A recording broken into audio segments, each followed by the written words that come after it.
This student was so powerful that even the demon himself tried to make a peace deal with him. Before that, when the demon threatened to destroy Earth, the boy appeared riding a nuclear missile. After the explosion, he grabbed what was left of the demon's body, flew into the sky, and slammed him back into the ground. Even so, that was the most powerful demon, and he returned as if nothing had happened. The monster attacks from all directions, but the boy does not suffer even a scratch. He declares himself infinitely stronger, and at that moment, the demon proposes a deal. The young man ignores him, takes him to a place where no one can see, and declares his end. Desperate, the demon splits into 1,000 pieces to survive, but the boy transforms into a colossus, crushes everything into a small sphere and swallows it, incinerating his own body with flames hotter than the sun.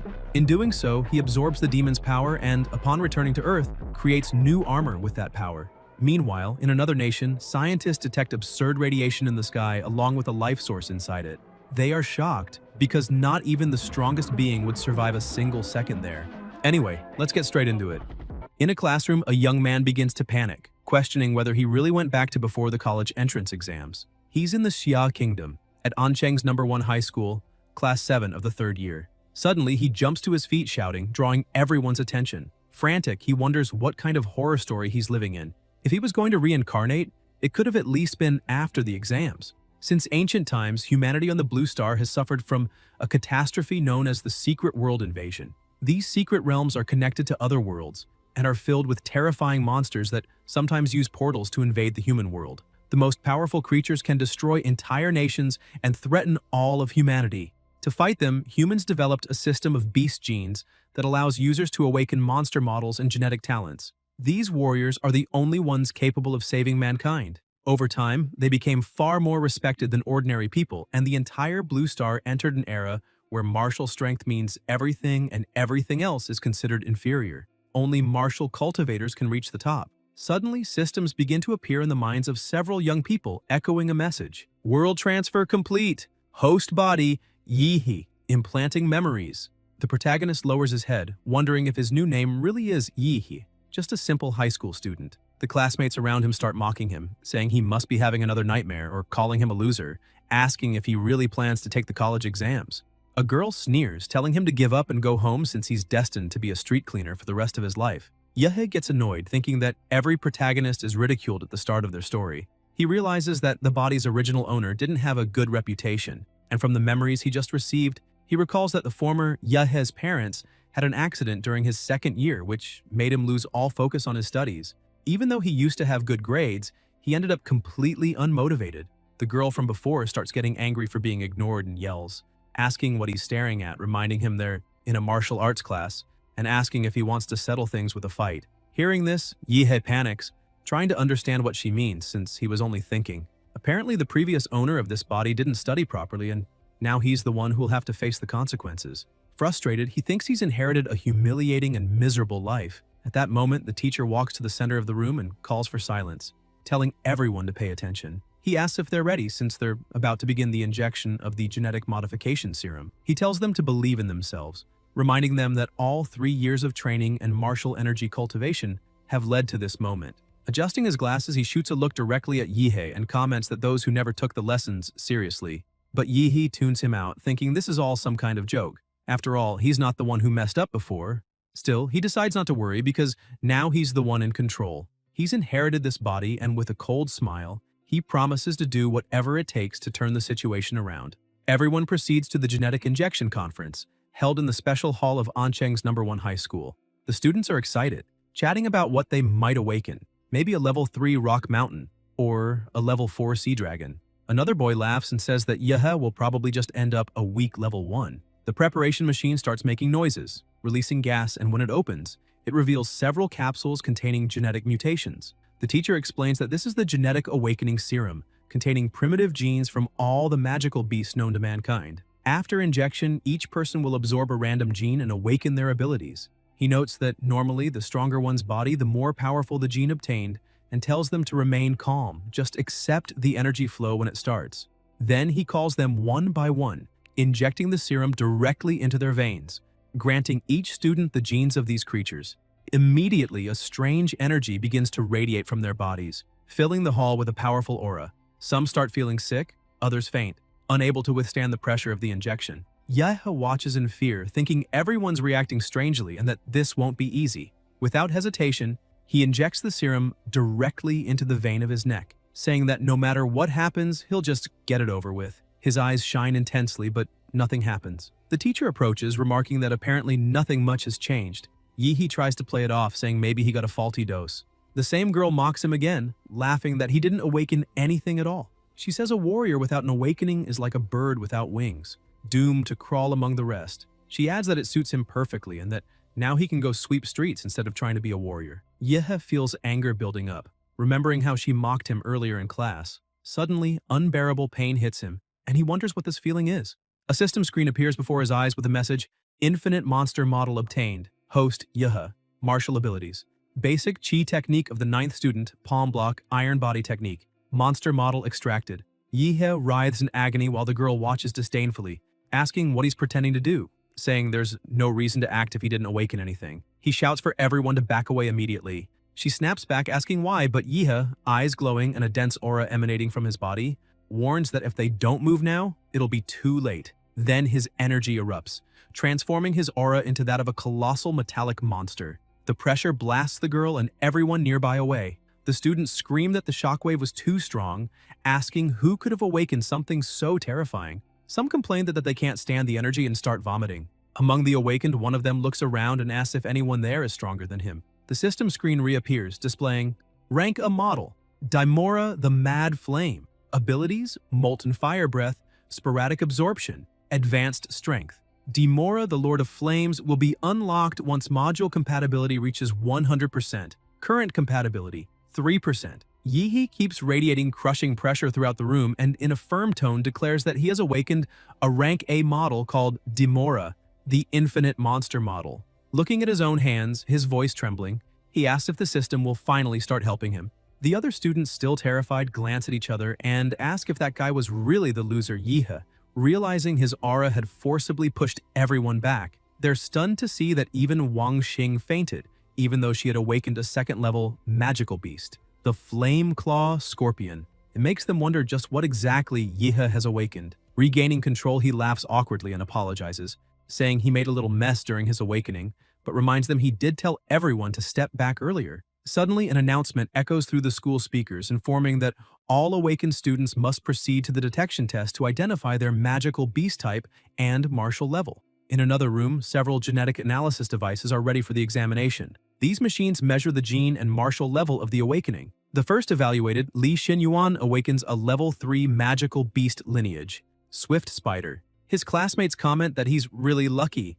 He was just a normal student and now became number 1, saying powerful lineages are truly unfair. Next is Chu Zhou, considered the class's top student. Not only is he a level 9 martial apprentice, but he also awakened an impressive lineage, the Ice Demon Dragon. Everyone says that this time, the champion of Ancheng City will be him. Then they call Miss Liu, and the students are amazed to learn she's also a level 9 martial apprentice and has awakened a rare level 4 lineage, the Infernal Sparrow, a creature that, in its true form, could destroy most of the city and is feared even by grandmasters.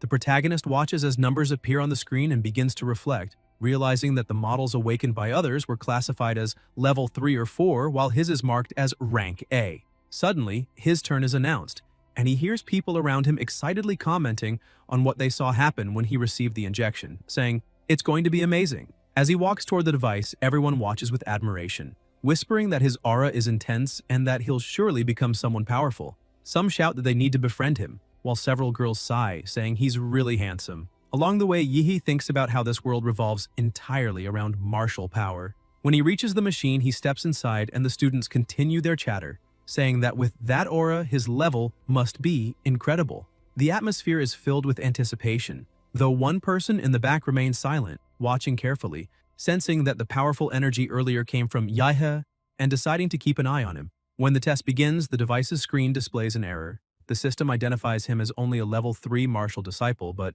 the rest of the data doesn't appear. His beast lineage is listed as unknown. Instantly, everyone who had admired him burst into laughter, mocking him and saying that a level 3 disciple is pathetic, since even middle school students could beat him in a fight. They say that an unknown lineage probably means he doesn't even have one, and that even if he does, whatever lineage someone that weak could awaken would be insignificant. They add that the energy from before must have just been a system glitch.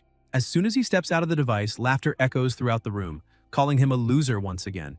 Yahe, however, keeps a serious expression, thinking that this was already expected. The model wasn't detected because it's the infinite monster model. At that moment, the system interface reappears displaying Infinite Monster Model Upgrade Guide. This model can be improved by completing missions or increasing reputation. Additional models can be acquired by performing these actions. Number of upgrades, 0. Reading that, Yihi starts to laugh, realizing that his rank model is different from the others, and that as long as he meets the conditions, he can have infinite models. That makes him shout in excitement that this way, he'll become the king of monsters. The next day at school, the teacher sips his tea and looks at him in confusion, asking if he really plans to stop attending classes to study for the entrance exams at home, and if Yihe thinks anyone would believe that. The protagonist firmly says he wants to improve, admitting that he's far behind everyone else and needs special training over the next few days.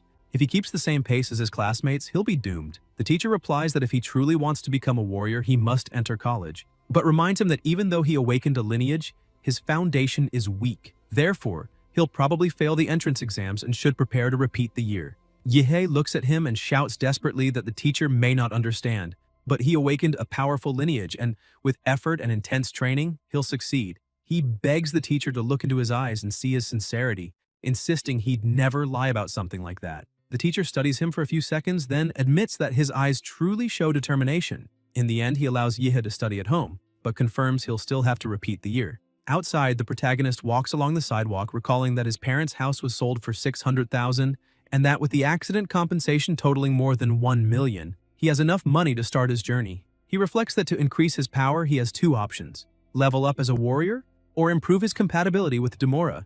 According to the system's information, each model starts with only 1% compatibility, but Demora already has 3, and he doesn't know where the other 2 came from. He quickly concludes that the answer is simple. The model absorbed part of the genetic awakening serum's power, increasing its compatibility. That proves that the genetic serum in this world can enhance model abilities. Therefore, instead of just training hard, he can use money to speed up the process. Convinced, he decides he must buy the genetic enhancement serum as soon as possible. Swiping his student card to enter the subway, he's amazed to notice that everyone there has already awakened their own lineages. After awakening his model, Yihe gained a unique ability called Life Magnetic Field. Demora can detect the vital signs of creatures by releasing its magnetic life field, allowing the protagonist to sense warriors' chi burning like furnaces and perceive their beast's presence. Excited, he starts to laugh, murmuring, "Warriors and monsters." And as he witnesses it all, he feels an uncontrollable desire to fight rising inside him. After all, Demora is the king of monsters in his world, a being destined to dominate all life. However, Yihe is still a beginner, unable to fully control Demora's power. When he grows stronger, he'll show the world who the true king of monsters is. Suddenly, someone taps his shoulder, startling him. A beautiful woman smiles and winks, telling him to stop staring at people. Embarrassed, Yihe apologizes, saying he didn't mean to. She laughs softly, saying it's fine and that he probably just awakened his beast gene and can't control the power yet. It's completely normal. Curious, she asks what he's doing there. He says he came to buy genetic medicine but doesn't know where to go since the place is so big and confusing, and asks if she could help him. The woman seems surprised, asking if he really intends to buy that kind of product and already start using it.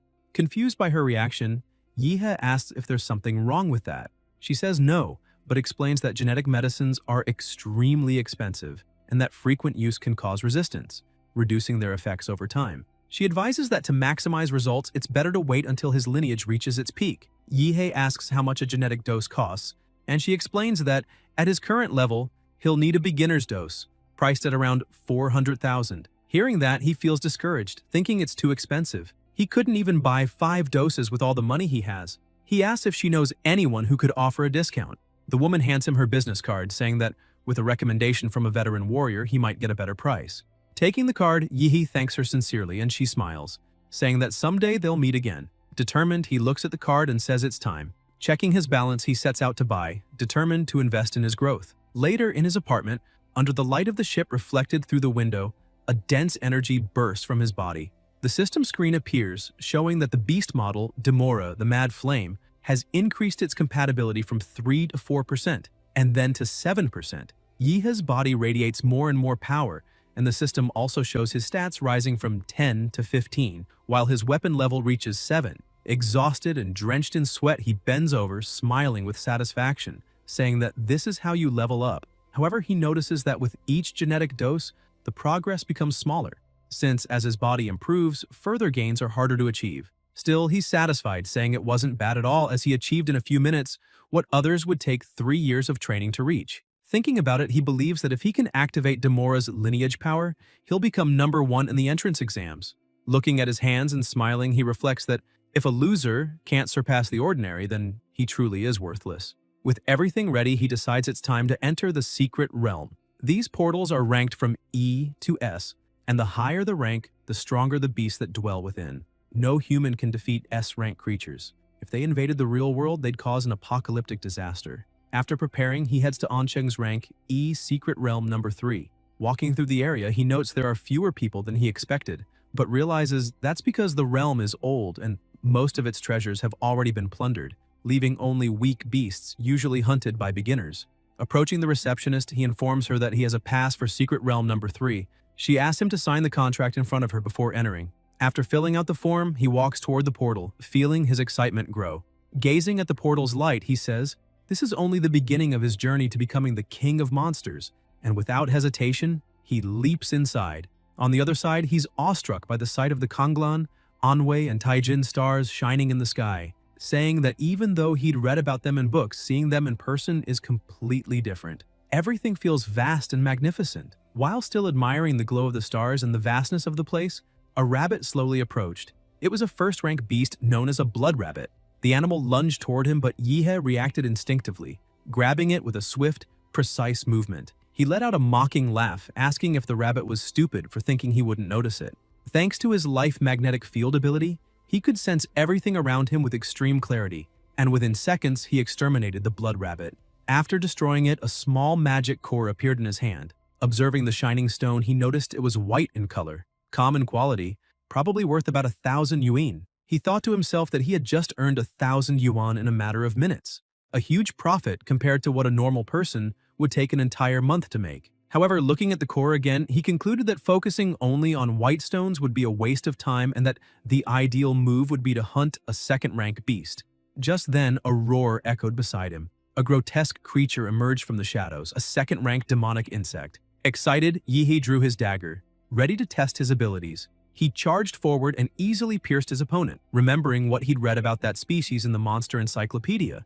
Compared to the steel-hard shell covering its back, the demonic insect's abdomen was much more vulnerable. The strike wounded it badly, but also enraged it. The creature lunged at him, and Yihe dropped his weapon, channeling his energy and firing a beam of light resembling a Kamehameha. The attack only made the insect angrier, and it counterattacked by spitting 2 poisonous projectiles. Startled, Yihe barely dodged them and muttered in amazement, wondering if that monster's mandibles could really fire projectiles. Though he escaped, he grew furious at seeing his clothes damaged, shouting if the monster had any idea how much they cost. He soon realized that, at his current martial level, he couldn't defeat the creature without a powerful technique to back him up. Even with a deep Dantian and above-average vitality, he could barely unleash half his strength. He blamed the body's former owner for being such a failure in studies and training. With no alternatives left, he thought there was no choice. He'd have to cheat. He focused, and his eyes began to glow. A dense energy filled the surroundings as he shouted to Demora, enraged to activate the demon emperor lineage. His body transformed,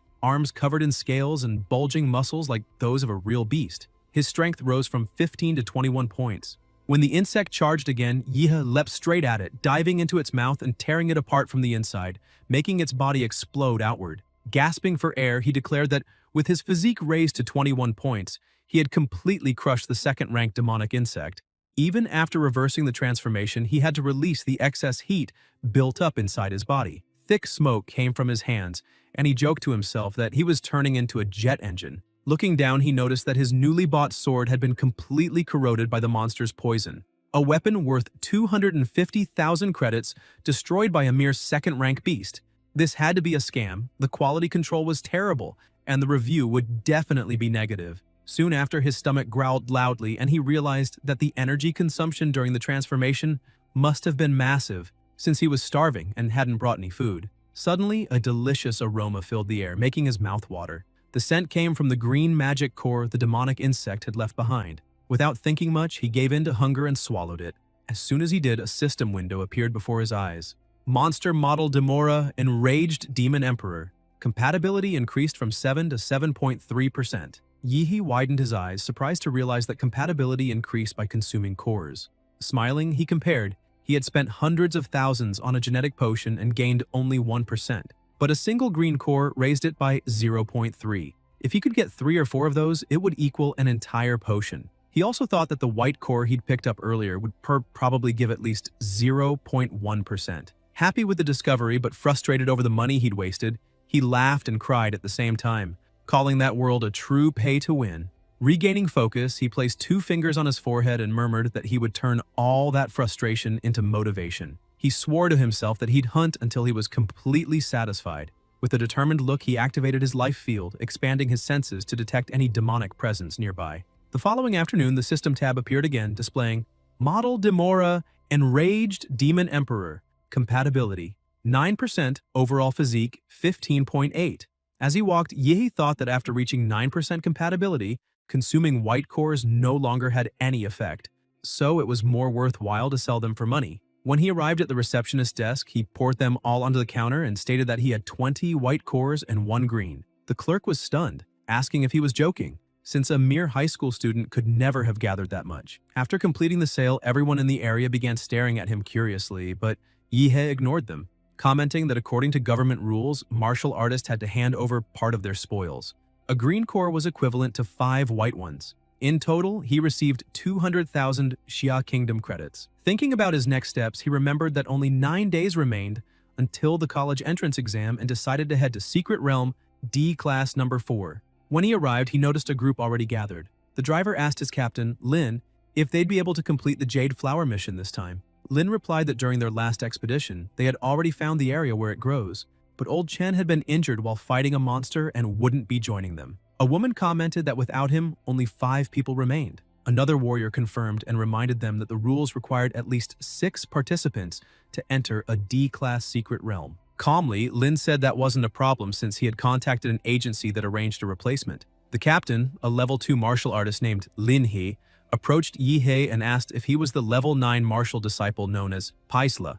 The protagonist confirmed. He thought that since he was still a student and lacked authorization to enter a D-class secret realm, he'd had to rely on an illegal agency to forge a fake identity, spending 100,000 credits just on that. Lin He remarked that the name Paisla was peculiar. Yehi stared at him and replied that he had no choice. If he used his real name, he'd have copyright issues. The captain laughed, saying it didn't matter since it was only a code name. What truly mattered was that, as a level 9 disciple, Paisla didn't have enough power for this kind of mission. Therefore, he would only observe and not interfere. Lin He emphasized that he didn't want him getting in the way. The protagonist simply nodded, saying he understood, but thought that defining roles beforehand was a good sign, better than being betrayed midway. With everything settled, the group boarded the vehicle and headed toward the portal.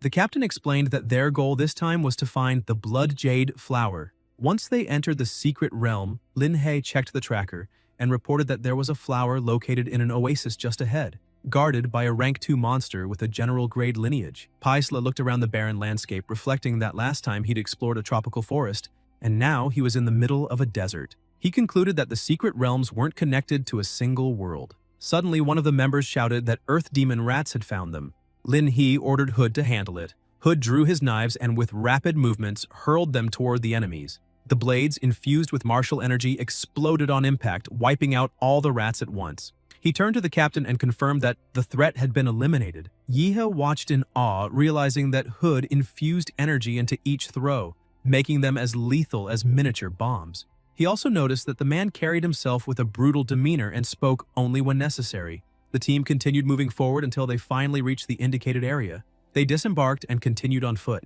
Paisla asked why they had abandoned the jeep when the path to the oasis was still long. Lin He explained that the monsters in this region were extremely sensitive and that the sound of the engine would immediately draw their attention. As they walked, the captain distributed the roles. He instructed that Xiao Xia would throw the flash grenade to lure the beasts.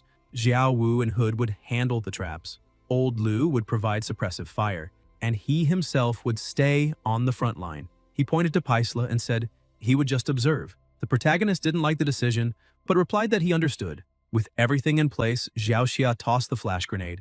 It released pheromones from high-level creatures, making the monsters nearby think their territory was being invaded. Within seconds, the ground began to shake, and before them appeared a massive creature covered in thick scales, a rank 2 monster known as the Earth Dragon. The captain shouted for Paisla to be careful because the monster was coming. Meanwhile, elsewhere, someone walked across a data projection on the floor, while a strange man nearby watched the scene and began to laugh quietly. The battle against the Earth Dragon ended fairly easily as the captain managed to slash it down quickly. The others ran to him asking if he was alright, and pointing out that the Earth Dragon was dead. Lin He sheathed his sword and said they should keep moving forward. However, a shadow suddenly appeared behind him. The dragon struck again, catching the captain off guard. In an instant, the protagonist leapt forward and used his martial art to attack the beast, unleashing a massive shockwave that startled even the captain. Lin He watched in disbelief and said that Paisla was just a novice, yet he had managed to defeat a rank 2 beast. Xia was equally impressed, exclaiming that the punch was incredibly powerful. The entire group surrounded the protagonist, cheering and applauding. Xia said the heavy mountain-splitting fist had destroyed the creature, and Wu, excited, shouted and hugged him, saying the rookie had just slain a rank 2 beast. The captain clapped his hands and thanked him for saving his life, declaring that from now on, they were comrades. Paisla stayed calm and said it was nothing. Lin He held something in his hand, called the others over, and confirmed that the Earth Dragon was defeated. Wu pointed out that they had also collected the monster's soul essence, calling it a great prize. Xia, curious, looked at the glowing red orb and asked if that thing was really worth so much. As everyone admired the Earth Dragon's essence, the protagonist stared at it, thinking it looked like a giant fruit that made his mouth water. The captain confirmed its value, explaining that the essence greatly increased compatibility with one's model. He added that this time, it had been close, but they had managed to slay the dragon and find the flower. Suddenly, Hood stabbed the captain from behind and started laughing, saying there was no point in him thinking about that anymore.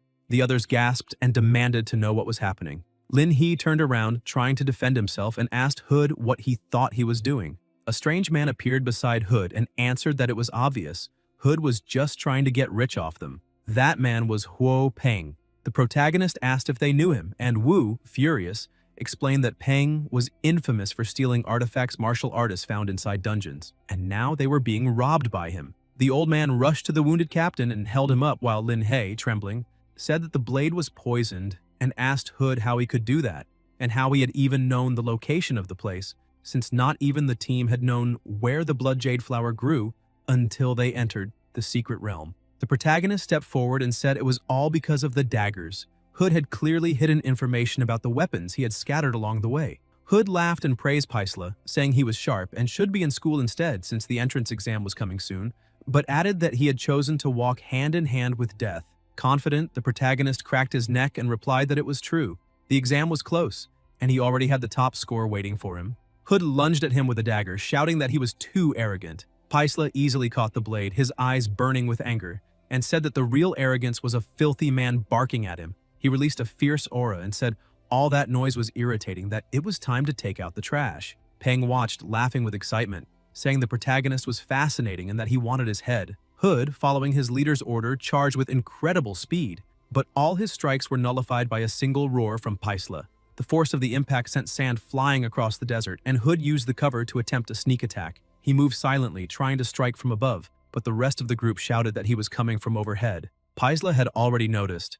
Concentrating, he prepared his mountain-splitting martial technique, saying this was the perfect chance to test his new skill. With a single strike, the attack pierced straight through his enemy's body. Lin He trembled, stunned by what he saw, and exclaimed that Paisla had defeated Hood with just one blow, wondering if he was truly a novice. The protagonist remained calm as if nothing had happened, while Hood's body fell to the ground. Peng shouted, asking if that was a genetic technique, and which great family he came from. Paisla asked what he was talking about and replied mockingly that he was from the Demonra clan, then asked if Peng was about to beg for mercy. That infuriated Peng, who began releasing his power, saying that even if the protagonist had a genetic technique, he couldn't overcome the massive difference in martial strength between them. His body expanded, activating the Black Bear language and unleashing his full power. He charged using the Mountain Fist technique. Confident, Paisla ducked low and said he would start by breaking the bear's legs, striking with immense force and dodging the attack with ease. Peng used his momentum to leap into the air and try to hit him,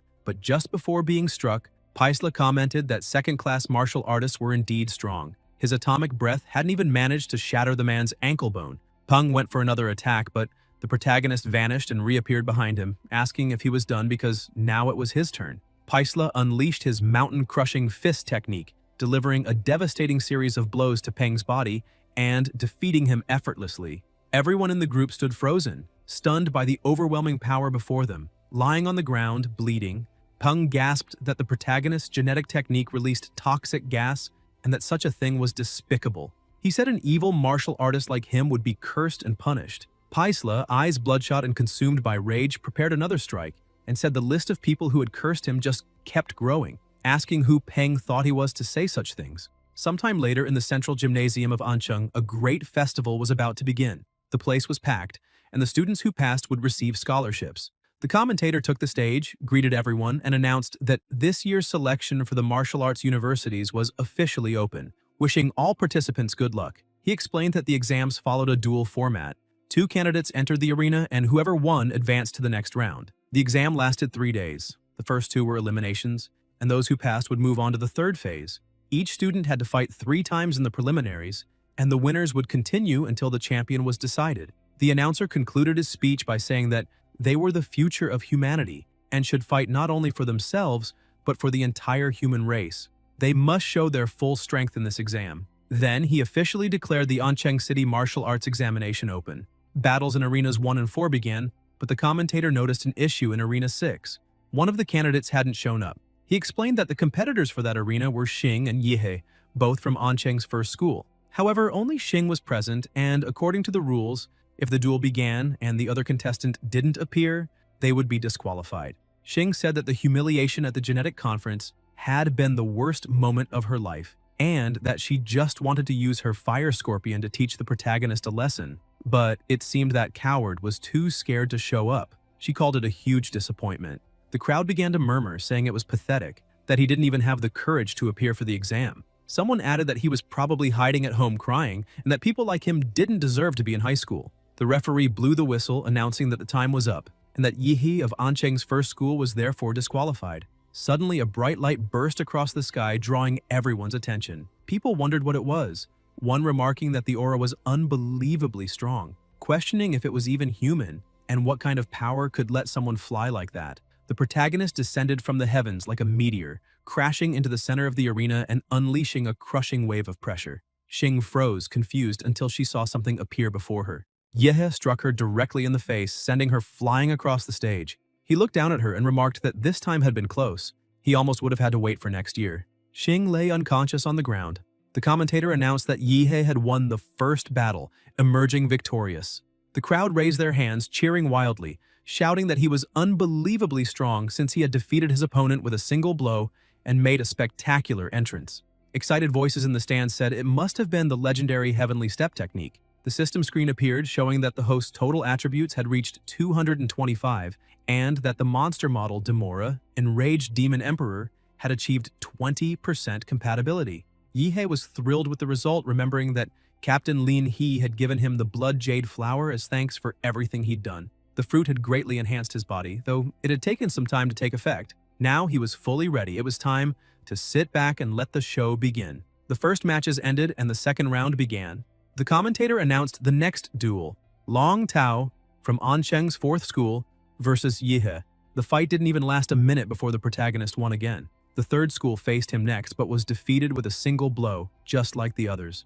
The crowd went wild at his string of victories, exclaiming that he finished each battle with a single kick and moved straight to the next without wasting time. A true human super kick. The commentator raised his hand excitedly and declared that Yihe from the first school had won all 3 fights and advanced to the third stage. When the round ended, the protagonist began walking through the area and many people rushed to him, inviting him to their universities and begging to add him as a friend. Even private universities were after him. Yihe could barely move as people surrounded him from all directions, each calling his name and trying to convince him to enroll in their institution. Then, a woman approached and asked if he already had a university in mind. He looked at her curiously and, apologizing to the others, replied that he intended to attend the capital university. The moment he said that, everyone began to step back, murmuring that he hadn't even reached the finals yet and was already full of himself, saying that once he lost, there would be no point in asking for help. The protagonist was surprised, asking if they were serious and if they truly didn't believe in him. Even so, he said he understood.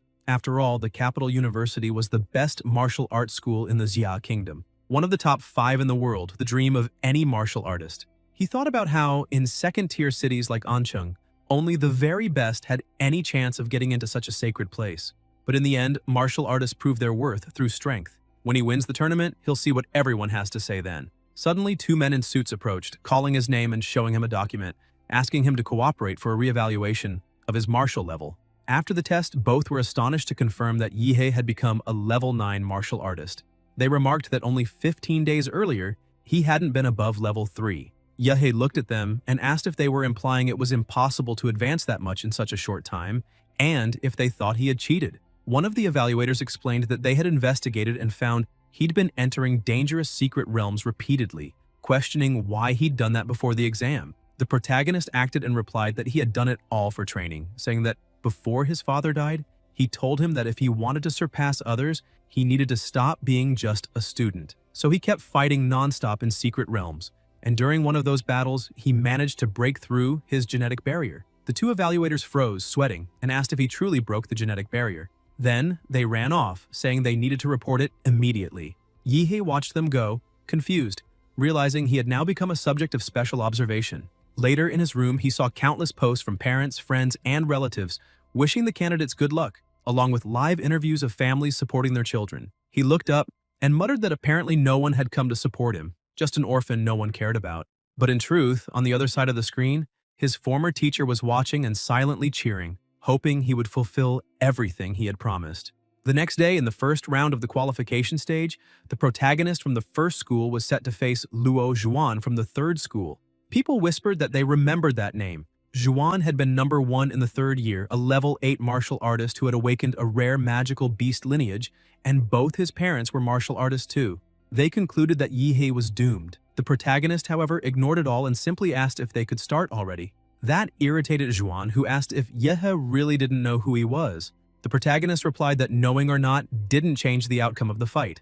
Zhuan laughed and released his power, saying it didn't matter. The result was already decided. He would be the winner. He activated the demonic Mark Awakening and, with his power amplified, charged forward, saying he hoped Yihei was lucky enough not to die on the spot. He then unleashed the Thunder Dance technique. Yihei calmly caught the attack with his bare hands, saying it wasn't bad, but still far weaker than that bald guy's strike. Zhuan screamed in pain as his hand burned and fell to his knees in despair. The protagonist raised his hand and struck, slamming him into the arena floor. Then he laughed, asking if there wasn't a single decent opponent in the entire tournament. The commentator announced that Yihei was once again the winner, pointing out that it was another clean hit and that he had just defeated one of the favorites. The crowd erupted, astonished at how easily he had won, commenting that Zhuan had looked so imposing and was suddenly sprawled on the ground. They remarked that Yihei's composure was that of a true master and that his level was far beyond the other competitors.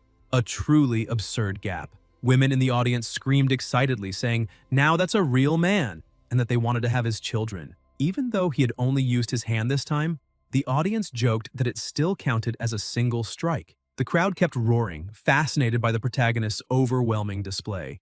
As Zhuan was carried off on a stretcher, Zhou approached Yihei and said that since he was the chosen one, he'd be the one to take him down in the finals. Meanwhile, in the Capital University's live broadcast room, one of the staff pointed at the screen and shouted for all information on Yihei to be pulled up immediately. In another battle area, the second bracket was on fire, the audience fully engaged as two dazzling twin girls fought. The match was between Kai Xiaoling, known as the queen of Ancheng's second school, and Liu Qingshu, the untouchable flower of the first school. Xiaoling taunted her, saying she couldn't stand her opponent's cold, emotionless face. Qingshu simply stared at her in silence.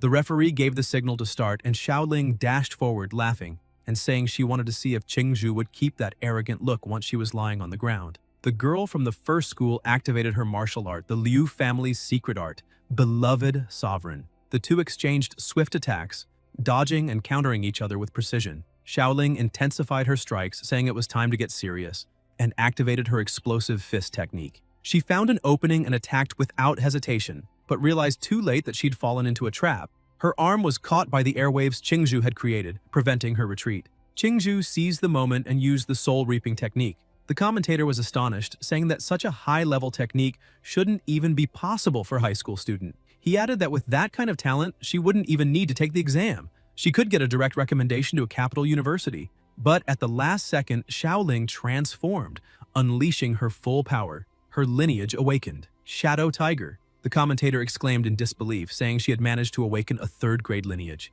The strength of the Shadow Tiger was legendary, and controlling such power was nearly impossible. He said this girl had a brilliant future ahead of her. Xiaoling, in her complete transformation, revealed her lineage, the Phantom Shadow Bird. Qingzhu, still calm and cold, simply said it was fine. Xiaoling lunged, mocking and asking if she really thought she could win. Qingzhu fought back using her family's secret arts, her movements graceful and precise, almost like a dance. She blocked and dodged every strike with ease. Xiaoling grew more aggressive, activating the tiger's brutal kick technique. Qingzhu remained composed, focusing energy into her fingertip, the legendary, primordial Jade Finger. With a single touch, she halted the kick, triggering a massive burst of energy that engulfed the entire arena. The commentator exclaimed that the collision between their powers was absurd, filling the field with thick smoke, and wondered who would still be standing at the end. The audience held their breath, trying to see through the haze. Slowly, the smoke cleared, revealing Xiaoling still standing. The commentator noted that she remained on her feet, but moments later, she collapsed unconscious. Qingzhu stood unharmed, her serene expression unchanged. The commentator declared that she was unshaken and emphasized that, with just one martial technique, she had crushed a level 9 opponent with an awakened lineage, something worthy of a prodigy born once in 100 years. He officially announced Qingzhu's victory. The crowd went wild, calling her a monster and praising her overwhelming power. With the matches over, the quarterfinal draw began. The commentator announced that the next to draw would be the protagonist. Yihei reached into the container and pulled out a ball marked with the letter A. A fighter beside him laughed good-naturedly and showed that he had also drawn A, meaning they would face each other. He introduced himself as Shen Jiaguan from Qingfeng Private Academy. Yihei replied, introducing himself as being from An Qing's first school. Jiaguan pointed toward the arena and said their match would be the second one, so they should watch the first together. The commentator then announced that the first quarterfinal match, Luo Shi from Qingfeng Academy versus Chu Zhou, was about to begin. Jiaguan watched the broadcast closely and remarked that Luo Shi was indeed very strong. Jiaguan had repeated his final year just to try again for admission to Capital University and possessed exceptional control over his lineage. However, before Zhou, he didn't stand a chance. The protagonist asked who this Zhou was, and Jiaguan replied that he also studied at Yihei's school, surprised that he didn't know. While they spoke, the match ended and the commentator announced Zhou's victory. The Qingfeng Academy director watched furiously, unable to accept that his student had lost without even being able to react. Yihei took the opportunity to ask Jiaguan how Luo Shi compared to him. Jiaguan smiled kindly and explained that he was the president of the martial arts club in the third year, adding that even if Luo Shi joined forces with 2 other classmates, he still wouldn't be able to defeat him. Then his expression turned serious as he looked at Yihei and said that he believed the protagonist was his greatest rival in the tournament. He explained that since childhood, he'd had an unusually sharp sense of perception and could feel something powerful inside Yihei, a dormant volcano, a beast about to awaken. Then, smiling again, he said he hoped for a great match, because it was time for the 2 of them to face each other. They walked to the center of the arena, and the commentator announced the start of the second quarterfinal match. Shen Jiaguan from Qingfeng Academy versus Yihei from Ancheng First School. The moment the match began, both exchanged blows so powerful that part of the arena was destroyed. The commentator shouted in excitement, saying both fighters seemed evenly matched. The pressure of the fight was so intense it could be felt by the audience. Suddenly, Jiaguan noticed blood dripping from his nose and asked if that was one of Yihei's lineage abilities. He increased his power, saying that the ability to distort cells directly was truly mysterious. Yihei realized that Jiaguan had formed a martial energy barrier around his body to defend himself against nuclear radiation, which only made him more excited, admitting his opponent was an incredible martial artist, a real monster not to be underestimated. Jiaguan charged, declaring that if that was the case, he'd show him the martial arts passed down for generations through the Shen lineage. He activated his mind and form box technique, Deer Peak. His strikes were fast and precise, so powerful that Yihei couldn't dodge and took the impact head-on. The blow was devastating. The back of Yihei's shirt ripped open. The commentator exclaimed that it was a powerful hit and that Yihei, known as the super kick, had been struck for the first time. The impact made him spit blood, and the announcer emphasized how destructive Jiaguan's mind and form technique truly was. Even wounded, Yihei was merely pushed back, refusing to fall.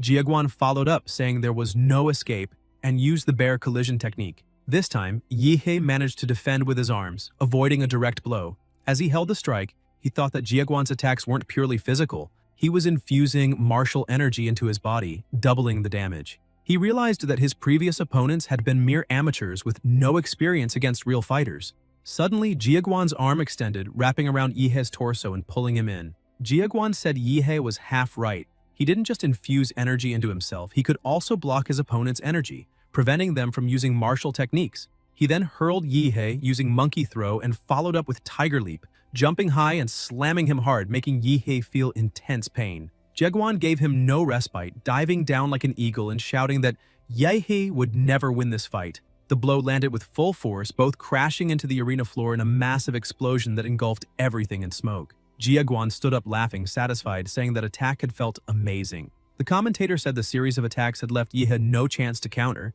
and that the medical team was already preparing to intervene. He explained that the combination of Jiaguan's mind and form techniques would have killed any normal martial artist, and the winner had already been decided. The winner from Qingfeng Academy was... But before he could finish, a deep sound echoed through the arena.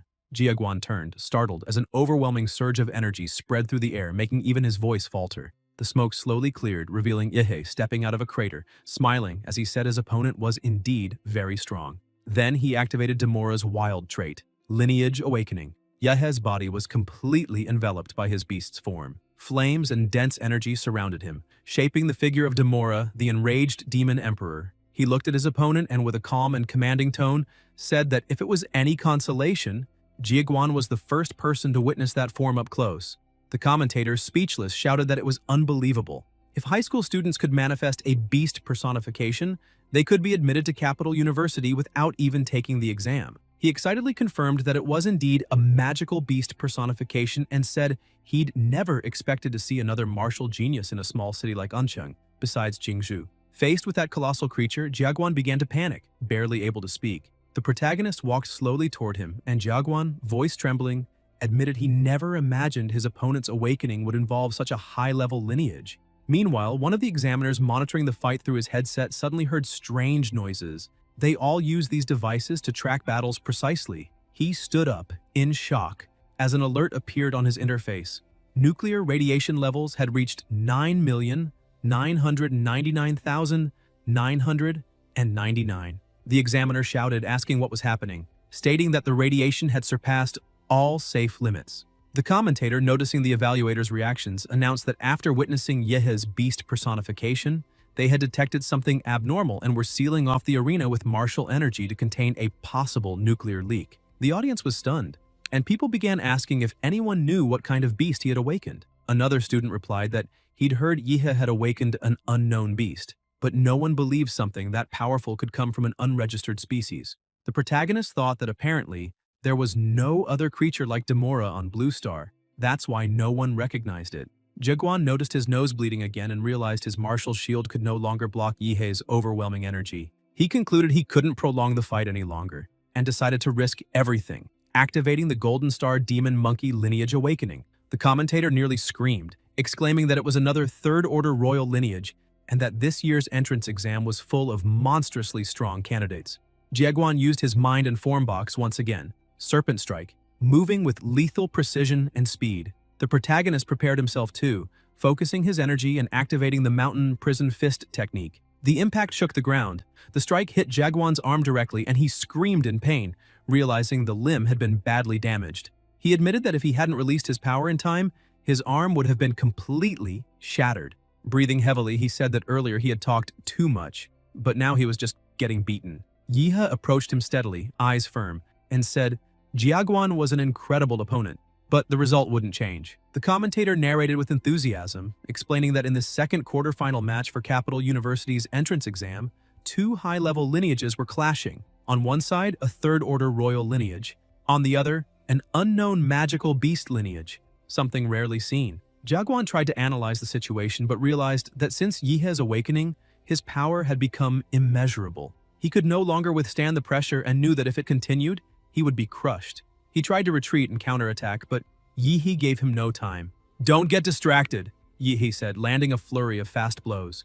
Jiaguan activated mind and form again, grabbed Yihe's arm, spun his body skillfully, and moved behind him, panting as he said the last hit barely scratched him. This was his real move. He jumped high and unleashed the giant elephant paw strike, shaking the entire arena with the impact. But when he stepped back, he froze in disbelief. Yehe stood completely unscathed, arms crossed, watching him calmly. "Are you done?" the protagonist asked, hovering slightly above the ground.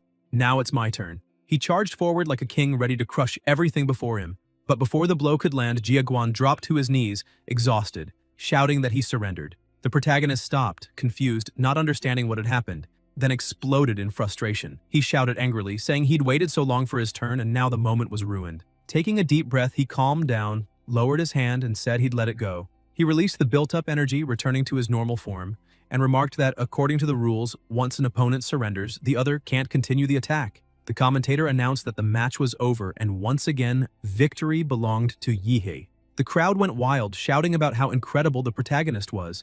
Social media exploded. People began making memes of Jiaguan. Before the fight, confident and sure of victory.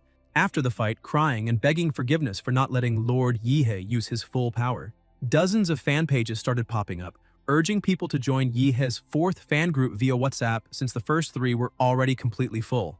Others shared links on the Toker platform, telling everyone to follow them to watch the full video of Yehe's entrance exam battle. The public was ecstatic. Fans commented that the best student and candidate of the year was undoubtedly the protagonist, claiming that not even Qingju or Zhou could stand against him. Meanwhile, the director of Qingfeng Private Academy was livid, shouting that Luo Shi might have lost, but he had placed all his faith in Jiaguan.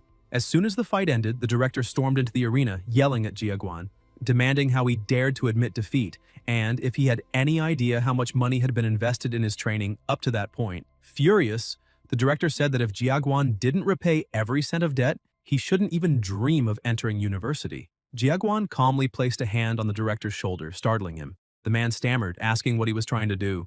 Jiaguan looked him straight in the eyes and said the director wouldn't be able to withstand that punch.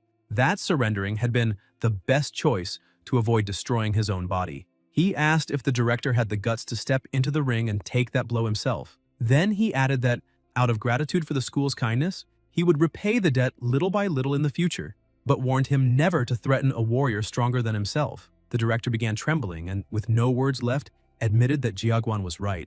The commentator returned to the broadcast, announcing that after a fierce set of battles, the four best candidates in this year's entrance exam had been decided: Yehe, Qingju, Zhou, and some other random nobody. He also emphasized that Ancheng's first school was the clear overall winner, claiming 3 out of the 4 semifinal spots. At that moment, the first school's director was beaming with pride, laughing and saying that old Lu had worked at the school for so many years, and now it was time for him to be promoted.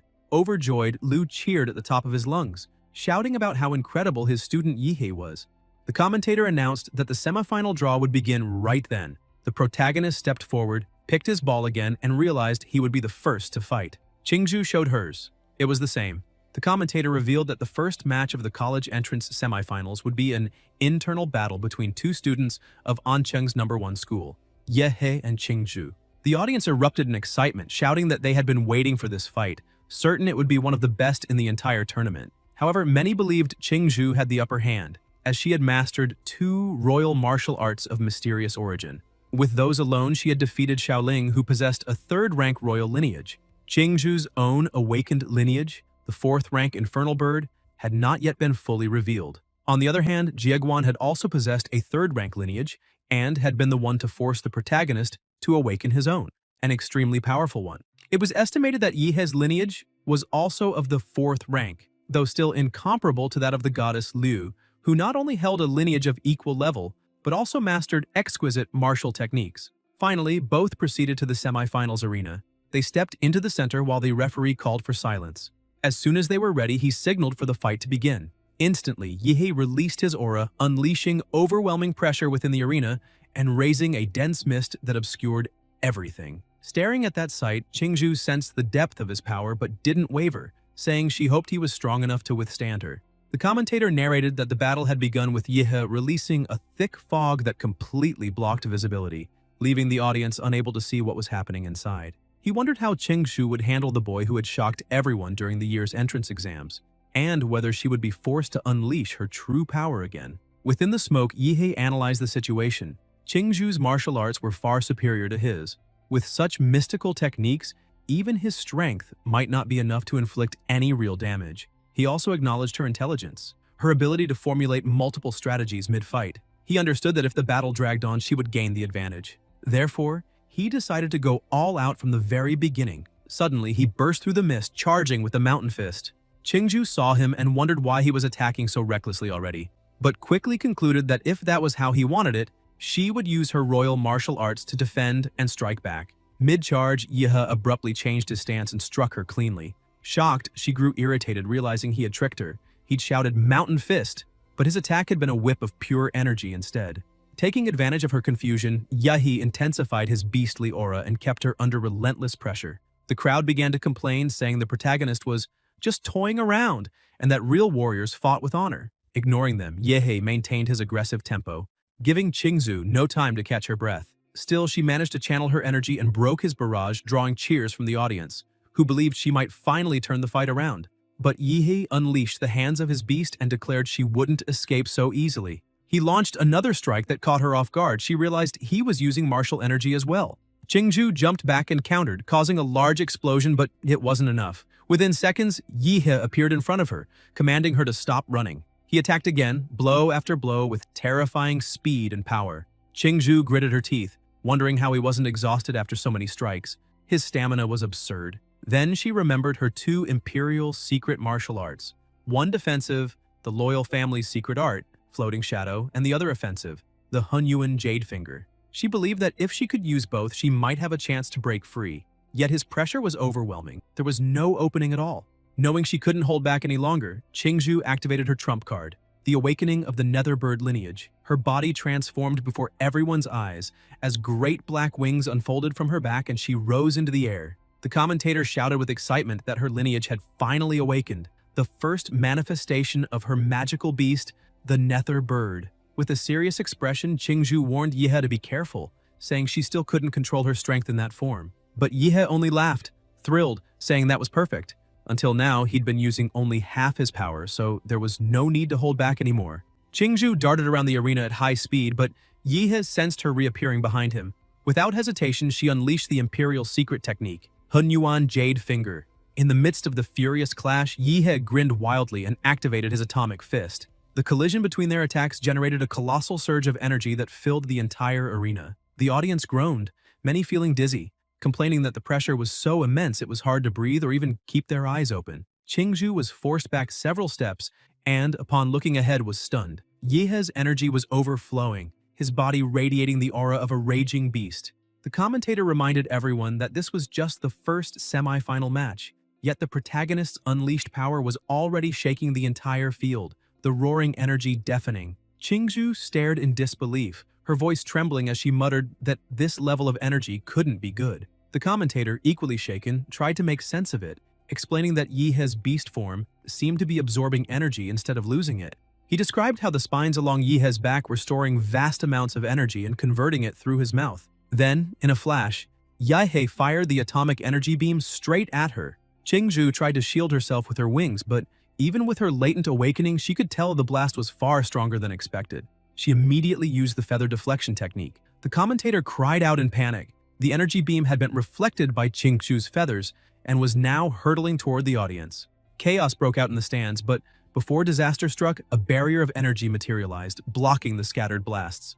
It had been conjured by the city's mayor, Huang Qing. He raised his voice, calling for everyone's attention and declaring that the strongest champion in Anqing's history would be born that day. The crowd erupted, cheering as the commentator praised the mayor for protecting them. Inside the arena, however, blood began dripping to the floor. Qingju was gravely injured, her wings torn to shreds. Trembling, she faced the protagonist and admitted in a weak voice that he had shattered her bird's defense with a single strike. Shaken, she began doubting herself, wondering if she could still defeat him. At that moment, her mind drifted back to childhood memories, voices telling her she was the Liu family's hope, that she must never lose. She remembered that her ancestors watched over her, and that disappointing them would be unforgivable. She thought of her mother, who had dedicated her life to training her so she could one day restore the Liu family's honor. For that reason, she felt she had to win, no matter the cost. In her mind, she saw herself as a frightened child, her mother kneeling beside her saying she must win not only that tournament but also in life itself. The pressure was suffocating. Qingju could barely breathe.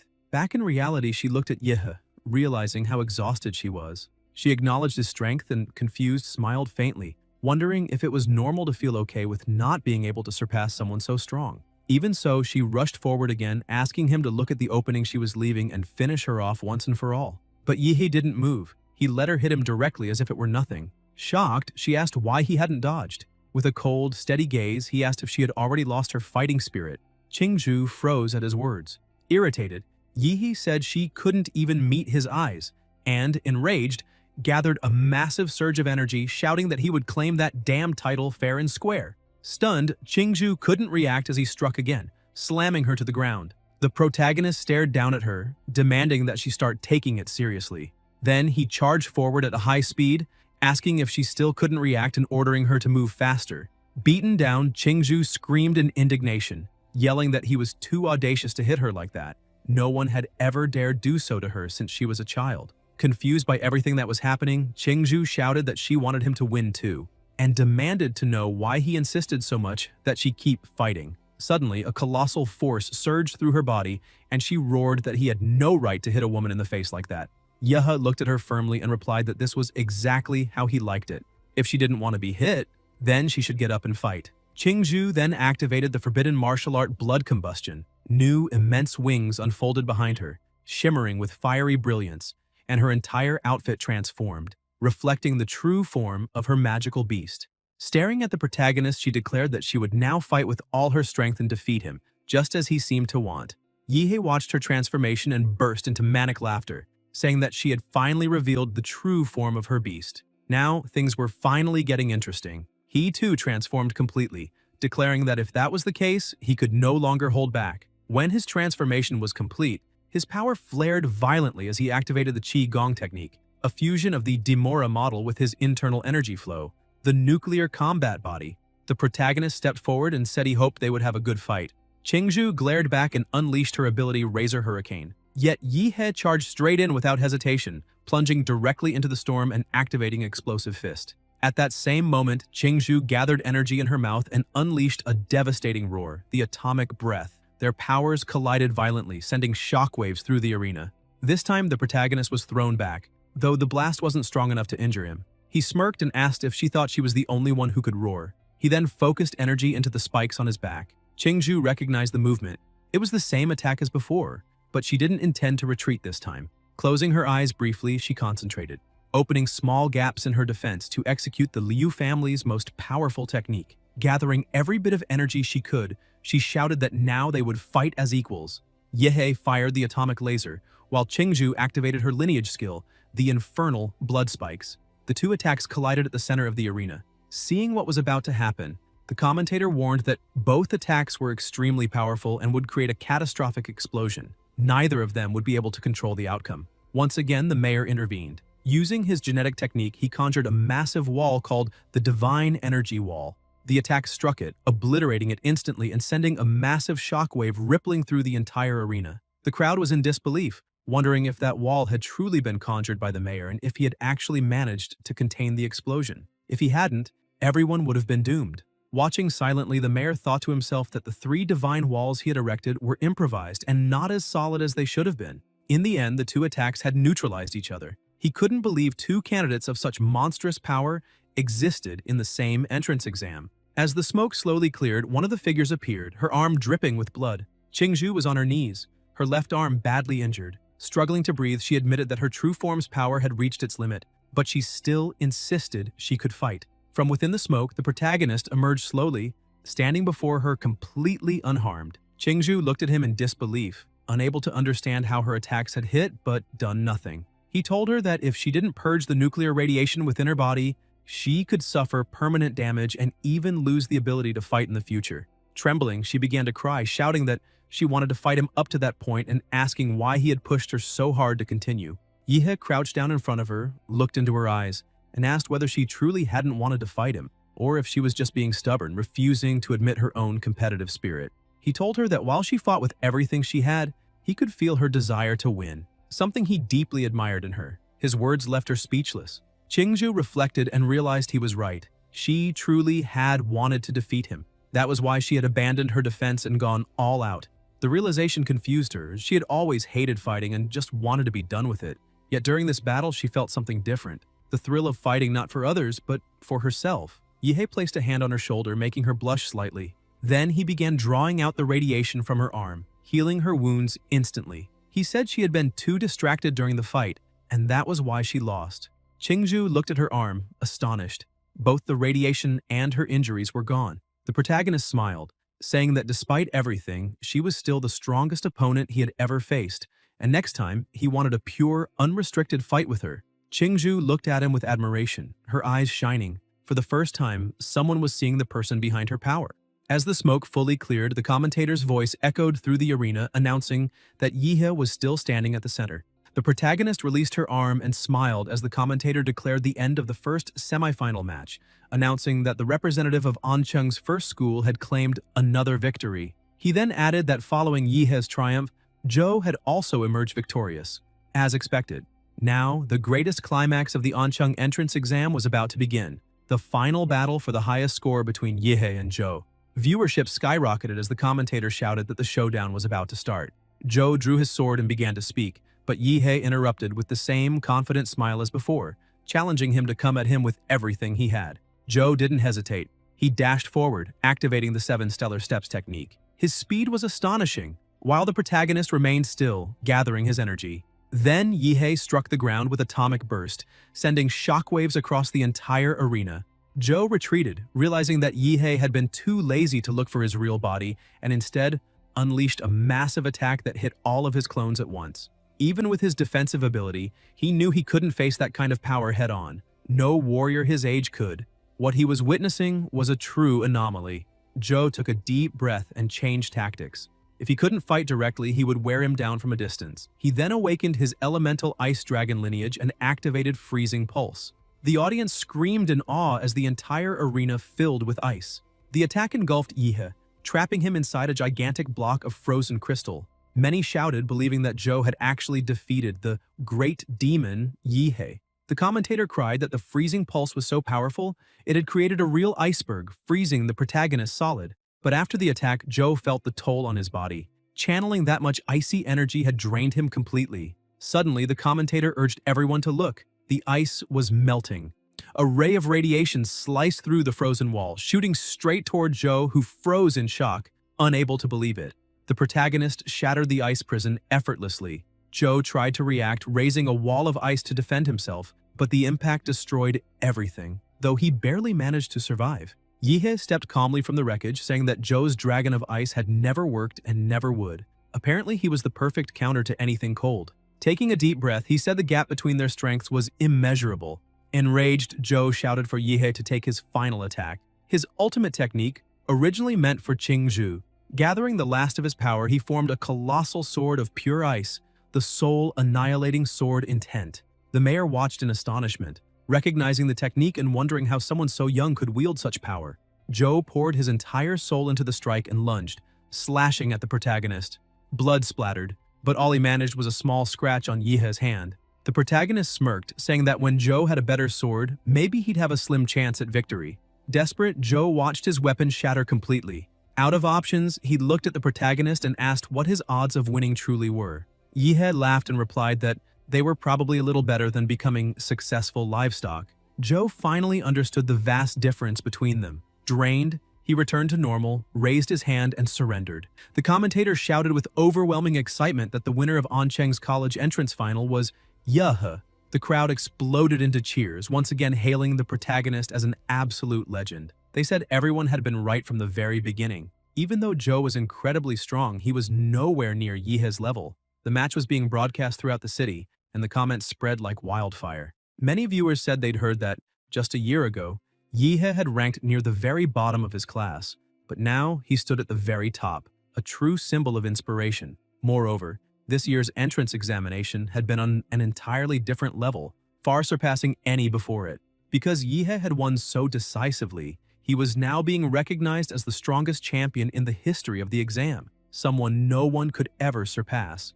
The crowd chanted his name over and over as the commentator climbed up to the stage, his voice booming through the speakers for everyone watching the 24th annual city examination. After 3 days of intense battles, he declared, the #1 student had finally appeared. Slightly embarrassed, Yihei gave a faint smile, feeling that he had finally achieved his goal. The commentator brought the microphone closer, and remarked that he'd heard Yihe's strength came from a long journey of struggle and perseverance. Now that he had reached the top, perhaps he had something to say.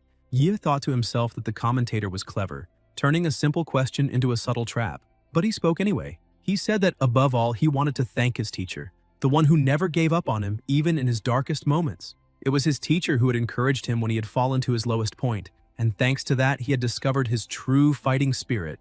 On the other side of the broadcast, the teacher was watching, tears streaming down his face as he held onto the television, muttering that he didn't deserve such gratitude, calling himself a mediocre instructor who had failed to recognize the boy's potential from the start. Meanwhile, the school director waved at Yihe from the audience, making hand gestures indicating a 2 million reward, but quickly changed his mind and raised it to 10 million, asking Yihe to promote the school during his speech. Seizing the opportunity, Yihe thanked both the institution and the director, saying that without their guidance, he wouldn't have reached this point. Then, gripping the microphone firmly, he raised his hand and shouted that, above all, the most important person to thank was himself, because without his own effort and determination, he would never have come this far. Suddenly, the system appeared before him, congratulating him for earning the title of #1 student. As a reward, he would receive a random model ability. Surprised, Yihe realized that the system had a reward mechanism and grew eager to discover what his new ability would be. After the interview, as he walked through the arena corridors, voices echoed all around.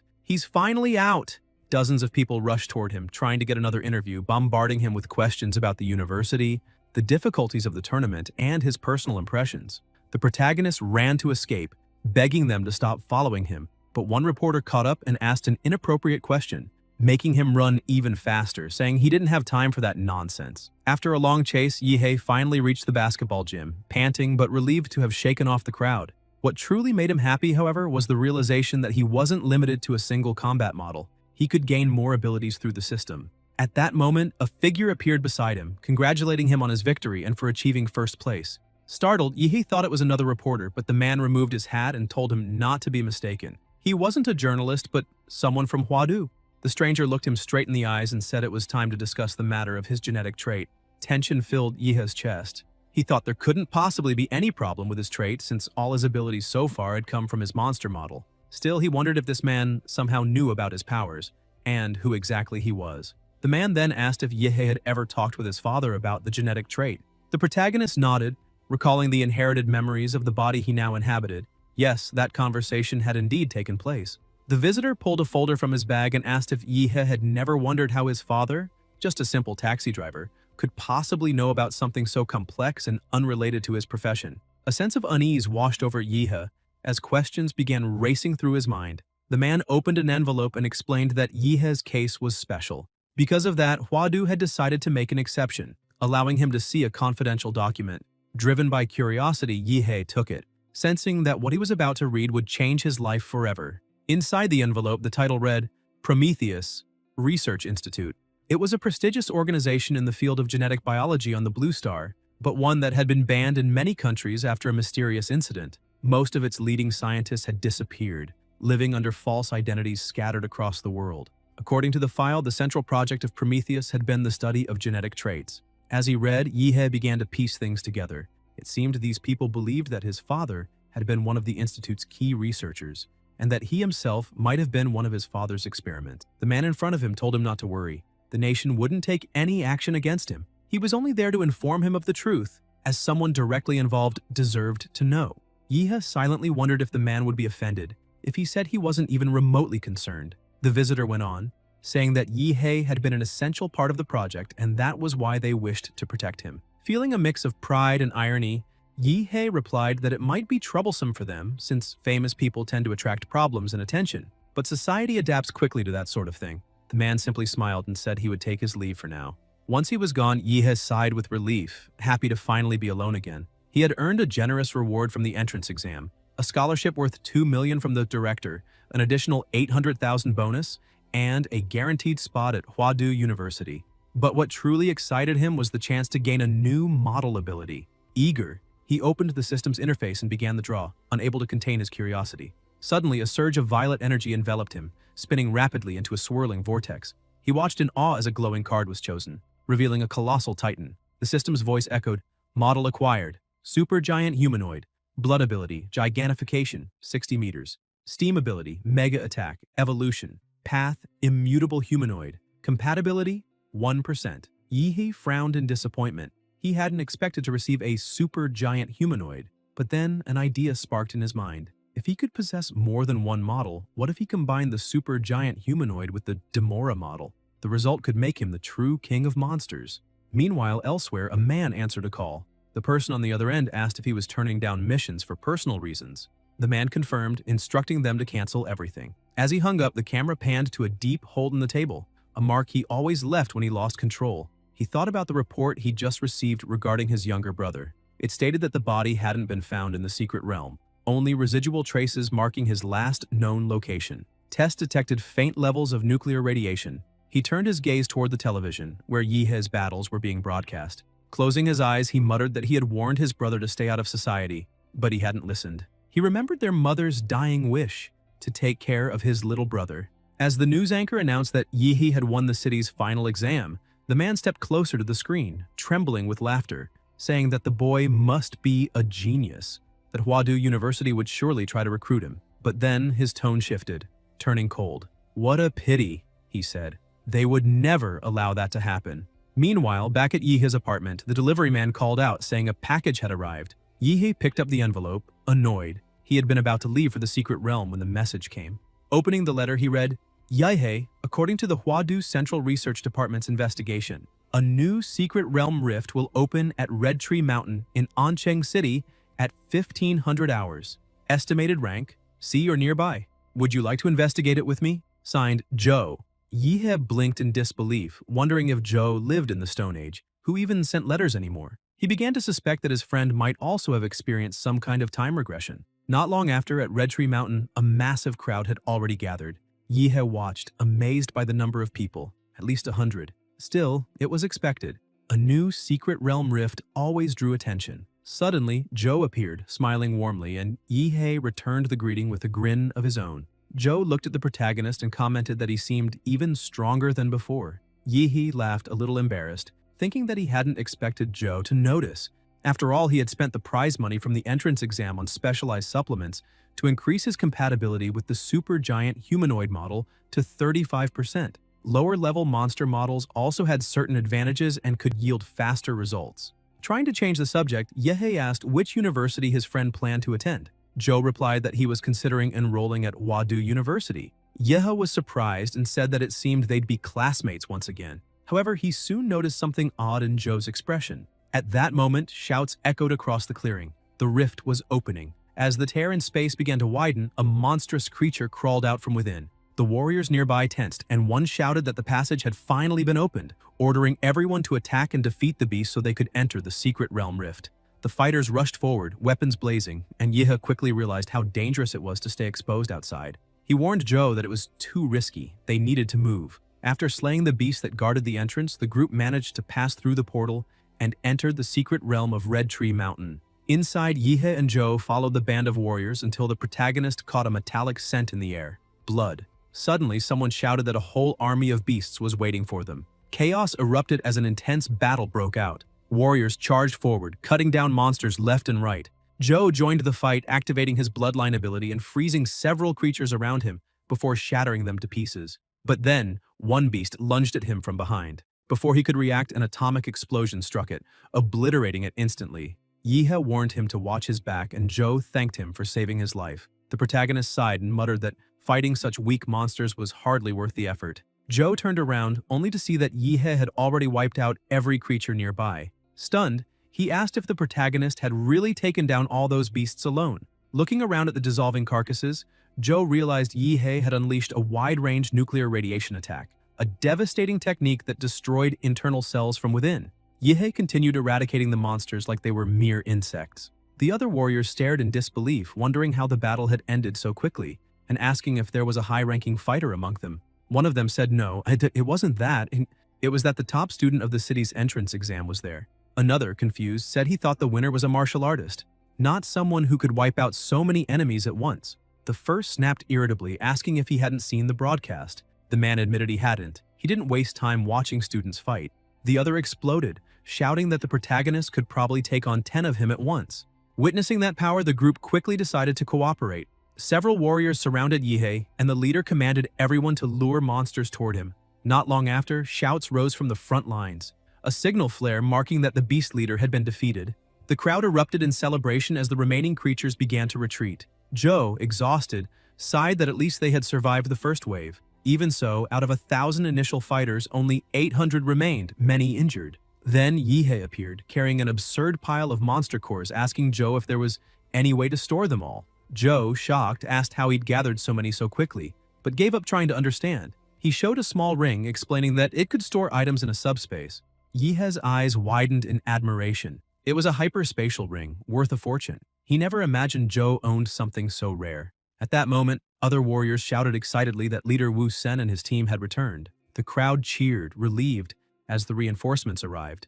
They were the ones assigned to handle higher-level monsters before the rest were overwhelmed. Wu Sen strode through the crowd straight toward Yihei. When he got close, he confirmed that this was indeed the city's top entrance exam student. Introducing himself, he said his name was Wu Sen, leader of Ancheng's Silver Wolf martial group. Extending his hand, he explained that he had heard of Yihei's extraordinary performance during the exams and wished to invite him to join the group. If Yihei accepted, he would gain educational privileges and major opportunities for advancement. Wu Sen was even willing to offer an S-rank contract. Gasps rippled through the surrounding warriors. Wu Sen rarely recruited anyone personally, and an S-rank contract was almost unheard of. They murmured among themselves that without a martial group's backing, advancing in the profession was nearly impossible, and the Silver Wolf group was the most prestigious in the entire Xia Kingdom. Even Huadu University students seldom received S-rank offers. Then, a woman arrived riding a massive tiger, her expression amused. She said now she understood why Wu Sen had rushed over. He was trying to grab the gold first. Looking directly at Yihei, she extended an invitation of her own, Mintitsus, to join the Chengda martial group. Though smaller than the Silver Wolves, she offered him 15% of the group's monthly resource share, an unheard of amount. The crowd buzzed in shock. Never before had two group leaders offered such generous terms to a single student. Yihei thanked them politely but declined, saying he wasn't interested in joining any group for the moment. Wu Sen laughed and shook his hand, saying he had expected that answer. Recruiting the top exam student was never going to be easy. He added that it was fine. They could stay friends, and if Yihei ever changed his mind, he'd be welcome anytime. The woman agreed, saying the doors of Chengda would also remain open should he ever reconsider. Yihei replied that he wasn't thinking about it now, but that they could all remain on friendly terms.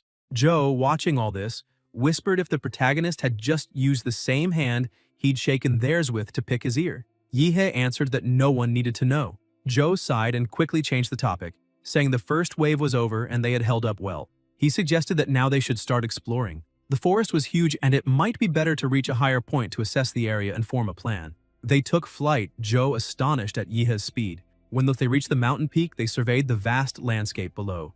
Joe's eyes widened. "What are those?" he asked. Ahead, colossal beasts towered into the sky, each over 100 meters tall. He said he never imagined he'd see creatures that size so close.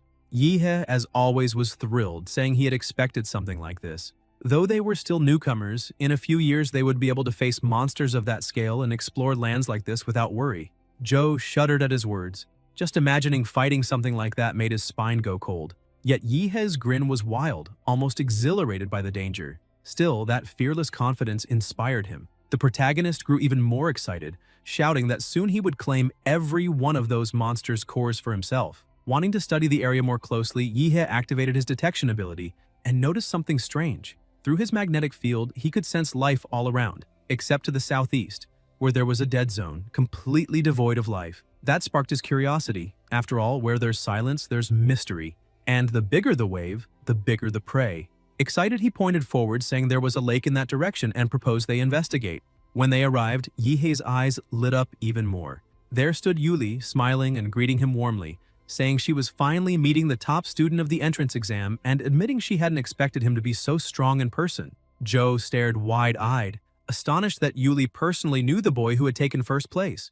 Another woman, equally surprised, urged her to introduce him right away, gushing that his fight against the beasts earlier had been incredible. The protagonist stepped closer, asking how long they had been there. Yuli smiled and said they had just arrived. Two of her teammates had gone underwater to explore. Suddenly, a man burst out of the lake, shouting with excitement that they were going to be rich. Yuli hurried to ask what he meant, and the man, still grinning, explained that there was a relic at the bottom of the lake. If they could retrieve it, they'd all become wealthy. Her eyes sparkled as she asked if he was serious. If true, it was an astonishing find. Curious, Yihe asked what kind of relic it was and why they were so thrilled. Joe explained that within secret realms, ancient structures were often discovered, believed to have been built by the native civilizations of the sacred realm, and that such ruins often contained priceless relics. He added that much of modern martial society and even current technologies were derived from these discoveries. At that moment, Yu Yang, irritated by their voices, turned sharply, demanding to know who else was there. Sword in hand, he shouted at them to identify themselves and accused them of following his team. Yuli quickly intervened, asking him to calm down, explaining that the two newcomers were Yihe and Zhou, first and second place in the city's entrance exam, both far stronger than most common warriors. She said they'd be joining the group temporarily. Yihe confirmed with a nod, saying they were only there to help explore. Yu Yang narrowed his eyes and asked how the rewards would be divided. Yihe replied that it wasn't a problem. They'd split things according to contribution. Whoever helped more would earn more. Still annoyed, Yu Yang stepped back, muttering that he'd accept it for now, but that it didn't make them friends. As he walked away, he thought about how these two top-ranked students would probably become great warriors someday. Better to avoid conflict and go along with it for now. With everything settled, the group dove into the lake to begin their exploration. Deep underwater, they discovered a cave. Yu Yang told them that after that passage, they would reach the ruins. But as they continued, he began glancing around uneasily. Li Wei wasn't there. He had specifically ordered him to wait at that very spot. A tattooed man suggested maybe Li Wei had found treasure and gone off on his own. Yu Yang pulled out his communicator and tried calling, but there was no response. The group asked if they had seen any trace of monsters or danger earlier. He said no. They had seen nothing and even set traps all around the perimeter, yet none had been triggered. The girl with glasses began trembling, saying this place was far too dangerous, especially with Li Wei missing, and asked if they really should continue. Yu Yang snapped angrily that of course they should. They couldn't waste such an opportunity. If she was scared, she could leave, but if she wanted to get rich, she'd better help. Everyone fell silent watching him. He took the lead again, declaring that since they had decided to stay, they should move forward immediately. The group followed a narrow path, guided by faint footprints on the ground. Yihe frowned and whispered to Zhou that something felt wrong. Zhou agreed, pointing out that the timing didn't make sense. Yuli had said they'd arrived only 10 minutes earlier, yet Yu Yang and Li Wei had somehow found a cave, explored it completely, and located ruins. It sounded like someone cheating with a game map. Concerned, Zhou suggested they turn back, but it was already too late. A glint of anticipation flashed in Yihe's eyes. He was hungry for a fight, and he told Zhou to relax, that he had a plan. After a few more minutes of walking, they reached a wide chamber. Thick roots hung down from the ceiling, their surfaces crawling with a faint luminescence. The group looked up and realized that several monster cores were tangled among the roots, long since dimmed after absorbing their energy. They now understood why no beasts had appeared earlier. They had all been devoured. Yuli asked Yu Yang where the relic he'd mentioned was. The girl with glasses began shaking uncontrollably, her voice trembling as she pointed upward, saying that was Li Wei. His body hung lifeless, completely consumed by the parasitic roots. The two women screamed in horror. Yu Yang fell to his knees, trembling, shouting in disbelief. Where was the relic? Why wasn't anything there? Where had it gone? He kept shouting that nothing made sense, clutching his head as veins bulged beneath his skin. Something was wrong, and his skull began to swell, and he cried out that they had to leave immediately. Suddenly, roots burst from his head. The monster had possessed him, but Yihe reacted instantly, obliterating him with a single atomic blast. The protagonist muttered that he hadn't expected to find such an intelligent creature here. Looking up, he realized they had walked straight into its trap. In an instant, the roots sealed off the entrance, trapping everyone inside. Zhou's eyes widened as he recalled something from an old book. If he remembered correctly, this creature was called the Demonic Branch Phantom, a high-level monster. Yuli trembled, saying that such creatures were not like ordinary beasts. With their current power, they didn't stand a chance. Yihe's eyes gleamed coldly as he released his aura and declared that no matter what level it was, he'd crush it all the same. Suddenly, the blocked passage exploded open, and from the smoke emerged a man radiating immense power. He called out Yihe's name, saying he had come only to kill him. The entire group froze. The energy emanating from him was clearly that of a superior level warrior. The protagonist turned, his expression darkening, tired of constantly being targeted. The man glared at him, saying he had heard rumors of someone using nuclear radiation within the Red Tree Mountain's secret realm, and he knew it could only be Yihe. He explained that he had tracked the protagonist by the radiation trail left behind, following him silently to avoid detection, stopping his heartbeat, suppressing his breath, erasing every trace of life. But even then, Yihe had found him and sealed the cave. That, he said, proved Yihe's strength was great enough to have killed his brother from the Huo family. Yihe, confused, asked who this guy even was, saying he'd just appeared out of nowhere talking nonsense. Did they even know each other? Enraged, the warrior shouted for him to stop pretending and go straight to hell, charging forward. But as he leapt, the roots reached for him, and the moment they touched, he realized this was the nest of the demonic branch phantom. Yihe had deliberately lured him here. Furious, he demanded to know the protagonist's plan, hacking through the roots with rapid strikes, but soon noticed that the creature absorbed life energy and released toxins that weakened his body. He growled that if he kept fighting like this, he would lose, accusing Yihe of tricking him. The protagonist rolled his eyes, still baffled, saying this was literally the first time they had met. That only enraged the man further. He shouted that such words infuriated him even more because his true mission had always been to kill Yihe. Then he unleashed an overwhelming burst of energy, striking the ground so hard that the entire cavern began to collapse. Yuli screamed in terror as rocks and roots rained down around them. Yihe shouted for her to get back and gathered a massive amount of radiation, blasting the ceiling apart and opening a hole where water began to flood in. He ordered Yuli and the others to escape through it. The high-level warrior tried to block their exit, lunging forward, but Joe intercepted him, brandishing his soul-damaged sword and shouting that as long as he was there, no one would lay a hand on Yihe. The man sneered, asking if Joe really thought he could stop a superior warrior with that toy. At that moment, Yihe's voice echoed from above. "Then why are you looking that way?" And before the man could react, an atomic explosion fist slammed into him full force, sending him crashing across the chamber. Yihe told Joe to retreat. This enemy was too strong for him at his current level. As the man staggered to his feet, Yihe landed before him, saying coldly that he'd handle the rest. On the surface, Yuli's group broke through the lake, gasping for air, shouting in panic that the demonic branch phantom had gone berserk and was tearing the lakebed apart. Moments later, Joe emerged as well. Yuli, breathless, looked around frantically and asked where the protagonist was. But Joe remained silent, his eyes fixed on the dark, swirling depths below. Suddenly, an immense amount of radiation began to pour out from the lake. A giant figure wrapped in radioactive energy emerged from the water, holding something at the tip of its finger. The high-level warrior who had caused all the chaos was completely carbonized by the radiation. The group watched from the shore, confused, seeing only a colossal silhouette amid the thick smoke. Little by little, the mist cleared, and Yihe appeared at the lake's edge, borrowing some clothes from his companion. After dressing and stepping out of the water, Joe asked what that explosion had been and what they had just witnessed. Yihe replied that it was the warrior's own doing. He had used a plasma bomb to try to destroy everything along with the demonic branches. Joe grew uneasy, saying that a plasma bomb wasn't something easily obtained since it was military equipment. He wondered who that man could be to have something like that, as the explosion had seemed even more powerful than an ordinary bomb. And, besides, he had seen a giant in the smoke. The protagonist tried to brush it off, claiming there had been no giant and that Joe must have been mistaken because of the explosion's flash. Internally, Yihe thought how lucky he was to have hidden it. If anyone found out about his new ability, it would cause serious trouble. He recalled that he had accidentally crushed the warrior and caused everything to implode, having no idea where the body ended up. But at least he'd obtained the core of the phantom of the demonic branches. With the situation resolved, Yuli and her group prepared to leave. She approached and apologized for getting him involved and for making him handle everything alone, promising to repay him once they left the secret realm. Yahello waved it off, saying he'd count the favor she did earlier as payment, and that if she insisted on giving him something, she'd just owe him again.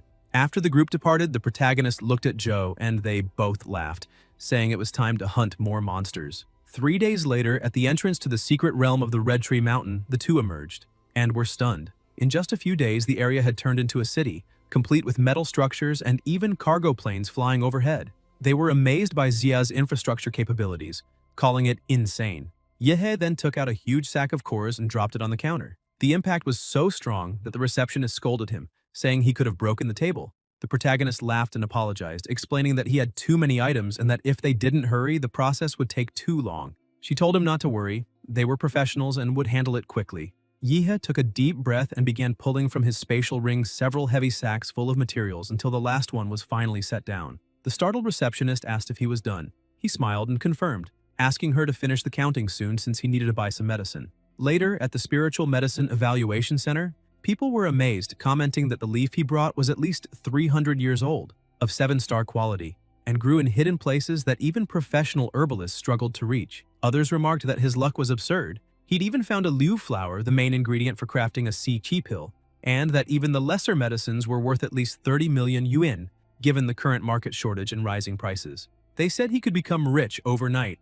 One of the doctors scolded them, saying it wasn't luck, and that speaking that way was disrespectful.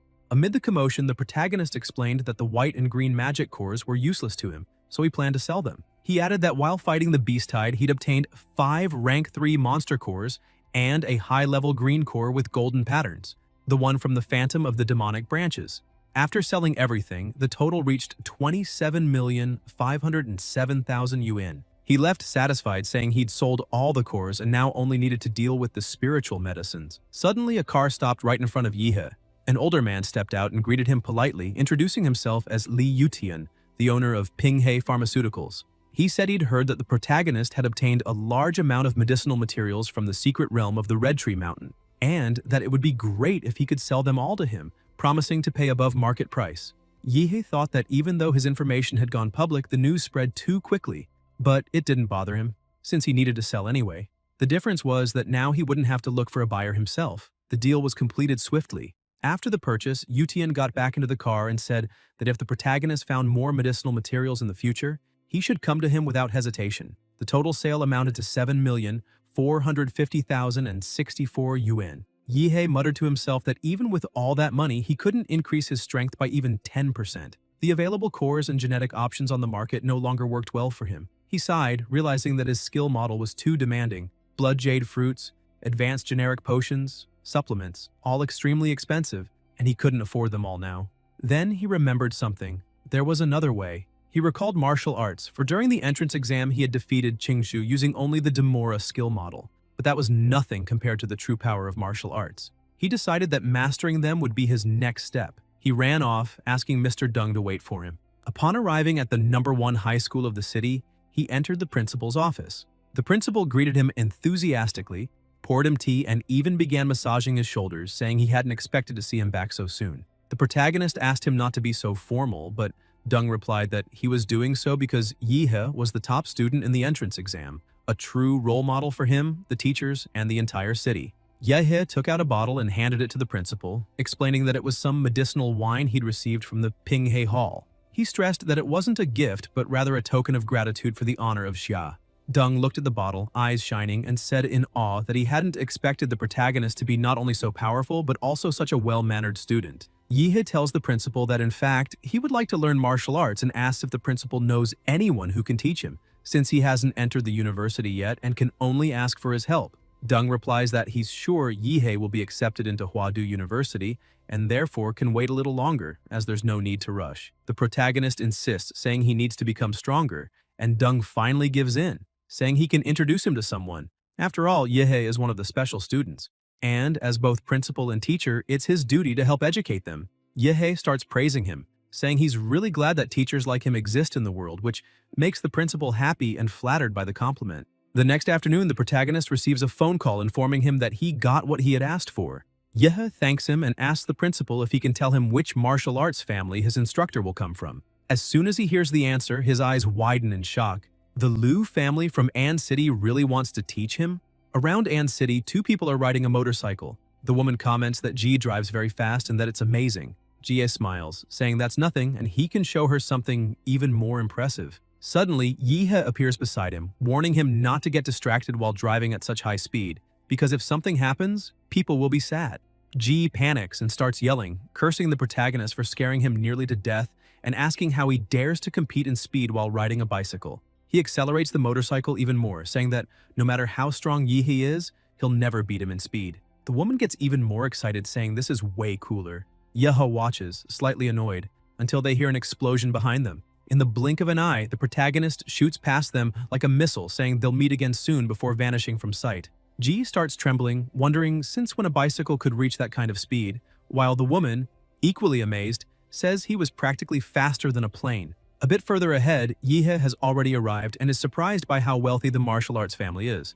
Their mansion is stunning. He can also sense extremely powerful presences through his magnetic field. Qingshu slowly opens the gate, greets him, and invites him in. The protagonist approaches and asks if she's sad to see him again. She says no, and he changes the question, asking if that means she's happy. Qingshu looks a little embarrassed and says she only greeted him because her mother asked her to. then tells him to stop talking nonsense and come inside. They walk toward the house, and as soon as they reach the main hall, she shouts that the protagonist has arrived. A woman comes down the stairs to greet him warmly and welcome him. She is Qin Lan, the leader of the Liu family and Qingzhu's mother. The protagonist is stunned by her beauty. After the examinations at the Liu family's residence, Qingzhu goes to her mother to explain herself, but Qin Lan tells her not to be nervous, saying she's already watched the video of her fight with the protagonist and praises her performance. However, she points out that Yihe's strength is beyond comprehension, and even if it were the Huadu University entrance exam, he would still be the strongest, so she shouldn't feel guilty.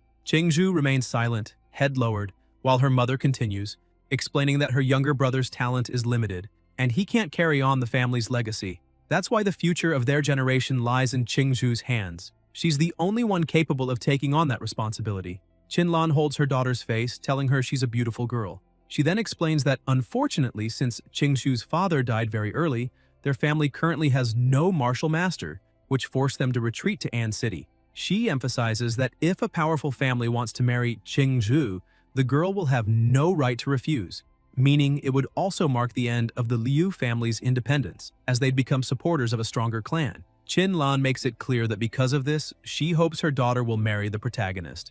Qingzhu is shocked and embarrassed by her mother's words.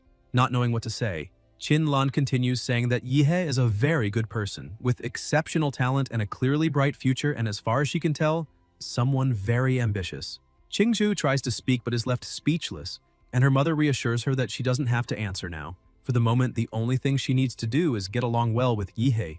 Back in the present, the matriarch of the family welcomes the protagonist, who bows respectfully and presents her with a small gift. Qin Lan gets straight to the point, saying she heard from the principal that he wants to learn martial arts. Yihe confirms, and she informs him that Qingzhu will be his guide for the time being. The protagonist looks surprised and suspicious, wondering why the matriarch agreed so easily. Qin Lan takes the gift, walks past him, and explains that her daughter will take him to the martial arts pavilion. Since nothing can be taken out from there, he'll be able to stay inside all day. She emphasizes that there are 3 supreme martial arts techniques at the back of the pavilion, and whether he manages to learn them or not will depend entirely on him. Yihe shows respect and thanks the Liu family for everything they're offering. The matriarch is impressed, thinking he's expressing gratitude to the entire family rather than just to her personally. To her, that feels like a promise of commitment, which is a very good sign. Because of that, she hopes to see him again in the future. The atmosphere between the 3 turns a little awkward as Qinlan keeps observing the protagonist, finding him an intelligent young man. The more she looks at him, the more she likes him. Meanwhile, Yihe notices her gaze and feels puzzled, wondering why she's looking at him in such a strange way. Qingzhu just watches, confused as to why the two are staring at each other for so long. Sometime later, while walking down a hallway toward the pavilion, Yihe notices something odd and asks Qingzhu why she's avoiding him. The girl starts trembling and nervously denies it, saying she's not doing anything. He approaches from behind and, looking closely at her, asks if she's really telling the truth. Embarrassed, Qingzhu yells, asking why he's coming so close. Yihe steps back a bit and laughs. After a short walk, they reach the end of the corridor, where Qingzhu explains that the wall ahead is made of huali stone, a special material from the secret realm that can dissolve almost any attack without breaking. Yihe studies it for a moment and asks if he can punch the wall. Confused, Qingzhu tells him he can try, but quickly starts thinking his brain must work in a really strange way. Who in their right mind would punch a wall just to test it? He gathers energy in his hand, and when she realizes it, she turns her face away, saying he's using the same shining punch technique from last time, which brings back some unpleasant memories. Yihe then strikes the wall with full force, but nothing happens. He looks at his hand, confused, and says it felt very strange, as if he had punched into a sea of mud, while 90% of his strength was absorbed. Qingzhu starts laughing and tells him to stop fooling around, saying she wants to show him the martial arts already, thinking to herself that even the prodigy of the city loses sometimes. The two continue to the storage area and she opens the door, revealing everything inside. Qingzhu explains that all martial arts are divided into categories like body movements, defense, training, and sword techniques, among others, and that if he wants to learn any of them, he just needs to use his identification card. Yihe then asks about the supreme techniques, so she takes him to another door, explaining that those arts are kept in a smaller stone room that can only be accessed with the card. She warns him that he won't be able to comprehend them in just one day, maybe only a little, and admits she doesn't think her mother's permission is necessarily a good thing, since he won't be able to absorb everything right away. That's why it would be better to start with the basics and learn more suitable techniques first. Yihe steps closer again and smiles, asking if she's worried about him. Slightly annoyed, Qingzhu thinks she just wants him to shut up, and replies that there's no need to worry. She knows what she's talking about. The protagonist insists, saying that if he's going to learn something, he wants to start with the strongest one, and if he didn't have the courage to try, he would have stayed home. He points to the door and asks if it's also made of black power stone. Qingzhu starts typing the code, explaining that it's a secret chamber that protects the family's most valuable martial arts, and that the black coloration shows the stone's extreme quality. As the door opens, she continues explaining that the Liu family has been collecting these high-level stones since her great-grandfather's time, specifically to build walls as secure as this one. Suddenly, the lights turn on, revealing several vaults. Qingzhu continues the tour, explaining that these aren't martial arts one can learn just by looking. They must be felt through the mark left by their creator. If he can't sense that mark, or if it conflicts with his own emotions, he won't be able to learn anything, because these techniques are alive. It's not the user who chooses them, but they who must choose the user. Yihe starts getting excited again and smiles, saying that this is perfect because there's a martial art called Bone-Cutting Evil Strike that he wants to learn. When he opens the vault, he freezes in surprise and with a trembling voice says that it's not a martial arts manual but a completely strange statue. Sitting in front of it, he stares intently and wonders if this is what it means to feel the mark, because if so, then he's already entered its world. He remembers the moment he opened the vault and saw the statue for the first time. Qingzhu explained that it wasn't just a statue, since paintings, weapons, or even simple tools could carry a martial mark. That's the true mystery of martial masters. Only they can imprint their art onto an object that lasts for generations. After finishing her explanation, she turns to leave, saying that from now on, he's on his own. Confused, Yihe asks why she's leaving and if she's not even going to explain how to learn martial arts from an object. She only replies that he must feel the mark, and if it's his destiny, he'll surely succeed. Not understanding anything, he lies down in front of the vault, wondering if everything really depends on fate. In the observation room, Qingzhu watches with irritation, muttering that she already knew he would do something exactly like that. The protagonist, meanwhile, reflects that this so-called martial mark must be some kind of spiritual world, but since he doesn't yet possess any martial chi, he has no idea how to activate it. At that moment, his nuclear reaction begins to manifest, meaning that at least a small trace of energy is present. The system appears, informing him that the user's consciousness has been detected and transported into a new space to prevent death, and that his spiritual body has been blessed. Yihe cheers, saying that at least the system works there too. Suddenly, a man appears behind him, laughing, and says that only a true man can learn his martial arts. Otherwise, he'd rather let everything rot into oblivion. With a threatening gaze, the man demands that Yihe prove he's a worthy man deserving of that power. Yihe is startled, realizing that the man looks exactly like the statue. The mysterious figure begins to speak of a storm that is approaching, and says that when it arrives, countless spirits will pay for the night, and it will be up to the protagonist to protect the temple. He emphasizes that Yihe must not allow the bodhisattva to be corrupted by evil spirits, and if he succeeds, he will receive the teaching of a powerful ability. But if he fails, he'll lose his sanity, be devoured by the spirits, and never again be able to learn any martial art. He warns that if Yihe feels afraid, there's still time to retreat. Yihe remains still, observing his surroundings until drops of water begin to fall on his face. He asks if it's raining, and at that instant he realizes the trial has already begun. Drawing his sword, countless evil spirits appear before him. With an empty, unwavering gaze, he faces them without hesitation, cutting them down one after another. He shouts that it was obvious this challenge wouldn't let him fight barehanded and insists there must be something deeper hidden in this place, something craving battle. Driven by adrenaline, he leaves the temple and charges into the sea of spirits, fighting like a true demon. The statue's guardian watches from his seat, saying that those spirits were summoned by his master and that by leaving the temple, the only protected place, the protagonist has essentially signed his own death warrant. He sighs, remarking that another fool has come for the challenge since, with each generation, people only seem to get worse, and every time he has to rise to collect their corpses. However, when one of the spirits tries to attack Yihe from behind, nothing happens. Shocked, the guardian stares closely, wondering in disbelief why the evil spirits can't even touch the young man. Yihe looks at his own hand and comments that since this is a spiritual world, perhaps the system can protect him from that type of attack as well. Overcome by an uncontrollable thirst for battle, he starts laughing loudly, shouting that it feels like he has an invincible body in there, and keeps advancing, annihilating everything in his path. The guardian remains stunned, unable to comprehend what's happening before his eyes, since the boy isn't being affected by the effects of the martial mark, something that should be impossible. Yihe hears him and replies that actually there's no special reason for it. He's just someone who works hard and studies a lot. As the spirits continue to approach, the statue's guardian admits it's a good excuse, but adds that since it's clear the protagonist can handle all those spirits with extreme ease, he'll keep his promise and grant him a skill, though whether Yihe can accept it or not will depend entirely on him. Suddenly, a loud crash echoes.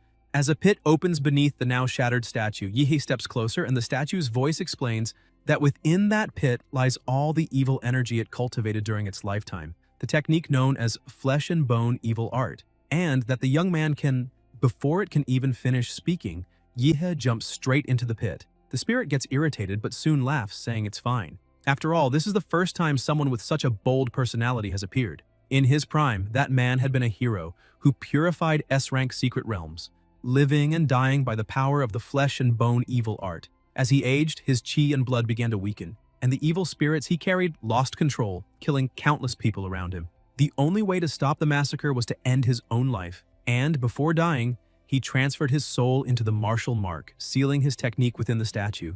Though the evil spirits were suppressed along with him, it was not something an ordinary martial artist could withstand, and if Yihe fails to control them, it will mean he's unworthy of learning the flesh and bone evil art.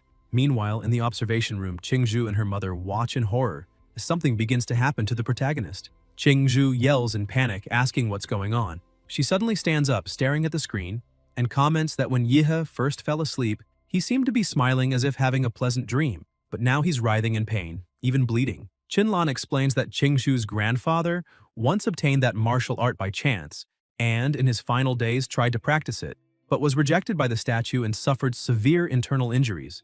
Since then, no one in the Liu family has ever been able to master it. Because the power of that technique is immense, the pain in acquiring it must be as well.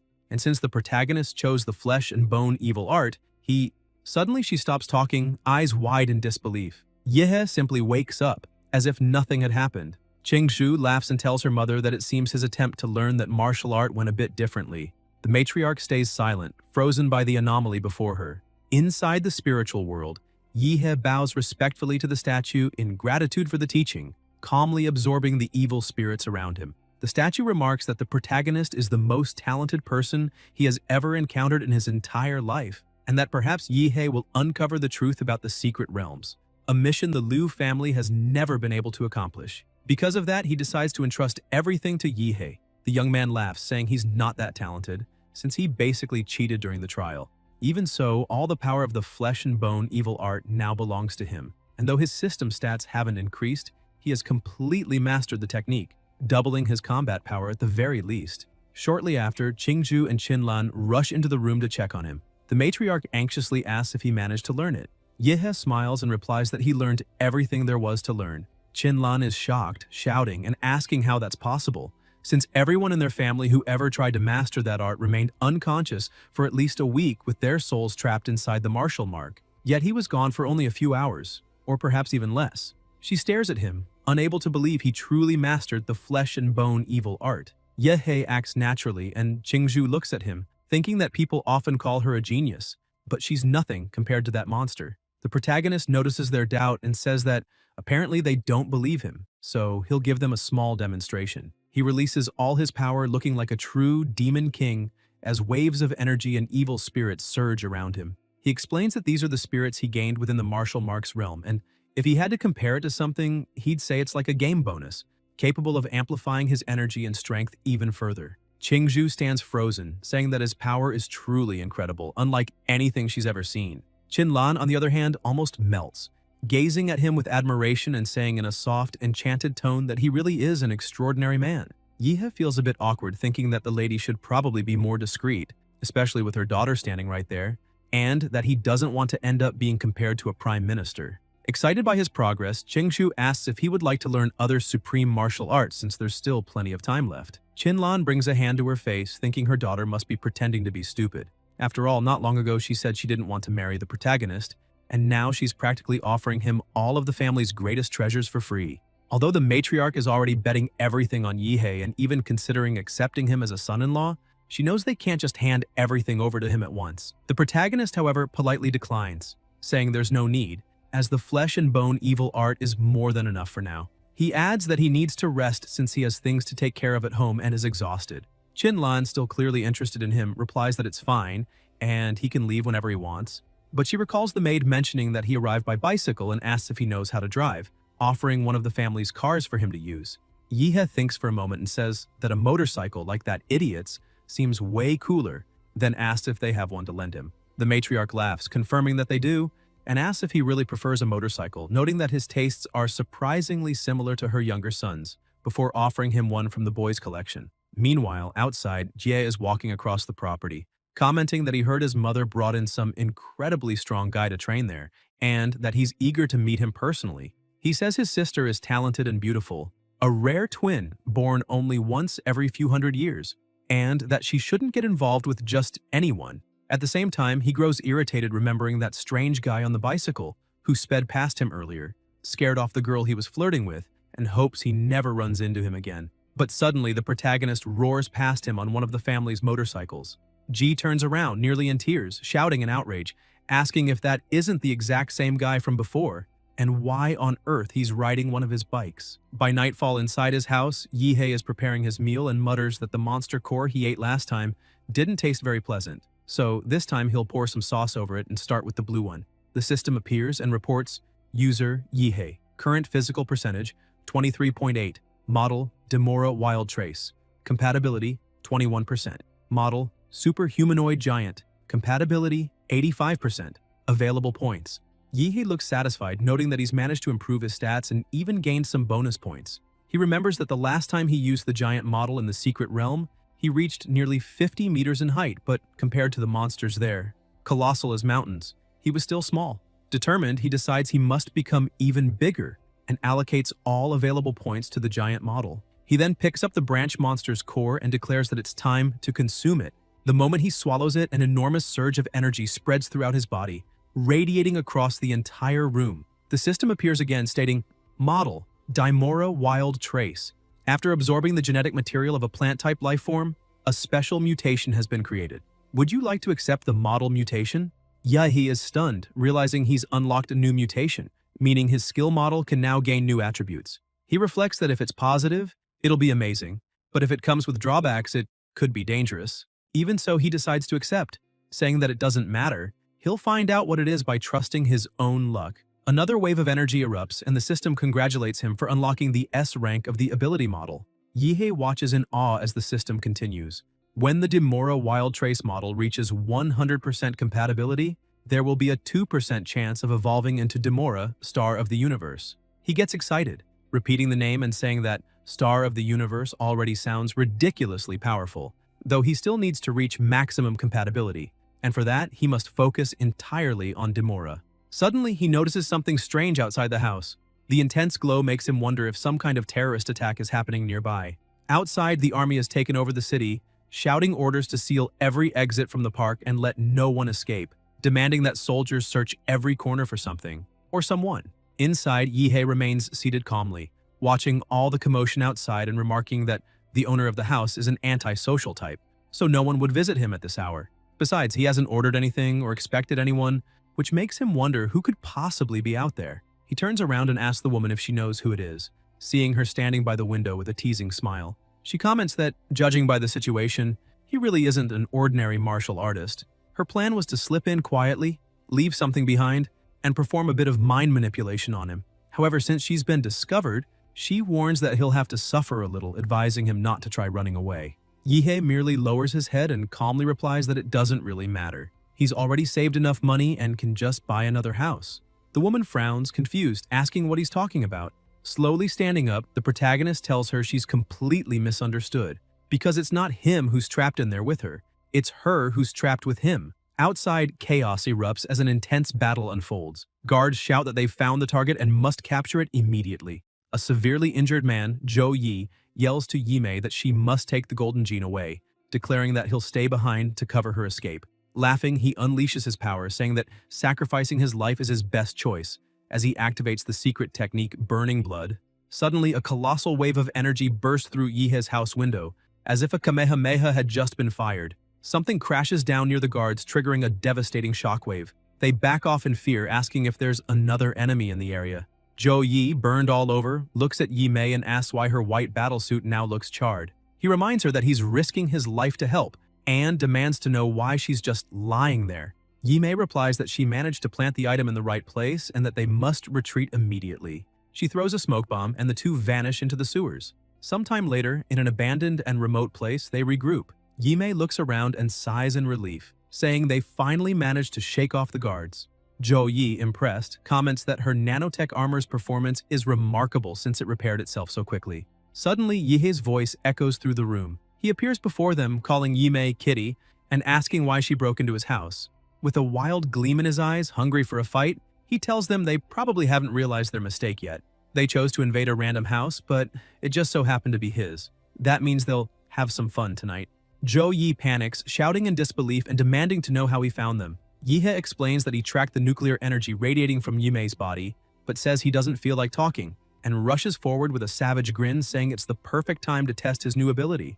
Yi realizes he can't dodge and raises his defense, but the attack is so powerful that one of Yihei's evil spirits pierces straight through his body, making him spit blood. Not satisfied, Yihei lands another brutal punch that slams him against the wall. Yimei watches in awe, remarking that his strength is unbelievable and asking where he learned such martial arts. Yihei replies that he's a disciple of Emperor Guangla. Yimei frowns, confused, never having heard that name before, thinking she'd never imagined someone this strong living in such a small city.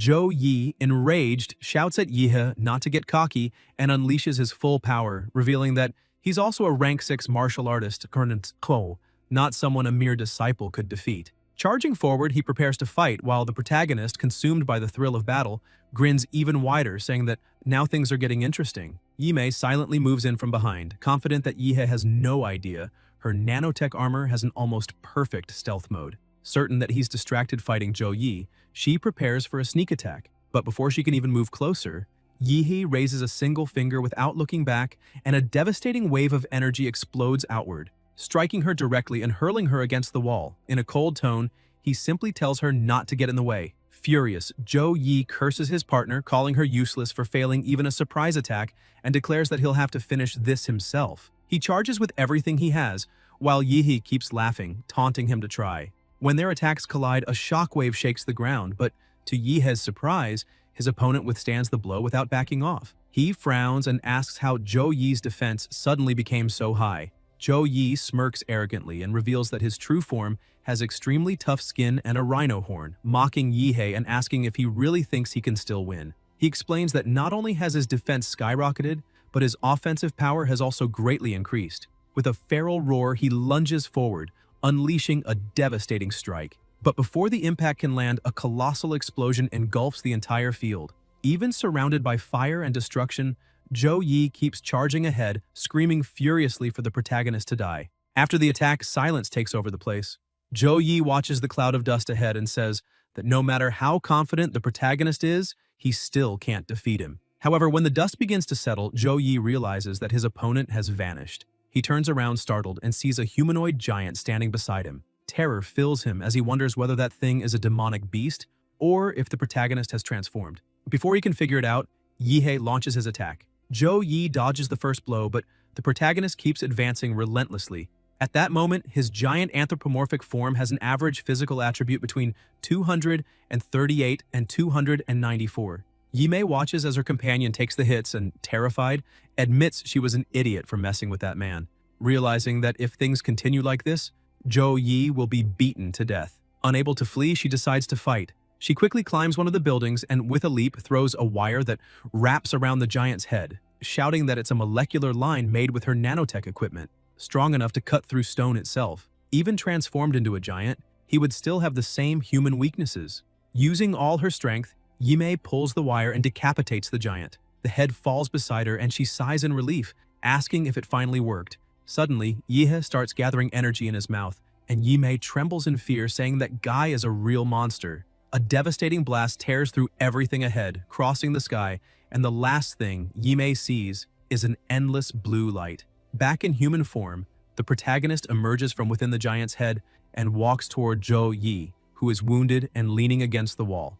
Yihei says it's his turn now. Yi, powerless, calls him a monster, and Yihei replies that it's only natural for those who kill to be ready to die. The attacks continue until, before dying, Yi says that if he's going to die, he'll take the protagonist with him. He reveals that the woman Yihei just eliminated had hidden something in his house, the so-called Golden Gene. With his body torn apart, he laughs uncontrollably, shouting that it now belongs to the protagonist and that he will be hunted for eternity. Zhou Yi provokes him further, saying he'll be waiting in hell before being finished off by Yihe, who declares he runs from nothing and no one and tells him to shut up. Looking around, the protagonist notices the destruction and remarks that the police are probably already on their way and that he needs to clean up the mess. Seeing the massive hole he blew through the building, he admits he went overboard. Later that night, back in his apartment, Yihe sends a message to Qinlan asking how things are with the police. She replies that for now, everything's fine, but the atmosphere is tense, and he should keep quiet until classes start at Huadu. Yihe tells her not to worry, reminding her that he knows how to take care of himself. He tosses his phone onto the bed and mutters to himself that it was good he talked to Qinlan before the police arrived, because with the nuclear energy he left at the scene, they wouldn't have let the case slide easily. Holding a vial in his hand, he wonders if this is the golden gene his enemies mentioned. He recognizes the symbol on the vial, the same one he saw in the Prometheus file received from someone in Huadu. It was the logo of Laserbird, a biotech company. Apparently, those two people had stolen the vial and were on the run. But in that idiot's final words, they ended up dumping the problem onto him. Yihe looks at the hole in the wall and decides it's better to spend the night in a hotel before figuring out what to do. The next day, in the Rank B secret realm in the inner region of Swan Lake, a group of adventurers had just finished clearing out some monsters.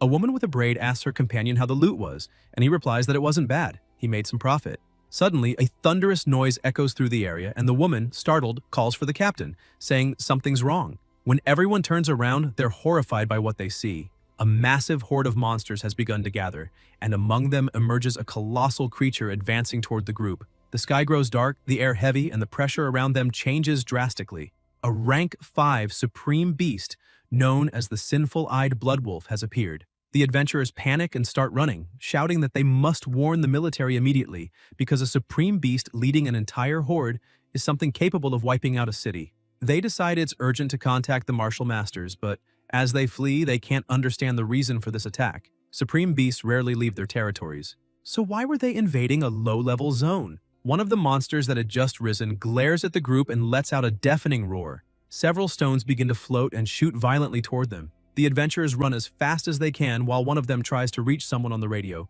shouting that there's an emergency at Swan Lake. A supreme beast has appeared, and the horde is spreading rapidly, requiring immediate reinforcements. Before he can finish the message, a stone strikes him square in the chest. On the other end, the operator confirms the appearance of the supreme beast and calls for an immediate response. But only silence follows.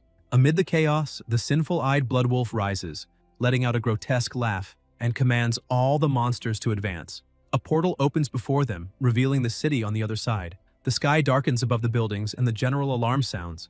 A massive horde of monsters is approaching from the Swan Lake secret realm toward the city. Time until impact, 20 minutes. Military forces are dispatched to the area and all nearby martial artists are summoned to the front lines, along with anyone capable of fighting. Panic spreads among the population. People rush desperately toward the subways, while officers struggle to control the crowd, urging calm and announcing that special trains have been reserved exclusively for children and students. The future of the city, which must survive if Anne is to fall. In the mayor's office, the man, overwhelmed by despair, asks his assistant if reinforcements have been requested and whether more troops are on their way. She replies that the problem isn't limited to their city. The horde is large enough to cause mass destruction, and even neighboring cities without proper defenses are scrambling to prepare. Mayor Qing asks about Huadu and whether they can send a martial master, but the woman reminds him that Guanshan, the neighboring city, is facing an outbreak of creatures from an S-rank realm, and several elite members have already been dispatched there. Qing realizes there's no time to waste. The battle for Anne has already begun, and they will have to fight alone. Meanwhile, at the Chu Dojo, Yihe and Zhou are training together. The protagonist lands a powerful punch on his friend, sending him flying backward. Smiling, he remarks that Zhou has improved since he was able to withstand that blow. Sweating, Zhou asks since when Yihe started using the black turtle style. He replies that it's been about a month, but he's still perfecting it, then teases his friend, saying maybe Zhou's the one who got weaker. Zhou fires back, insisting he hasn't weakened. It's Yihe who's gotten absurdly stronger. Suddenly, a loud boom echoes outside. Zhou, confused, asks what's going on. His phone starts vibrating and an evacuation alert appears on the screen. We are prioritizing the boarding of Ann City students. Proceed immediately to the airport for flights B521 and D753 or to the station for train A423. Evacuate immediately. Yihei looks at the message and asks if his friend really plans to leave. Joe smirks and says that with all that talent, the protagonist could easily run far from here. But then, taken over again by his fighting spirit, he begins to grin wildly, eyes gleaming like a madman, and taunts Yihei, saying he's talking too much, asking since when he's had such a sharp tongue, and adds excitedly that since they're staying, they might as well have a little fun before it all begins. At the Liu family mansion, Qingzhu approaches her mother and says she wants to join the defense line to help the people. The matriarch stares at her with worry and asks what real chances she has of coming back alive, reminding her that there are around 30,000 active martial artists in the city, and, counting retired veterans and volunteers, maybe 50,000. Yet, against a horde of that scale, it's like being on a boat about to be swallowed by a tsunami. She says that An City simply isn't equipped to handle something like this, as a supreme beast exists on another level of power. Only martial masters could stand a chance against it. More than that, she emphasizes that her daughter's life doesn't belong only to her, but to the entire Liu family. Overcome by anger, Qingzhu stands up and declares that a martial family that doesn't fight monsters isn't worthy of surviving. Then she slams the door, leaving her mother alone in silence.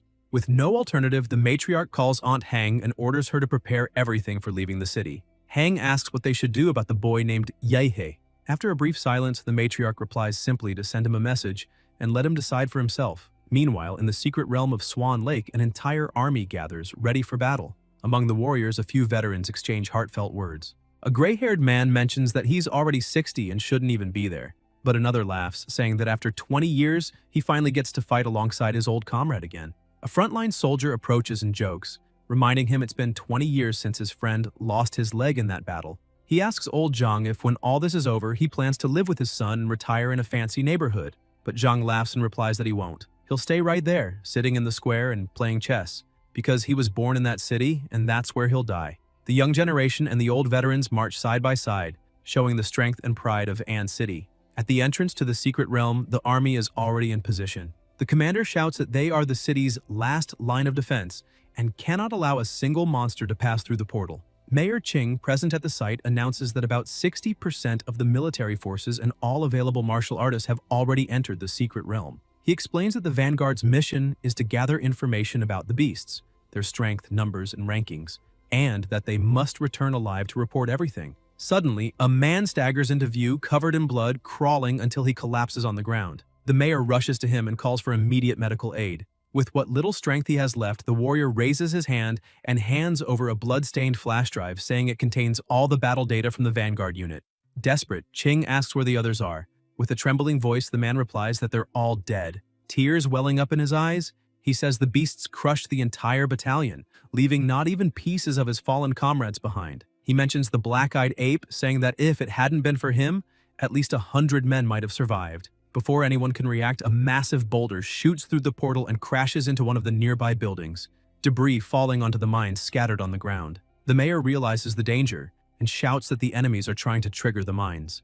A chain of explosions shakes the battlefield. The commanders confirm it's a direct attack from the secret realm and order all available firepower to be launched at the portal. The weapons roar, filling the air with smoke and flashes. However, the mayor notices something strange. The monsters aren't coming out. That can only mean they're trying to weaken the human forces from a distance using coordinated tactics. He's shocked and asks since when those beasts started using strategies like humans.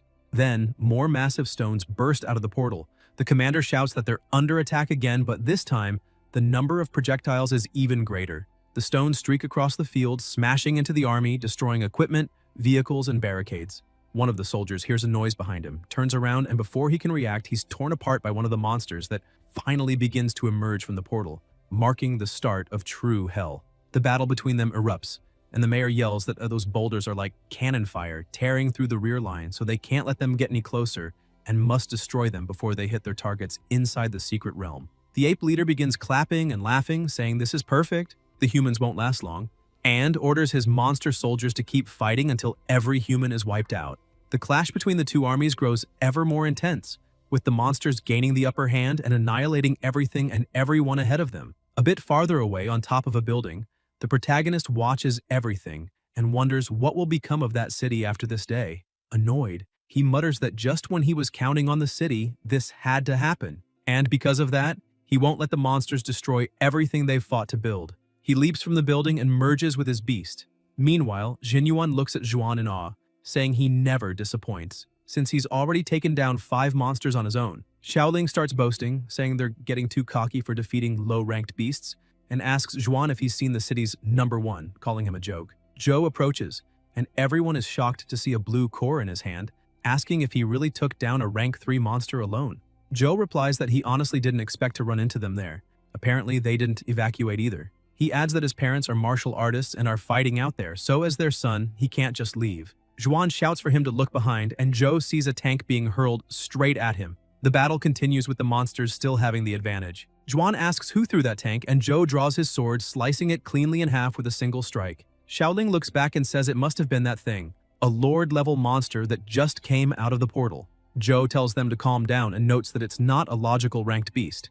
Its size and aura don't match. The creature attacks and Zhou freezes, realizing it might be an elite ranked beast. However, a blue lightning bolt suddenly strikes the massive monster, knocking it to the ground. When the monster tries to strike back, the protagonist, standing atop its head, easily blocks the attack and, with a grin, remarks that the creature has terrible breath. The beast attempts to hit him again but fails.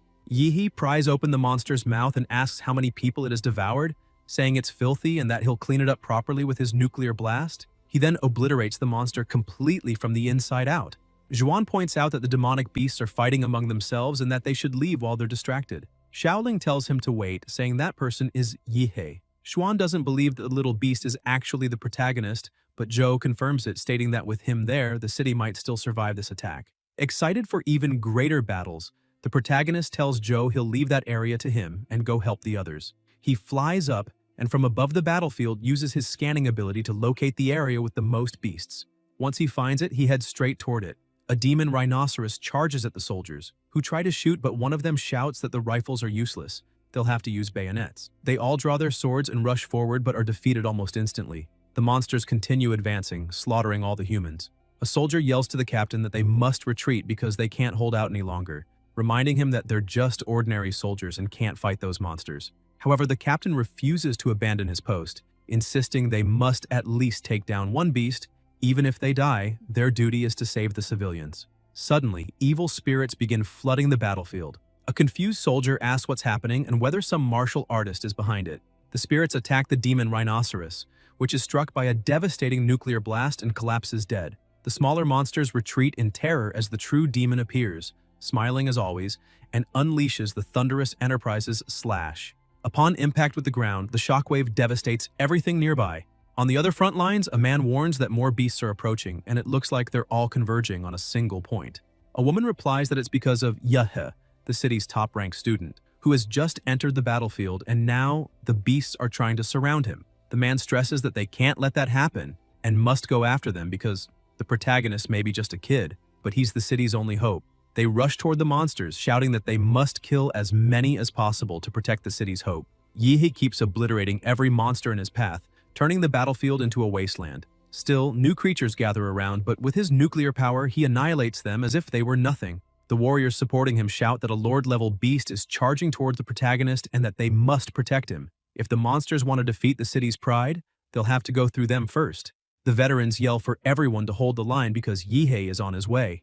An even stronger monster begins advancing toward the city but is stopped by the barrier. The mayor does everything he can to protect everyone, but realizes that the Earth Vein seal alone won't be enough to hold back those beasts. He concludes that he must eliminate the leader to end the invasion. Moving swiftly, he climbs the barrier and tries to attack Qing, but Qing kills him effortlessly. However, when he turns around, Qing is horrified to see a gigantic monster looming before him. The mountain giant crocodile, a rank 4 beast and a royal class species. Qing backs up to the barrier, thinking that if a creature like that has appeared only now, it must mean that damned ape is on its way. Leaping over the barrier, he activates his dominating mountain-smashing hammer technique, making the entire city quake. The crocodile reacts by pulling everything around into its center. The mayor rises from the ground, facing the creature, and asks if it really thinks he didn't know that this type of monster specializes in underground attacks, revealing that he'd been using that to his advantage. Qing unleashes his power, declaring that the crocodile walked right into his trap, and with a devastating strike, he uses the martial technique Serpent Wave Explosion, gravely injuring the creature. Even so, the monster's strength is overwhelming, and every movement it makes obliterates everything nearby, plunging the city into chaos. The mayor watches and thinks that it's a good thing he knew something about this kind of beast. Otherwise, the disaster would have been even worse.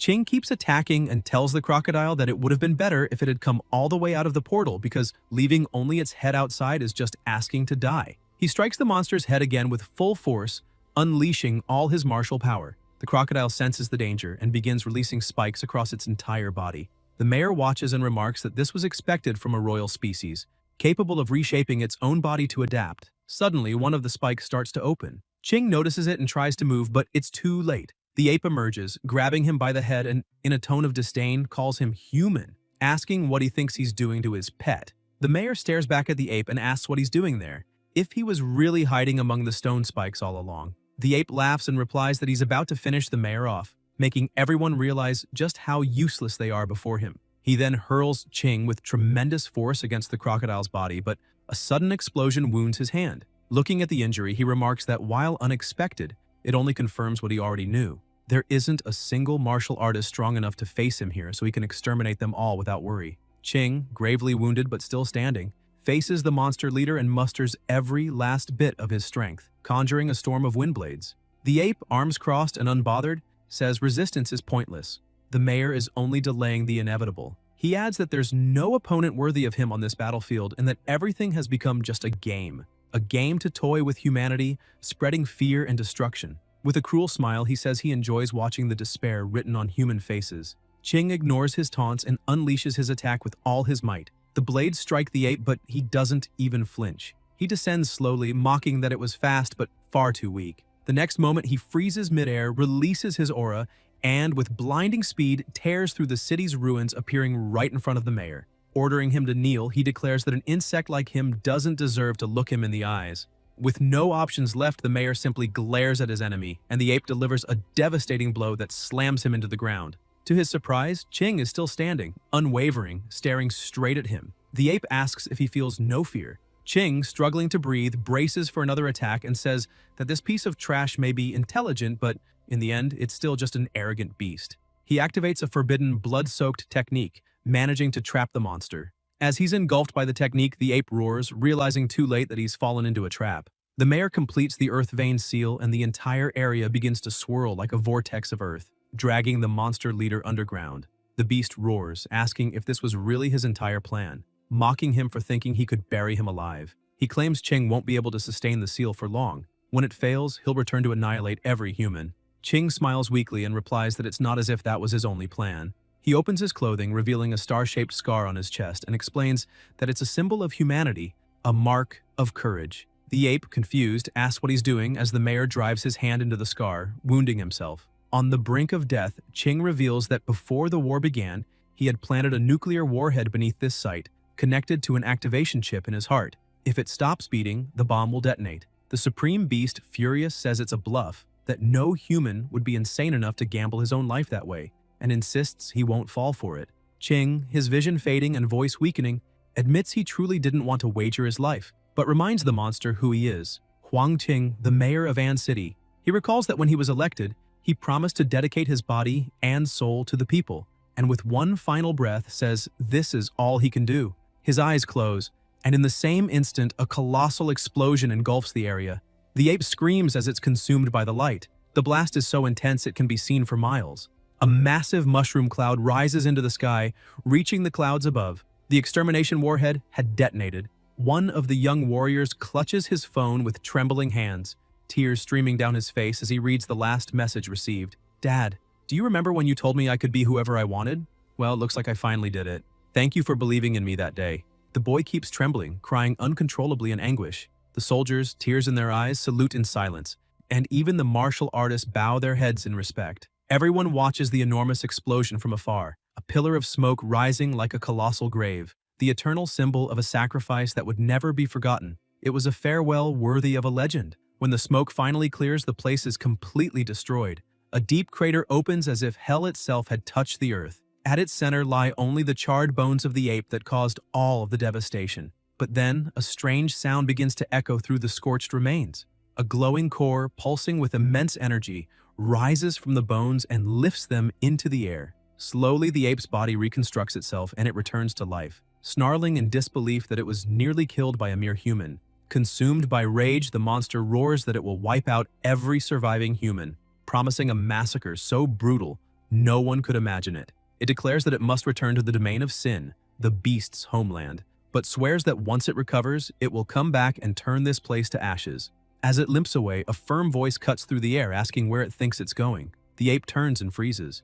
Standing before it is the protagonist, Yahello, alive and towering. Terror flashes in the beast's eyes as it recognizes the man as the true threat to innovation, a prodigy beyond compare. With a cold, hate-filled gaze, Yahello says he's finally found it, even if it's too late, and charges forward, striking with an explosive punch of radiant energy. A small blast ripples through the air, but something feels off. The ape suddenly appears in front of him, mocking the human's foolishness for exposing himself so easily. It tries to counterattack, thinking it has the upper hand, but Yahello simply smirks and says it talks too much for something that nearly died to a nuclear warhead, and that apparently it's begging for another. The ape barely has time to react before Yahello begins transforming. His body expands into the colossal form of the armored titan, gathering nuclear energy so dense that the sky lights up. The explosion that follows is even more devastating than the last. The ground trembles. People far away stare in horror, wondering if another warhead had been detonated, if the mayor had planned this too. When the dust settles, the ape is still alive, but barely, trembling and calling Yahello a monster. It can't believe what it's seeing, muttering that no true beast has an aura that terrifying. It says Yahello must be the real king of monsters. The protagonist glares coldly and replies that he's not a monster like it, smashing the creature into the ground with a brutal blow that sends it flying. He warns that there's no point in trying to escape now, and gathers power for the devastating strike of the mountains. The ape, cornered and desperate, roars that it won't be underestimated again. Their attacks collide, and the explosion of energy is cataclysmic. Yahello's arm is left mangled, but he recognizes his foe's strength, a lord-level beast, still formidable even when wounded and at half power. Yet, in his armored form, which boosts all attributes by 30 points, Yahello endures.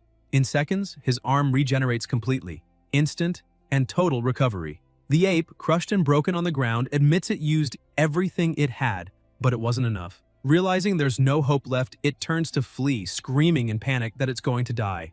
Yahello prepares his next strike, saying that worthless creature wasn't worth the mayor's sacrifice, then fires his attack, hitting the ape dead on. But once again, the monster manages to escape. Furious, the protagonist growls that the coward hid underground, pretending to be dead, proving how terrified it really is. And now, gravely injured, it's the perfect time to finish it off. He tries to locate it using his sensor, but doesn't know that beasts of this level can completely mask their presence and vital signs. Suddenly, Yahello realizes that if he had arrived sooner, the mayor might still be alive. He focuses on the ground, scanning the area, muttering to himself that this isn't the time to dwell on it, and even if he has to go to hell itself, he'll find the one responsible for destroying his city and killing the mayor. Finally, he detects the ape's presence and launches a precise strike, sending it flying upward. The ape glances back and mutters that it was almost at the exit, that if not for that damned mayor, it might have succeeded. Yahello wastes no time, smashing it back down with a powerful blow and declaring that this is the price for forcing the mayor's sacrifice.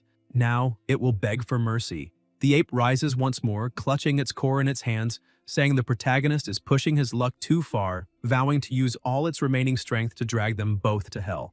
Energy surges through its body, regenerating its arm, and with the last of its power, it leaps, roaring that it's time to end this. The two collide, and this time, both the ape's arm and Yahello's are completely vaporized.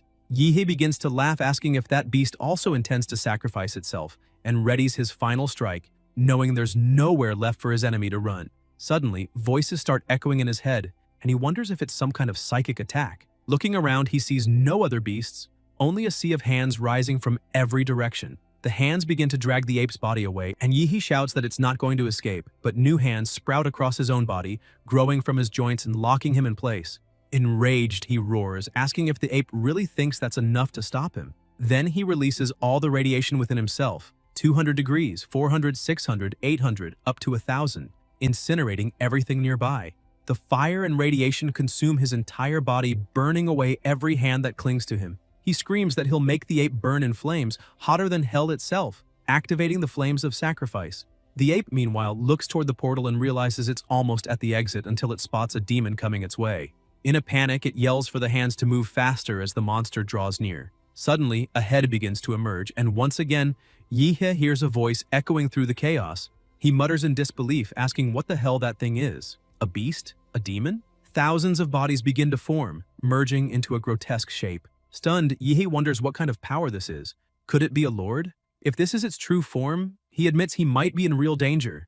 Amid the ruins, the head takes shape and opens its eyes, unleashing an ear-splitting roar. Even with his giant form's auditory system disabled, the roar reverberates inside Yihe's mind. He bursts from the giant's mouth, climbing out of his own body, shouting that after everything the monsters have taken, they still think they can just leave the city as if nothing happened. Fueled by rage, he swears he won't allow it. Channeling all his nuclear energy into his core, he injects it directly into the monster's body and is flung clear immediately after. Smirking, he raises a finger and says that this is a little gift from the city, its house specialty, a nuclear bomb. The giant's body begins to swell and explodes with a cataclysmic force, far greater than the two previous blasts. From afar, people watch in shock, shouting that the secret realm's portal just exploded and that something terrible is happening. Some believe the beasts have lost control, while others think the mayor actually succeeded. Chaos spreads as voices cry out to stay alert, that the mayor's sacrifice cannot have been in vain, that the city still has a chance. Gradually, the situation settles, and many speculate that what they saw was the black, blood-eyed gorilla's body colliding with the portal's boundaries, breaking the beast's advance. Either way, the invasion of the secret realm had ended. Martial artists swept through the city, hunting the remaining monsters, fighting non-stop for a full day and night until the last creature was slain. The battle for An City was won, but at a devastating cost.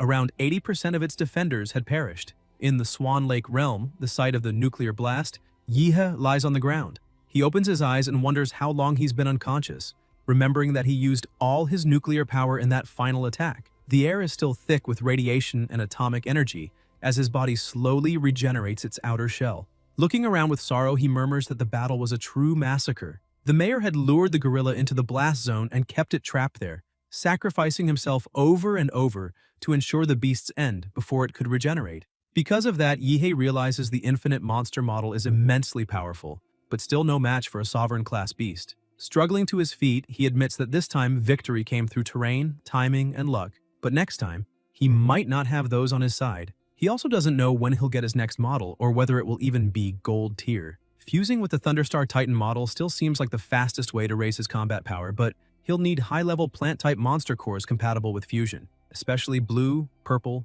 or golden ones. Moreover, he must fully master the Zhuanhuang martial arts, because if his model can synchronize with martial rhythm, that will be the key. Watching the sunrise, Yihe reflects that Zhuanhuang techniques evolve slowly compared to his model's abilities, but their potential is far greater, and perhaps that's the very reason he was brought into this world. A month after the crisis, a statue of the mayor was erected in the city center as a symbol of his bravery, loyalty, and strength. Sitting on a bench in the square, Yihe watches the news reporting that waves of beasts have struck 18 cities across the Xia nation, 12 of them completely annihilated. Among them is Guanshan, now linked to an S-class secret realm, shrouded in an undetectable gray mist.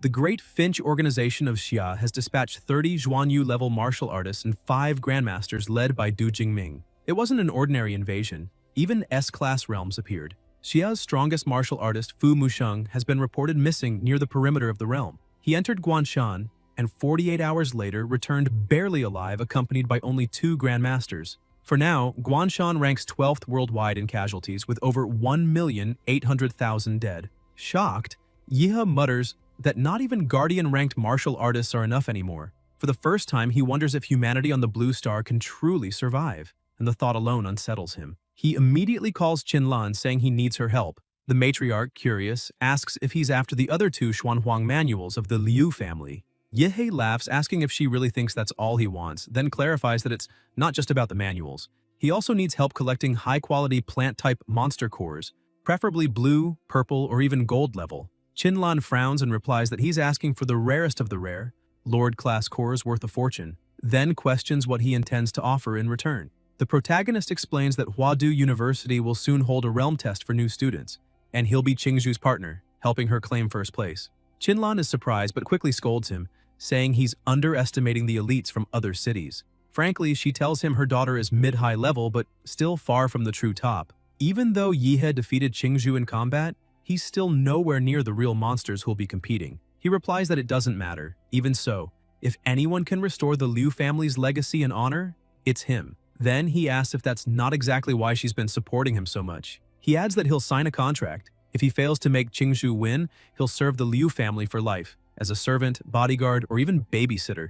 Surprised and delighted, Chinlan jumps out of bed with a grin and confirms, asking if it's really for life. When he says yes, she happily agrees to help him without hesitation. Later, at a hospital in the city center, people begin crowding around the protagonist. Some women claim to be his fans, asking for autographs and offering gifts, while others say he's the obvious candidate for the highest martial score since everyone else left battered, while he remained unscathed. They also mention that he defeated several monsters during the invasion. Yihe, embarrassed, hadn't imagined he'd become this popular. After managing to escape the crowd, he heads into the hospital carrying a pile of gifts. Seeing his friend, he bursts out laughing, saying that this is the most handsome man in the city, Joe, and asks if he's feeling okay. Wrapped in bandages, Joe replies that he knew Yihe would come visit but asks what he's carrying. The protagonist explains that they're gifts from his fans. Xuan, lying in the next bed, sits up and greets Yihe, but the protagonist looks confused and asks who he is. Xuan introduces himself, reminding him that he was Yihe's first opponent in the tournament, and asks if he's already forgotten. Yihe realizes who he is and looks surprised.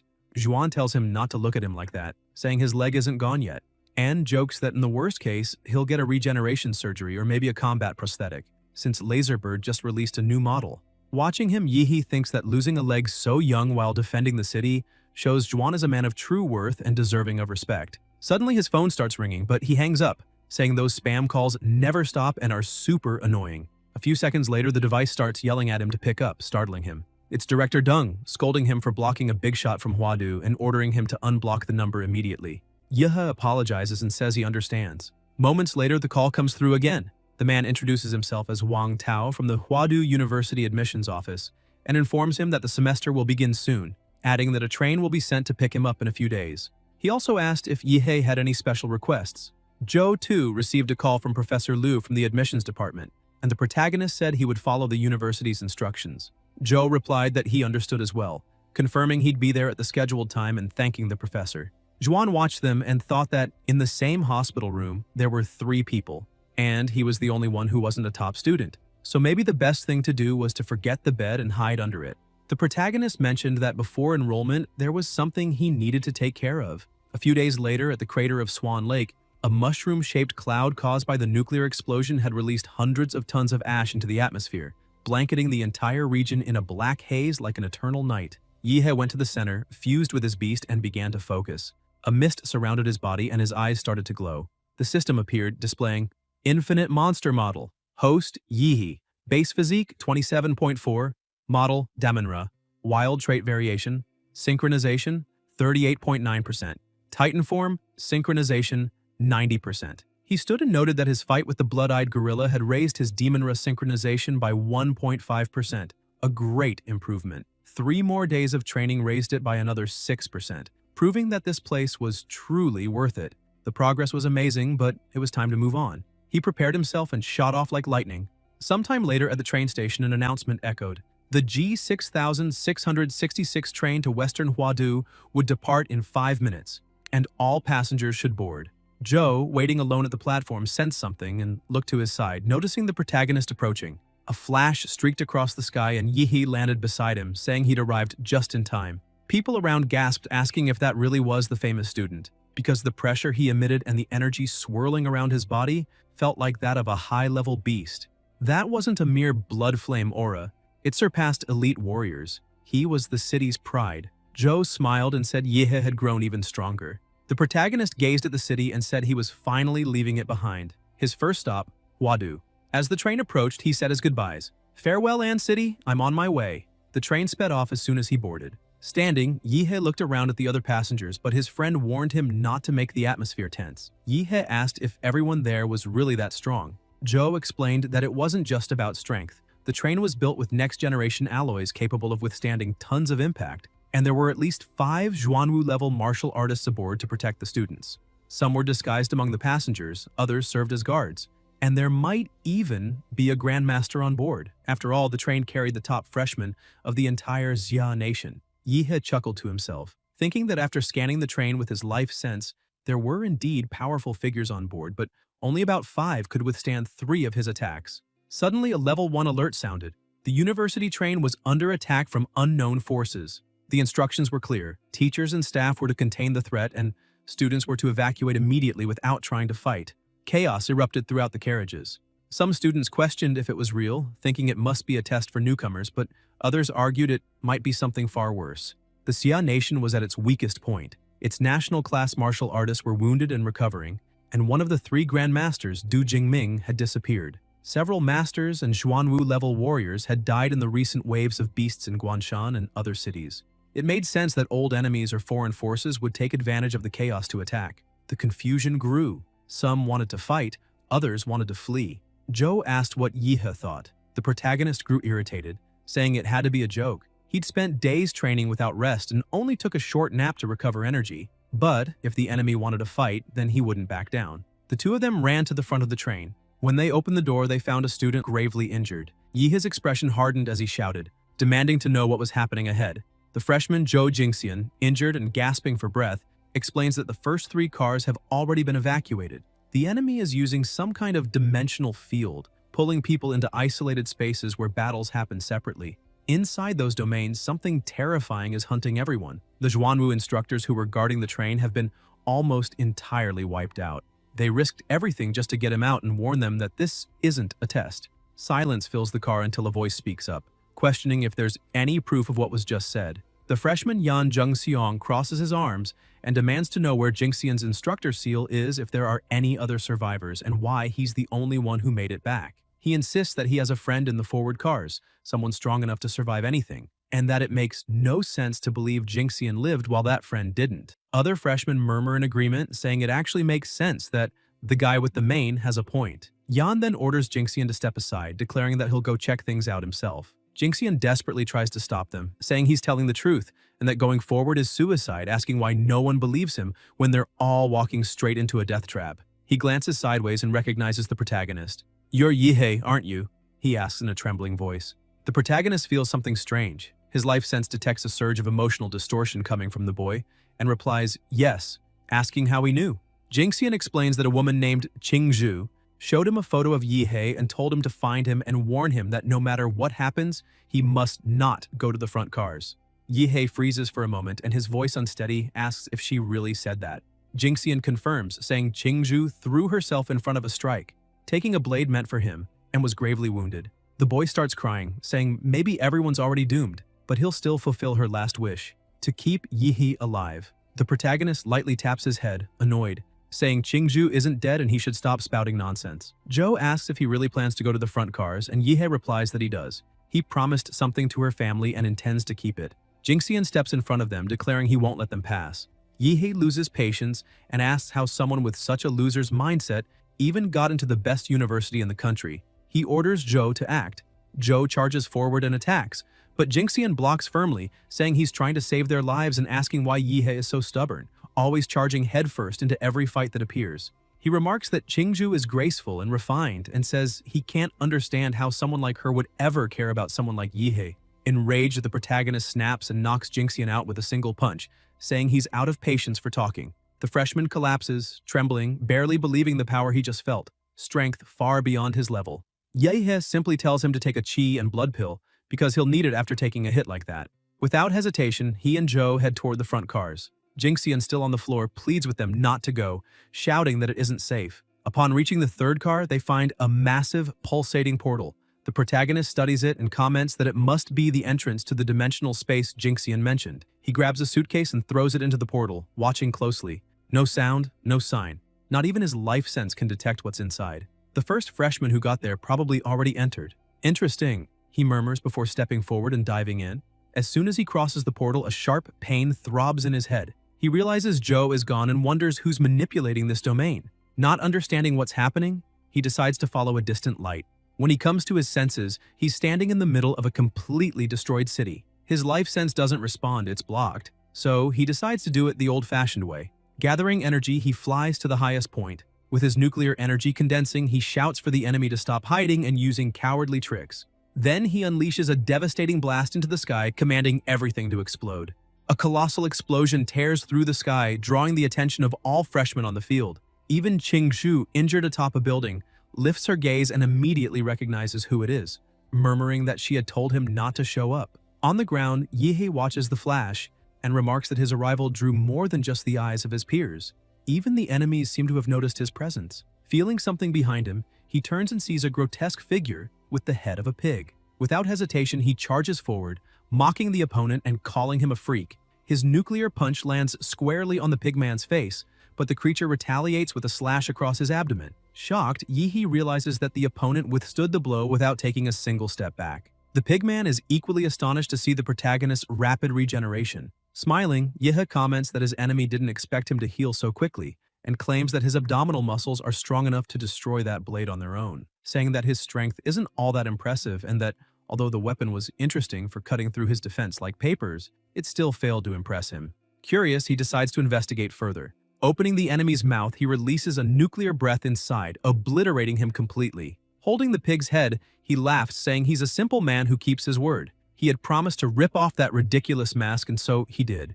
Examining the inside of the mask, he finds a pendant and concludes that it might be part of a Hwadu test, a classic challenge where defeating monsters grants rewards. He also notes that the enemy's weapon was probably reinforced with the chi of a high-level martial artist, making it absurdly sharp. But once that energy faded, it turned back into junk. Looking at the pendant in his hand, he wonders what it could mean and decides he must hunt down more masked enemies to collect their amulets. Suddenly, an arrow wrapped in sinister energy flies toward him. He destroys it before it can get close. Another enemy appears and Yihe, both irritated and grinning, remarks that they're attacking him in a group. Suddenly, a spear bursts from the ground beneath his feet while the archer takes the chance to unleash another volley. Even when hit, he only laughs louder, thrilled, asking if they really thought they could defeat him so easily. Calling them naive, he activates his armored Zodiac unit and a massive beast manifests behind him. In a single strike, Yihe attacks the archer and the impact causes such a powerful explosion that the entire building collapses. The freshmen watching from afar are stunned to see the structure crumble from just one blow. Returning to normal, Yihe walks to the building's base, demanding to know who tried to ambush him. As he approaches, he spots another masked figure, this time with a rabbit face, and realizes he's truly facing the Zodiacs. The rabbit-headed foe bends his knees and leaps toward him. Yihe tries to land a kick, but the enemy dodges with astonishing agility. He's startled to see that the rabbit knows kung fu. The strike is about to hit when a wall of ice rises up, blocking the attack. The rabbit man becomes trapped in the ice, and Joe appears, saying that was close and asking Yihe to leave that one to him. Joe advances, but the rabbit is incredibly fast, dodging smoothly and counterattacking, though Joe blocks and freezes his spear before landing a direct hit that sends the opponent flying. Yihe's killing aura flares behind him. Transformed once more with the Zodiac unit, he grabs the rabbit tightly, saying he finally caught that cute little thing. And in the next instant, another explosion lights up the battlefield. A few minutes earlier, two people were talking atop a building. The woman, watching the chaos below, asks the man why he's so quiet and whether the guy who made that flashy entrance has already been eliminated. The man replies that probably yes. Even their best fighters couldn't scratch the masked ones, since the weapons they wield can cut through anything, making them impossible to face at that level. The woman laughs disdainfully, saying the fool who showed up firing beams of light everywhere must be some lucky bumpkin who got into Hwadu by miracle with no idea what he's doing. She adds that the gap between the talents of the big cities and the losers from the countryside is enormous. She's heard rumors that Yan and Ouyang Ze from Modu, Lan Yusi from Shendu, and Xin Chen from Luli Island have already started hunting masked enemies, though she still doesn't know how they managed it. The man comments that if those names are truly as strong as people say, the top freshman spot will definitely come from that group. The woman disagrees, declaring that the top always belongs to someone from Hwadu, because before the monsters from that city, no student from the rest of the Jia nation stands a chance. The martial resources that Hwadu's students grow up with are on another level. Suddenly, the sky is torn apart by a blue nuclear explosion, leaving the two completely stunned. The man's eyes widen as he says that beam of light is the same one they saw earlier, wondering if it could be an electromagnetic cannon. Trembling, the woman scolds him, calling him an idiot for thinking such a cannon could even exist there. Elsewhere, Yan and Ouyang also witness the colossal blast. Yan asks what his friend thinks about it, and Ouyang replies that the attack doesn't match the masked one's style, it's probably the work of a freshman. The horse-headed masked man had already been eliminated, and Ouyang notes that, aside from the elites of Hwadu, no one else could possess that level of power. Even so, he says it's better to check it out since they have already collected the pendants of the rat, dog, monkey, and horse. Lan Yusi from Shendu should have the goats, Xin Chen from Luli Island likely took the snakes, and the freshman Qingshu seems to have defeated the Minotaur, keeping the ox pendant. If the masked ones really follow the zodiac pattern, then only 5 remain: the pig, rabbit, rooster, tiger, and dragon. Ouyang stresses that fighting the dragon is suicide, He's a boss, someone to run from, not fight. He concludes that whoever fired that blue beam surely already holds several pendants, and both Jin-chen and Lan Yusi are bound to show up there. That means the game is entering its final stage, and if they want to win, they'll have to steal each other's pendants. Elsewhere, Yihei holds another pendant in his hand. Joe, puzzled, asks what it is, and Yihei explains that before his companion arrived, he had already defeated a pig-headed masked enemy and pulled the object from inside him. If he's right, this challenge revolves around gathering all the zodiac pendants hidden within the enemy's masks. Joe asks if that means they'll start actively hunting the masked ones. Yihei confirms, saying that someone attacked him from behind on the rooftop, but he managed to escape during this confusion. However, the enemy's arrow grazed him, which now allows him to easily track the archer. Shortly after, they arrive at another area and notice the ground covered in battle marks. The burn marks are still warm, a sign that someone was there just minutes ago. Suddenly, Joe freezes, sensing an extremely dangerous presence beside him. He tries to react, but a woman retreats, wounded and surprised, asking how her optical stealth mode was detected. Joe comments again that apparently the girl had been hiding and plotting something. It was the freshman Lan Yusi. Her partner tells her to step aside and, using the genetic art Flaming Demon Body, unleashes intense heat from his palm, melting the ice coming their way. The freshman Shin Chen says they managed to catch her, and remarks that Yusi's stealth mode is quite weak. Yihei approaches, asking if the two were planning an ambush. Yusi tells him not to get the wrong idea, explaining that they had just smashed the face of a rooster-masked enemy and were hiding to lure out others. She lights a cigarette, trying to divert the protagonist's attention, but he stays focused and asks if what they say is true because, if it is, he wants them to explain that.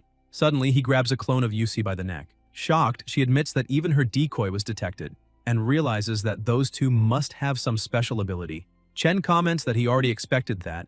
A sneak attack succeeding too easily would have been boring. He drops the cigarette on the ground and says he'll show them how it's done, inhaling deeply before exhaling a thick cloud of smoke. Yihei and Joe back away, but Yusi laughs, saying they don't even need to bother running, using her wind ascension technique to propel the smoke rapidly toward them. Chen conjures a fireball in his hand and says he's not done yet. Now it's time to really heat things up. He launches the fire into the smoke, laughing and taunting the two, wanting to see if they'll still be smiling after this. However, Yihei simply claps his hands, dispersing the entire attack around him. Chen is terrified to see that the protagonist erased everything with a single motion and realizes that kind of power is abnormal, questioning what kind of insane physique he has.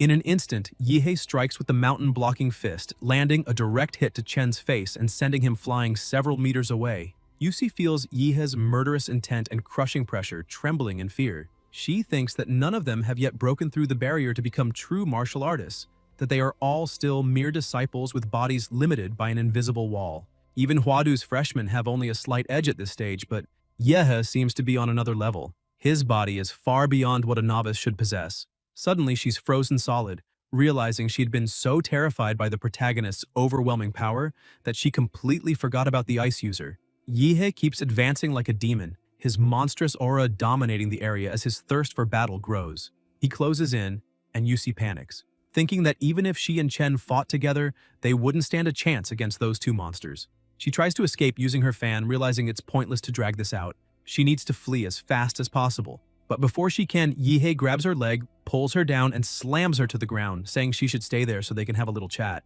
He prepares to strike, but she uses the martial art Xuan Huang, Step of the Empty Chaos, to try to run. Obsessed, Yihei acts like a predator chasing its prey, unleashing his evil spirits through the demonic flesh. Binding art, Shadow of the Demon Realm. Yusi's clones are restrained by the spirits, and she screams that her body can't move, demanding to know what those things holding her are. Yihei laughs at the scene, saying it looks like his little prey can neither fight nor flee anymore, so it's time to surrender. Yusi gives up instantly, saying he can have all her pendants. The protagonist collects the two pendants, praises her attitude, and asks her to tell him everything she knows.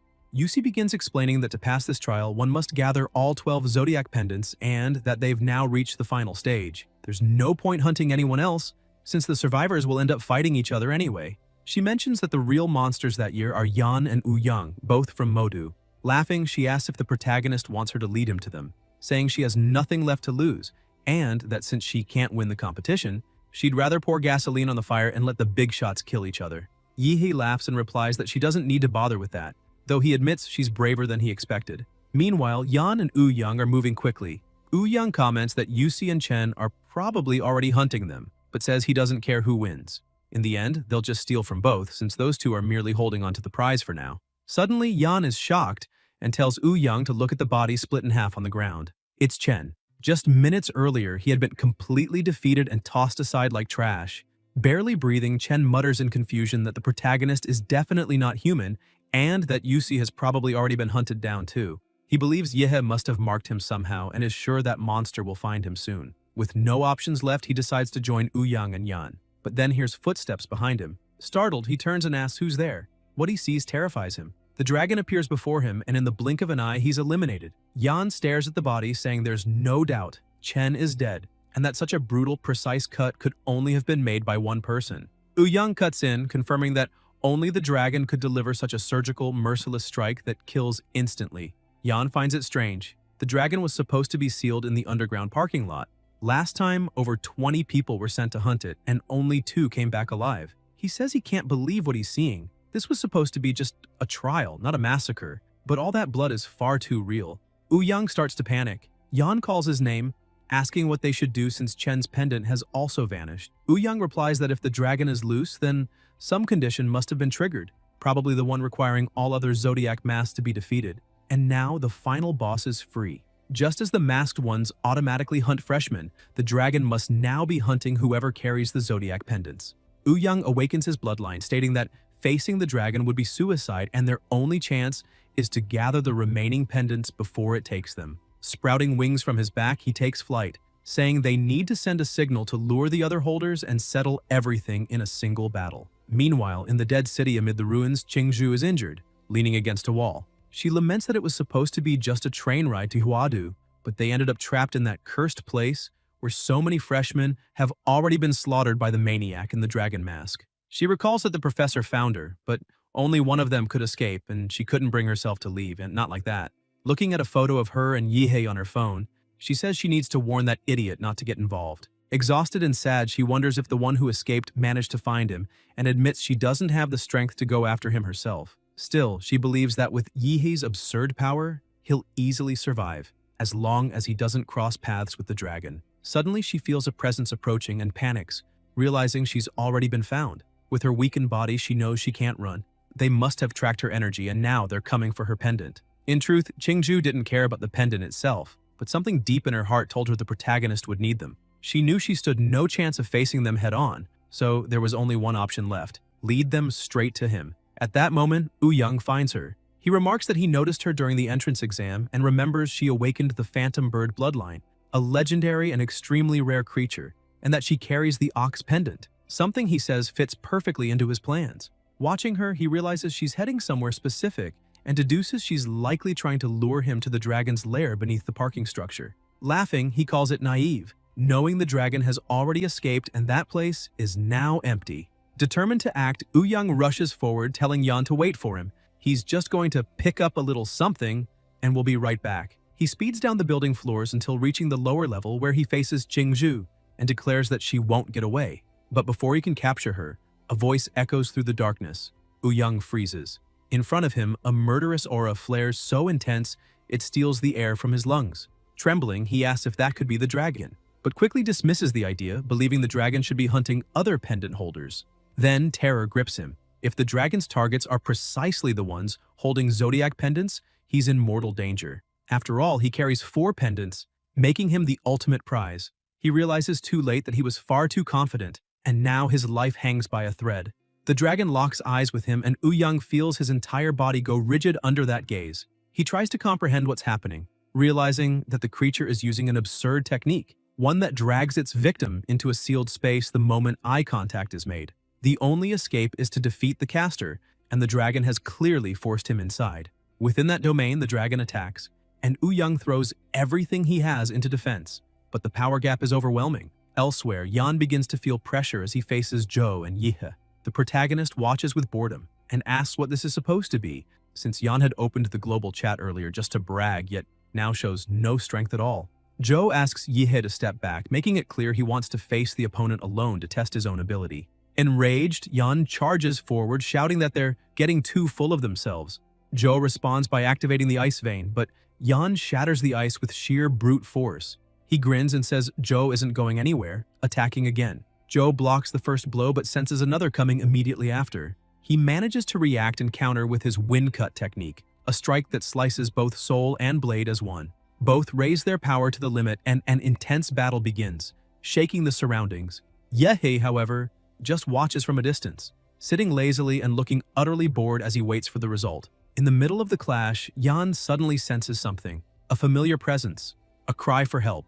It's Ouyang. He instantly retreats, ending the fight and saying that if he didn't have something urgent to handle, he would have broken at least 8 of Zhou's bones. But before he can flee, Yahello slowly stands up and asks if he's done showing off, then adds coldly, "Who said you could leave?" In an instant, he moves at unbelievable speed. Yan tries to react but is sent flying like a feather. Even though he manages to block, the impact leaves him battered on the ground.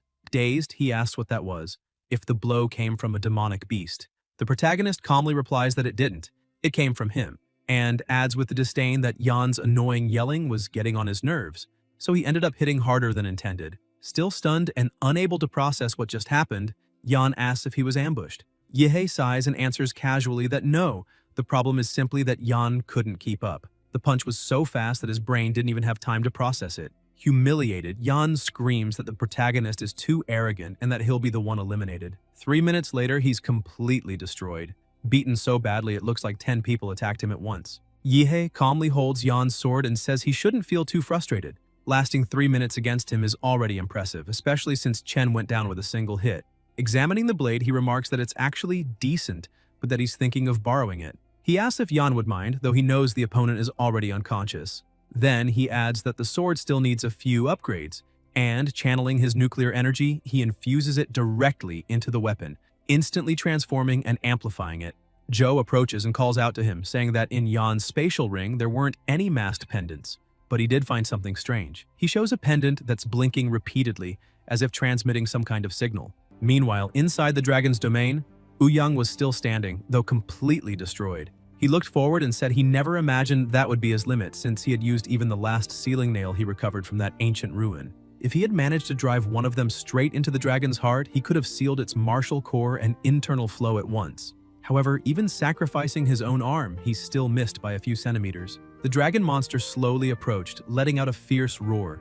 Ouyang accepted defeat, saying his only chance to beat that monster called Qianlong was gone. Suddenly, the domain began to collapse and Ouyang remained pinned to the wall with a sword through his body.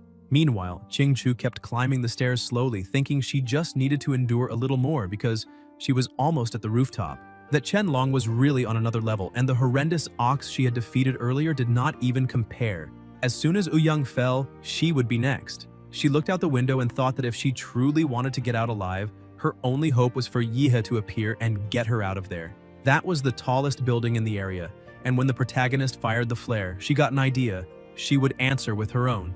Qingzhu activated the awakening of the phantom bird bloodline, releasing an enormous amount of energy, but she soon collapsed to the ground, having reached her limit. She begged for that signal to reach Yahello, but suddenly felt a massive killing intent along with a terrifying sound. She ran to the edge of the building, unable to believe what she saw. Qianlong was walking on the outside, heading straight toward her. Qingzhu froze in fear, wondering how that monster had already found her. Her first thought was that there was not enough time, and she needed to fire another flare to warn the protagonist that it was a trap and he needed to stay away. Qianlong once again used his domain expansion ability, creating a new domain on the building's rooftop. The moment he stepped into his own domain, Qingzhu fell to the ground, completely overtaken by fear as she watched that monster raise his sword to strike her. She thought it was the end and that there was nothing she could do. What she did not expect was that the real monster was outside. The shell of the domain began to crack and Yahello burst through with full force, shouting that he had made a promise to Qingzhu's mother, and he was not the kind of man who breaks promises. Qianlong and Qingzhu both looked up in shock. The protagonist gathered all his strength and shouted, asking what kind of abomination that monster was, while striking with such power that the blow split the building in half. He yelled for Qingzhu to head to the east side because his new recruit and the others were waiting for her in the alley. Qingzhu asked if he was not going with her, but Yahello replied that he was staying because it was time to have a few words with that maniac wearing the dragon mask. He immediately began descending in flight to face his final opponent in that place. Qianlong, with his clothes completely destroyed, began walking while expanding the domain once again. The protagonist asked if he was really going to keep using that domain, saying he could feel when Qingzhu's distress signal was activated, but something was wrong there. He He taunted the enemy, asking if the dragon only knew how to fight inside the comfort of his own little sandbox. At that moment, he noticed the nail embedded in Qianlong's chest and wondered if that could be the emergency plan Yan had mentioned for dealing with the dragon. Suddenly, the dragon began moving with absurd speed, surpassing any previous limit, and the protagonist started laughing, saying the opponent was really fast. He lifted his sword from the ground and the two began a fierce exchange of blows. Yehe, completely excited, commented that this was great because he had finally found an opponent worthy of his level. Their power was so devastating that another entire building was sliced into pieces. The fight intensified to the point that the entire surrounding area was completely destroyed. Qianlong landed a direct hit, sending the protagonist crashing into the ground, but Yehe retaliated with his nuclear breath, blasting through countless buildings as the beast soul energy filled the environment. He got up laughing, saying the opponent was incredibly strong and the first decent person he had faced since arriving in that world. Qianlong also rose slowly with his mask almost completely destroyed, and Yehe smiled even wider, saying that now things were getting interesting because the legendary invincible boss Qianlong would not fall that easily. The dragon charged again and Yehe was surprised by the speed but managed to block the attack. He realized, however, that Qianlong had become even faster and stronger after the mask broke. With his eyes gleaming, the dragon continued its full-force assault. Yehe tried to resist, but his blade split in half, leaving him unarmed. Qianlong appeared behind him to finish the strike, but the protagonist, acting like a real monster, bit down on the enemy's blade, stopping the attack with his own mouth and laughing as he said he had him now. Without a sword, he charged in using pure brute strength. Qianlong tried to react but was hit directly by a nuclear punch to the face, almost being knocked out on the spot. Yehe grabbed the dragon's arm and said it wasn't over yet, calling him customer with ironic politeness. He prepared for another insane barrage of blows, saying he was technician number 23 and always at the customer's disposal. The punches fell like a storm, and Yehe laughed in a crazed way, completely overtaken by adrenaline. He thought he had already hit every vital point: temple, throat, heart, arm, groin, and that thanks to Ouyang's bronze spine, the dragon's meridians were blocked and his chi flow had been interrupted.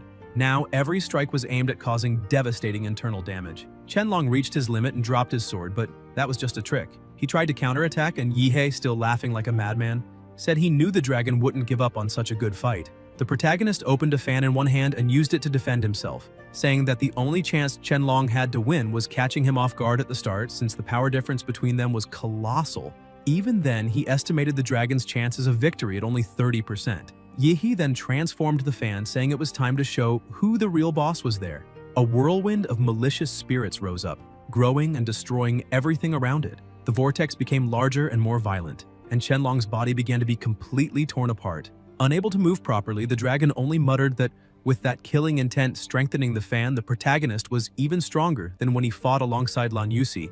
Like a predator chasing its prey, Yehe charged again, saying he wasn't done yet and calling the dragon a faceless freak. This time, he channeled even more strength into his attack and activated the nuclear explosion fist, declaring that this was only the first punch. A massive explosion engulfed the area, and Qianlong's body was even more destroyed. But the protagonist didn't stop, saying the second punch was coming. He activated the Mountain Breaker fist, and the black flash struck Qianlong's face directly, launching him through the air like a ping-pong ball, crashing through several buildings before violently slamming into a wall. Yehe flew to meet him and asked if he really was a dragon, because he honestly expected something stronger. But in the end, he was nothing more than a simple worm. Qianlong lifted his sword, saying he would still kill him, but the difference in speed and strength between them had already become unreachable. With a swift movement, Yehe pushed the dragon's own sword against his neck, saying he had him trapped. The blade cut deep, and Qianlong's head began to fall. The protagonist watched the enemy's body collapse and then picked up the dragon pendant, saying it was finally time to end that game. Shortly afterward, Yan sensed the power Yehe had released and was completely terrified. The protagonist returned to meet the survivors, and Yan simply knelt, unable to say a word. Still worried, Qingshu shouted that Yehe shouldn't have faced that masked man alone, but Zhou replied that anyone other than him would only have gotten in the way. Qingshu lowered her gaze, realizing he was right, because she was so injured she could barely use her martial abilities. If she had tried to help, Yehe would have had to protect her, and that would have put him at risk. She thought that if she were just a little stronger, she wouldn't have been a burden to him. The protagonist approached and casually interrupted her thoughts, asking what kind of face she was making. Qingshu jolted and asked what he was doing. Yehe extended his hand and said he wanted the ox pendant, or if she preferred, he could take it by force. Qingshu sighed and handed the pendant over without complaining. Zhou commented that they needed to arrange the pendants in the order of the zodiac from rat to pig, But as soon as Yihe aligned them, nothing happened. Joe was confused, thinking he had messed up the sequence, and the protagonist didn't understand either, simply staring at the pendants in silence. Yan then approached and explained that the dragon pendant was different. It wasn't created just to represent a masked enemy, but to act as a hunter, a weapon specifically made to eliminate pendant bearers. That meant they didn't need the dragon pendant to complete the sequence. As soon as they removed the dragon pendant, the entire place began to shake. Qingzhu jumped in fear and asked if it worked, while Yan, equally confused, wondered if they had activated some kind of mechanism. Suddenly, a colossal energy began gathering in the sky and descended toward the ground. The protagonist noticed it and told everyone to look up, asking what that thing was. A massive eye appeared among the clouds, watching the group. Yihe stared back, asking what the hell that was. But before he could react, he started being pulled toward the eye. He was swallowed by the light, and when he woke up, realized he was inside the train car again. Everyone else had also returned, confused but unharmed. Soon after, a voice echoed through the car, asking all students to remain calm and informing them they had been temporarily transported into a magical illusion created by the eye artifact. That had been the imperial test for that year's freshmen, so there was no need to worry. The voice then gave a special announcement saying that first place in this year's test went to the team from An City, formed by Yihe, Zhou, and Qingzhu, who managed to gather all 12 zodiac pendants. Among them, Yihe's exceptional performance earned him the grand prize, which would be delivered at enrollment. The students were confused. One of them asked who that guy in first place was, since he had been eliminated early on and didn't see what happened afterward, wondering if Ouyang hadn't been the winner. Other students who didn't even know An City were surprised that kids from an unknown place managed to surpass those from the capital, who had incredible support and structure. Many were impressed to learn they collected all the pendants, which was insane, since most couldn't even defeat a single masked enemy. While rumors spread, the protagonist didn't care about any of it, only staring at the system with sparkling eyes, thinking he had finally completed the requirements for a draw. The system congratulated him, saying the host had surpassed all freshmen in the Imperial Eye Test and earned a model draw. Before starting, the protagonist asked Joe for a wet wipe, wanting to clean his hands thoroughly. He began spinning the cards and said there would be no manipulation this time. Suddenly, a terrifying monster appeared before him. The system announced, Level 13 model, Vampire Rankud, Bloodline traits, Corpse infection, Blood manipulation, and Immortality. Synchronization rate, 1%, evolved form, Rakud the Zawarudo. As the train sped forward, Yihe trembled with excitement, thinking a vampire was incredibly rare. The bloodline itself wasn't grand, but the evolved form had the ability to stop time, which was simply absurd. Ouyang and Yan approached, and Ouyang asked if he was Yihe, wanting to know if he was the one who defeated the dragon. Yan tensed up, thinking his friend needed to calm down because if he caused trouble with that protagonist, no hospital could help him. Yihe looked at the two and said he wanted to clarify something. That hadn't just been a victory, he killed the dragon. Ouyang was astonished and shouted in front of everyone, telling the protagonist he was planning to create a new club at Huadu University, something different from the student council, Suptorn, and wanted him to join, offering him the position of president. The students were stunned, and Ouyang continued explaining that every year the best freshmen and the council president were always local Huadu students. Smiling, he extended his hand to Yihe and said the strength he displayed made him believe he could break that tradition, asking again for him to join the club. The students became even more excited, commenting that the arrogant Ouyang was personally inviting Yihe, and another pointed out he even offered the presidency.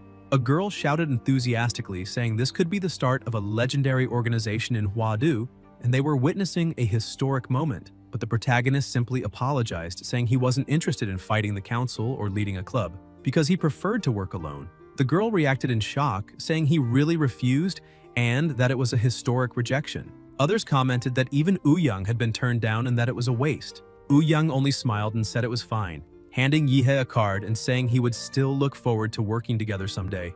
A short time later, at the end of the day, Zhou looked to the side and said they had arrived. When the protagonist looked as well, he was completely stunned by the buildings and lights of the city. That was Huadu, a colossal metropolis. The students began exiting the train, and an attendant pointed toward a passage, explaining that all new students of Huadu University should follow her until they reached the institution.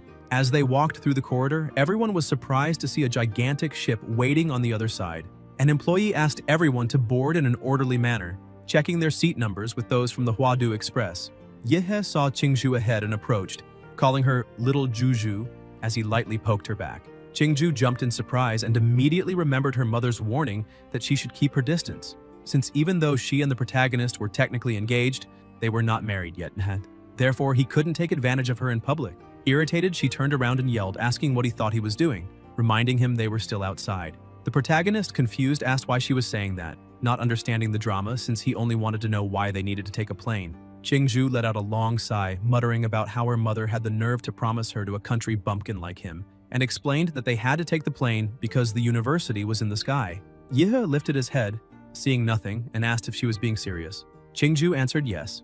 The university was literally a floating city among the clouds, protected by a massive magical barrier. The plane began passing through that barrier, and Yehe, curious, wondered if that electromagnetic net was meant to keep demon beasts away, since even the range of life force detection seemed weakened inside. But coming from an institution like Huadu, that was expected. Upon reaching the landing platform, everyone disembarked, and a woman announced that the students must always keep their student ID cards with them. After everyone received their cards, the organizers instructed them to head toward the magnetic station and take the train that would lead them to the dorms. Amid so much technology, the protagonist pointed to the side and declared that they had arrived at the highest city in the world, leaving some classmates confused and thinking he had lost his mind. Inside the elevator, Yehe commented that his room was on the 42nd floor, Unit A3, and asked about Joe's, who replied that his was in Unit B7 on the 45th floor. Yehe laughed and said it looked like his friend would be getting off after him. When he reached the dorm, the protagonist was impressed. A 100-square-meter private room with a flawless modern design. It showed how much Huadu valued its students. Exploring the place, he found a state-of-the-art computer fully equipped and a bathroom with a hot tub. Surprised, he said no one could resist that kind of comfort, and lying on the bed, he realized how soft it was, feeling like he was in a 5-star hotel. But instead of resting, he started laughing, saying he first needed to take care of what really mattered, performing the full upgrade of the Rakud vampire model. He grabbed his phone and commented that while he was on the train, he had figured out how the student card worked. He just needed to scan the QR code to access the university's exclusive app, the Huadu Pass. Inside it was the academic city's shop, where all purchases were made with study points, Huadu's digital currency. Yehe then converted all his more than 30 million Xia Empire coins into study points. Moments later, a notification appeared on the screen. Updated balance, 322.43 points. Seeing that, he was outraged, shouting that his over 30 million had turned into just 322 points.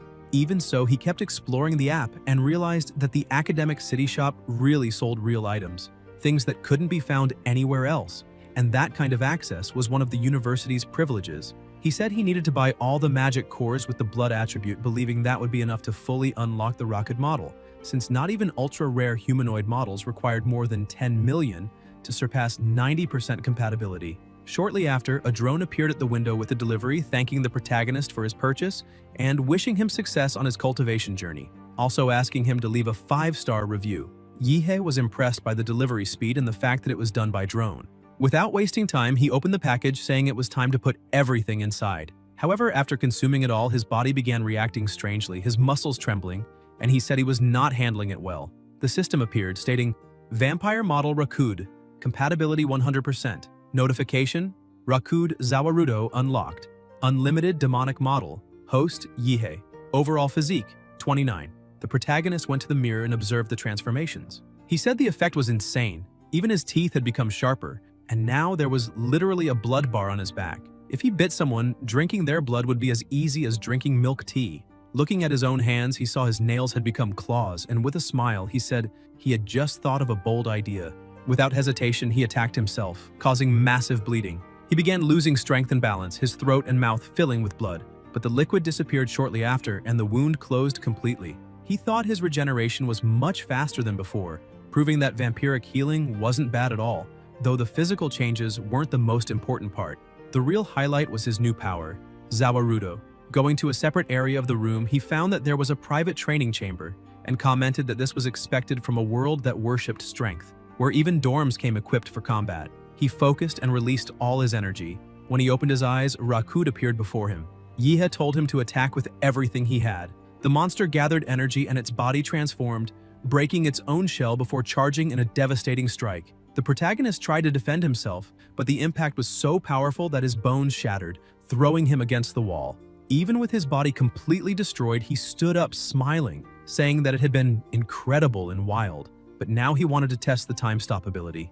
Activating Zawarudo's instant pause, the world around him froze.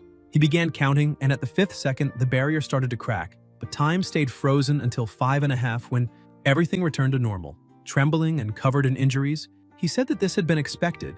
The original host's limit was 5 seconds, but his definitely went beyond that. The next morning, Yihe and Joe walked through the city, and the protagonist commented that the sunlight was too aggressive. Joe found it strange, asking what he was talking about and if he was serious. Yihe confirmed, saying that ever since he fused with the vampire model, he had grown to hate sunlight. Not enough to burn, but enough to be irritating. Joe then asked if he had seen the university's academic reform plan, but Yihe said no, explaining that he had spent the whole night playing with Zawarudo and didn't pay attention to anything else. That year, Joe said there would be small group mentorships, where each student would follow a main mentor throughout the year and could have assistant mentors if they wanted. Yihe replied that in that case they could find a mentor, but his friend said no, because the only one who needed a mentor there was Joe. The protagonist, not understanding, asked why he didn't need a mentor. Joe grabbed his phone and told him to look at the freshman group chat and pay attention to the message the administration had sent the night before. The board had announced that because Yihe gathered all the zodiac pendants, the university was granting him the privilege of freely choosing any mentor, and the chosen mentor would be obligated to accept. Joe said they thought it was excessive since it had been announced publicly. When they entered the gym, Yihe noticed it was packed, and Joe explained it seemed to be 3 people per round in the test, where mentors lit up the lights to choose their candidates. The protagonist just turned around and started leaving, telling his friend to go ahead because he was going for a walk. Since he could choose any mentor he wanted, it didn't matter when he entered. As he walked, he thought choosing a mentor was tedious, but suddenly he smelled something strange. With his new abilities, he instantly recognized it as the smell of blood. He began running toward the source, thinking that if it were normal blood, he wouldn't care, but that one was different, hidden yet intense, restless like a deadly current beneath a calm surface, filled with killing intent and forbidden sin. The scent awakened his killing instinct, and he needed to find its origin. After running for a while, he reached the place where the smell came from, a somewhat isolated area. Yihe was surprised to see a cute little girl and wondered if she was really the source of that terrifying aura or if he was mistaken. The girl noticed his presence, stood up, and called him boy, asking if he had been training the demonic flesh prison technique. The protagonist was startled and asked how she knew that, noticing that even though she looked like a child, she spoke like an old woman, and even called him a boy. The woman said she knew because she was the one who helped Huzinho perfect that technique. Yihe was shocked to realize she was referring to Liu Chenghu. The girl began bragging, saying he had been her disciple about 90 years ago. The protagonist asked if she was messing with him, because he knew martial artists lived longer than normal and that a master could stay young into their 80s or 90s, but he couldn't understand why she looked like a child. He thought that although some practitioners could compress their bodies until they seemed smaller, the purity in that girl's eyes and her innocence were impossible to fake. Not even an award-winning actress could imitate something like that. The girl stared at him and asked if he really didn't believe her. Yihe mocked her, saying he might believe her, but if she claimed to be Emperor Qin Shi Huang, then he would believe her 50%. Suddenly, he felt as if a guillotine had chopped off his head in the blink of an eye, but he immediately returned to reality, startled and confused, wondering if it had been just an illusion, because the bloodlust was so intense that it made him hallucinate being decapitated. Still shaken, Yihe began activating his power, but the girl simply put a lollipop into his mouth and told him to take a strawberry one, since it was her favorite flavor. With an innocent look, she apologized for calling him boy again, saying that maybe she went too far and asked if he wasn't going to accompany her to school, explaining that she only got 1 or 2 hours a week to go out and that her life was pretty sad. Yihe observed her suspiciously and asked who she really was. The girl then introduced herself as Gongke, an extremely powerful master, saying that she once even made the university president, Shi Jingwen, cry when he was little. The protagonist dropped to his knees before her, overwhelmed by a mixture of shock and hope. He thought that if she really was the one who perfected the Xuan Huang technique, she might be able to help him advance in his cultivation, since she was a killing-type master, which suited him perfectly. Without hesitation, he shouted that he had searched the entire program for a real master and found no one worthy, but that now things would change. He declared he wanted to become her disciple and begged her to accept him. Gongke was surprised, not really understanding what was happening. Meanwhile, in the gym, the students were in an uproar, saying they couldn't believe the 5 university directors would be mentoring freshmen that year, because if anyone could become a disciple of one of them, their future would be guaranteed. Another student, however, deflated their excitement by saying it was just a dream, since the 5 directors would never waste their time on ordinary students. The discussion continued until someone asked why everyone was there, whether it was some kind of visit or sightseeing, and the first student answered that they were there because of the freshman Yihei, the boy who completed the Zodiac Challenge. The directors were present precisely because of him. What the freshman didn't know was that the Zodiac Challenge had been broadcast live and the viewers were none other than all the teachers of Huadu University. Since the transmission on the train at the start of the test, the evaluators had been observing how each student reacted to sudden crises, with an AI system analyzing micro-expressions and behavior patterns. Every action was scored. Those who ran into the Zodiac City unprepared received low grades, while inside the main criteria were combat intelligence, practical technique, and teamwork against the Zodiac masked ones. Even without killing anyone, good performance in any of these areas was enough for a high score. But the abnormal Yihei was the only one to achieve full marks in absolutely every category. Even so, what truly shocked the directors wasn't that. It was the fact that he defeated a boss he wasn't even supposed to face, the Dragon of Certain Death. One of the directors commented that Yihei himself might not even know who that dragon was, since it was a battle model created by the National Superintelligence NUA based on data left behind by Fu Hongsheng, a national-level martial artist who studied at the same university. Even though not all of Hongsheng's abilities, such as his god-tier divine eyes, could be fully replicated in the virtual world, he was still considered the strongest martial artist in the country's history, perhaps in the whole world. His university records had remained untouched for over 100 years. The fact that Yihei defeated a model based on him, even an imperfect version, was proof of the absurd talent that boy possessed. If everything continued on the right path, he was destined to become a grandmaster or even an archmaster.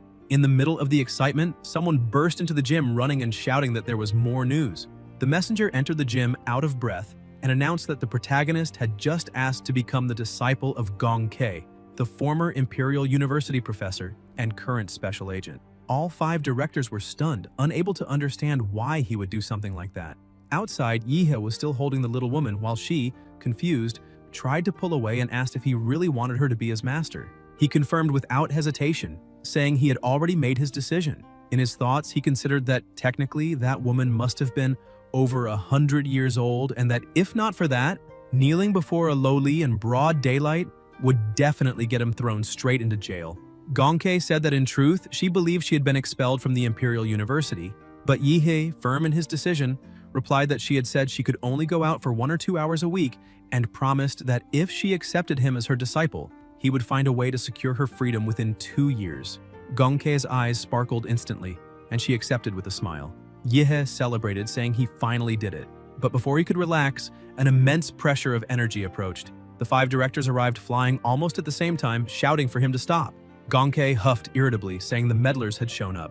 The stern-faced director glared at her and said they had agreed she couldn't have contact with the students while outside, especially in her current mental state, which was not suitable for guiding anyone. The mustached director agreed and ordered her to return home.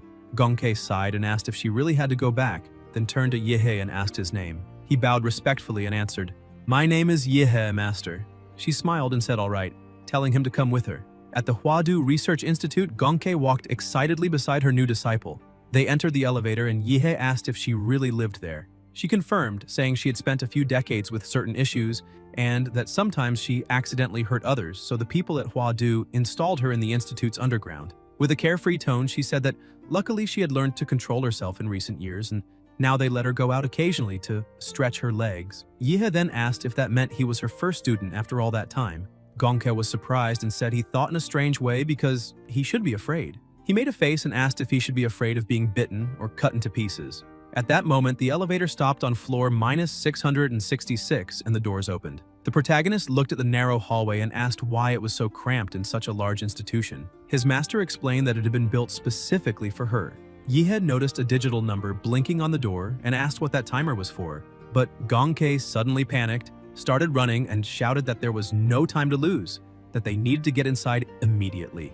Still confused, Yihei insisted on knowing what the counter meant, and she answered desperately that every time she went out, the clock started counting, and if she didn't return before it reached 0, the alarm would go off in the Huadu leader's office, causing the entire university to begin hunting her down. Yihei dove through the door seconds before it closed. As soon as they passed through, the door locked and a luminous barrier formed. Gongkei took a deep breath and said they made it in time. Yihei noticed some kind of magnetic field in the air since his martial energy wouldn't properly gather outside his body, which meant any technique used there would be drastically weakened. Gongkei explained that the place was her containment cell, built to prevent her escape. She said Shi Jingwen himself and his team designed that 3-story underground house, equipped with absolutely everything: training rooms, leisure areas, plenty of comfort, and several layers of magnetic suppression capable of distorting all martial energy.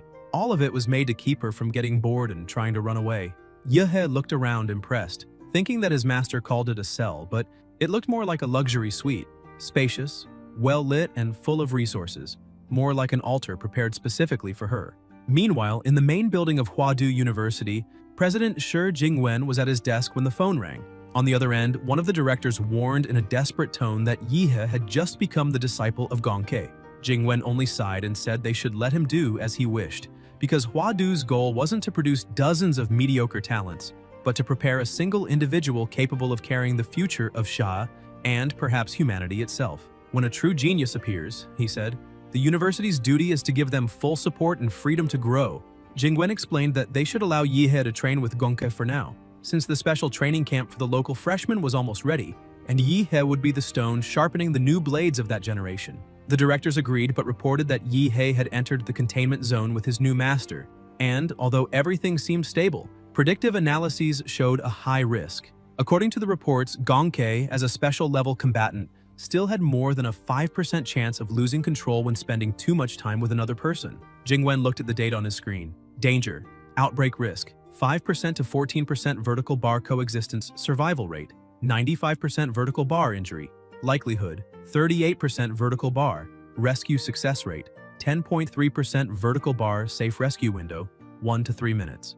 One of the directors added that Yihe had only a 10.3% chance of being rescued and nearly a 90% likelihood of dying before the rescue team even arrived. And even if he were rescued, there was still over a 95% chance he wouldn't survive. Ending the call, the president stared out the window and murmured that special class combatants were usually doomed people, either those who possessed overwhelming strength or martial artists with uncontrollable power. In times of peace, the state kept them contained, but when Xia faced real crises, they were deployed to the front lines as human weapons. To face someone like that, Yahe needed to be prepared to die.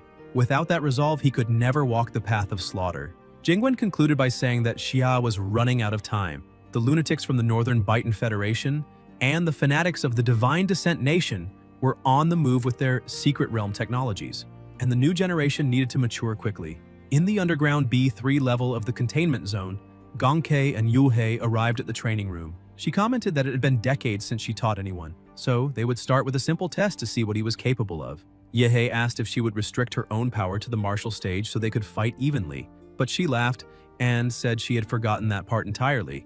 He said he was ready for combat while she stretched as if it were just a light workout.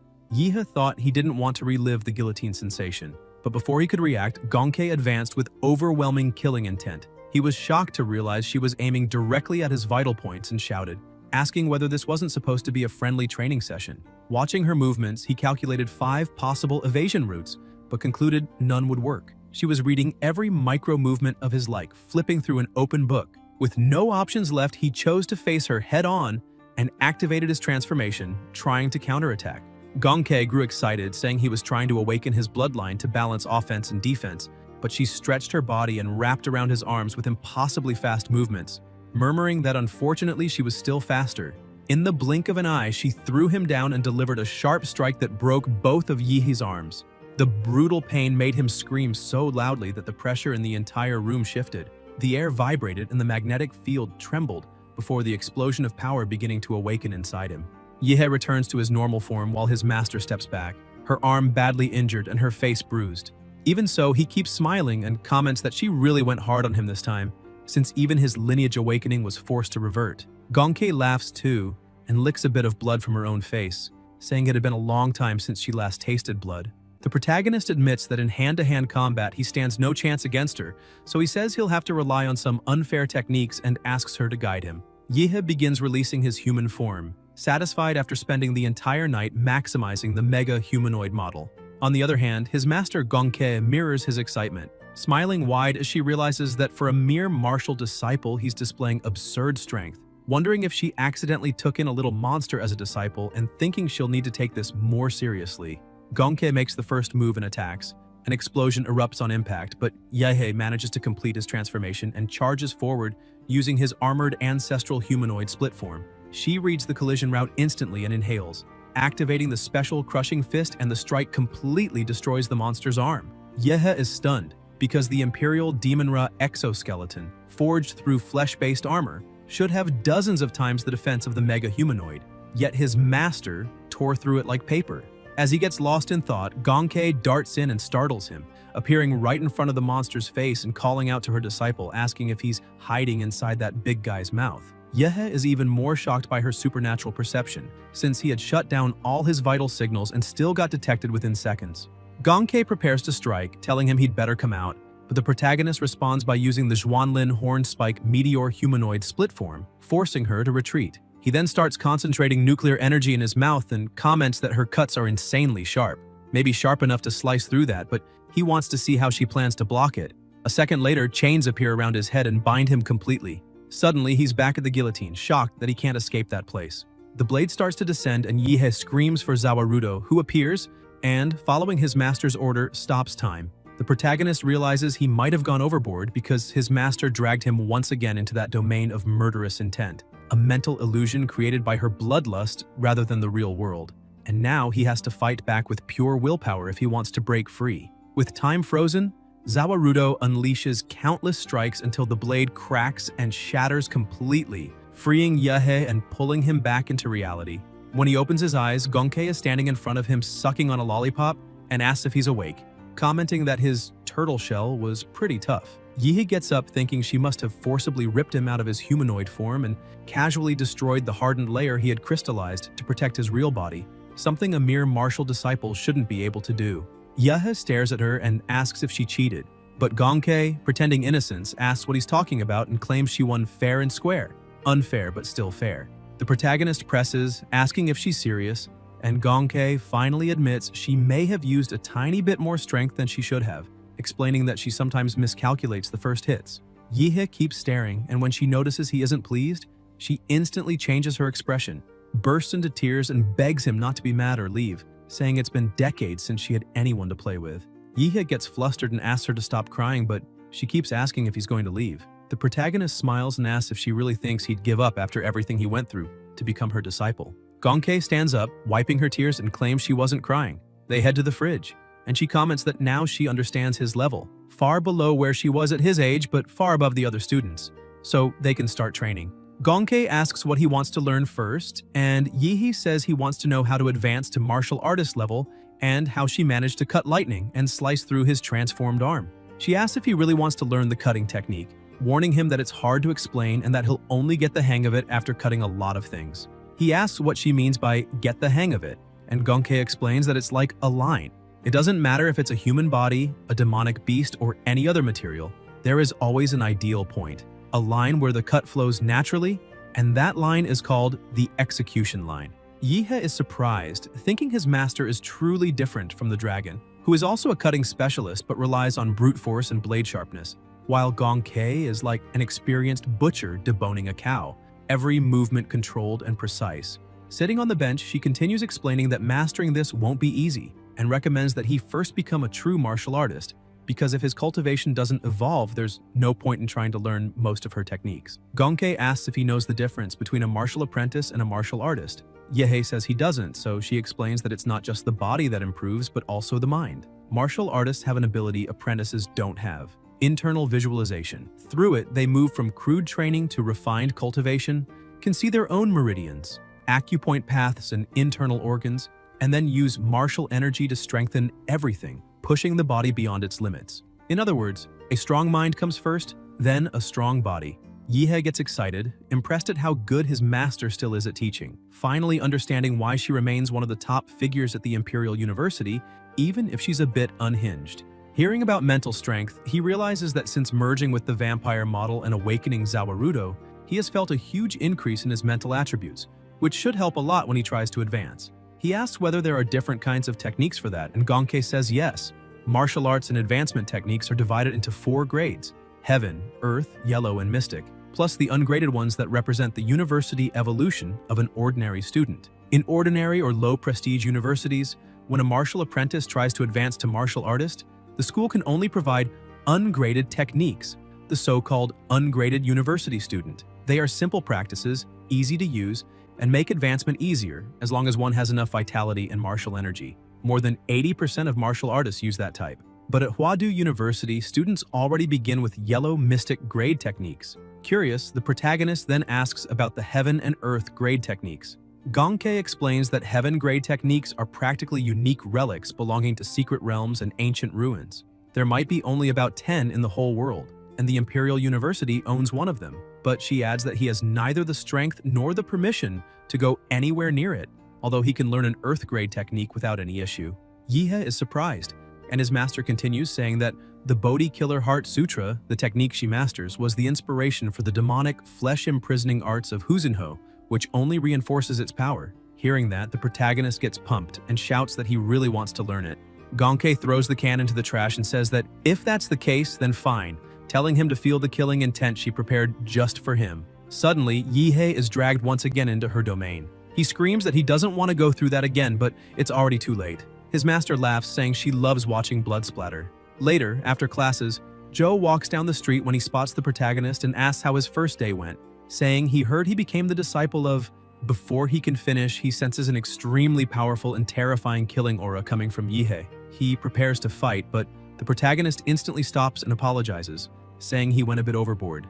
Even so, Joe remains terrified, saying he feels an aura so threatening that a single wrong move seems enough to get him killed. A few hours earlier, inside the illusory realm, Yihe was fighting several zombies rushing toward him. He remembers he can't use techniques or abilities, only blades or his bare hands, and complains that there are too many enemies to fight with that cheap blade he was given. Confused, he asks why, and his master explains that the purpose of the blade is to make him get used to the sensation of cutting flesh and bone so his body can build muscle memory capable of instantly identifying the execution line and hitting the enemy's weak point as fast as possible.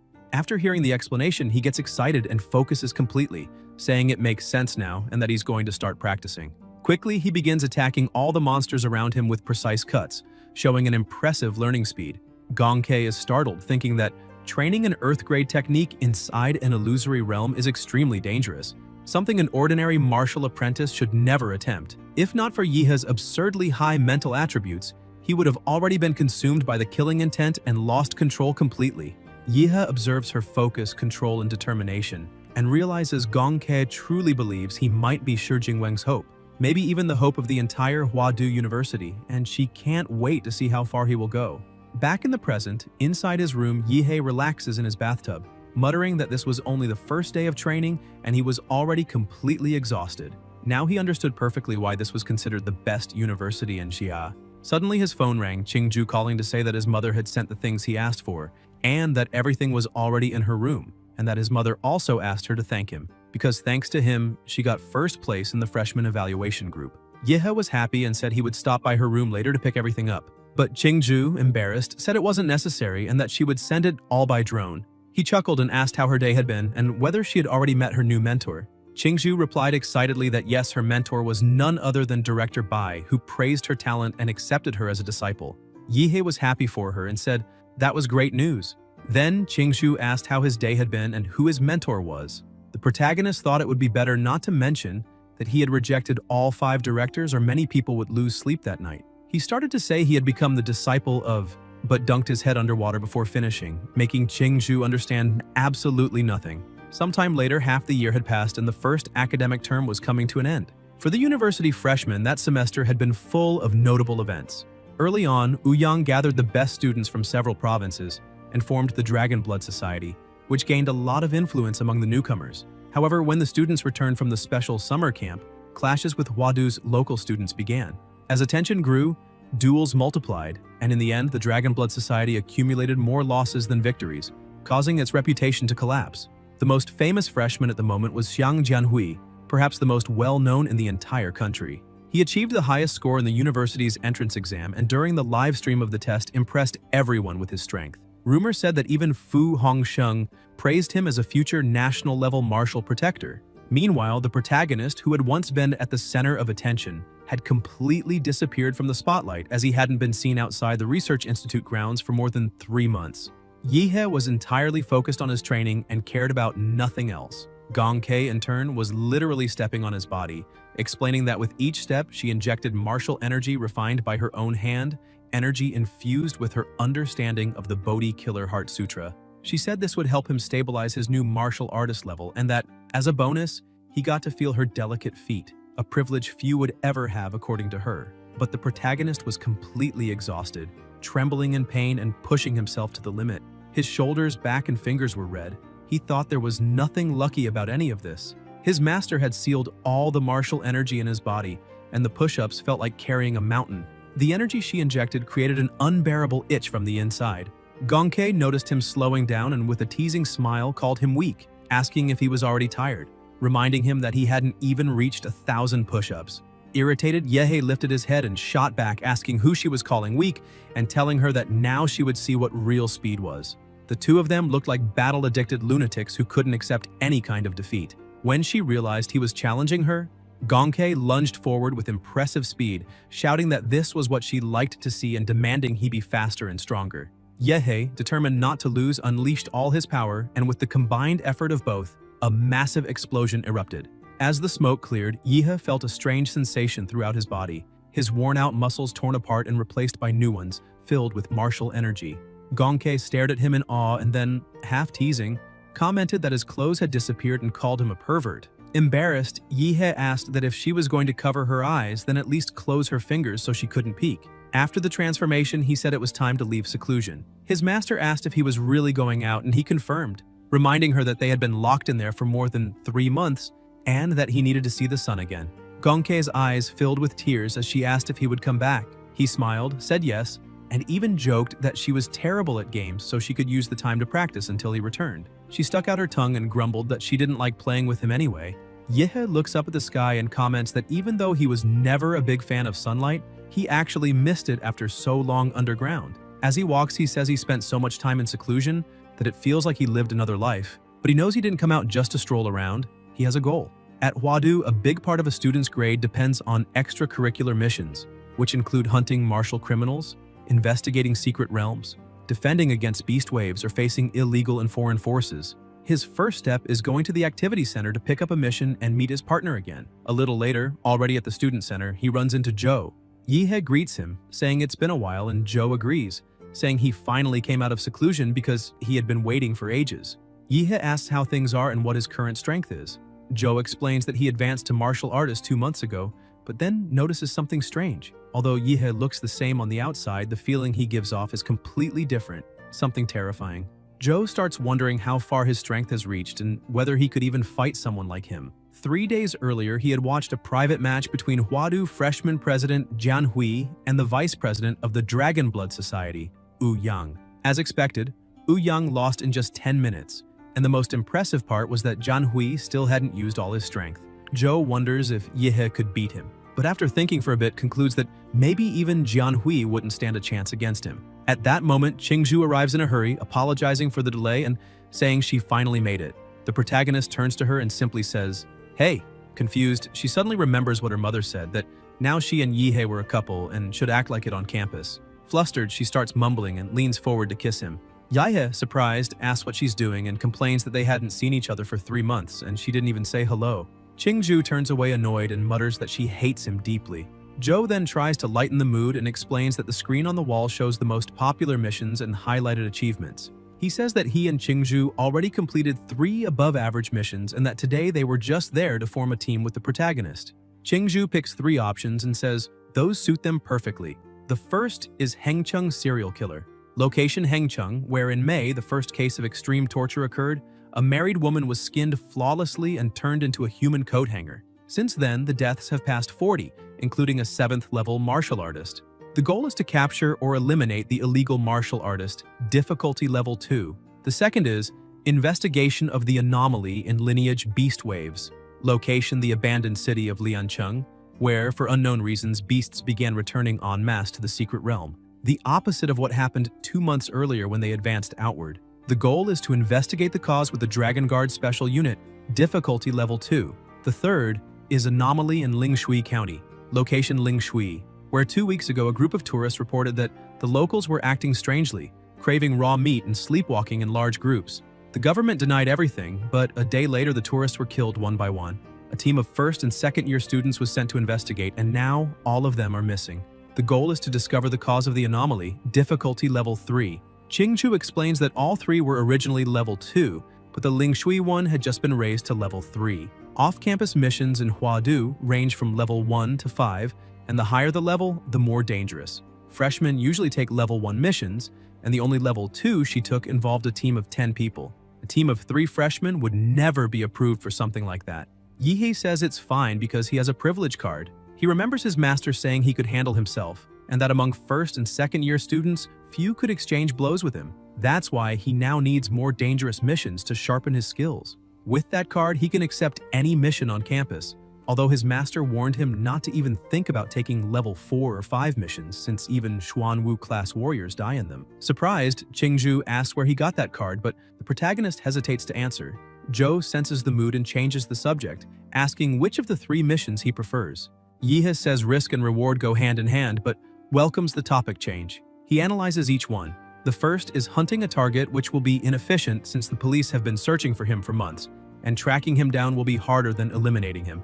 The second is an auxiliary investigation with the Dragon Guard, which will leave them with only unimportant tasks, no real combat or worthwhile loot. The third hands the entire process to them without any safety net, and the variables are massive, but the greater the danger, the greater the reward. He concludes that if someone fears risk and wants to live protected, then they shouldn't call themselves a martial artist, and for that reason, he chooses the third mission. The other 2 agree, and he says it's perfect because they will leave immediately. When they head to the reception desk, the instructor scolds them, calling the whole thing absurd. She asks if they didn't see that a second-year team was completely wiped out there. And even so, 3 freshmen dare to accept a level 3 mission, asking if they think too highly of themselves. But the protagonist calls her over and says he has a privilege card, something extremely rare. The instructor asks if he learned how to lie now and says she will call the dean to expose him right away. As soon as she makes the call, she returns completely calm, wishes them good luck, and says she prefers a stricter approach. After receiving permission to leave on the mission, the protagonist says goodbye to them and tells them to grab their gear because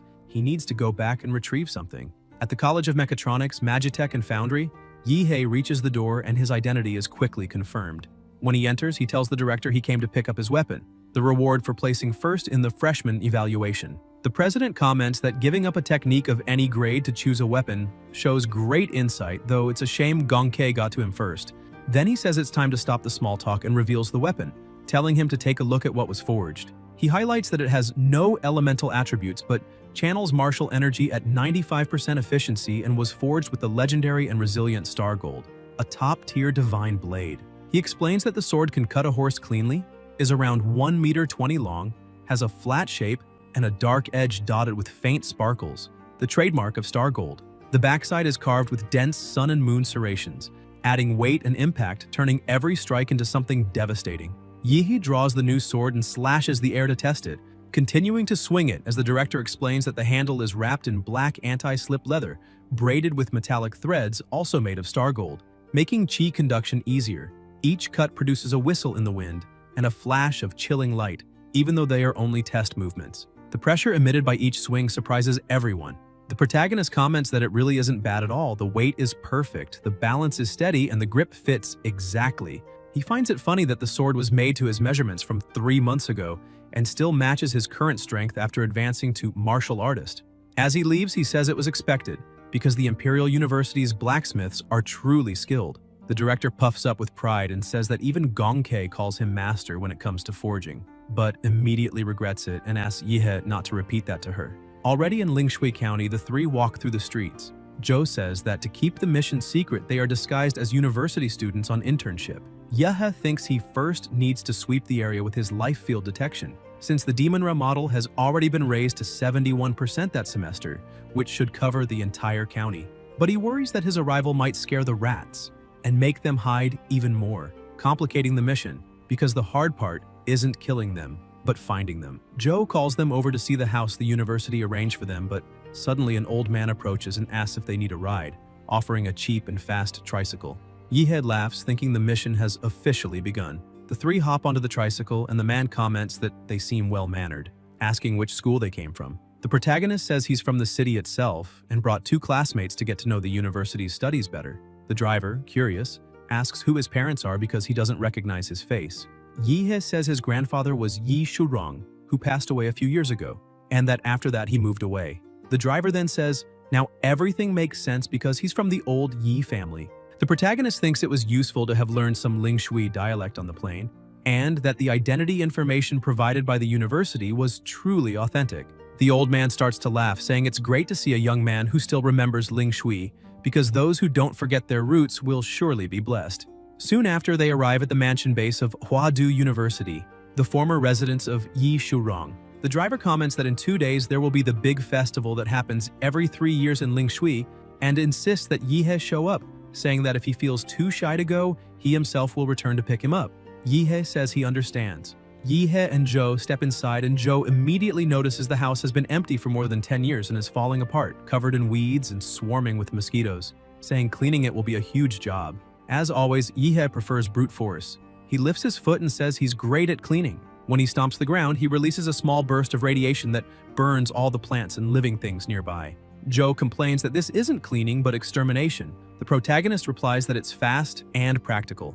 Zhou then tells them to put their bags away because he will install some cameras around the house for monitoring. Qingzhu wanders around saying she'll take a look inside, but the first room she enters makes her jump in fright and she calls Yehe to see something. He walks over and asks what she found. She says there is an altar right in front of her, but she can't figure out what is being worshipped. Yehe observes that the altar was placed there recently. She is shocked and asks what he means. The protagonist explains that the altar is made of wood. If it had been sitting there all these years, it would have rotted by now, but it's only covered in dust. And if cleaned, would look brand new.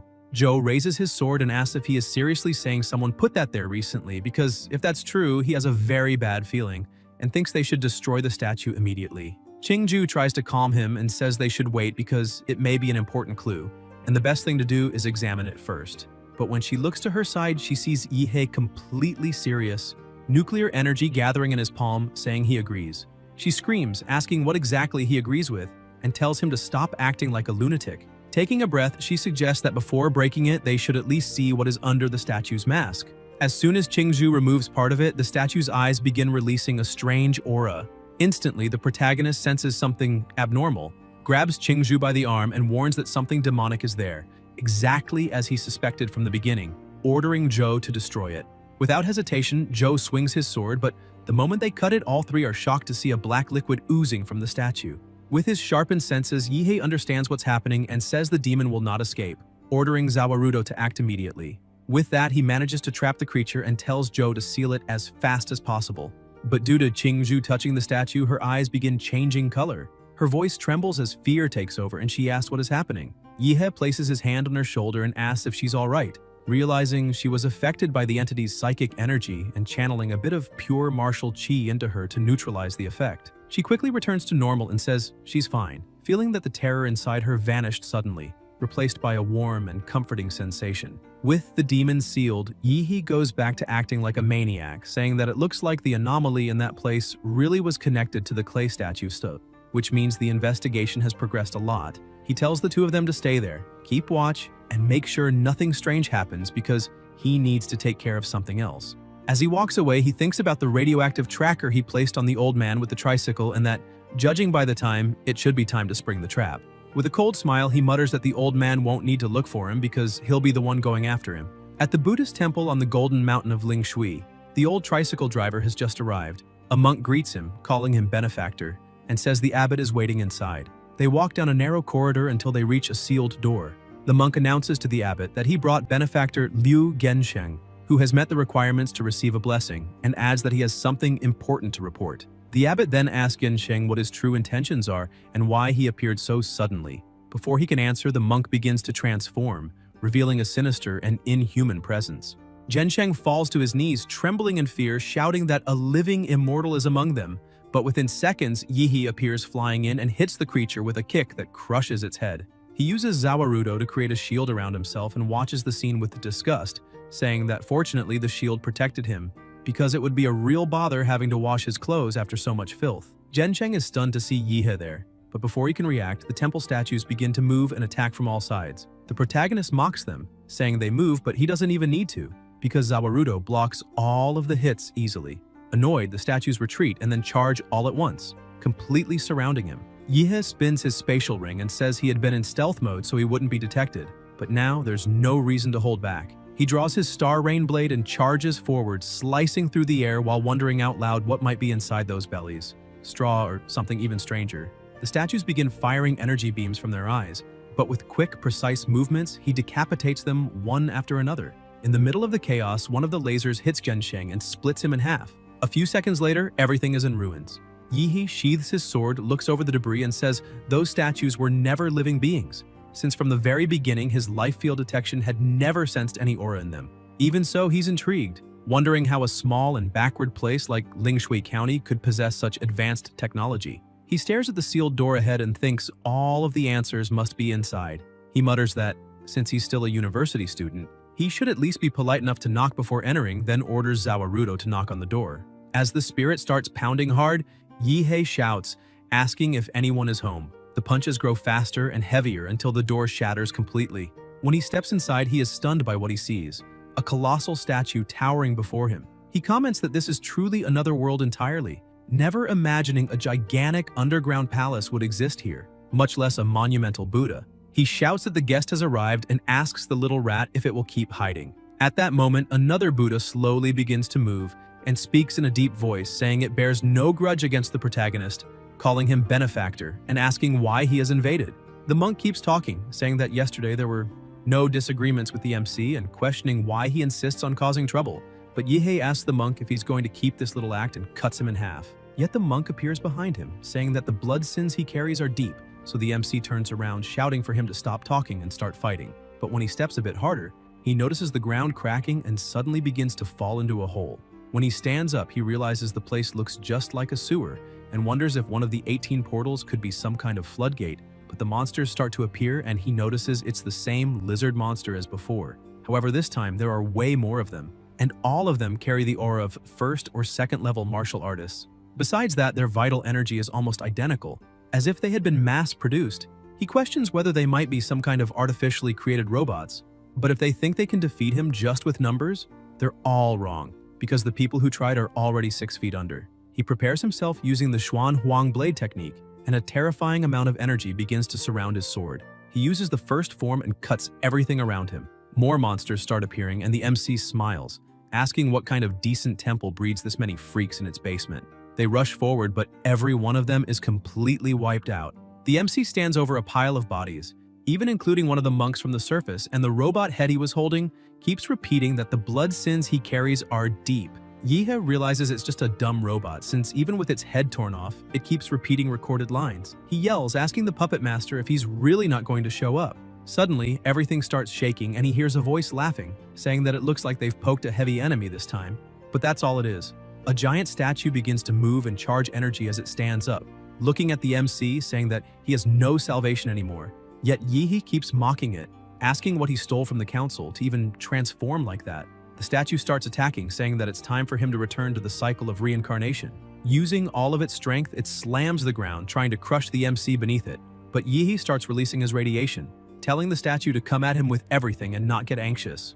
As it hits the ground, something strange begins to happen. The robot's defense system warns that there is an energy surge beyond parameters and that the right arm is overheating. Then several errors begin to appear, stating that the energy level keeps rising. The statue questions what that could be. The MC had fused and rises from the ground, landing a punch right in the robot's face, immediately grabbing its head, saying it's not over yet, and hits it with a knee strike. The robot's head is completely deformed, and another critical alert appears, saying that multiple damages were detected in the head. Trying to defend itself, the giant statue releases the rosary funnels, firing lasers at the MC, and then launches all its projectiles, causing another explosion. The statue becomes irritated, asking what kind of monster he is, since he's forcing it to use every type of weapon to try to contain him. Yihe walks out from the smoke, saying that, to be honest, those little toys are just thermal weapons, and against a martial artist they are useless. The robot realizes nothing worked, and tries to use its secret weapon, saying the MC is a stubborn insect, and that's why he'll go straight to hell. But before it can do anything, Yihe uses the embodiment of the meteor, creating multiple spikes from the ground that pierce the robot's body entirely. With an absurd amount of nuclear energy gathered in his mouth, he says it's time to disconnect that lying monk, and after destroying it completely, he apologizes for breaking the biggest puppet in that place. By destroying the floor, he ends up falling into another area, and when he looks around, he realizes that people have dug a huge cave inside that mountain. and that there might be even more lizard men or giant Buddhas in there, and that whoever is behind all this must be some kind of mad scientist obsessed with experiments. After walking a bit, he finds an opening just like he imagined, and now he can finally discover what is really hidden beneath that lotus pedestal. Half an hour earlier, some people were inside a control room watching everything that was happening. One of them tells the doctor that the man defeated the mechanical bodhisattva guarding the temple entrance. But they can relax because he will never get through the main gate they built using the most modern materials and design. However, the MC breaks the entrance with ease, and the doctor begins to feel afraid, saying everything is still under control because they still have a cyborg army of tens of thousands that can face even a grandmaster, and that they will wear that boy down until he drops dead, while also helping to clean out the stock. But the MC had already eliminated the entire army. The frightened man screams to the doctor that they still have the secret weapon and must trust the project. That Mecha Buddha was built precisely to face sovereign-level demonic beasts, and a martial artist should be no problem at all for it. But the MC completely annihilates the giant statue, leaving the two of them unable to believe what they're seeing. The man tries to say that everything is still fine, but the doctor yells at him to shut up. The doctor starts questioning if his partner is trying to jinx everything, because that boy has already reached the area where they are, and still he keeps saying everything is fine. He thinks the guards left upstairs should hold him for at least a few minutes, but then realizes there's no way they can win against the MC and says they need to leave immediately. And once they are safe, they must activate the base's self-destruction, because nothing from that place can leak. This man is Dr. Feng, former Level 3 researcher of the Prometheus Institute and later secretly recruited by Laserbird. 10 years ago, Laserbird turned its attention to an ordinary city called Linshui County, and after secretly replacing all monks of the Buddhist temple, the company used the population's faith in the temple to manipulate and control everyone. Under the pretext of blessings, they convinced people to submit to human modifications, turning them into free test subjects, which provided tons of data and materials for the company's experiments. But now it is time to abandon that base.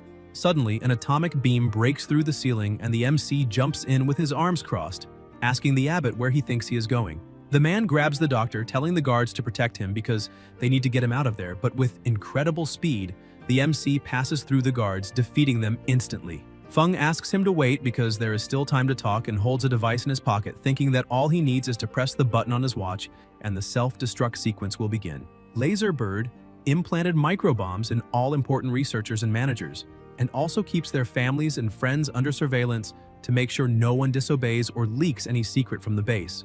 But the MC manages to take the controller from Feng's hand and grabs his mouth, lifting him off the ground. The doctor starts running out of air and is about to faint until the MC drops him to the floor. With a serious tone, Yahe says he wants to know exactly what they are doing in Linshui County, and the doctor becomes frightened.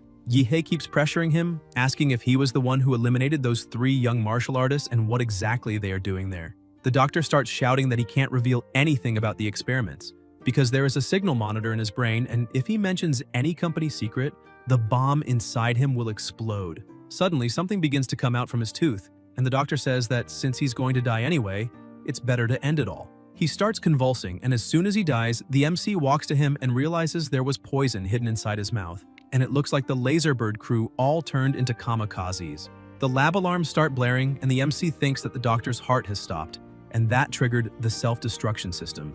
He fuses with the vampire, saying it's a pity for the doctor because as long as he's around, even dying won't be easy. He drives one of his claws into the doctor's throat and something begins to spread inside his body. Vampires can transform humans or corpses into ghouls, but most of the time those ghouls are nothing but zombies, with rare exceptions. They don't regenerate, lose intelligence, and the body decays. However, the MC carries the power of the progenitor's image, and together with vampire powers, something different happens. Suddenly, the bomb inside the doctor's head falls out through his mouth, and the man stands up as his body completely transforms. He kneels, calling the MC his lord. Thanks to this combination of powers, the MC can now create servants that fully retain their memories and talents from life. And on top of that, they don't fear the sun, have absurd regenerative abilities, and obey him in body and soul. The doctor, who was just a small, frail old man, now transforms into a fully healthy adult. Yahe says that now that the doctor cannot die, the self-destruction sequence must have stopped, and from that moment on, he will call him Mad Doctor because his past no longer matters, and all he will do now is serve him. The Mad Doctor replies that it will be a great honor to serve his master, and Yahe points out that now that the doctor has received the power of the progenitor, they share a mental link, and those monitoring devices no longer have any effect. He begins reading all the servants' memories to discover when the city started being infiltrated, and a man appears in the memories, the same man who was with Feng. He calls him Little Liu, saying it isn't even noon yet, and he's already running away to eat. And the doctor asks if he finished the data comparison he requested, but when Liu turns around, he is holding a human hand and his eyes are red, apologizing to the professor because he was very hungry and the dish of the day was raw meat again. The professor complains, saying that eating that with his teeth would be terrible. But Liu says the villagers sent it as an offering to Master Buddha because he heard that some outsiders appeared, 3 young ones, which is why the meat tastes great. The doctor thinks something is wrong, but the memories continue and Liu says they fell asleep again. And this time even fainted inside the main hall, some even slept on their knees. And he asks the doctor if that isn't great, because now they can take those hillbillies straight to the lab and store them, saving work. Feng replies that those people came there to pray and seek blessings, so why did they suddenly fall asleep like that? Liu questions what the problem is, and if sleeping isn't normal for them. Feng keeps thinking something is very wrong because in the realm of celestial descent he was praying but didn't know exactly what that was. When he looks at his arm, he sees a sequence of numbers and asks what that engraving is, because it looked like a numerical riddle, and the answer is that it is a file code in the company's internal format. By using the code on the computer, he realizes that something is indeed wrong with his memories and perception because they were altered. He starts screaming, asking who did that to him because they are using him as an experimental subject. Only when he sees the data on the computer does he realize that the numerical riddle was a clue he left for himself before being manipulated, as he trusted that even if his mind was altered, he would still have enough curiosity to solve the enigma on his own body and believe what he discovered. The goal was to tell himself that the cannibalism, the lethargy, and those weird clay statues had someone responsible behind everything, the realm of celestial descent. The MC says that raw meat was human flesh, and that this so-called realm of celestial descent sounds exactly like a cult. His servant continues, saying that the place was chosen by Laserbird as a secret experimental base but ended up being infiltrated and dominated by the cult. His mind was altered just like the minds of the residents, and he was completely at their mercy. The MC keeps getting irritated, saying that apparently those 3 martial artists from Huadu were devoured, and that both he and his 2 companions sent to investigate are also considered high-quality ingredients. It had been 8 years since the doctor took charge of Linshui County. The Buddhist temple base was completely finished, and the cyborg modification technology was already advanced and ready for mass production, marking the beginning of a new era where martial artists would be replaced by cyborgs and much more efficient and powerful combat machines, because Prometheus's path was the right one. After identifying the anomaly, he discovered that the outbreak in Linshui began in February of last year. The first sign appeared in March, and they organized a team to investigate, but day by day, his mind was being altered until it was fully assimilated. Amid all this, he tried using his researcher's logic to find flaws and regain consciousness a few times. But in the end, he couldn't escape his fate. The confidential information showed that the temple base was already so assimilated that it was nearly impossible to resist that will. The anomaly follows 4 stages: first cannibalism, then lethargy, then worship of the clay statues, and finally collective sleepwalking. Cannibalism is the physical corruption caused by mental influence. Lethargy represents the deep corruption of the mind. Worshipping the statues indicates that both body and mind are already severely corrupted, practically incurable. And collective sleepwalking shows that the person has already become food for that will. The doctor is surprised to hear about the realm of celestial descent because he thought illegal experiments with humans were depraved enough. But he never imagined a cult would go so far as to offer an entire city as food for that will. He discovered what they used to corrupt people and drain their vital energy, probably the demonic effect taken from the ruins of a secret realm. And by his calculations, the day this effect would fully mature would be... The MC finishes by saying it will be the night 2 days from now, remembering the man who gave him a ride, and mentioned that 2 days later, the city's biggest festival would take place, the one that happens only once every 3 years, and he smiles, because that old man gave him an essential clue. Still in the laboratory, the MC says he finished recovering all the important memory data and that this base was only one of Laserbird's cores, still remaining the realm of celestial descent, the demonic fetus, and the whereabouts of the 3 martial artists, and thanks to the servant, he discovered Laserbird's secrets, including absurd experiments. Even so, he has no patience to deal with that company now, so he will push that problem onto Huadu and let them handle it later. But he had a surprise since his servant participated in the Golden Hygiene Project when he was alive and knows well its uses and effects. So they will deal with it after solving the city's anomaly. The mission was completed because, according to the university's rules, he could end it now that the truth was revealed. But what really interests him is not the reward, but rather stealing the victory from the realm of celestial descent. He tells the servant that he will have to hide within the county and says he will give him some of his blood, and that the servant needs to find a way to release it into the city's water supply system, because, in short, he will have to spread the contamination as much as possible. The mad scientist is impressed, saying that this is completely insane, but acknowledges that he understands because his lord wants to compete with the demonic fetus from the realm of celestial descent for followers. The MC says that apparently the county's residents are already in the 4th stage of contamination and there is no turning back for them. It is true that he has personal interest in converting them, but after everything is over, he will do his best to help them recover their lives, because at least under his control they won't be a threat to society. Back at the base in the old residence, he enters saying he has returned and asks his companions if they are eating that food because of the county. When he looks at Qingzhu's expression, he realizes they already know what is being served there in the city, and Zhou, slightly disturbed, says that he and Qingzhu went to investigate earlier and that the residents seem to be eating human meat, then asks if the MC already knew that, because it's quite obvious that for everything to be like that, the entire county must have had its perception distorted and is being controlled by something. Yahe is impressed by his friend's precision because she is completely right, and after hearing the whole story, Qingzhu becomes frightened, asking if an illegal experiment laboratory really infiltrated the county for years, and questioning how the city became so messed up like that. And Zhou also asks if he is saying that even a powerful biotechnology organization fell victim to an anomaly. Qingzhu points out that this is already going far beyond level 3 difficulty and asks if it wouldn't be better to request reinforcements from the university. But the MC becomes annoyed and thinks if that girl is joking, because if she calls reinforcements, then how will he steal all the rewards generated by the anomaly? He shouts for them to relax because although the mission's difficulty is strange, it doesn't threaten their safety, so they need to stop the drama, since if every time danger appears they run to ask for help, they will never achieve anything in life. He asks only to hold their positions and wait until nightfall because in the anomaly of the county, they have already seen cannibalism and worship of clay statues. And now only one thing remains: collective sleepwalking, because perhaps that rotten city will reveal its true face during the night. In Z Capital, Laserbird's headquarters, during the council meeting, they point out that 30 minutes ago the headquarters system detected that the high destruction protocol of the Buddhist temple base at Golden Mountain was activated but stopped a few seconds later. So something is wrong because they can no longer contact the base, and the meeting was called to decide how to proceed. One of the members says that the choice is simple because it is better to eliminate innocents than let the guilty escape. So they need to activate the heart bombs of all researchers at the base to ensure no witnesses remain, and after that send a special team to investigate the county. In the county, at the central water station, an explosion occurs, and the mad scientist informs his lord through telepathy that Laserbird tried to detonate the bomb inside his body, but he managed to remove it in time and is recovering. And besides that, knowing them, a special team will arrive soon. The MC says that it doesn't matter, and that he needs to proceed with the plan, and his servant assures him that everything is ready.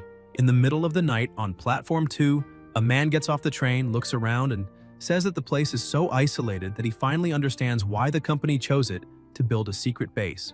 And this man is known as Catfish.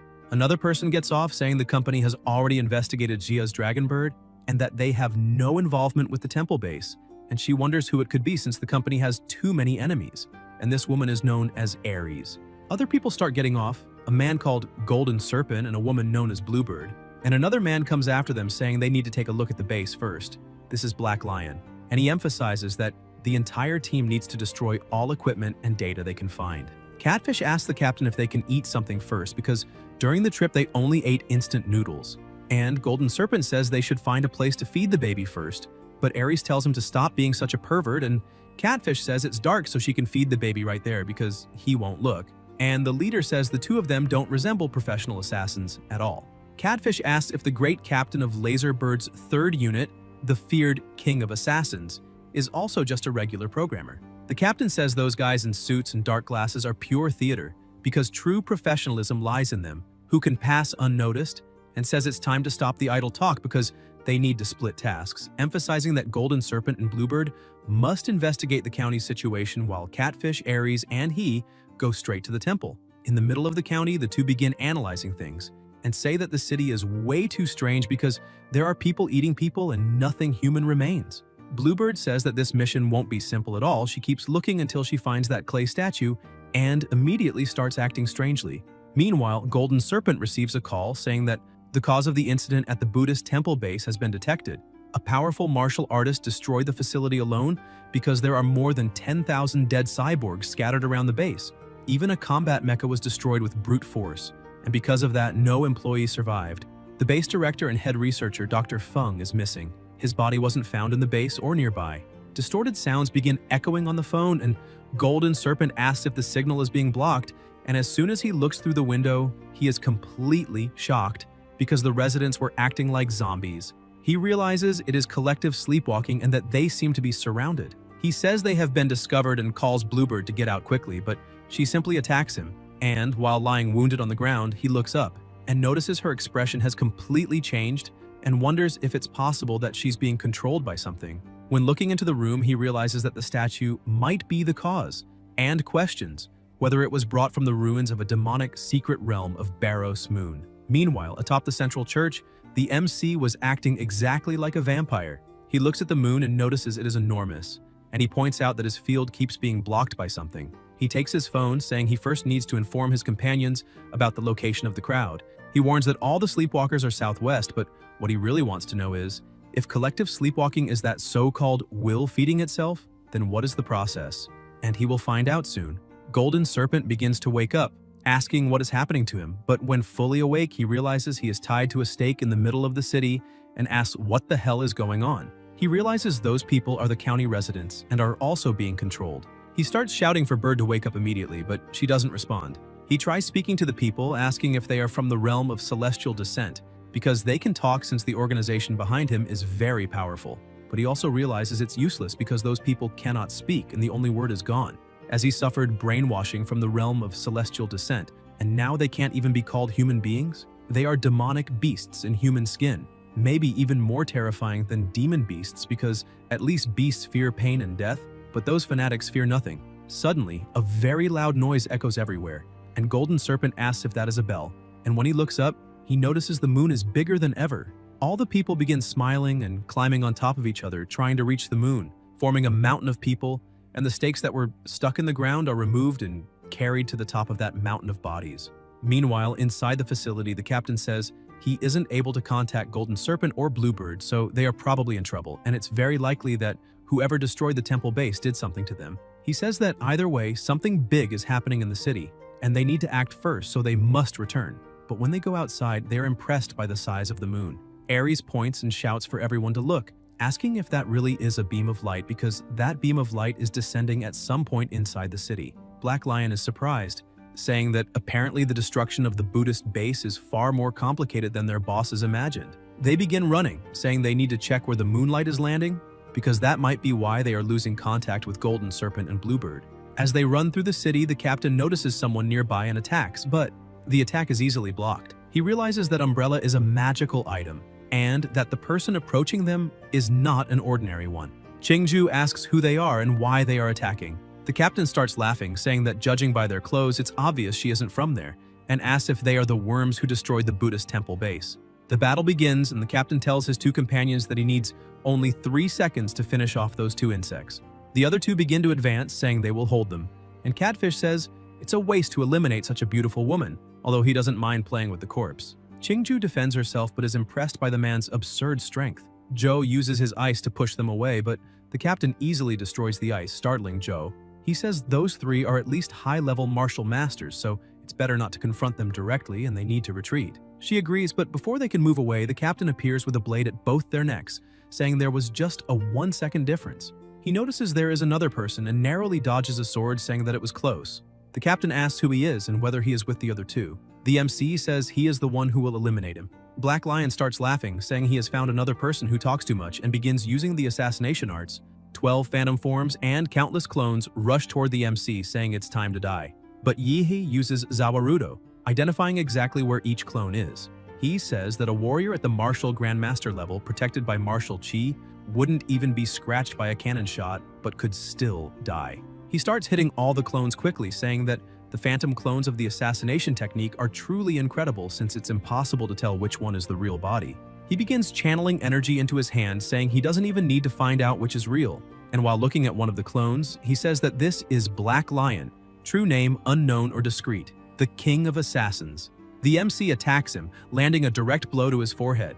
He falls to the ground and Yihei says he is already dead. He picks up the body from the ground, saying it's better to take it while it's still warm because that opponent's blood will help him advance to the next level. He quickly begins to drain all the vital energy still in the body, and as he turns the man into a pool of blood, he says it's not bad at all because he just reached the 8th level of a martial artist. Catfish is terrified, asking what that was because the captain was eliminated by that boy in the blink of an eye, and says that besides that, the boy drained the captain's blood, so he must be a monster. Yahe tells the two that it's not over yet because now he will show something even more interesting. He uses the demonic art of imprisoned flesh, blood demon puppet, and a hand begins to emerge from the pool of blood. They are completely terrified, asking what that thing is. The body begins to reconstruct itself, taking the captain's shape. Filled with fear, Catfish asks what kind of abomination that is because each one of them is more terrifying than the last, and she questions whether they are really martial artists. Ares throws the baby into the air, saying they can leave everything to her. And that baby begins to expand, turning into a gigantic monster. She orders her treasure to finish off those two, and Catfish starts running, saying that now is their chance to escape. The MC tells Qingju and Joe to stay with his demon shadow and take care of that cyborg, because he is going to hunt those two martial masters. Joe activates his awakening of the demonic ice dragon bloodline and starts facing that monster in front of him. The battle between the two continues. Joe tries to use his ice to restrain the monster, but with its brute strength it manages to defend itself. He takes advantage of all the mist caused by the impact of both attacks and strikes from above, managing to cut off part of the monster's body. Joe is impressed that the monster managed to dodge the vital point and thinks that for something so big, it has very fast reflexes. But when he looks back, he realizes that wound actually showed the monster is a cyborg. The monster keeps attacking him and he is forced to retreat because of its incredible speed. But the MC's shadow uses its clone attack, cutting the cyborg in countless places. Qingju takes advantage of the opening and uses her energy charged with the bloodline technique, attacking with the purple flames of the underworld. Joe pins the monster to the ground with his ice so it cannot escape that attack, and the blow hits, causing a devastating explosion. Meanwhile, in the sewers, Catfish is complaining because the last time he ran that much was on the battlefield of warlords and drug lords in the Triangle. He senses an attack coming his way and manages to dodge, and the MC remarks that rats really do like to run into the sewers. Ares, who is a bit away from that place, sees nuclear energy shining in front of her and realizes that this is the creation Catfish was frightened of. She says Golden Serpent and Bluebird have lost contact, the captain was killed, and now even Catfish has been taken out. She wonders if she really is the only one left and who the hell those 3 kids are. Terrified, she starts feeling sick, saying she cannot die and needs to survive, but now she has no idea where she should go. Then she gets an idea when she looks at the beam of light, thinking that humanoid from the lunar landing must be the realm of celestial descent's masterpiece. And determined to survive, she declares she will do anything, even sell her soul to the devil. As she runs toward the light beam, she is shocked to see that the humanoid she saw was actually just a pile of human bodies stacked together, and the whole thing is extremely grotesque. With his sword drenched in blood, a red aura, and the head of his last opponent, the MC approaches, asking if she is really going to climb up there. She starts to panic and thinks this is no time to hesitate and begins climbing that pillar. When she reaches the top, she sees that it is a door. She tries to open it and a purple light begins to shine on her face. She cries, saying she missed her father and mother so much. As the door begins to open, the MC, who was behind her, starts smiling and simply dissolves. From afar, the real Yihei was watching everything, saying that the realm of celestial descent used the fear that woman carried in her heart to create an illusion of him and force her to climb to the moon, and that this is quite clever. He looks at his phone, saying that of the assassins the company sent, 2 have already been eliminated, and it would have been better if he had taken out the other 3 as well. But his eyes start to shine with thirst for battle, and a smile spreads across his face. He points out that now it is time to see the people from the realm of celestial descent, since they should arrive in the morning, and for sure, after losing a base and the squad, the company Laserbird will probably retreat, meaning that for now, no external obstacle will interfere with his plans, and after so much preparation, the time has finally come for the real show. That gigantic moon vanishes and returns to normal, people start going back to their homes, and the 3 of them look down at the county from the top of the cliff. Qingju tells the MC that this mission is getting stranger than they expected and asks if he really wants to keep going. The MC asks her to relax because he knows exactly what he is doing, and besides, it is not just the 3 of them. There is someone powerful helping from the shadows who simply prefers not to appear. Joe is surprised and thinks it really is possible for them to have a hidden ally, and that, after spending so much time with the MC, it is impossible for him to be just that ordinary kid described in the records. Among martial artists, there are higher and lower bloodlines, and the ones of the higher level are almost another category of existence compared to ordinary people. Joe thinks the MC is either the bastard son of some powerful master or a young heir of a great martial family undergoing a trial among mortals. And if it is the second option, then there is definitely someone protecting him, which would explain the mysterious ally he just mentioned. Yahe begins releasing an extremely powerful aura and tells his two companions that today he has a mission of utmost importance for both of them. That aura coming out of his body begins to spread, taking on a human shape. He says that soon the two of them, together with his shadow clones, will walk around the city destroying the clay statues inside the houses without hesitation. Joe receives the order and starts moving forward with the clones, and Qingzhu feels a bit uneasy about it but prepares to advance. The MC calls her, asking her to trust him. She lowers her gaze a little, but with a warm smile she says it is fine because she trusts him completely. However, she would like him to also trust his companions a little more because he doesn't have to do everything alone. Sometime later inside a temple, Yihe meets his servant and says they need to get straight to the point because they don't have much time and must prepare for battle. The mad scientist says that all the cyborgs the MC had eliminated are piled up there. Yihe says that is great because the quantity is more than enough. He starts using the power of anthropomorphization and begins creating a giant, a knight with a heart, and the giant opens its chest wider, pouring blood directly onto the cyborgs. They start waking up again, and the MC remarks that first, he will use the vampire virus to gather those biological bodies, and then, with the power of primordial anthropomorphization, he will grant that power to them, and at the right time, they will transform into a gigantic army of undead completely under his command. The mad scientist tells his master that the biological mosquitoes have been released and are heading toward the county seat. Yihe says this is excellent because those mosquitoes are carrying vampire blood and they will enter the houses and spread his warmth to everyone. And when the infection is complete, his subordinate needs to go and fix that mecha first.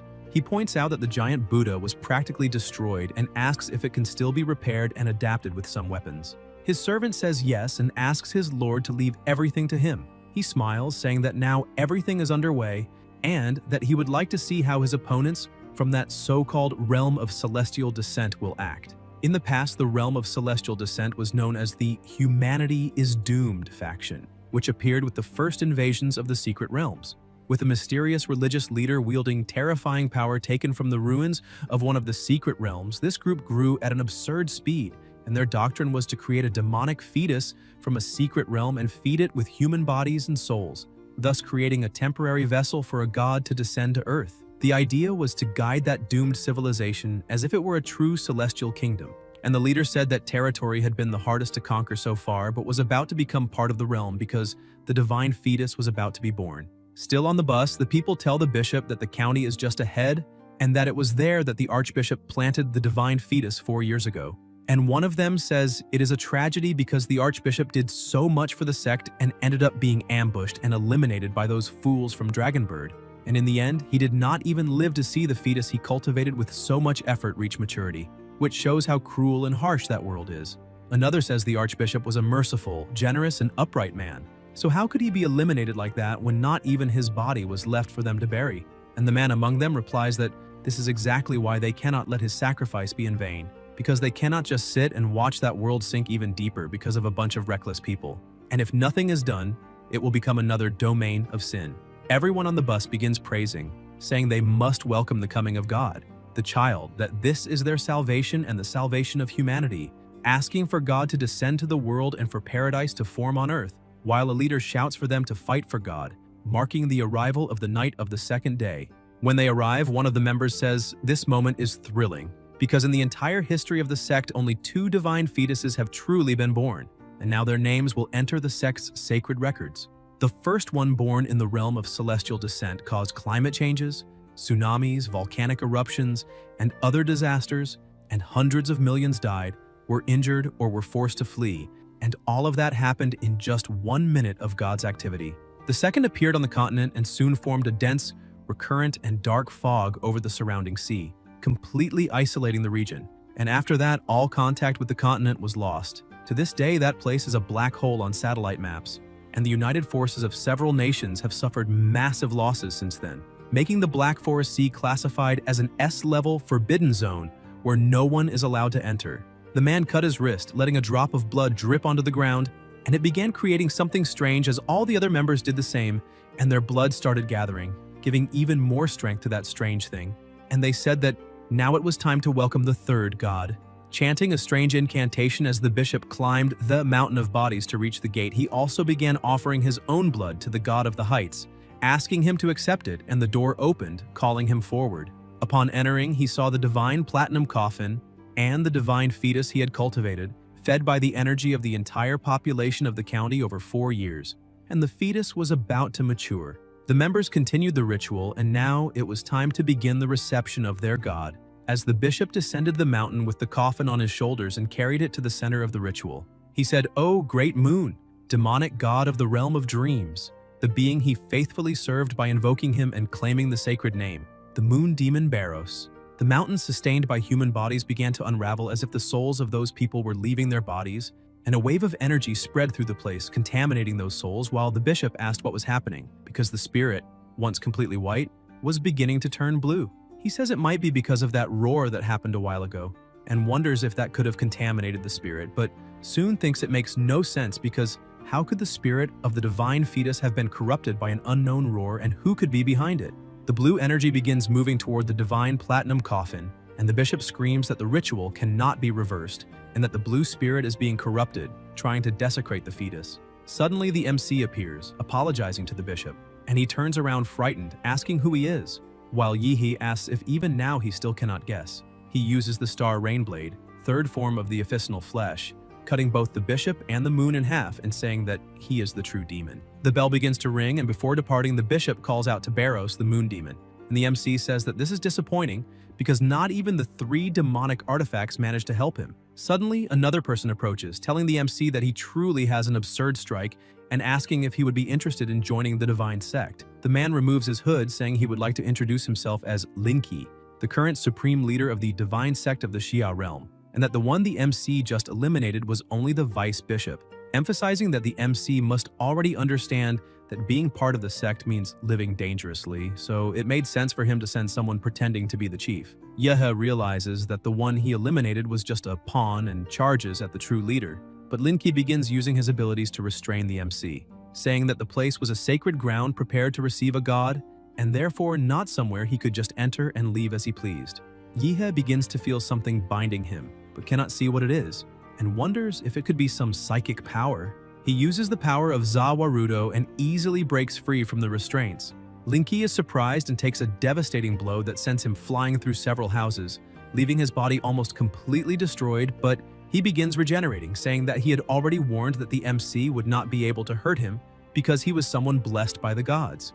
Yehe asks if he also has a fast regeneration because that is truly a headache, and suddenly countless people begin chanting that God descends to the world and paradise forms on earth, and he realizes that everyone had already surrounded the area. Yehe says that for a moment he even forgot about them, as all the members raise a dagger, shouting that they are justice and that they will now give their own lives. The MC asks if they know how to do anything other than these stupid acts because the minds of those cultists are a real mystery, but he is curious to see what kind of trick those lunatics are still preparing. He says that something is coming because he can feel a cold, sticky spiritual energy, and a monster begins emerging from within those people's bodies. Yehe starts laughing, saying that in the end, it was just another demonic aberration, and it looks like they are still trying to give birth to more troops.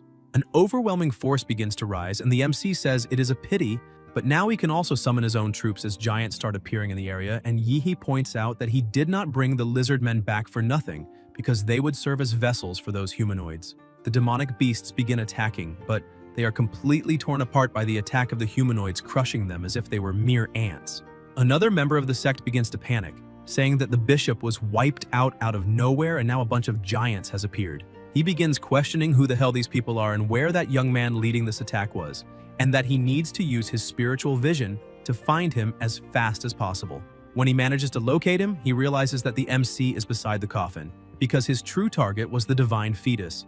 But before he could do anything, Qingzhu and Zhou arrive, saying that his opponents have just arrived. The man is completely terrified, thinking that these people clearly came prepared and asking if they are some kind of dragon bird agents who already knew about the divine sex plans, because from the initial attack to the demons being blocked by the giant and now not even fleeing is possible, and it seems that the divine sex mission will fail.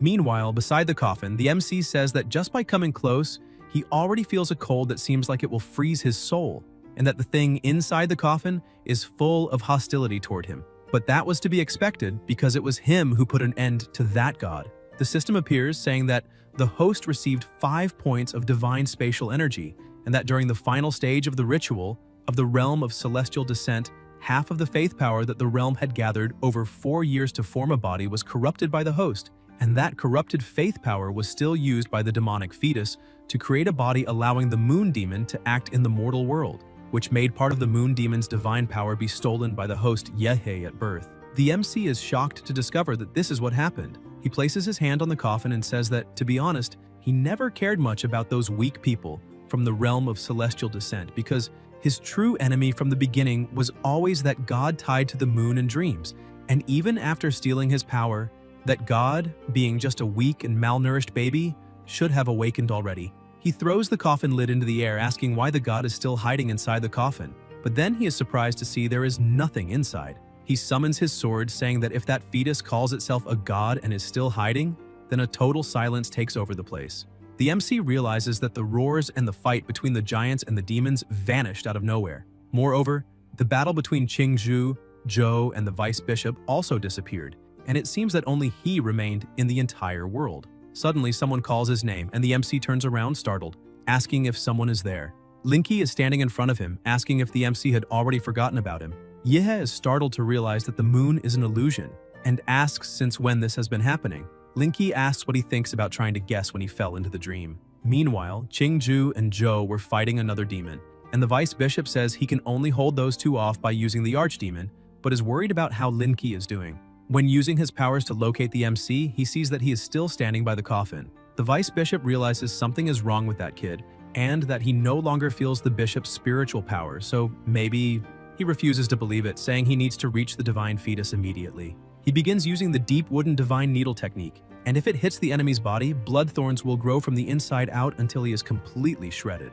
He charges forward, saying that sinful souls are judged by God, and as for filthy flesh, he will handle the extinction. Zhou realizes the vice bishop is heading toward the MC and begins releasing even more power, telling Qingzhu to go save Yehe because he will take care of that guy there. He unleashes the forbidden burning blood technique, and an explosion of ice occurs, freezing that demon completely. He begins breathing heavily, thinking that freezing a guy that big all at once drained almost all of his martial energy. He tells Qingzhu not to hesitate for even a moment because their lives are not worth as much as Yehe's. She says she understands and heads straight there, telling him not to die. He realizes he can no longer control that monster, which suddenly manages to break all the ice and attack, causing a huge explosion in the area. Zhou asks the air if the demon really thinks that is enough to take him down because he has not finished his revenge yet. Ice fragments fly toward the archdemon, piercing it in various points, and Zhou declares that the blood of a powerful Huadu clan runs through his veins. Zhou begins transforming again, saying he has no choice but to use the secret art of burning blood together with his bloodline awakening, and the speed at which his life force burns will double. He raises his hands, saying that even so, it is worth it to send a demon like that back to hell. A gigantic ice sword begins to form, and he attacks with all his strength using the secret art of the Storm Chi sword bloodline, and the strike hits the full-power demon, causing a huge uproar in the area. Zhou notices something is wrong with that power. The demon had blocked his attack with its bare hands, and right after that he sees his gigantic sword being shattered by the demon's flames, and now he no longer has any martial chi. Seeing his defeat before his eyes, he thinks everything is lost when suddenly a shot pierces the demon, and right after that countless other shots follow, completely destroying it. Zhou returns to his normal form, exhausted, kneeling on the ground in shock, and asks if that guy is another expert and if he might be the hidden ally the MC mentioned. The mad scientist says that it all happened thanks to his master, who left a piercing bullet imbued with his martial chi before leaving, and it was essential at that critical moment. He keeps analyzing the battlefield and says he thought that kid was the weakest on his master's team, as he never imagined he had that much power. The martial system is divided into martial disciples, martial artists, martial masters, martial grandmasters, and national guardian level, and that kid must be close to advancing. Besides that, the girl also seems very strong, which was to be expected from someone following his master, as they all have excellent potential. The mad scientist says that now is the time to at least send a drone to help that boy catch his breath for now. And after that, taking down that archdemon will be easy. The vice bishop looks back after seeing his demon defeated and, in a trembling voice, says, "Those people are not from Dragonbird, because the three of them are very young, and each one is more monstrous than the last. So what the hell are they?" Joe, carrying the demon's head, says they are just ordinary freshmen from Huadu University. Suddenly, several coffins fall in front of this vice bishop, and he asks if those things inside are corpses. Qingzhu is shocked, thinking those three are the missing freshman team from the university and three more, and she remembers the guy in the middle as one of the three they fought before. The vice bishop starts laughing, saying that he is protected by a distant god. The mad scientist begins to panic when he sees that the girl his master ordered him to protect is surrounded by 6 living corpses with the aura of martial masters, and she will definitely die. He points out that he had not yet sent the giant army to support Qingzhu's group because the giants are weak and not very smart and would only get in the way, but now he needs to send them urgently as reinforcements, because if he fails the mission his master gave him, not even 10,000 deaths would be enough to redeem him. The giants begin to approach, and Qingzhu quickly realizes they are allies because they are trying to hold the corpses back. She simply leaves the battlefield, thinking about what matters most, saving the MC first. The vice bishop shouts for his corpses not to let that girl get near the divine fetus. The undead try to stop her by launching their attacks, but the giants move in front of her, preventing the strikes from reaching her. She keeps flying as fast as she can, telling Yahello to wait for her, but a bloodthorn manages to hit her in the shoulder. As she falls, she gathers the strength she has left, saying that things cannot end like this. She takes flight again, thinking that this cannot end like this, and stretches her hands out despite the intense pain in her shoulder. The vice bishop feels that everything has gone wrong, and she manages to grab the MC, saying that she finally caught him. Qingzhu starts flying, saying she needs to get him out of there immediately, but the arm where she was hit by the bloodthorn hurts too much, and for now she has to use the purple flame to contain the spread of the thorns, so it will not interfere with her movements. As she flies over the battlefield, she realizes all the giants are already dead and all 6 corpses are still standing, so she cannot stay there and needs to leave fast. Suddenly she hears a deep, terrifying voice telling her to put the MC down. She panics and shouts, asking who is talking. The moon looks at her with a smile, saying that she has already done enough and the MC will not blame her for it, so she can leave the rest to him. She tries to steady her breath and says she will not do that and lets out a powerful scream, telling the moon to get out of there. However, she starts feeling something very strange and asks if that is a psychic attack because her head hurts so much, and the laughter she keeps hearing is incredibly irritating. As she starts losing consciousness, she refuses to let Yahello get hurt, and holding him tightly, the two of them begin to fall. The corpses of the undead martial artists stare at them as they fall, and their heads start to move and their necks stretch, suddenly turning into spikes that shoot straight at the two of them. Yahello activates Zawarudo, stopping the attack, and Qingzhu starts waking up in the MC's arms. He apologizes to her, saying that he ended up waking up a bit late. Qingzhu, with her body limp and drained of strength, says that he woke up and that is great because she did not pass out again.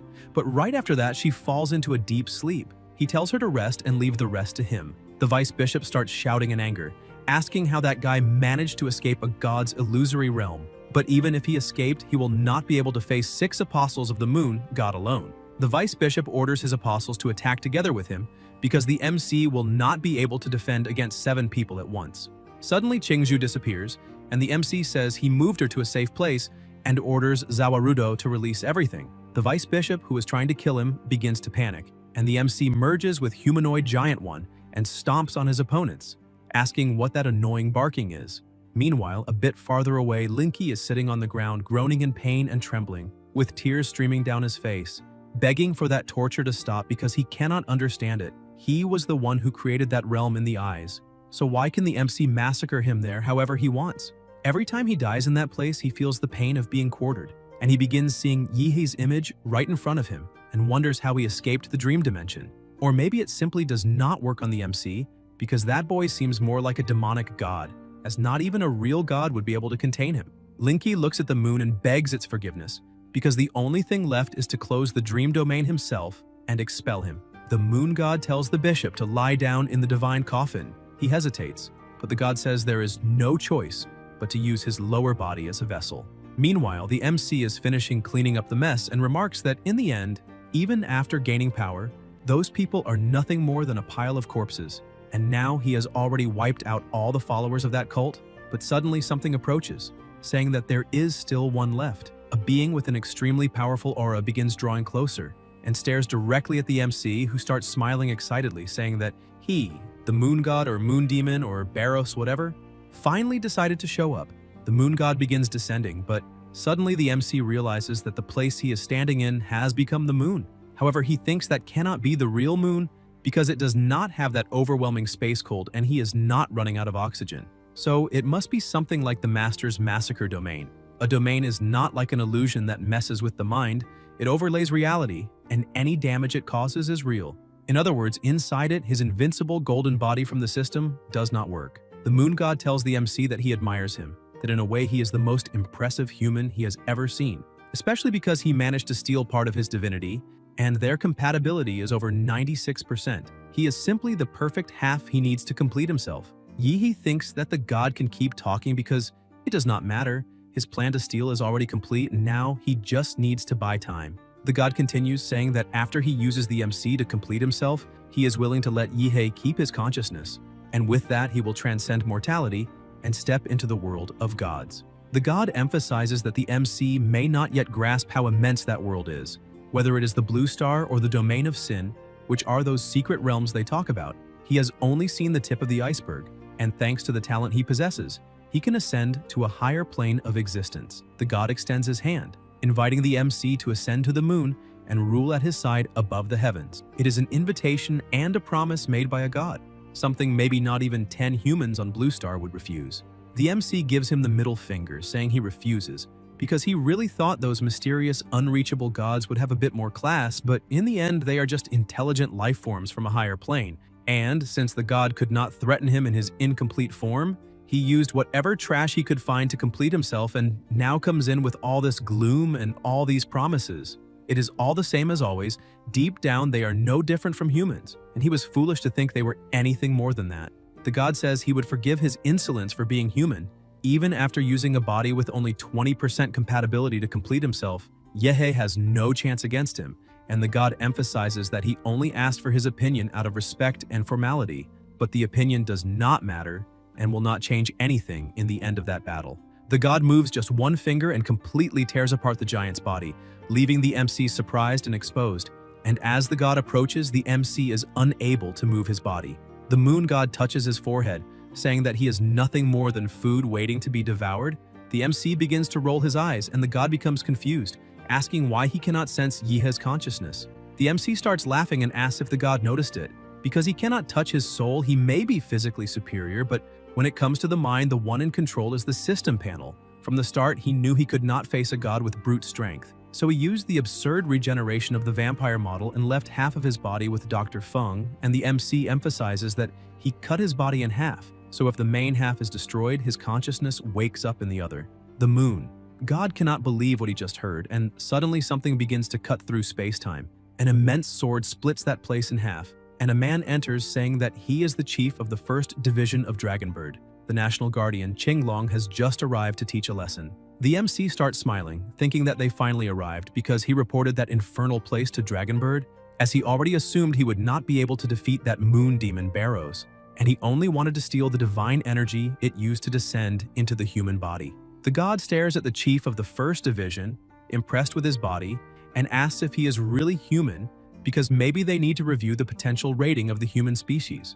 The 1st Division chief asks the demon if he is truly a demon, because the purity of his physical body is very low and anything but pure, and he emphasizes that when the first demon in human history descended, he was there as a grandmaster, and that was true incarnated chaos. Compared to that, even with this demonic aura, the moon god is light years behind him. The moon god begins to get irritated, thinking it is all because of that filthy body he had to possess, and asks the human if he has ever been crushed by the moon.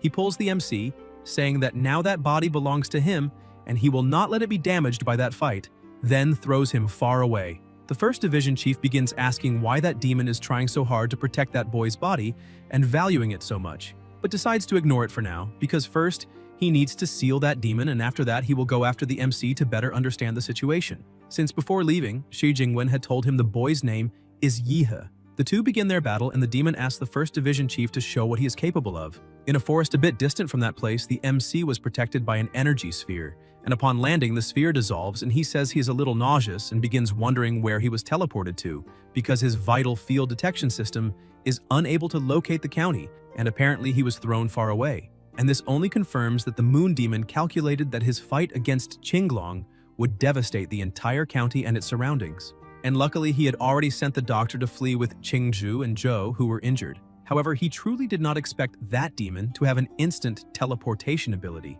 And if he uses it to find him, it will be a problem because when the moon demon observes a person both in dreams and under the moonlight, he may end up seeing the moon and Nightmare Master. The MC begins mocking, saying he feels like a maniac is watching him, which is terrifying, and that they need to protect themselves while on the streets. He keeps looking at the system, saying that now that he is far from the battle, it is time to finally study this so-called divinity a little. The system shows that he has 5 divinity points, and he only needs to click to distribute them. He emphasizes that it was a lot of work to obtain them, so he really hopes it will be worth it. The system begins explaining that divinity, when intensely trained within a certain attribute or domain, allows one to reach an extreme level and transcend. Or it can be an innate divine talent of a higher level race that makes the user irreplaceable in that specific field, being the source of power of these 2 forms. Analyzing this, he points out that now it makes sense why that silver-haired lunatic went crazy after he stole the power. The system says that he currently has 5 divinity points related to the moon, dreams, or illusions, and if used in a compatible model, they can make him evolve in that area. If used in a model that does not have those attributes, there is a chance he will gain observation. The host model related to the moon and illusions is Zawarudo. Yihei says he really did not expect divinity to be so powerful. In summary, it enhances a model's potential. However, he has not even properly explored Zawarudo's abilities yet, as until now he had only been using it as a rational talent unconsciously. However, if he combines it with the moon demon's divinity, the Zawarudo model will evolve directly in the moon and illusion areas. The Emperor model already has its own mutation path, so enhancing it would not interfere. And the Giant model, besides not being compatible with those attributes, is only support for the Vampire model, so it is not worth investing. On the other hand, Zawarudo, with this power over time, has infinite potential and is his main ability aside from combat model. He decides to add all 5 divine points at once, saying he will evolve the vampire. An explosion of energy starts happening and the system announces B+ ranking model Rakudo Zawarudo evolved in the domains of the moon. At each stage, the vampiric bloodline is transformed into the moon demon's bloodline. A ranking model, domain of the moon, Rakudo Zawarudo. The host's powers over the moonlight are enhanced. Moon demon party bloodline. At night, the host receives 40% more martial control and such. Under a full moon, the bonus goes to 450% as the moon grows. Special state activated, the host can release the domain Black Moon World Number 1, Awakened Blood's bloodline, an existence capable of redefining the boundary between humans and demons in each era. Blood completely altered, organs contracted, vitality and muscular coordination ability increased, senses expanded, and if the host uses moonlight, the blood control can last longer. Eyes can see in the dark under moonlight, and that is reinforced. Number 2, blood control, which speeds up blood flow to temporarily feed physical strength or mold it into high-precision blood arrows, capable of lowering blood temperature to dozens of negative degrees to freeze whatever it touches. Number 3, Zawarudo. The host's normal strength and speed are tripled under moonlight, multiplied under a full moon, and the boost goes up to 8 times. Special abilities, time stop.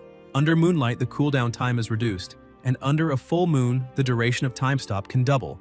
The MC is impressed to see how powerful it became, and even though the main abilities depend on conditions like night and moonlight, the bonuses they provide are absurd. And with all these effects combined, his battle power will grow exponentially, being a top-level support and functional model. And it is like an old saying, the harsher the sea, the pricier the fish, and therefore it was worth going to the county. Furthermore, he will not forget his comrades who nearly died because of him, as that mission was clearly level 4 and considering the risk it could be called level 5, and the university will certainly give the maximum reward. And nowadays, academic points and most university resources are useless to him, but essential to Qingzhu and Zhou. He goes to the top of a tree and stares at the moon, receiving the moonlight, and feels the strength exponentially rising in his body, and with a single movement he releases an extremely powerful shockwave. He stretches his body, saying he is adapting very well to that bonus under the moonlight. He thinks that he was the key figure in the Moon Demon descent incident, and therefore Dragonbird will surely invite him for questioning.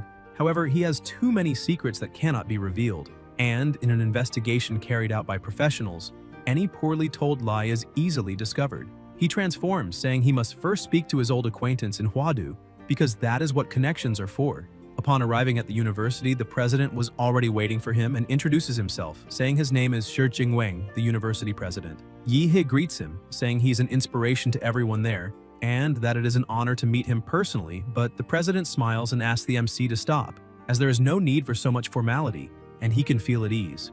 Yihe starts stretching and laughing, saying that everything is fine, and the president realizes he is quite spontaneous. The MC asks if he is there because of the incident that happened in the county, and Jingwang says no, because he is actually there to tell him that the MC's team completed the anomaly mission in the county with excellence, and he can leave the rest to him. Yihe wonders how a case involving a cult, sacrifice, and even a moon god ends so easily like that, and asks the president if there will be no investigation.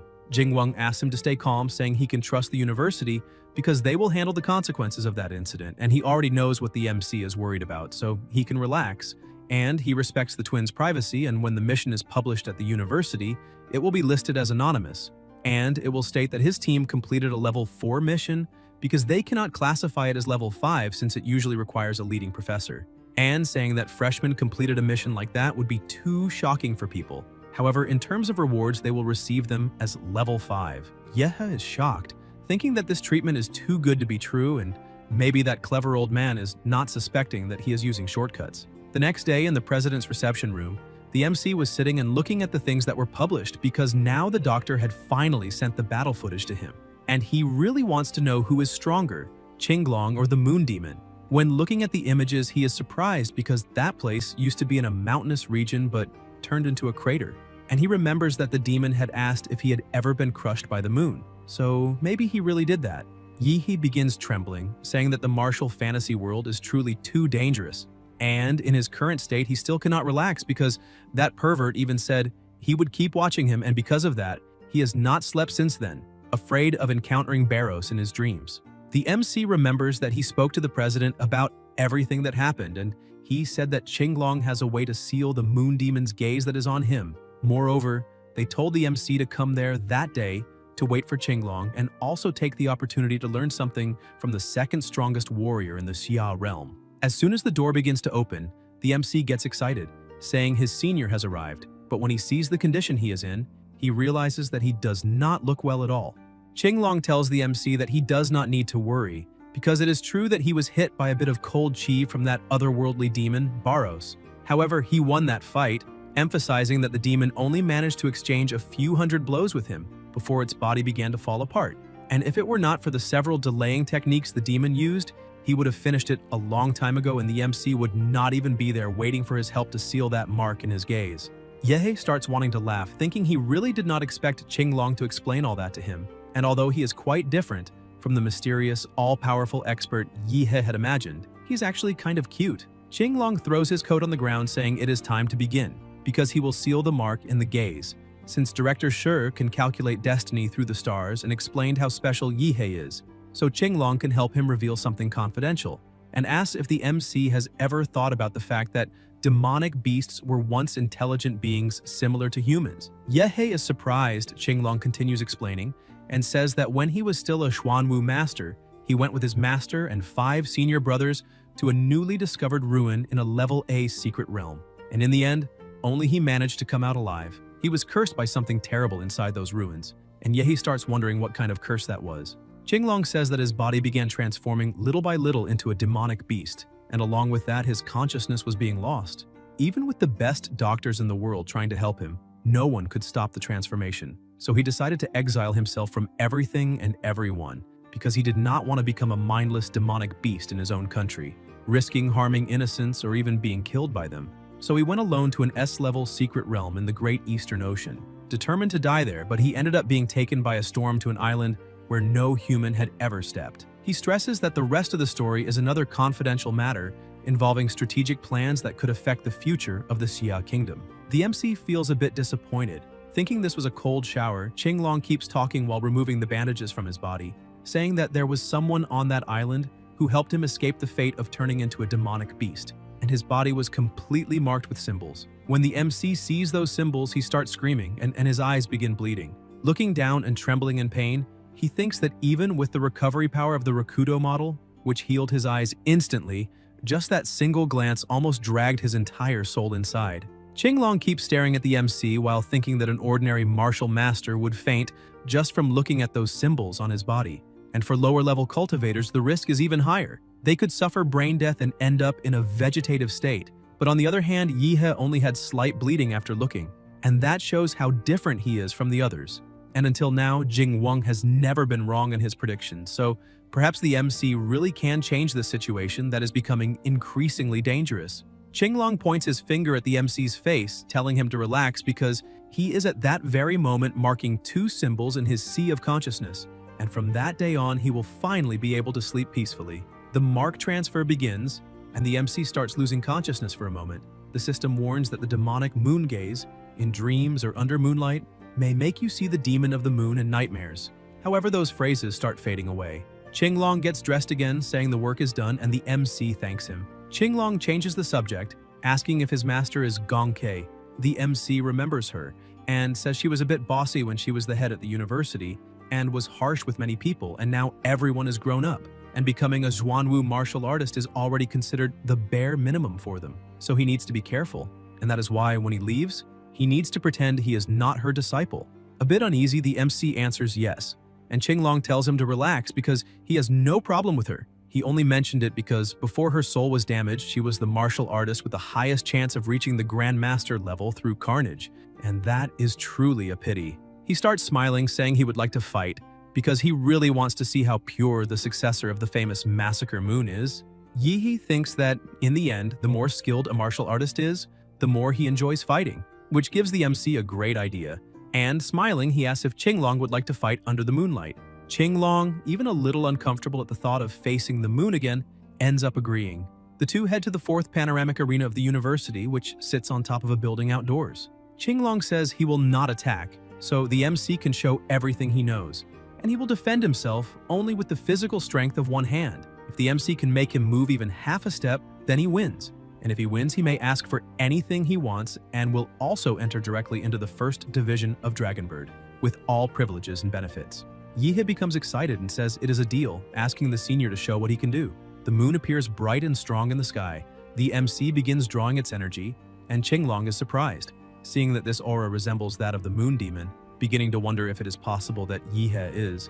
But after analyzing a bit more, he realizes it is not the same thing, but rather something similar, a force that shares the same origin as the moon. Looking like a demon, the MC believes he will land the first strike using the killing intent Moon of Massacre, and Qinglong notices that the killing intent is extremely powerful. Meanwhile, Gongke was calmly lying on her couch, but suddenly feels something strange and becomes startled, asking if that killing intent is coming from her disciple. However, she has no idea how he could have accumulated such terrifying energy in only 3 days. And worried, she wonders if something went wrong in his cultivation and he ended up massacring an entire city. At the university hotel, a girl was in bed with Jianzhuang and asks if something is happening, and if it is more important than their fun. A bit uneasy, he says it is nothing serious. He just sensed an absurd killing intent. He points out that he really did not expect that person to reach such a distance, because he bets more than half the campus felt it, and it is quite a flashy way to show off.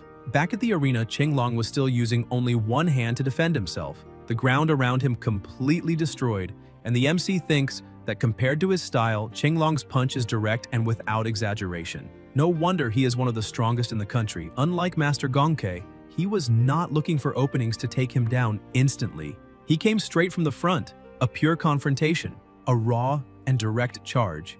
And it is that kind of overwhelming presence that carves a path through brute force, where strength surpasses technique. While the MC was thinking, Qinglong was preparing to attack and unleashes the military fist.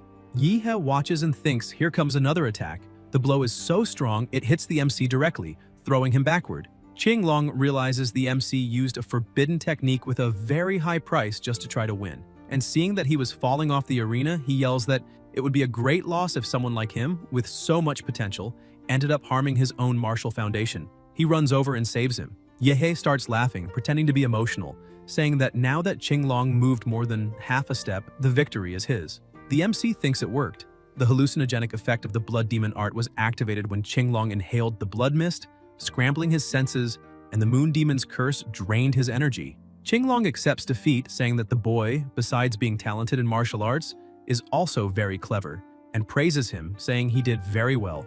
He points out that the MC really won and asks what wish he wants to make. Yihe says he would like to save that favor for another time, and Qinglong says that is a wise decision and that he was not bad at all. He continues praising him, telling Yihe that the mastery of killing aura and techniques is great, and apparently his master trained him very well. However, one thing is still missing. He says that killing intent alone is not enough. Without a body strong enough to sustain all of that, it ends up being only for show. Yihe asks if he means that he needs to train his physical body. However, he starts thinking that he has not even used the Demon Emperor model yet. And Qinglong says yes, but the most important thing is who he will train with. He needs to build a solid physical foundation without shortcuts, and having a master with a powerful physique to guide him is essential. Yihe becomes excited, saying he understands everything, and emphasizes that tomorrow morning he will look for the director of the Body Cultivation Academy to guide this special training. Qinglong feels disappointed because he wanted the MC to accept him as his master, since he had made that so obvious. However, it seemed that the MC, who was usually so clever, had suddenly become very slow. He closes his eyes trying to remember when exactly he, the great Qinglong, ever offered to accept a disciple, but Yihe truly has extraordinary potential. He takes an item and tells the MC that the medallion contains a top-tier physical cultivation technique, and he obtained it years ago after defeating a Western expert. They say it is considered a national treasure in that expert's homeland, and today he is giving that technique to Yihe. He emphasizes that he truly hopes the MC will study and train with dedication until he fully masters it. Yihe becomes very excited and thanks his senior. Qinglong starts smiling, thinking that technique is actually extremely difficult to practice, because that martial rhythm space coming from the West does not accept Easterners, which is why he had to wait until reaching the Grandmaster realm to forcibly seize that martial rhythm space and take its inheritance. And now that he has passed that technique to the MC, he knows Yihe will have a very hard time learning it, and when that happens, Yihe will end up coming to him for help, and then it will be done. He will naturally become the MC's master without forcing anything, and afterwards he only needs to formalize the master-disciple bond and everything will be settled. Later, inside his room, he looks at something in his hand and says that in these past 6 months at the Imperial University, he spent more time locked underground with his master than inside his own room. He starts wondering whether he should try using the sleep cultivation method to train the technique he received from his senior. Suddenly, someone rings the bell. He opens the door asking who it is at that hour, and Young asks if he can come in. Yihe is surprised to see Young, says he can enter, and as they walk in, the MC wonders what he is doing there, and whether he is going to try recruiting him again. As soon as they close the door, Young prepares himself and drops to his knees begging, saying that outside there were many people, but inside they are alone. And that is why he is kneeling and begging him to become the president of the Dragon Blood Association. He starts pulling at the towel the MC was using to cover himself, and Yihe says it has been a while, but apparently Young has changed a lot and asks where that spirit went, that strategist full of ambition who wanted to split the world with the local Huadu students, and how he ended up becoming such a failure. He also asks how Young even knew the MC had returned to the dormitory. Young says one of the society members saw him arriving. Yihe becomes irritated, asking if that is true or if he saw it through the hidden cameras they installed. He starts dragging Young into the training room, saying they will train together. Young starts swearing that they did not put cameras in the MC's room, only in the corridor, because it was the only solution they found. After a light training session, the MC asks why he came all the way there to ask him to take the presidency and if the organization is facing problems. Young, lying on the ground with his face a bit bruised, tries to speak but can barely manage. Yihe tells him to stop for a moment and hands him a recovery pill, saying he went too hard on him, and explains that this is a blood transformation pill with which he will be able to recover and speak properly. After taking the pill and returning to normal, he explains that the organization can no longer function, and that is why they are begging for his help. At the university, students can freely create clubs, but the school only gives funding if the group provides some special contribution. When the Dragon Blood Society was created, the freshman students were still in their summer training phase in the capital. The group caught attention for a while and received sponsorship from several martial organizations. With him in leadership, they managed to close partnerships with various businesses that offered discounts to members, which attracted even more students. The increase in members made the group go viral even more, attracting more resources, sponsorships, and even more people wanting to join. The idea was for everything to function like a healthy, self-sustaining cycle. But as the society grew, it began being sabotaged by the student council, dominated by local Huadu students. The result? Under Jiang Zhuang's leadership, the society was defeated several times, and with that, the market value kept dropping, investors pulled out, and deals with businesses were canceled. When members saw the society sinking, they started leaving as well, and no one wanted to join a declining group. In the end, the Dragon Blood Society ended up in an unsustainable situation. Yehe says he understands, and apparently, in the end, Ouyang lost to Jianzhuang. Ouyang says that to put an end to Jianzhuang, he could ask a senior student for help. But there is an unwritten rule among students. Fights between freshmen must be resolved between freshmen, and if he asks a strong senior for help, tomorrow Jianzhuang might just call even stronger seniors and destroy the Dragon Blood Society. He bows even more, shouting that there is only one person who fits perfectly, the MC, and that is why he is begging Yehe to save the Dragon Blood Society. The MC agrees, and Ouyang grabs his hand asking if he is serious, because on behalf of everyone in the society he is grateful.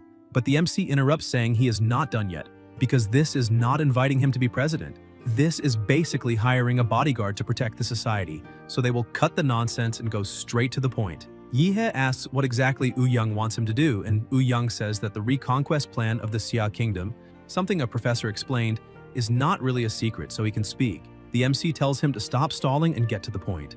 Ouyang explains that this plan is a national mobilization to reclaim the 12 cities and surrounding areas that were completely taken by demonic beasts. Universities across the entire country will participate, and the senior students of the Imperial University will fight directly on the front lines. Meanwhile, the freshmen will not enter the war zone itself but will stay around the surrounding areas. The final exam and the selection of the best student of the year will take place during this mission. So, during this mission, the Dragon Blood Society will be in Yehe's hands, and he needs to achieve the highest score of all. The MC says that can be handled, but before that, there is something else Ouyang must do. He becomes a little frightened and asks what it is, and Yehe tells him to get rid of those cameras immediately.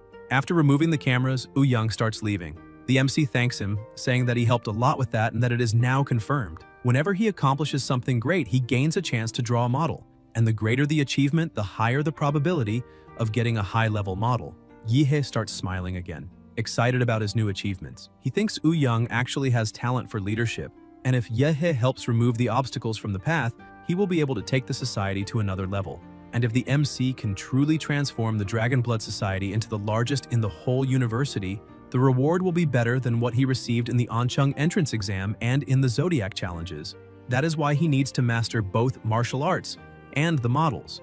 Meanwhile, at the Dragon Blood Society, everyone was sitting at the table. Chen asks Yan if Ouyang has not arrived yet because he is taking too long. Yan becomes irritated, thinking that when the society was at its peak, Chen used to call Ouyang president and treated him with respect. Now he calls him by his full name and walks in acting all arrogant. It is obvious he did not come with good intentions. Yan says that the vice president went to fetch the true president of the Dragon Blood Society and that he should arrive soon.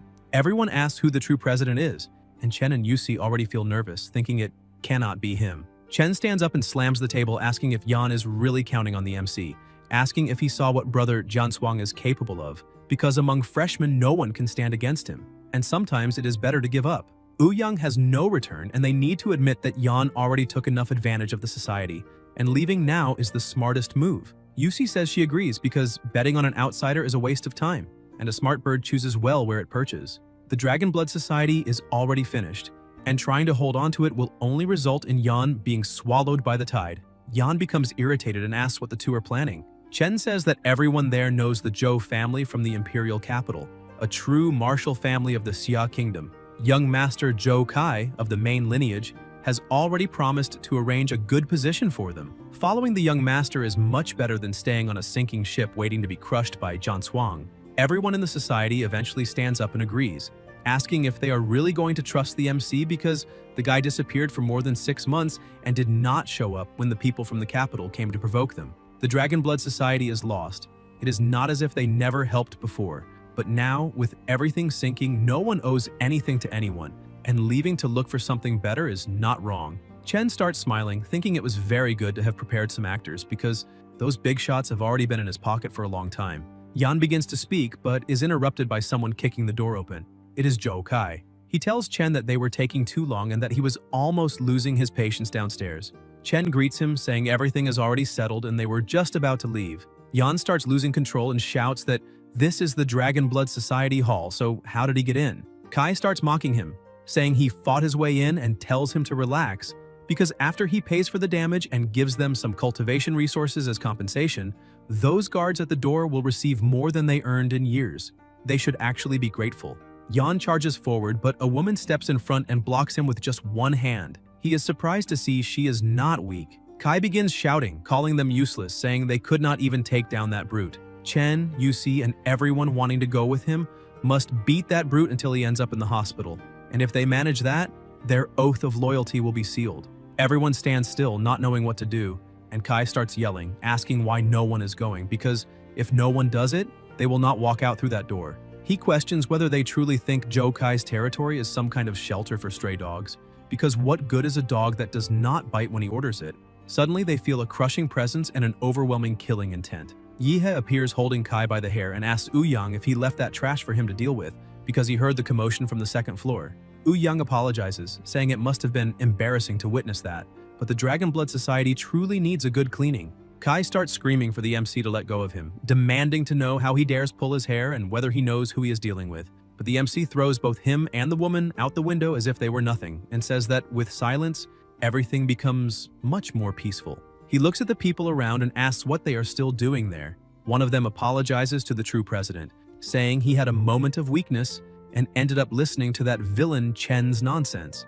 And he even considered leaving the Dragon Blood Society. He thinks that since he already offended Kai, there is no way he can enter Huadu's circle, and he cannot be abandoned by the society. Ouyang says that this time he will not expel anyone from the Dragon Blood Society, but the officer positions will be under evaluation. If they are not up to standard, they will lose everything. Besides that, they are forbidden from participating in any society activity during that week, and he asks if they accept the punishment. People hesitate to answer, and the MC looks at them, saying Ouyang asked a question, whether they accept or not. Everyone panics in fear and shouts that they accept. The MC says they may go. After returning to the table, Yehe says that now he understands the Dragon Blood Society's situation a bit better. In the end, the real problem is the lack of money and investment. Ouyang says that is exactly it, and that is why the Kingdom Xia Reconquest plan next month is the best chance for them to shine. However, 1 month is too long, and he has a faster and more direct way. The MC starts laughing, saying that ever since he returned to the Imperial University, he has not stopped hearing Zhuang's name. So, if he challenges the root of the problem and defeats him, this ends for good. Everyone is shocked. Ouyang says that this morning he announced he will enter seclusion to attempt a breakthrough to the Martial Master realm. The MC becomes disappointed, asking if they really cannot call that guy for a fight. But the MC thinks that if the point is to show strength to attract investment, he does not need to limit himself to freshmen. He says attracting investment means making noise, making the name spread, and if he challenges fighters across the entire university, the impact will be even greater, and because of that, he already knows what to do. He asks how much they know about the first division of Dragonbird.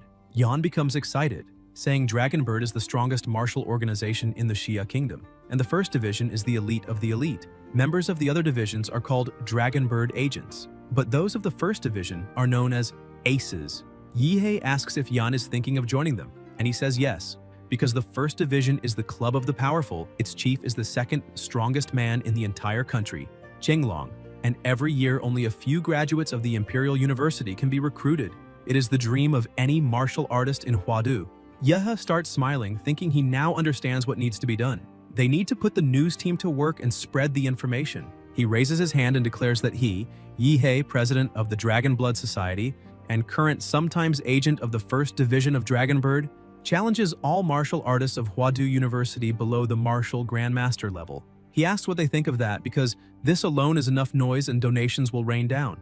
Yan is shocked and asks if the MC is really an ace of the first division of Dragonbird because that is impossible, not to mention the strength. Yihe cannot even take the recruitment exam before graduating. The MC asks what exam, pointing out he never took any exam. He cannot give details, but he was recruited directly for the official position. Ouyang asks if he is joking and emphasizes that this is not something to joke about. The MC says he is not joking, he was admitted last night, but his documents will arrive in a few days, and about challenging all students below the martial grandmaster level. He starts thinking about it because ordinary martial masters he defeats easily.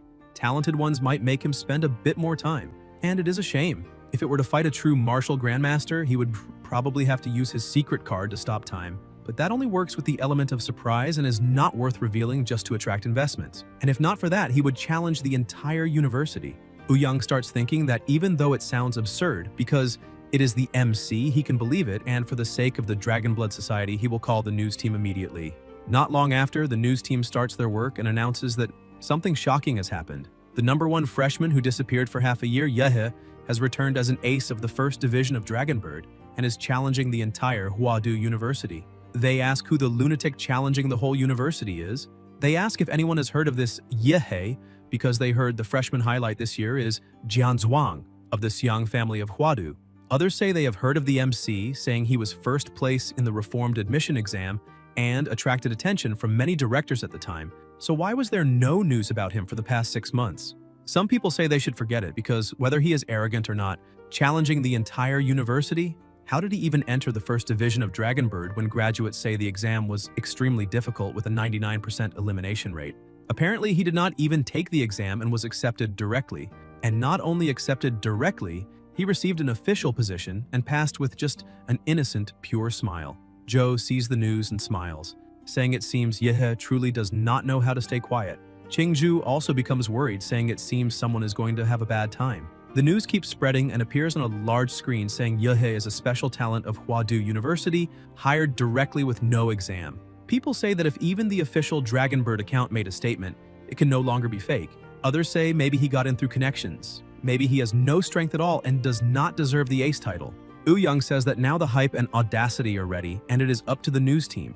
They must make the noise grow even more. They start saying that if everyone wants to know whether Yahello is really all that, they just need to watch the Imperial University tournament live stream, because they bet he is all talk and must have struck some backroom deal to enter the first division, and they want to see how long he can maintain the farce. Instead of arguing about his strength, they should just watch the stream. The truth will appear instantly, and they truly believe in the MC. If he had the courage to challenge everyone and even stream it live, the reason must be real.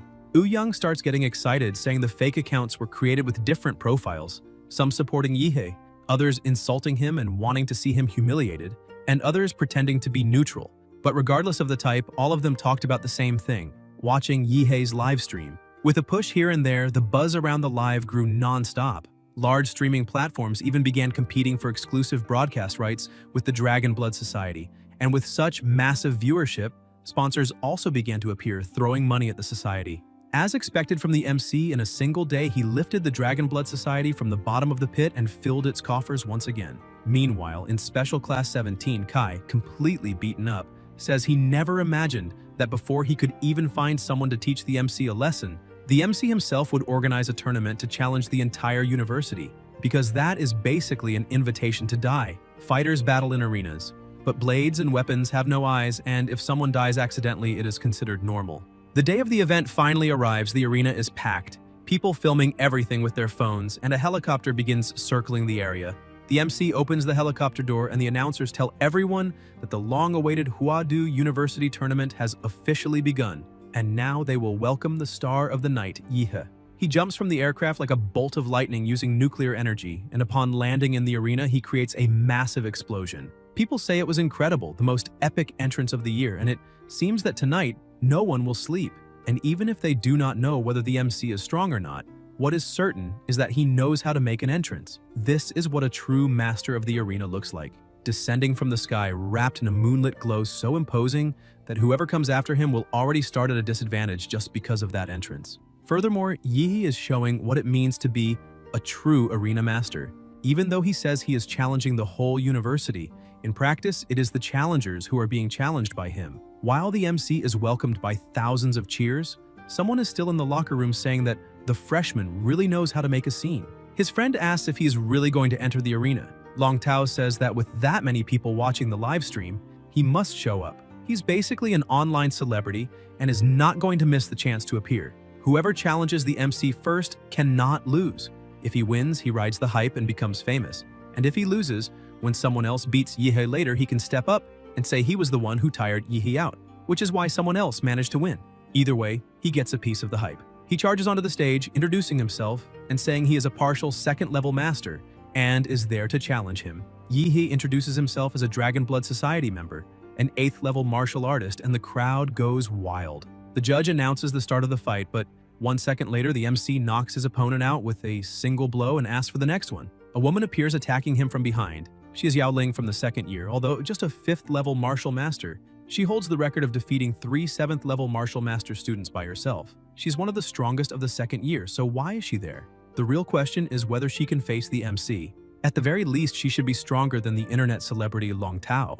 Yihe looks at her and says the purity of her blade is still too low. He can break it with a single movement. He apologizes, but says he is in a hurry and tells everyone to come at once. All challengers rush onto the stage, but they are defeated one by one as if they were absolutely nothing. Kai, who is watching, cannot believe how the MC can be so strong. And with strength like that, how will he ever find someone to avenge what happened to him? Because anyone he sends will go straight to the hospital the moment they step into the arena. He thinks carefully and says perhaps only one person is capable. His older brother Zhou Yanting, the eldest son of the Zhou family of that generation. However, his brother is stubborn and strict about principles. He is not the type who protects his little brother, so he would never help him take revenge. But then Kai starts laughing, thinking that maybe there is a possibility after all. Meanwhile, in the arena, the MC has already eliminated every fighter and asks if anyone else is coming. The challengers lying on the ground ask if that guy really cannot stop once he gains momentum, because he should at least leave an honorable retreat for both sides.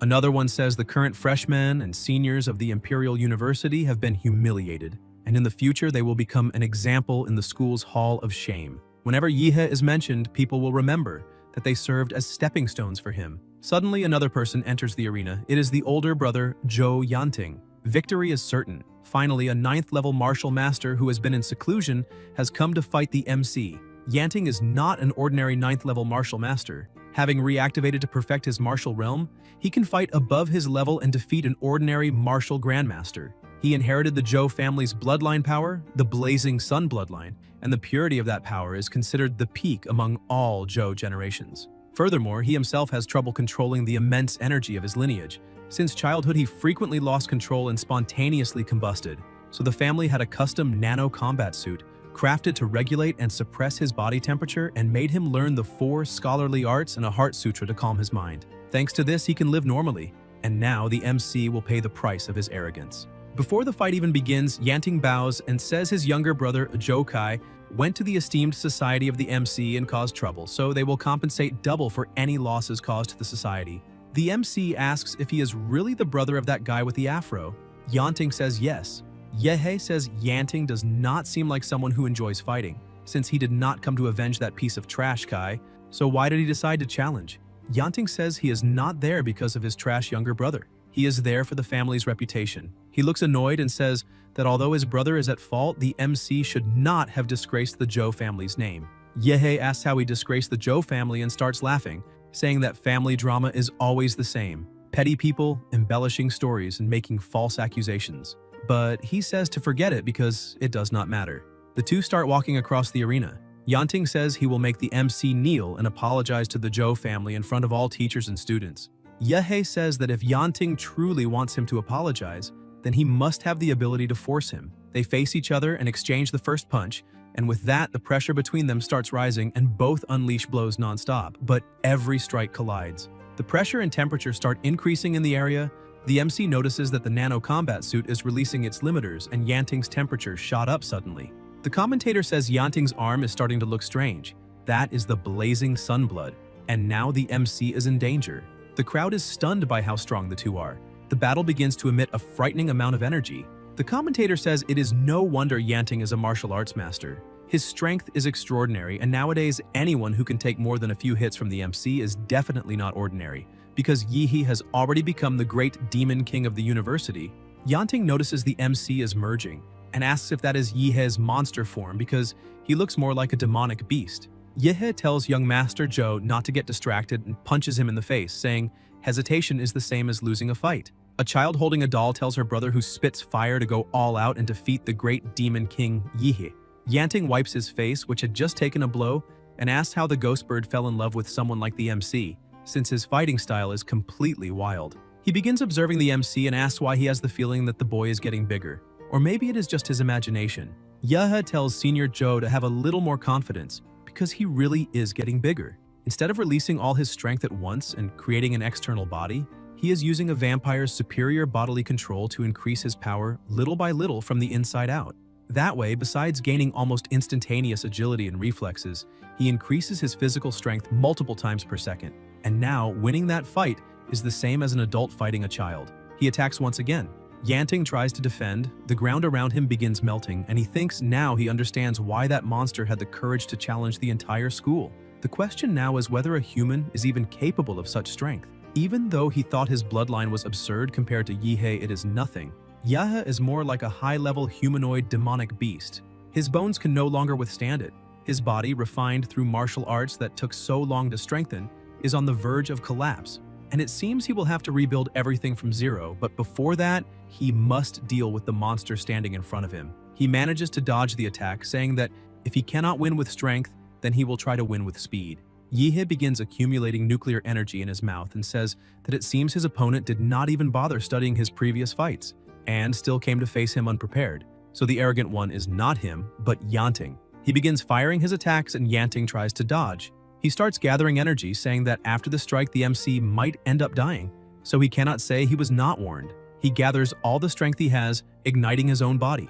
The crowd goes wild, saying the heat is absurd, and is changing the temperature of the entire environment, and this is exactly what one would expect from the Zhou family, specialists in flame martial arts. A massive fireball forms above Yanting, and he shouts that it is the infernal, martial art burning sun demon hand. He throws the sphere at the MC, who becomes excited, saying he will finally be hit by a decent attack. However, he asks whether Yanting thinks he was the only one capable of firing energy blasts, because this is great. Now he will test a new technique he developed himself. His arm begins transforming into a dragon's head, and he becomes excited to see the damage it can cause. He shouts that this is the heaven-rending dragon cannon. A powerful beam of nuclear energy is released, completely destroying his opponent's technique, and Yanting wonders if he is really going to die there. The beam of light tears through the sky. Suddenly, someone appears saying the MC is being far too reckless. Yihei returns to his normal form and begins laughing, saying he fought this way because he noticed the director arriving and figured it was a good time to let loose and have some fun.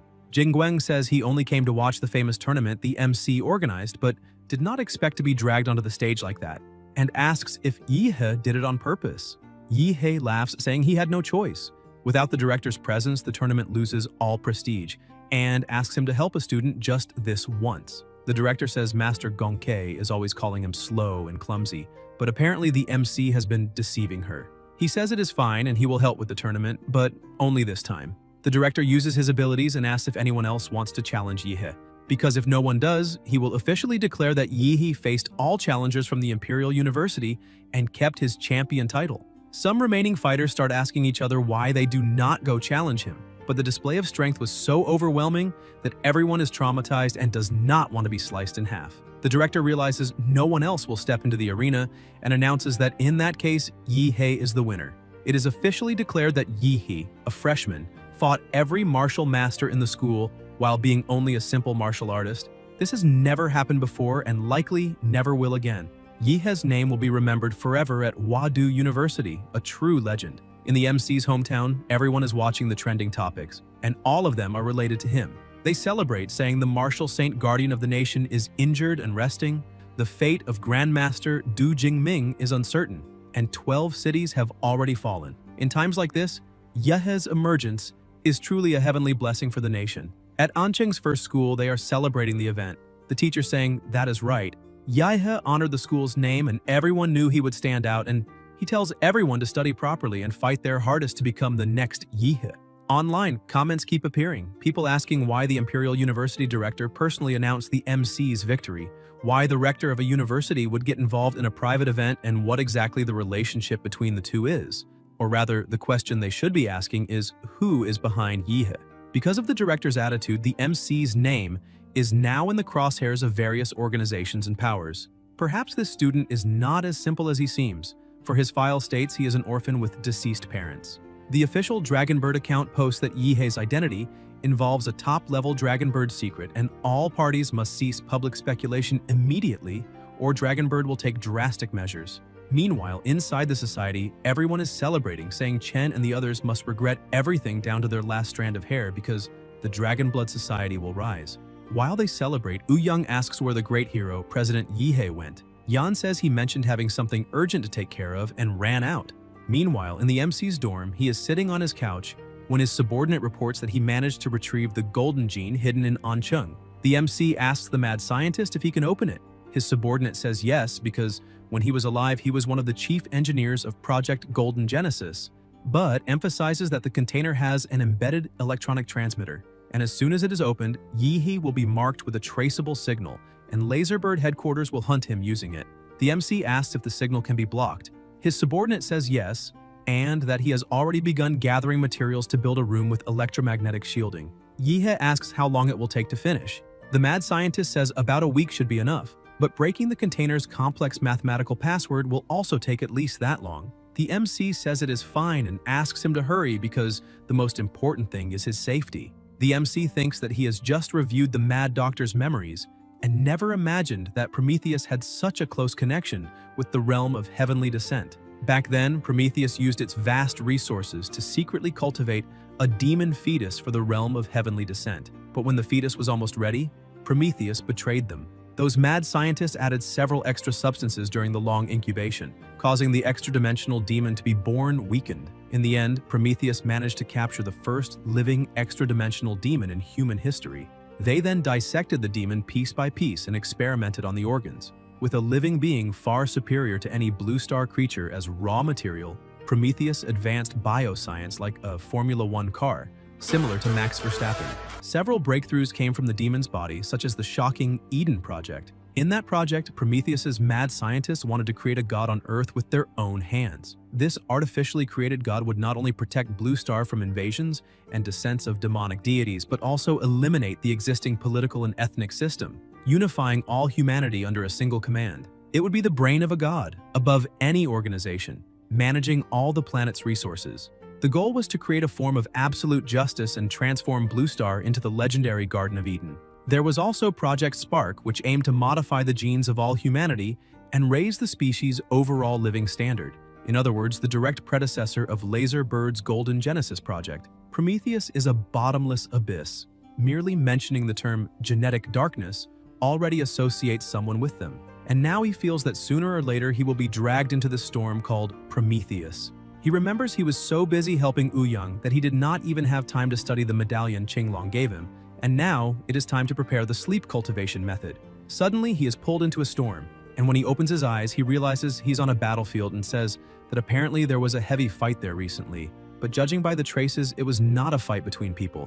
The ground is littered with burn marks that even the cold rain cannot extinguish. There are also claw marks that are definitely not human. Shortly after, he realizes the rain has stopped. He begins throwing his armor on the ground, asking whether Westerners can really fight wearing those heavy armors because he cannot use his full strength in that martial aura space. For now, he will have to make do with their weapons, and it is almost time.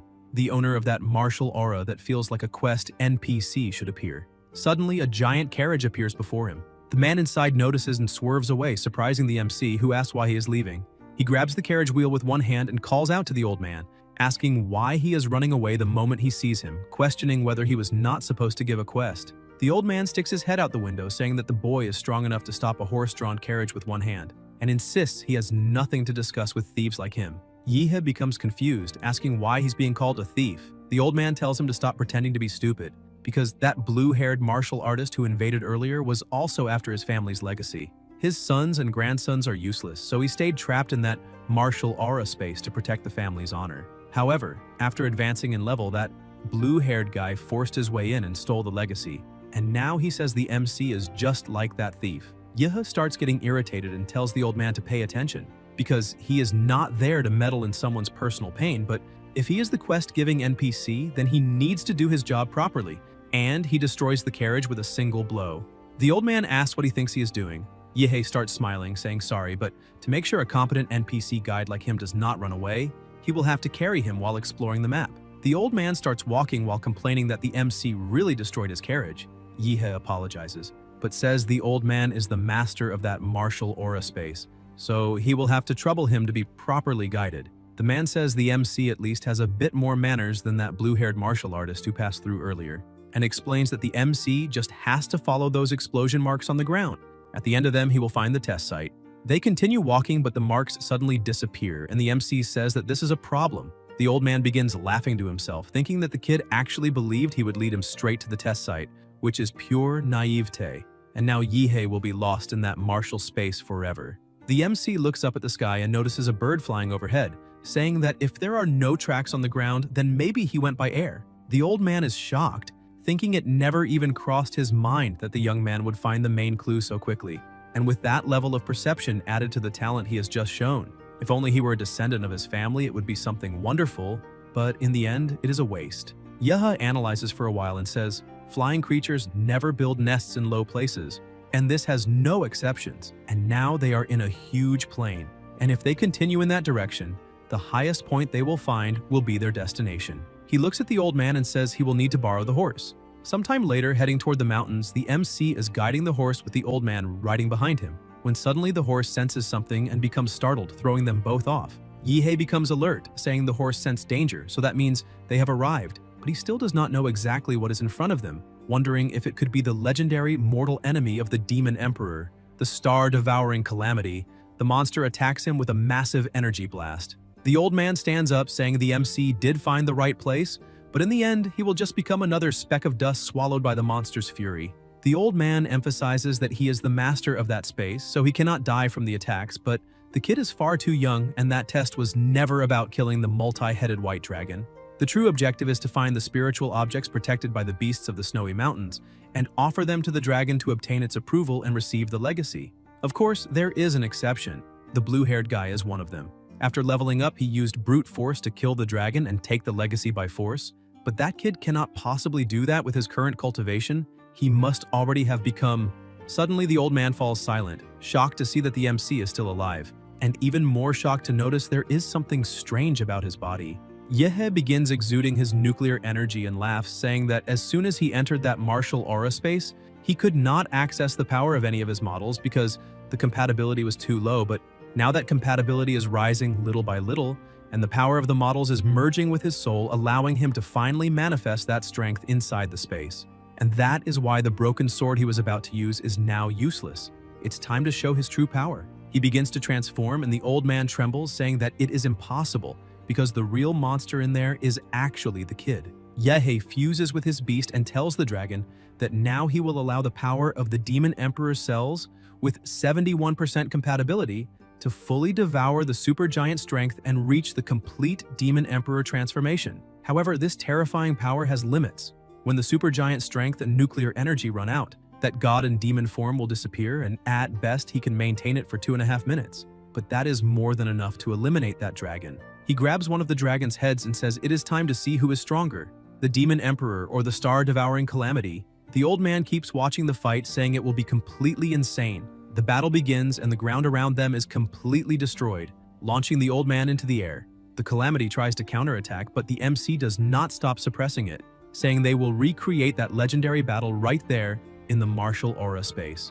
The Calamity begins flying, and the MC asks if it really thinks it can humiliate him just because he cannot fly. The environment begins changing, becoming hotter and hotter. He starts shouting for the Calamity not to forget that he also has long-range attacks, and after gathering an absurd amount of nuclear energy, the two of them collide with their attacks. The explosion is so massive it causes a deafening sound. The nuclear energy grows denser and denser. While the MC says that this is not simply a battle of power, he uses his Demon Emperor meteor skill. The Calamity tries to counterattack but is hit directly by the waves of radiation. The radiation is so strong that a large portion of the Calamity's body is completely destroyed, leaving only 3 heads. The MC keeps advancing while holding 2 of the heads in his hands, and fires another nuclear blast, blowing up the remainder of the Calamity's body and holding its heart in his hand. The amount of radiation and power radiating from the MC is so massive that it creates a pillar reaching from the ground to the sky. The old man, who is far from the battlefield, can still see that beam of light, saying it is unbelievable and wondering if he might be trapped in an illusion because he cannot understand how someone in monster form managed to massacre the multi-headed white dragon with such brute force. Suddenly, the old man is startled as the giant heart of the Calamity drops right in front of him. The MC, now in human form, jumps onto it, saying it was so satisfying and that diving into the heart of a giant beast is invigorating. He tells the old man that after eliminating that dragon, he already figured out where the inheritance of that martial aura space is, so he will not trouble him any further. The old man says that will not happen, but the MC laughs, saying he already knew the old man would say that, so he will just take it by force. He plunges both arms into the beast's heart and begins feeling intense heat. Inside the heart, it feels like molten iron, and apparently his arm might melt too, until he finally finds it. As soon as he grabs it, he ends up falling with half his body inside the heart because the object is extremely heavy, but he still manages to pull it out, surprising the old man. The item begins enveloping the MC's body, and suddenly several spikes grow, piercing into his skin. An armor begins forming around him, and the old man becomes increasingly terrified, thinking the MC's body and strength are far too weak to withstand the weight of the dragon armor and the blood it absorbs, because even that blue-haired martial artist forced the armor, but only managed to obtain 90% of the inheritance. However, the MC begins adapting and becomes increasingly excited with the situation, and the old man realizes the boy is the first in more than 1,000 years to be fully recognized by the dragon armor. Yahe sits as if nothing happened and asks the old man if he really wants to know how he managed it, asking if he sees it. He simply put on the armor, and that was that.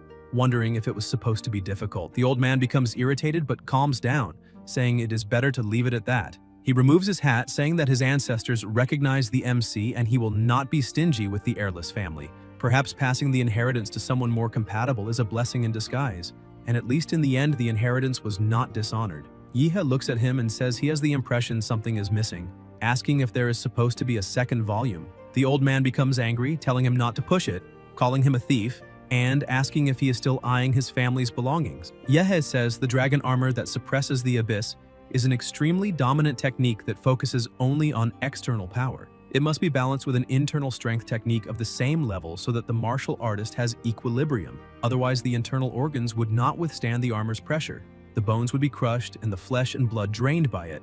That is why these internal and external strengthening techniques, when united, form a complete body refinement method. It is a heavenly level martial technique, and he will not let such a rare opportunity slip by under any circumstances. 7 days later, lying on his bed, his phone begins ringing. He answers with a slightly trembling voice, asking if Joe is doing well and saying that these days he spent 80% of his time cultivating, even sleeping. The dragon armor contains a lot of information that must be absorbed slowly inside the martial aura space. Joe says that after he and Qingju were discharged, they were told to go to the University Activities Center to claim the mission rewards, and that the director in charge of student missions asked Joe to tell the MC that he must go directly to the director's office to receive his reward because it will be delivered personally. Yahe asks if he really needs to go to the director's office, wondering if the director wants another private conversation with him. In the center of the floating metropolis of Wadu University, inside the Crimson Celestial Tower, a woman welcomes the MC, saying she'd been waiting for him. She introduces herself as Nuwa and says the president is waiting upstairs, then asks him to follow her.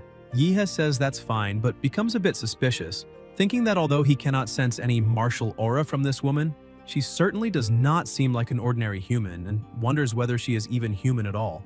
As the two go up in the elevator, he keeps observing her. Nuwa notices and asks if he is very curious about her body. The MC becomes surprised and a bit embarrassed, saying she misunderstood, that he is only interested in advanced technology. She begins unbuttoning her shirt, saying the two of them are different. Yahe becomes even more flustered, asking what she is talking about and telling her to wait because she misunderstood.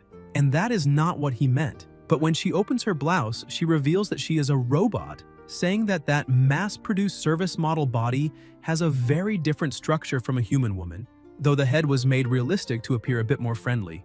Yahe relaxes and says now he understands what she meant by different, and that she gave him quite a scare, but the university's technology really is impressive. After they reach the 667th floor, Nuwa says the president is waiting in his office.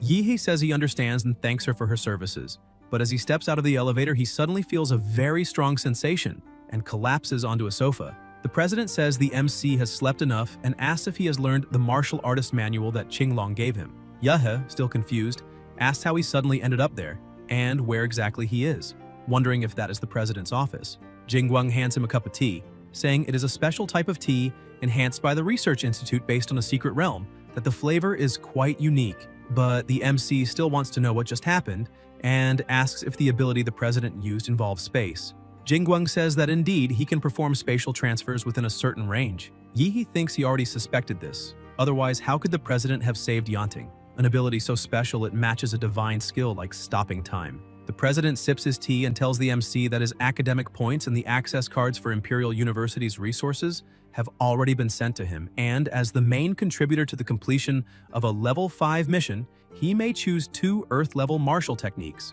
as well as the chance to have a high-level customized weapon made. Yahe thinks that at the moment he needs neither weapons nor techniques, So he tells the president he would like access to the files on genetic logs, and also permission to view more information about Prometheus, emphasizing he has no ulterior motives. It is purely academic interest, and the president agrees.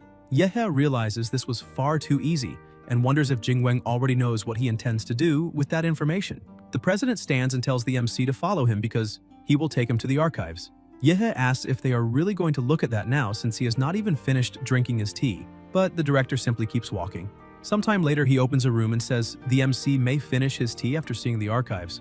When Yahello looks inside, he becomes shocked, asking what the hell that thing is, and what creature's brain is that? Only half of it. The president says that is Nua's central computation unit, her main body. The MC says now he understands, and that apparently that staff member was also an AI creation. Jingweng says that decades ago that half-brain belonged to Prometheus. As soon as he hears this, the MC is startled, thinking about the Otherworld God Project. In other words, that half-brain belonged to the first extra-dimensional demon ever captured alive in human history. Such a magnificent and transcendent being was really cut into pieces by Prometheus, and apparently at its peak was indeed insane and overwhelmingly powerful. And it is no wonder they dared to plan Project Eden. If they dared eliminate a god, why would they not dare unify the planet and redistribute humanity's resources? Jingweng approaches and calls Nua. She responds saying she awaits orders. The director asks her to export the data, and within seconds he removes a storage pen drive and gives it to the MC, saying that he stored a part of Nua inside that drive and that he may ask her about many of the things he wants to know. Yahello starts sweating, thinking that no one knows exactly how many core secrets Nua's computer holds, how many strategic missions important to the university, or even the Great Xia are involved, and the president is simply handing this all over to him. This level of trust is surreal, making him wonder if there is a conspiracy going on. Jingweng takes the MC's hand and places the pen drive in it, saying he cannot stand there doing nothing. For even as the university's president, it is against the rules to bring a specific student to that place, so they must leave quickly. Yahello becomes surprised seeing that the president is breaking rules for him. Meanwhile, in another place, Jianzhuang is cultivating. After all this time, his eyes open and a terrifying aura begins exuding from his body. He walks toward the door and says that in only one semester he has achieved what a normal student at the university takes more than a year to accomplish. The difference between people really is enormous, and even among geniuses there are levels, and he is the highest level of all. The MC opens the door asking if he is already done. When Jianzhuang sees him, he starts laughing, asking if he is the Yahello that Wu Yang talked so much about and saying that apparently he came to offer himself up. The MC has no idea what he's talking about and asks if he is also from the Dragon Blood Society, because if he needs anything, he should talk to Wu Yang, since right now the MC only wants to use the training room. Jianzhuang starts releasing his power while laughing and says that Yahello is very good at pretending to be dumb, because otherwise, how could he not know who stands right in front of him? He tells the MC to listen carefully. His name is Jianzhuang, the one who stomped on Wu Yang, the same one who nearly erased the Dragon Blood Society from existence, the king of the freshmen. He keeps yelling, but the MC becomes irritated and with a single simple strike knocks Jianzhuang unconscious, saying he needed to use the training room, but Jianzhuang kept spouting nonsense and blocking the door, which is annoying. As for what happened afterward, Jianzhuang cannot say, because when he woke up an entire week had passed. In the exclusive training room for special students, the MC celebrates, saying that finally there is no one in his way and that the Monster King has come home. He releases countless cores inside the room, saying the monster may devour at will, because all the demonic beast cores he personally collected, along with those purchased by the university, are there. And now it is finally time to increase the compatibility with the Demon Emperor model. Considering that providing a huge quantity of cores at once will put him in a transformation state during sleep, in addition to releasing an enormous amount of nuclear radiation, he specially asked his little electronic servant, Nua, to release the largest fully sealed training room for him. And ever since he obtained Nua, the university has become practically his home. Anything he wants to do, all he has to do is ask her to open the access, and that's that. No bureaucracy at all. When others enjoy privileges, he becomes indignant at the unfairness. But when he is the one privileged, the feeling is wonderful. He asks her to activate the room's energy shield because he's about to begin. She says she understands and activates the shield. The MC begins consuming the cores but soon realizes it is not enough and continues eating more and more because the higher the compatibility, the harder it is to increase. Both the quantity and quality of the cores needed grow exponentially. That is the downside of high-level models. The growth period is far too long and the resources required are absurd. He begins his evolution. saying that if the model he gets cannot be converted into combat power quickly, his progress will fall behind, so he still needs to work hard on martial arts as well. The security system in the phone sends an alert signal about high energy above standard limits, but that alert is intercepted before reaching the main control room, and the energy shield has been raised to the maximum level. Yehi says that even when cheating, you must be smart, because even people who cheat can die or waste time. Time keeps passing and the MC remains inside the room, enveloped by something strange. He thinks that when the crystal coffin opens, that will be the day the Monster King appears in that world. Sometime later, several ships are flying through the sky.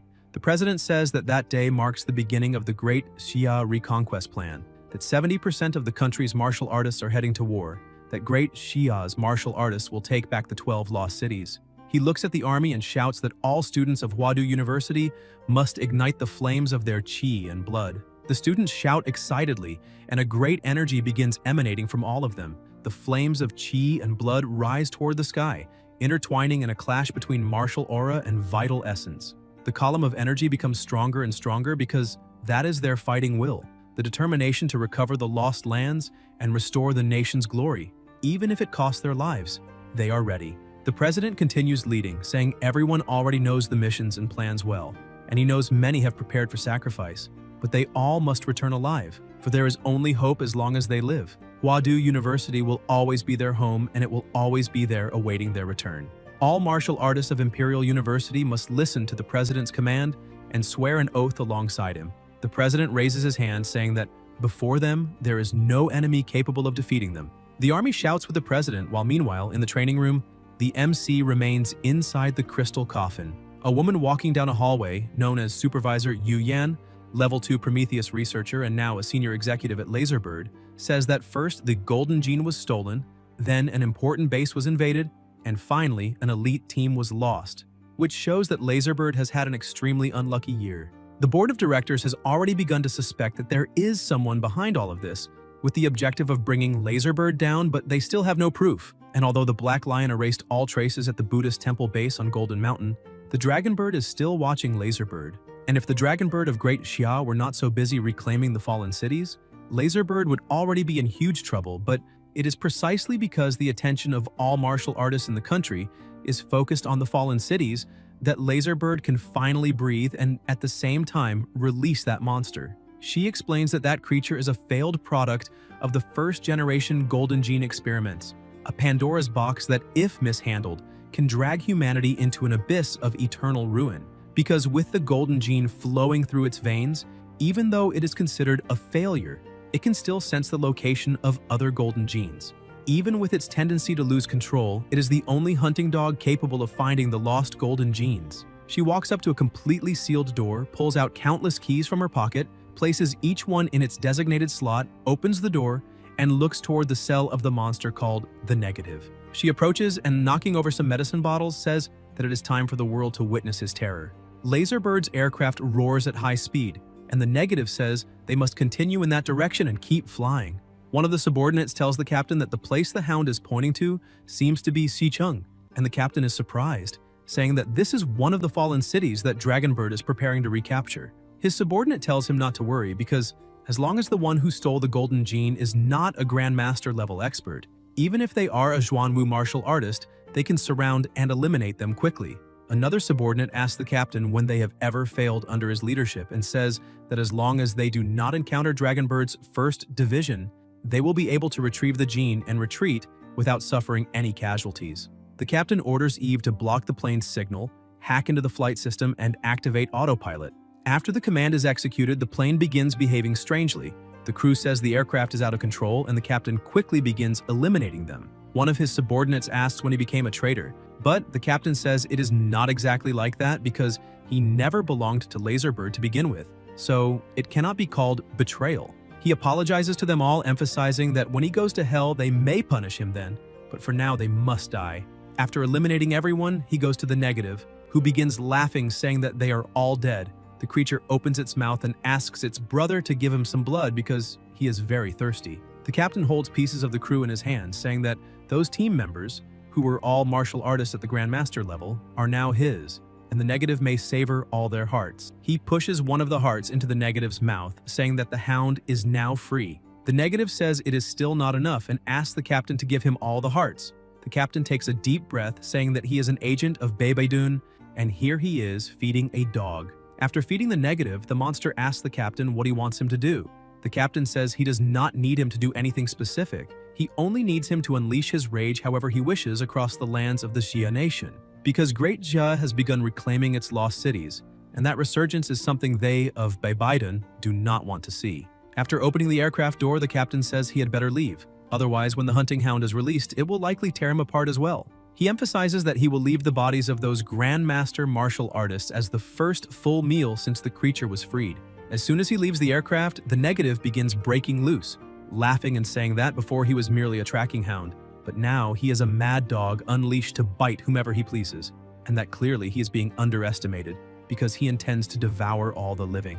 The bolts begin snapping apart and suddenly everything that was restraining the hunting hound is destroyed. He breaks free and says that the first thing he must do is complete his golden gene and achieve a true transformation, and then become a god, because once that happens, he wants to see who will dare treat him like a dog. Meanwhile, in the city, chaos spread as officials ordered the immediate evacuation of that barrier zone, since the ship was about to begin a mass bombardment, a measure designed to lure the entire tide of beasts out of the city. With the surrounding forces weakened, the plan called for sending an assault team led by Grand Martial Masters, whose objective was to strike at the enemy's heart and decapitate the dominant beast.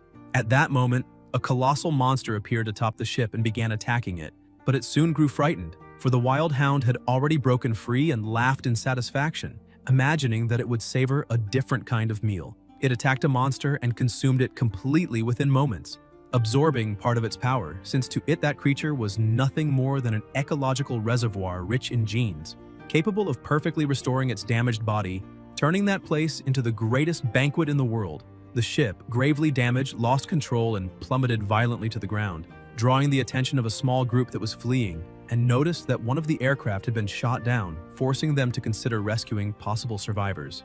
The woman in the group asked the young man to remain calm, warning that the beast responsible for bringing down the aircraft could still be nearby, but he replied that she was a great martial master, and that, being still on the outskirts of the city, there would hardly be any demonic beast capable of facing her. Another member agreed, stating that if they could not even advance through the outskirts, then there would be no reason to think about reaching the city center. She eventually agreed, but urged everyone to be cautious. As they approached, they noticed something devouring the monsters drawn by the impact, and the boy, terrified, asked whether all the demonic beasts had been defeated by that thing. The girl began to suspect it might be some mentally unstable martial artist lost in the chaos, but the monster then turned its gaze toward them, laughing as if prey had fallen into its trap and launched an attack. One of the members tried to counterattack with his martial technique, but when he severed one of the tentacles, it felt as though he were striking mud, and a mouth emerged from the appendage, swallowing the man within seconds. The others were left in shock, asking whether he had truly been devoured, and the woman, seized by fury at seeing a companion eliminated, charged with all her might against the monster, which responded by using exactly the same martial technique as the man who had just died. She recoiled upon recognizing the strike, unable to understand how that was possible, while screams from behind caught her attention, and when she looked, she realized that not only her allies but many other people were being slowly devoured, crying out for help. The shock paralyzed her movements, and the monster approached from behind, consuming her as well. Minutes later, the creature had already assumed the woman's form, remarking that even though she was older, her flesh was still tender, while sensing the presence of a golden gene elsewhere in the city. With this new appearance, it planned to infiltrate other teams of martial artists, and once everyone was at ease, begin devouring them one by one, savoring the expressions of despair, for it sensed many powerful life forms there, including grandmasters and sovereign beasts. Without wasting time, it pressed forward, for if it managed to devour genes of that level, no one in that world would ever treat it like a dog again, finally breaking its chains and ascending as a true demon. In another part of the city, a lord-level beast broke through from the rear, but a man charged forward mounted on his horse, ordering everyone not to panic, and destroyed the monster with a single attack. Faced with an endless tide of beasts like a tsunami, human firepower seemed like nothing more than a candle about to be extinguished amid the storm. This man was Chen Tianyu, director of the Grand Masters Academy of Huadu University and captain of the advanced team of the City Recovery Plan, who emphasized that it was only possible to disperse the ranks of the tide and focus on the sovereign's appearance, eliminating high-level beasts with swift and powerful martial arts. The advanced team, made up of 5 members from the university, bore this arduous mission. Dai Qiming, president of the student council and a member of the team, stated that there was nothing wrong with the chosen route, since it was the ideal path to the sovereign beast's nest, mapped by the Dragonbird rearguard team. Tianyu observed that the greater a martial artist's cultivation, the more powerful their spiritual vision became, capable even of revealing omens of death in dreams. And therefore Qiming needed to trust that intuition. He ordered everyone to stop and enter a state of alert, focusing on locating the sovereign until, a few seconds later, he shouted that the monster had arrived. A colossal meteor fell before them, and a gigantic creature rose, declaring itself the king, and saying it had prepared a grand reception a little further ahead, questioning why they had stopped there. The captain confirmed the target, announcing that the city's sovereign beast was a golden-horned insect, and ordered all units to enter formation immediately. The group advanced without hesitation, but the sovereign laughed, calling the humans weak and ignorant for believing that cheap tricks would work against it.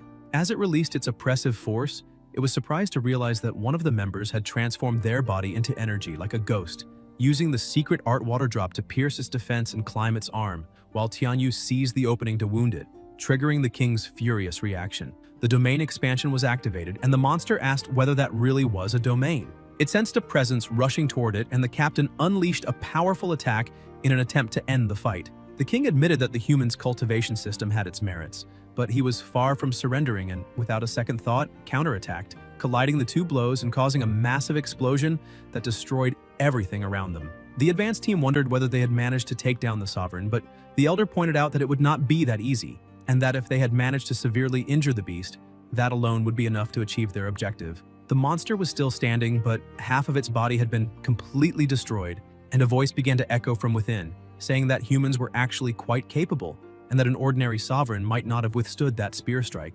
A hand began to emerge from inside the carcass, explaining that it was a pity, because among sovereigns there were levels, and that king stood above them all. The advanced group could not believe that the monster still possessed a rare transformation form, and the king emerged from the carcass in an extremely smaller and more compact form, yet with a terrifying presence. The king shouted that perhaps the emperor had been right and that they needed to learn something from humans.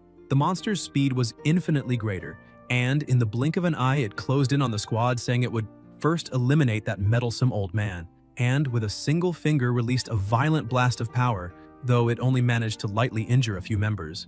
Meanwhile, the captain and Wu Hong tried to attack the monster from behind, but the attempt failed miserably, as the king managed to catch the captain's spear while counterattacking Wu Hong. The captain grew worried about his companion, but the king kicked him, forcing the horse back and grabbing Tianyu by the neck, stating that even if the human squad had exhausted all its tactics, it still could not deal with a single sovereign like him. He then asked how they intended to deal with the other sovereigns in the city, and Tianyu became concerned, wondering whether there truly were other sovereigns in the city. In the eastern war zone of West City, inside the command ship, a level 1 alert was issued, ordering everyone to prepare for combat. After the computer's calculations, that creature had reached the level of a sovereign, and at the moment there was no master in the ground squad capable of containing it, so the system suggested a strategic withdrawal. However, they could not understand how this was possible, since the only sovereign of West City was supposed to be facing Director Tianyu's advance squad. The captain ordered them not to hesitate and to immediately inform the ground troops to retreat, and also commanded the entire warship to ascend away from the surface and prepare the ground-penetrating nuclear warheads. As the captain issued the order, one of the tentacles began to approach the aircraft, and he ordered the electromagnetic cannon to intercept it, and with a precise shot, they managed to sever the tentacle in half. However, everyone was shocked to see that the tentacle regenerated within seconds. The captain shouted that there was no more time, and that they had to launch the penetrating warheads immediately. The entire team prepared and launched the warheads, causing a devastating nuclear explosion. Worried about the situation, he lowered his head, thinking that the power of 3 nuclear warheads was truly excessive, and sincerely hoped that the warriors fighting below would manage to retreat safely.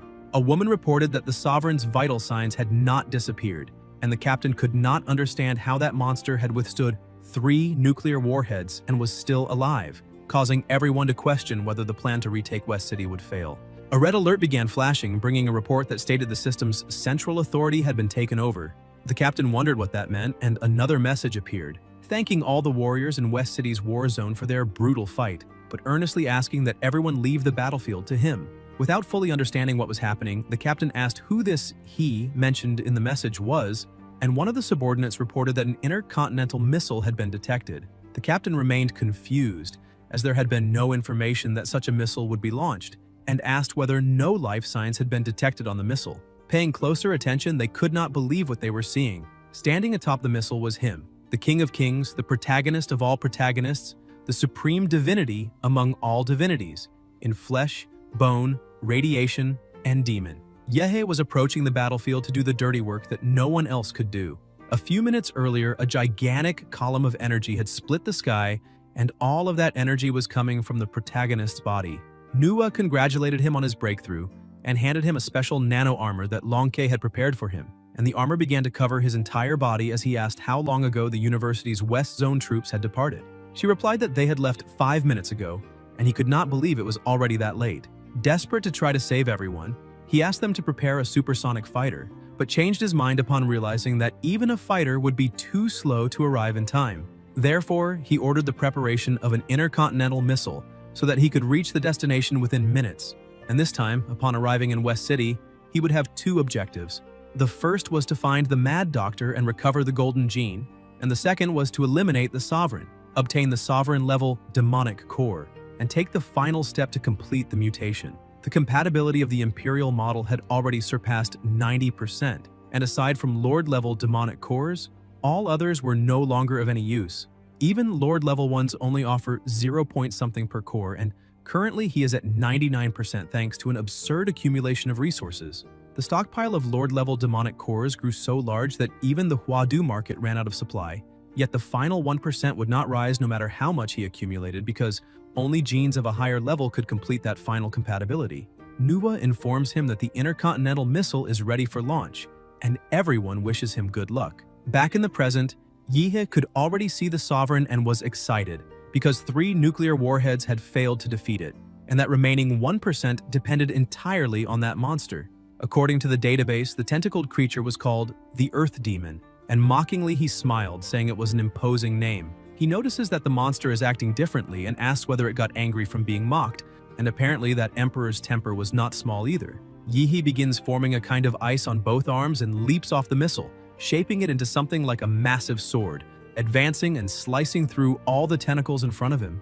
The team inside the command ship can only watch and celebrate, because the university had sent a Grand Master, and at last, West City could be saved since there was now a real chance of victory. The protagonist keeps advancing until he finds the monster's core and, as always dominated by the will to fight, attacks with everything he has to end the battle in a single move, using the Demon Emperor's secret art, the Celestial Nuclear Kick. The amount of energy released is so immense that the radiation manages to escape the planet, and people scattered throughout the city, still fighting, are stunned, asking what that blinding light was, since the intelligence reports had only mentioned that a sovereign monster had appeared in the middle of West City.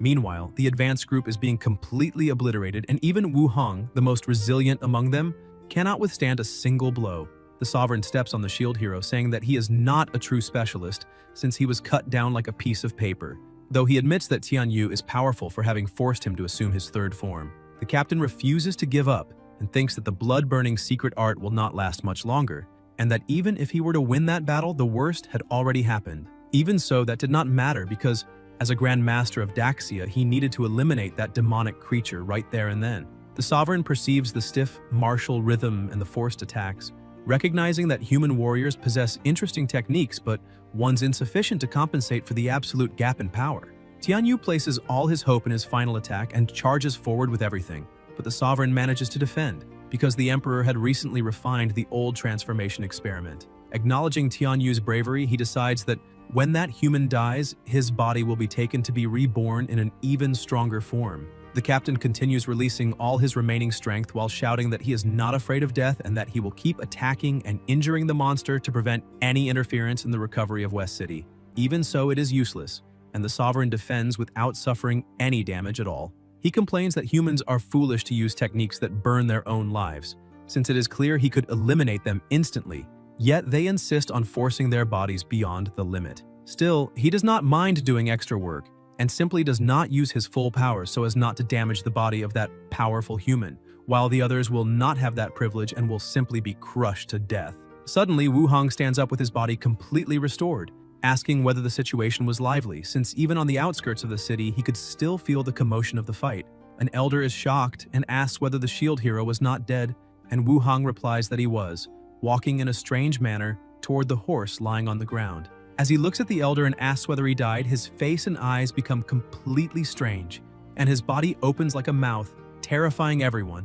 Wu Hong swallows the horse whole and absorbs it, while his face begins to multiply, saying that the taste is very good and that it is no wonder it was the mount of a Grand Master, but that it would be even better to devour the Grand Master himself. He adds that everyone there looks delicious and asks whether he can have a taste. The sovereign attacks that nonsense-speaking creature, asking what disgusting thing that was, since it carried a demonic aura similar to that of the Dark Stellar Demon. He asked the humans whether that was some insane creation, as he had not imagined they would associate with that group of demons, and suggests that perhaps it would be better to let them themselves rule the planet. Tentacles begin to emerge from Wu Hong's body and form a new head, which laughs and greets the sovereign, saying that its name is Negative and that it is there to eat him. The king replies that the creature is far too arrogant and begins attacking, declaring that such trash would not withstand even a single punch. Part of the new monster's body falls onto the sovereign, who immediately senses the danger, as that flesh begins to corrode his body, forcing him to retreat. The monster then asks how far he thinks he can run, since that was only a small part of its true body. A gigantic mouth emerges from the ground and swallows the sovereign, dragging him toward the main body and fusing with the head, causing the creature's body to swell, something expected of a sovereign-level being, which nevertheless resists and prevents immediate absorption. The elder realizes this is the group's chance to escape and tells Qiming to take the captain and leave, but Qiming asks what he intends to do. The monster looks at them and says it has not forgotten dessert after the main course, while noticing something extremely powerful approaching. A beam of energy flies toward the area and the elder grows concerned, thinking that such a level of power could be another sovereign. The energy strikes the monster with a colossal impact, and Tianyu realizes it is not another sovereign, because the attack is clearly aimed at a different creature. In the midst of the explosion, the protagonist releases even more energy, as he had believed for a moment that the monster had devoured the sovereign and was an ally. But now that it intends to devour Director Chen and the others, it cannot be allowed to escape alive. That black and red substance is repulsive, the radiation so high that it is destroying everything around it.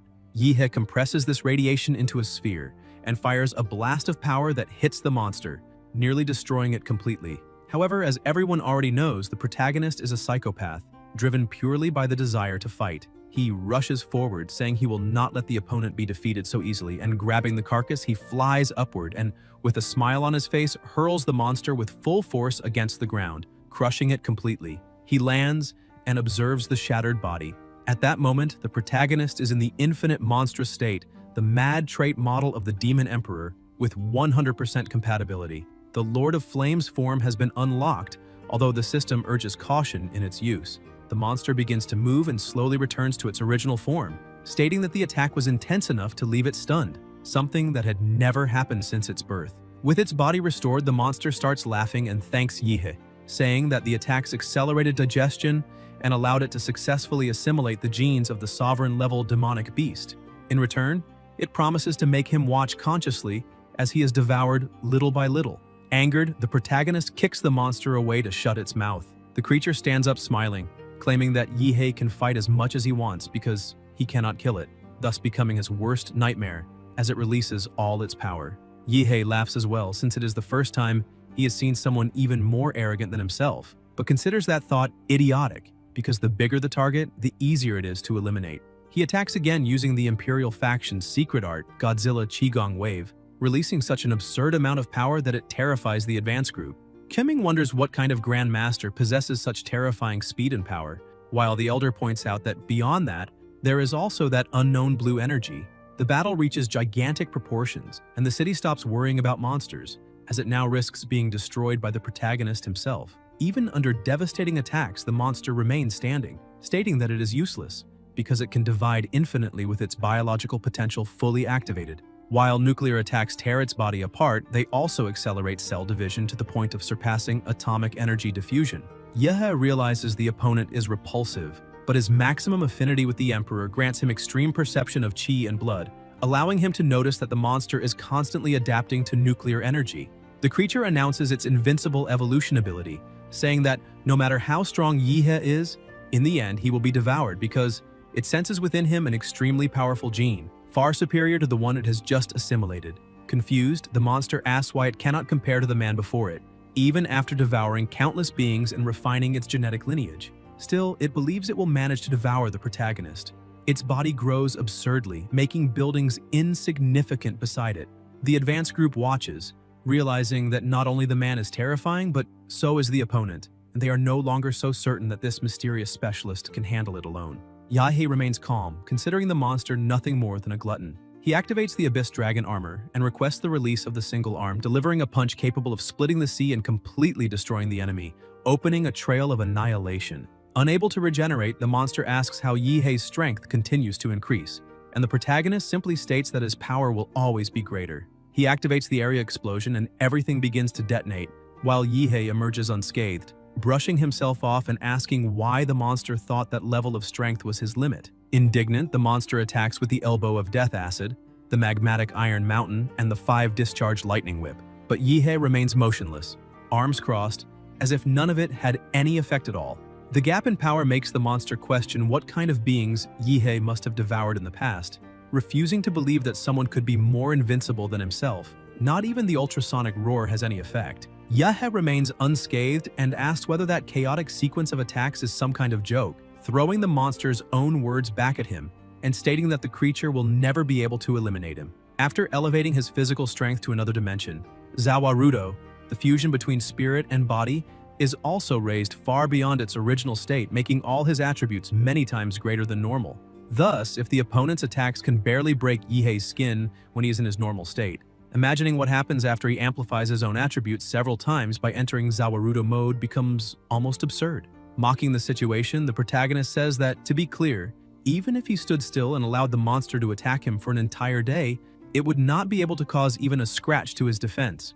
The monster suffers a mental breakdown, refusing to accept that as reality, because even as it grows stronger every instant and evolves ever more perfect genes, it still cannot win. Yahello begins to transform and declares that, unfortunately, the difference in power between them is far too great, and that if this difference were measured on a scale of 1,000 meters, reducing 1 or 2 centimeters would mean absolutely nothing. Faced with the aberration before it, the monster begins to tremble, realizing that if it had more time to evolve and devour even stronger beings, perhaps one day it could surpass him. But now it is already too late, all because the aura of that golden gene was suddenly cut off. Otherwise, even without winning, it would not be in such a miserable situation.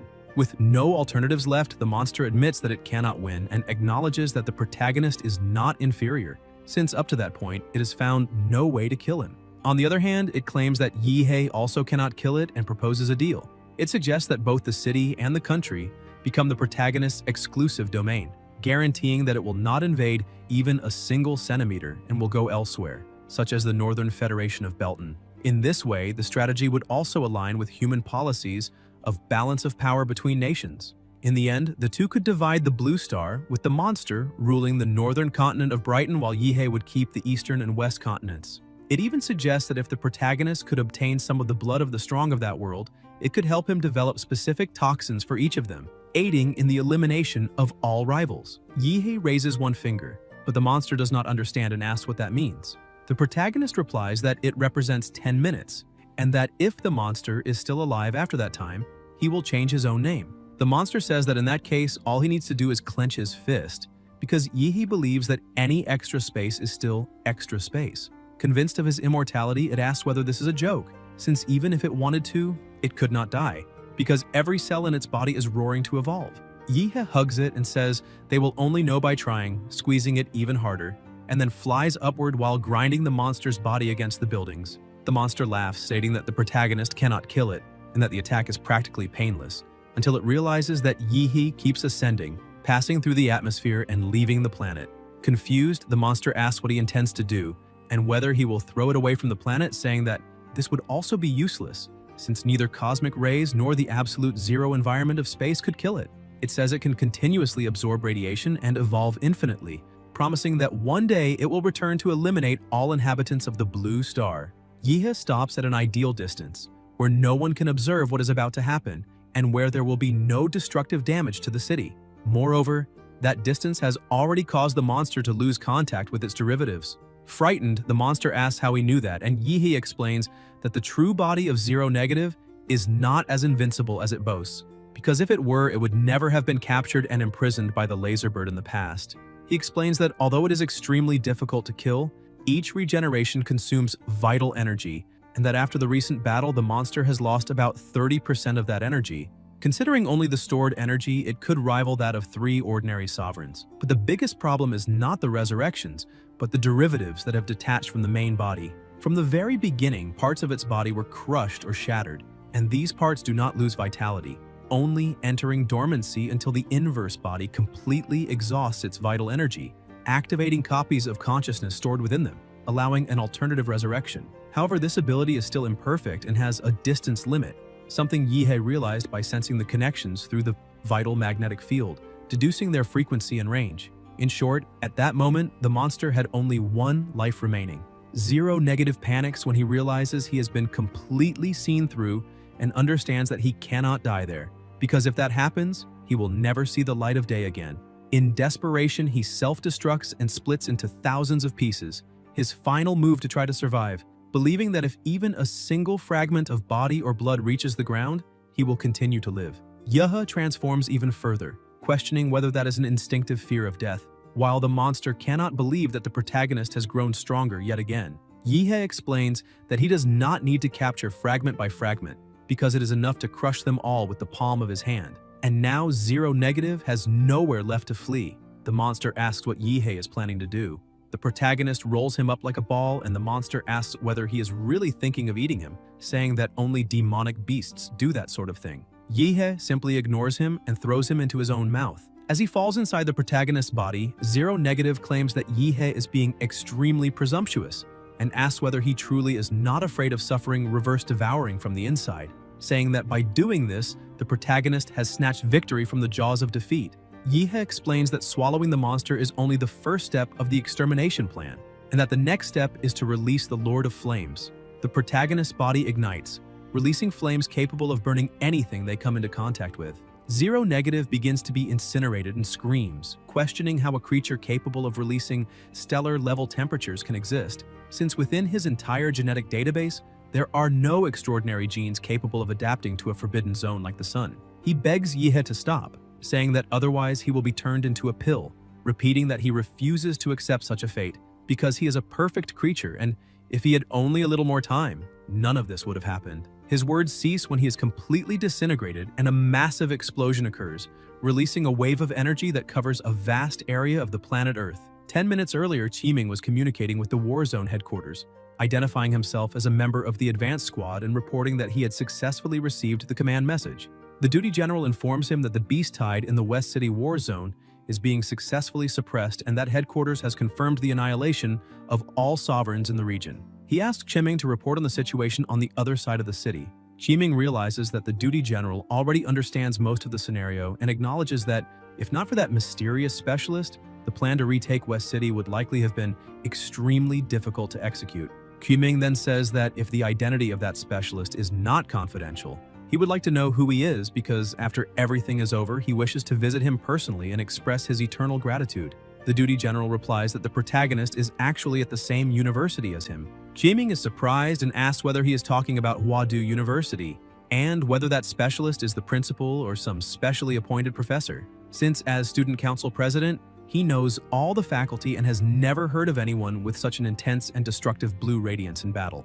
The duty general clarifies that the mysterious man is neither a professor nor a lecturer, but just an ordinary student. Qiming is even more shocked and asks which fourth-year martial artist it could be and how he had never heard of someone from the same generation who had advanced to the Grand Master level before him. Headquarters replies that the student is 3 cohorts younger. The explosion that occurred in space brightens the sky like a second sun. Back in the present, the protagonist passes through the planet's atmosphere, and since he is in his normal form, the nano armor cannot withstand the high temperatures of re-entry and disintegrates. Now it is time to verify Zero Negative's efficiency. Using the abilities inherited from the opponent, Yahello envelops his entire body, combining the advanced vampiric lineage with the evolutionary ability of the Supreme God template, successfully absorbing and fully refining Zero Negative's genetic abilities. He realizes that he has inherited that black and red biomass which, beyond functioning as an investment, was able to completely repair the damage previously suffered in the Lord of Flames form. However, Yahello notices that the effect goes far beyond simple regeneration. The sensation is one of complete optimization, as if he could freely sculpt a character within a game. Upon returning to the battlefield, he observes everything from above with an indescribable feeling, something words cannot convey, because that ability is not inferior to an extremely high-level template. In the Northern Federation of Baden, inside the Federal Military Command Base, Commander Duller cannot believe what the security systems are detecting. The federal supercomputer Eve reports that above West City of the Jia Nation, at the boundary between the atmosphere and the thermosphere, a violent high-energy reaction occurred with an estimated range of 600 kilometers, equivalent to a nuclear explosion of tens of millions of tons of TNT. Duller cannot understand what is happening, since the Shia nation was carrying out a recovery plan, and questions the origin of that high-energy explosion. An operator reports that the computer detected vital activity at the center of the explosion, and the general reacts, saying that this is impossible because an explosion of that magnitude would reduce even a special-class Grandmaster to ashes within seconds. He orders the analyst to zoom in on the satellite image to see exactly what is happening. When the image is enlarged, the demon himself appears.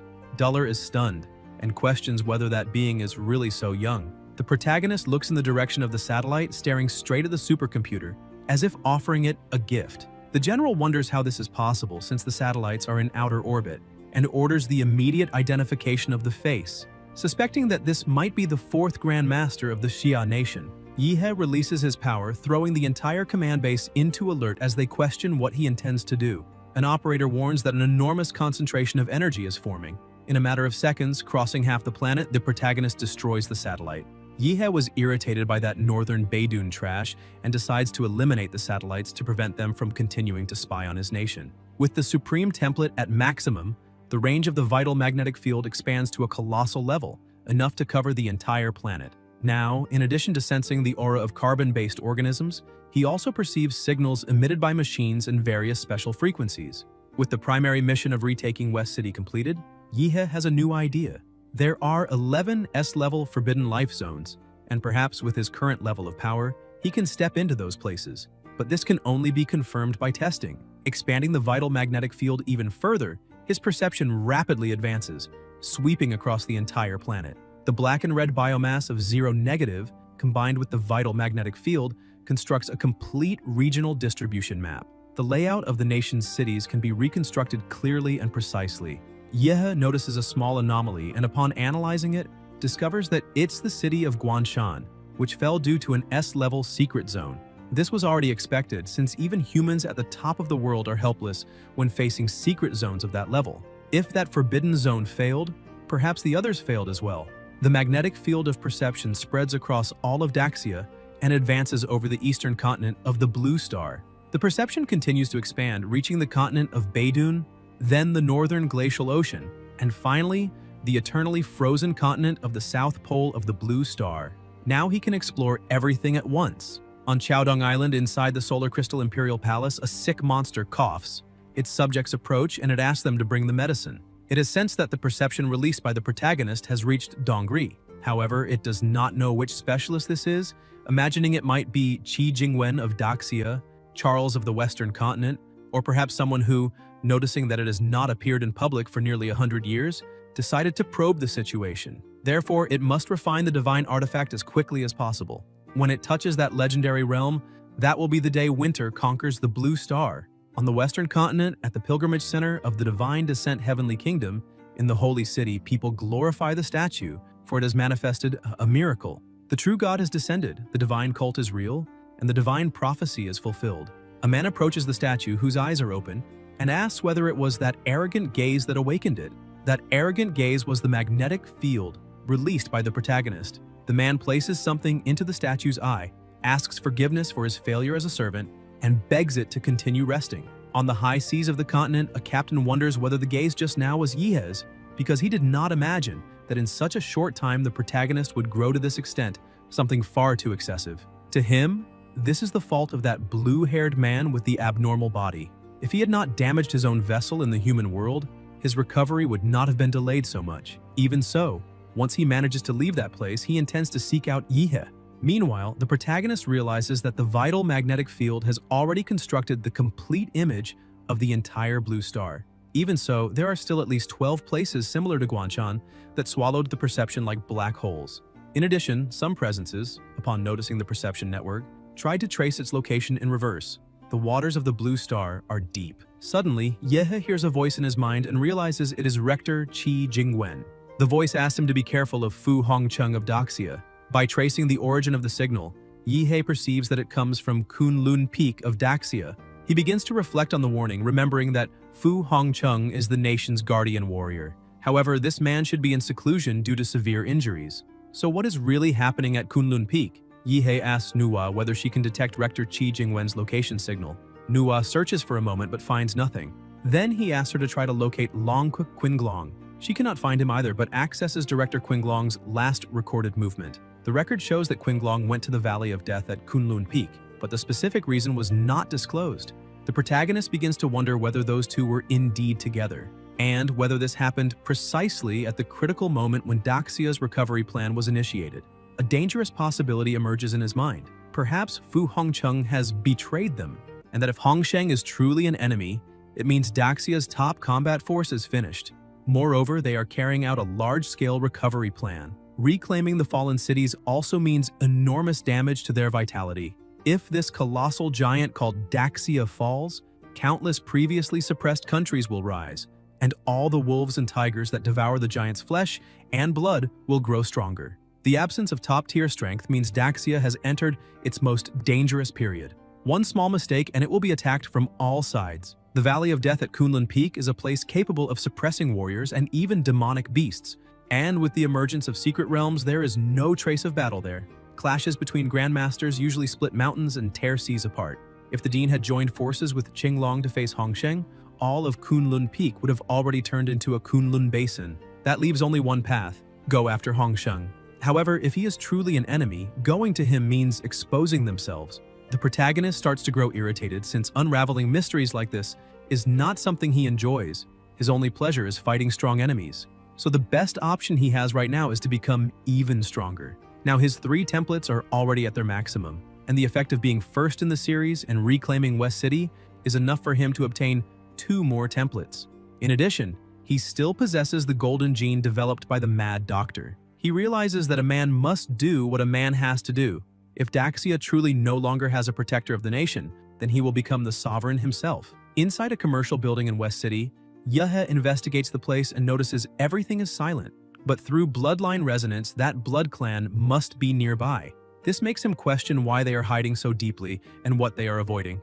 He descends to the lowest part of the building and finds a monster. However, his strength is so overwhelming that with a single motion, he slices the monster in half. His subordinate rises from the monster's remains, and the protagonist says he now understands why he couldn't find him. He had been hiding inside the monster's belly. The Mad Doctor, looking a bit strange, stands up calling for his master.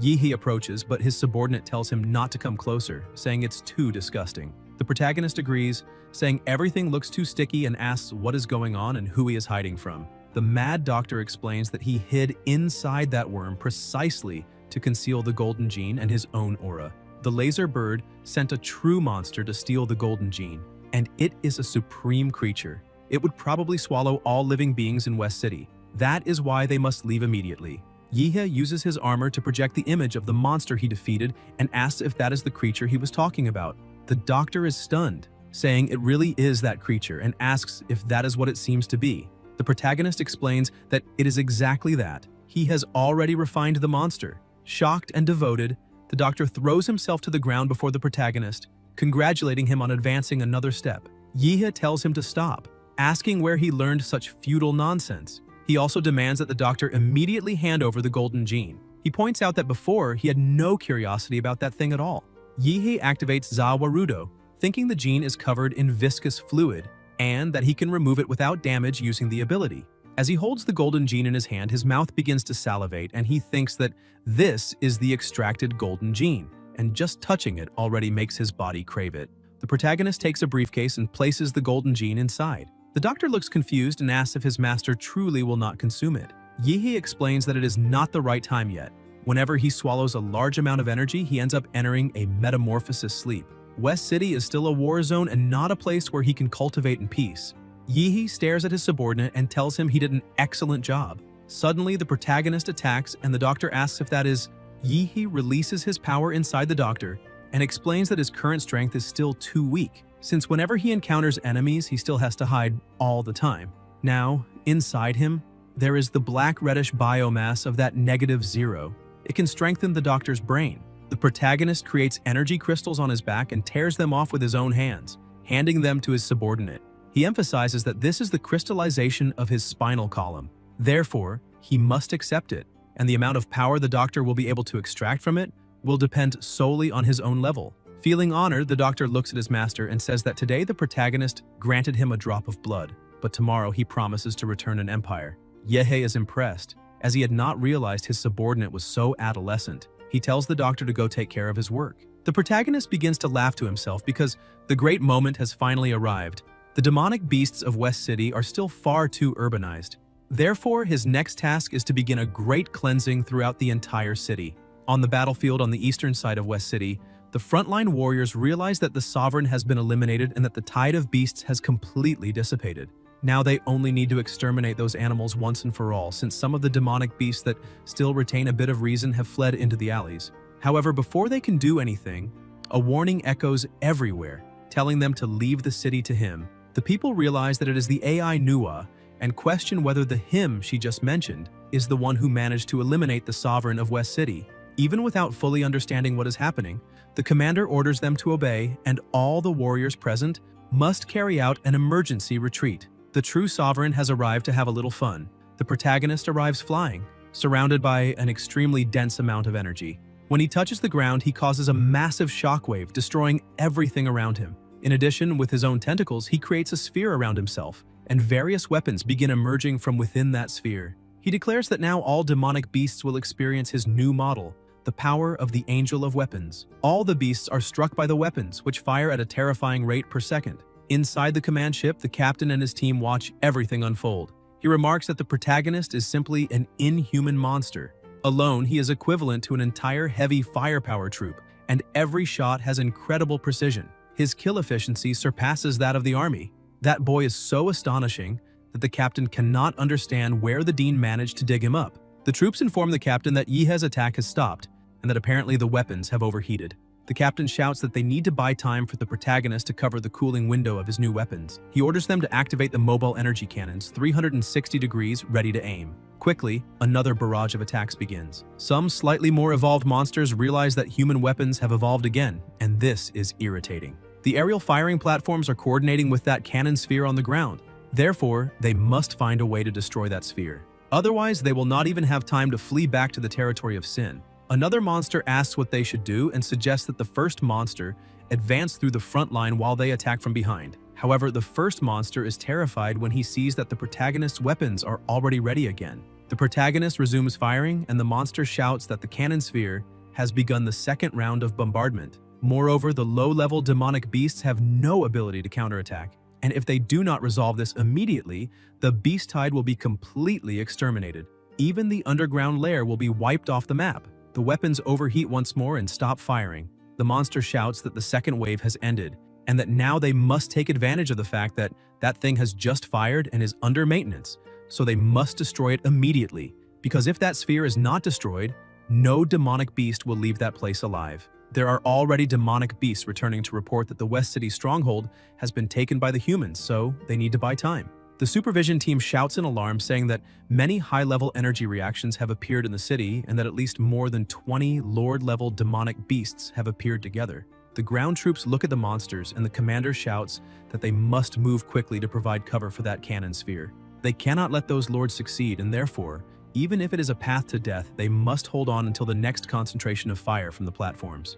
All the warriors charge toward the monsters, declaring that they will not let them pass. However, the protagonist's sphere begins to crack, and a terrifying amount of energy bursts out from within, destroying everything that was there. The ground warriors are left confused and ask if it is really already over. The commander tells the troops to disperse, because all those Lord-level monsters have already been completely annihilated, and somewhat discouraged, he complains that in such a fierce battle they ended up being nothing more than extras. The protagonist questions whether the monsters truly thought he only knew how to stand still and shoot, and states that the recapture of West City is already a done deal, and that by the end of that night there will not be a single demonic beast left within the city. As soon as the sun rises in the morning, the protagonist is laughing to himself. He looks at the system screens that have appeared, which read, "Achievement unlocked. Savior of West City can obtain a template extraction." In addition, it has been detected that the host is participating in a large-scale operation. By contributing more than half, it is possible to merge achievements,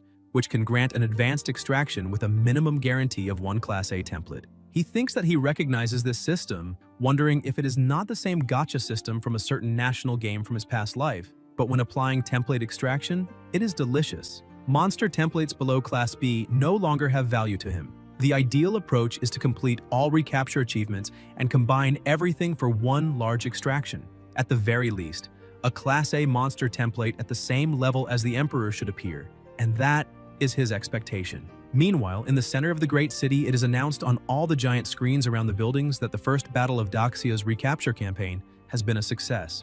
In just one day, 3 cities have been recovered. The first was Liancheng, recaptured under the leadership of the 1st Department of Longke.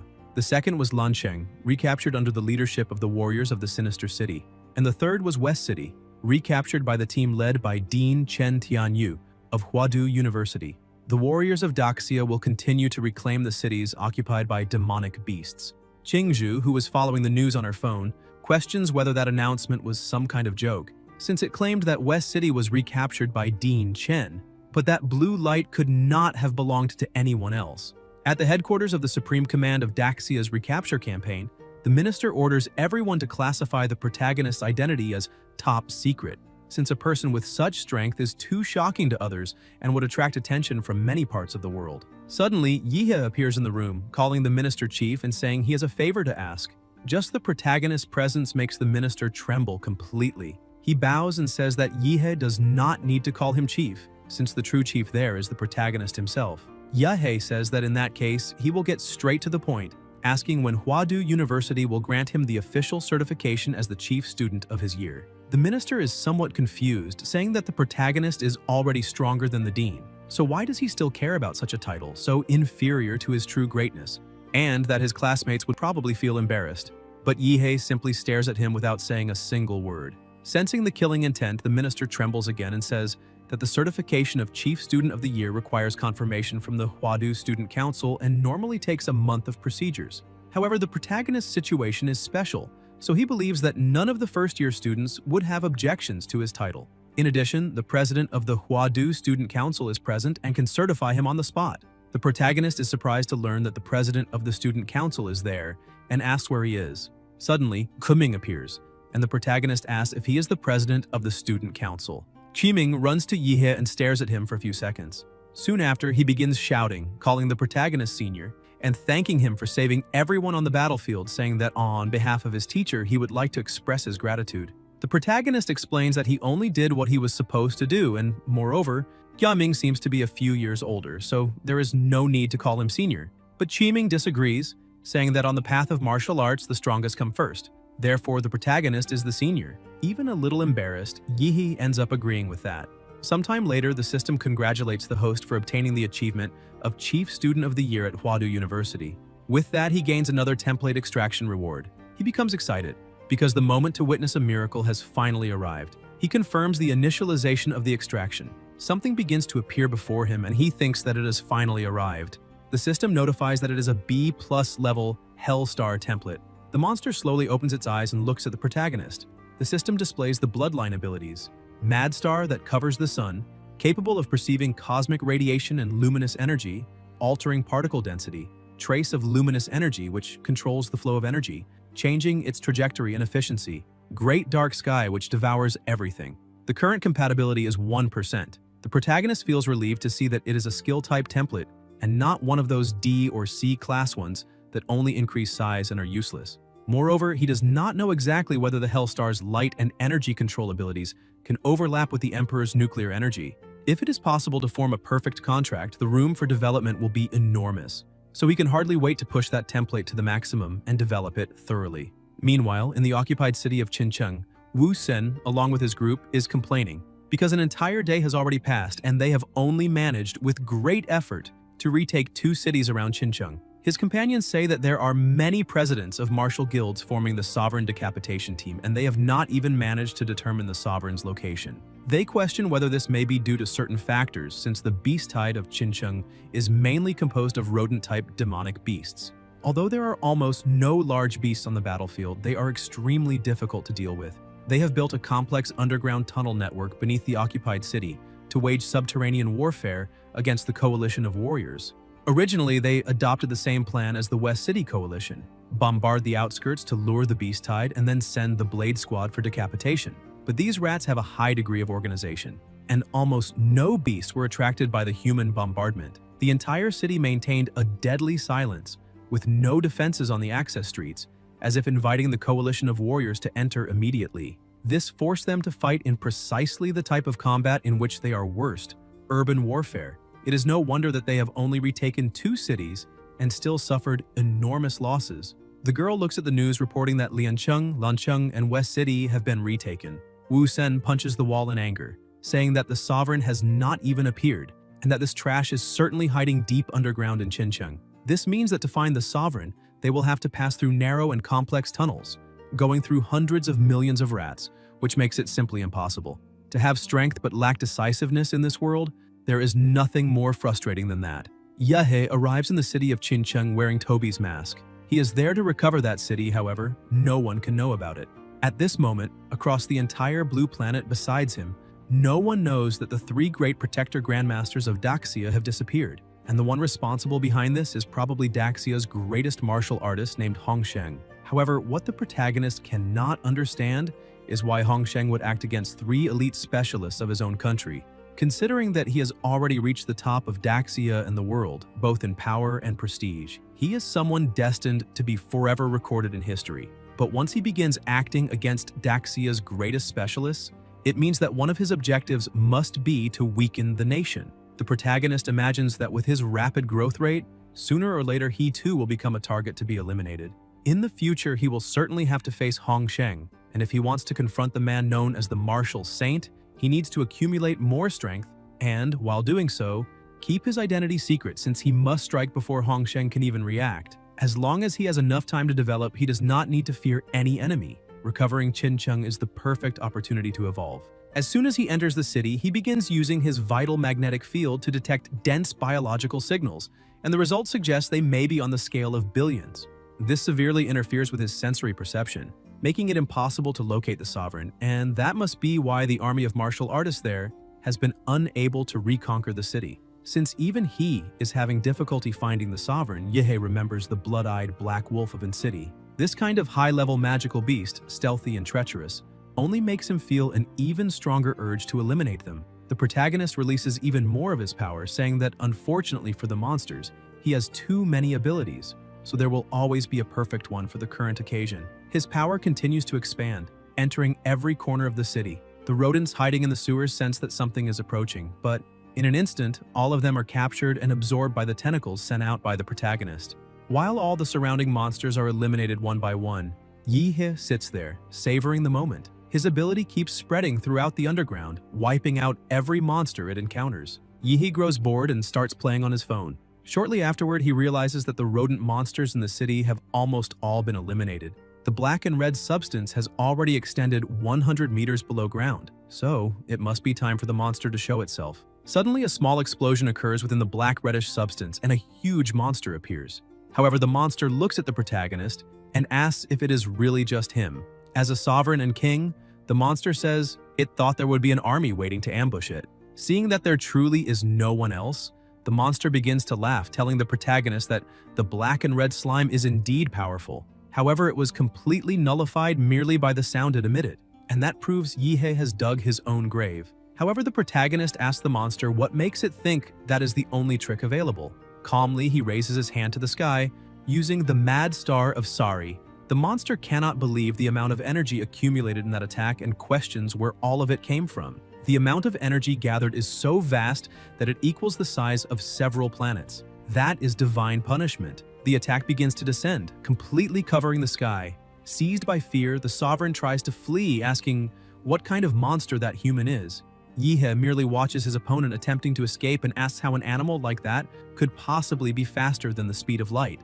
The first strike hits part of the monster, instantly destroying a portion of its body. Even in intense pain, the monster shouts that it will not be so easy to eliminate it, but that was only a small fraction of the true attack. Yihe commands the attack to fall, Multiple strikes, even more powerful than the first, begin crashing down simultaneously. The assault is so overwhelming that it completely pulverizes the sovereign's body. However, the protagonist had already anticipated that. For a sovereign, even if the body is reduced to dust, the magic core remains intact. He approaches to seize the core, but suddenly that core shatters into several pieces. The fragments transform into rodents and attempt to flee. Yihi says that unfortunately for the monster, he has already watched Demon Slayer, and Muzan's desperate move will not work against him. Using his tentacles, he tries to restrain the advancing rodents, yet some rats keep multiplying in an attempt to escape. The protagonist takes a deep breath and remarks that although the opponent is a sovereign, it only possesses cowardly survival abilities, which proves that a rat will always be a rat. He calls upon Za Warudo, which stops time, preventing all living beings around from moving. The power of Za Warudo to halt time has evolved so much that now the protagonist can perceive the cores of the surrounding creatures, and if he destroys each of those cores, the opponent will no longer be able to divide. However, all those magic cores are merely disguised rats, so where is the sovereign's true core? The protagonist realizes that that cunning rat still had one last card to survive with the bare minimum of life, and although that rat is the weakest sovereign-level being he has ever seen, this talent for survival is truly impressive. But unfortunately, it still must be eliminated, since it completely destroyed the entire city. Therefore, the protagonist refuses to use ancestral blood to turn that sovereign into a subordinate, emphasizing that in its next life, it should try to be human. Meanwhile, in the underground palace of the rats, a terrifying number of rodents gather around a fetus. Suddenly, that fetus opens its eye and absorbs all the surrounding rats, awakening from its slumber. While reconstructing its body, it screams in complete terror since it had almost been eliminated. As soon as its body recovers, it tries to flee as fast as possible, saying that it can no longer hold the base in that city and must enter the domain of sin as quickly as it can. And if it were not for the orders of that idiotic emperor, only irrational and brainless magical beasts would go to the human side to fight to the end. As it runs to save its own life, it emphasizes that it truly believed it could hold that place for at least another month. As long as the so-called great human grandmasters did not intervene, it could remain hidden in the underground rat palace and delay the human battlefield. But that masked human not only managed to release a mysterious substance that devours all magical beasts, he can also control the power of the stars. And in the end, the monster did not even understand how the protagonist managed to eliminate all of its clones in a single instant. It finally reaches the portal to enter the domain of sin, saying that fortunately this king was more skillful and used the cicada shell trick. That stupid human surely did not realize he only eliminated the clones. Happy to finally be safe, it leaps forward, saying that if it can cross that rift, it will be able to return to the domain of sin, since the human side is truly far too dangerous and therefore it must leave. However, at the very last second, an attack from the protagonist strikes it. The destructive power is so immense that the attack tears through everything, piercing the entire underground palace and reaching the planet's surface. Wu Sen and his companions notice that group of purple light pillars that began attacking again, yet they have no idea what that power could be. Wu Sen says it might be an orbital energy weapon, but he does not believe so, since invoking something like that would be far too excessive. And even if it truly were an orbital weapon, they were not informed by the allied forces of Qincheng.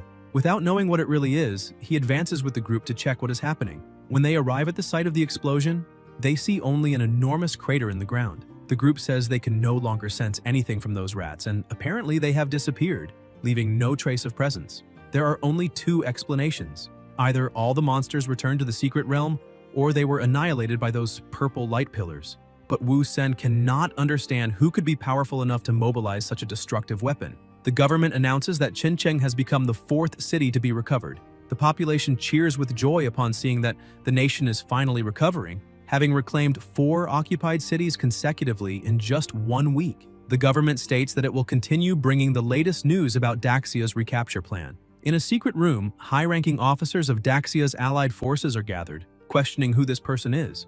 They continue discussing, saying it was the same in West City. They were facing all kinds of difficulties and suddenly a mysterious person appeared to solve everything. This time, in Qincheng, it was the same, the only difference being that the light changed to purple. They speculate whether the protagonist could be one of the TOU brothers. However, they feel somewhat relieved since it is now clear that this person is helping the allied forces. In theory, the appearance of a mysterious expert capable of influencing the course of war within their territory should attract the attention and investigation of Longke. After contacting Longke, They claim to have no information to declare, which means those bastards do not know anything either. And no matter who this person is, they need to hurry to recover the other cities.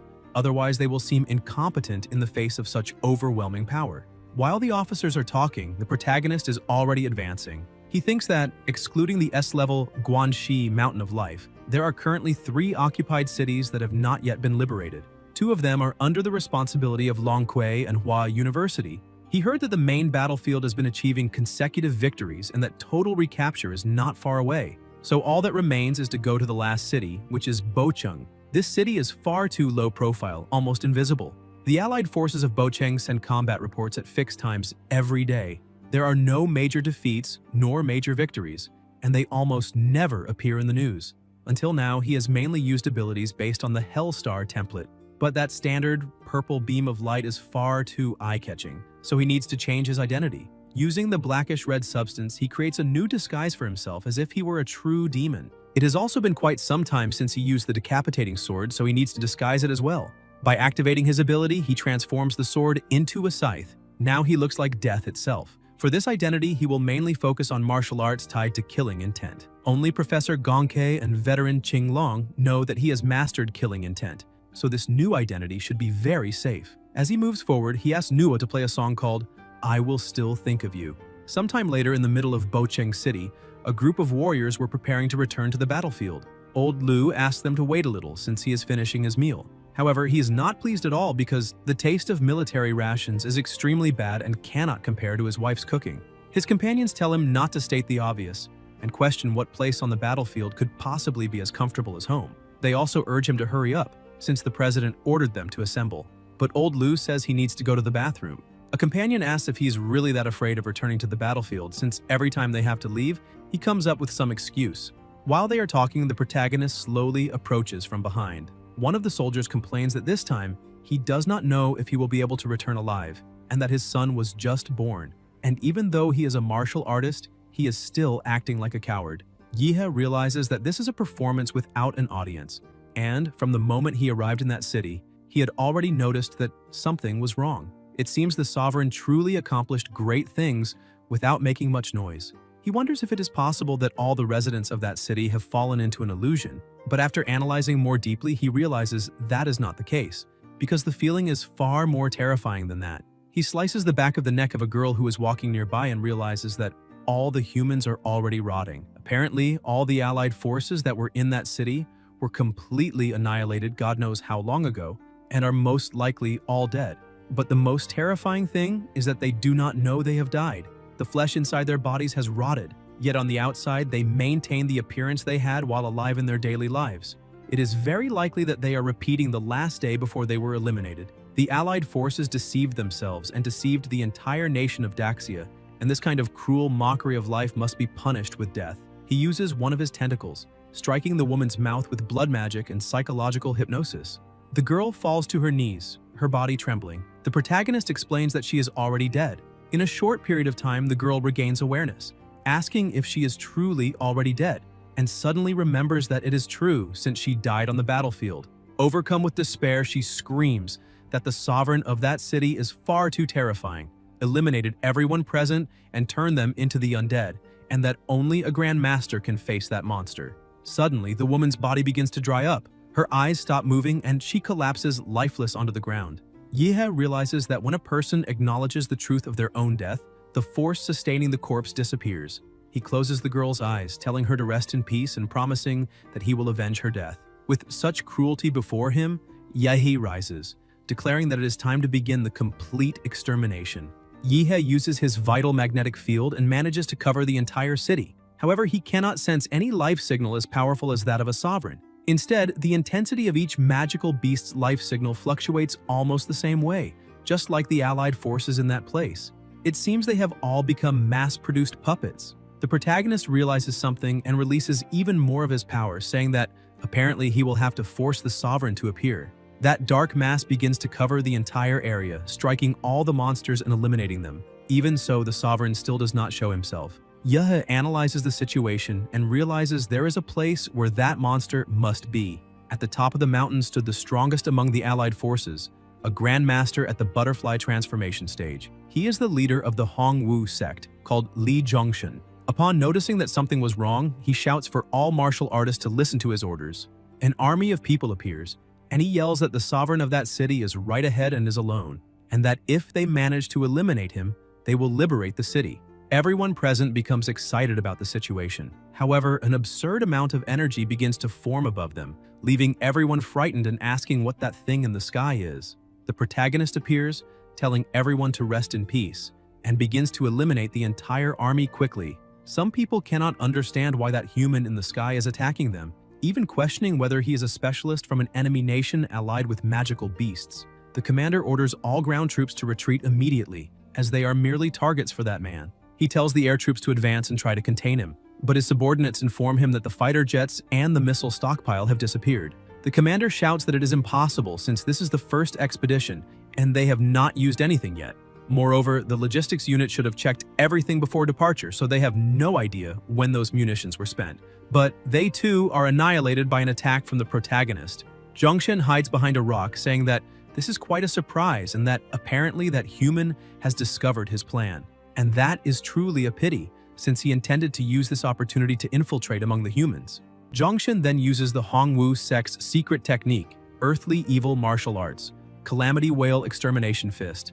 The two attacks collide and he manages to neutralize the strike, but the protagonist appears right in front of him. The sovereign begins to laugh, saying that the body of a human specialist is truly excellent, because those transcendent techniques called martial arts are also extremely profound. However, the protagonist continues attacking, yet the sovereign emerges from within the barrage, saying that those blows cannot cause even the slightest scratch on that powerful body. Gathering all his strength, the sovereign charges at the protagonist, asking whether he can withstand that punch. Yihe is surprised by the opponent's strength, who manages to land a direct hit on his face.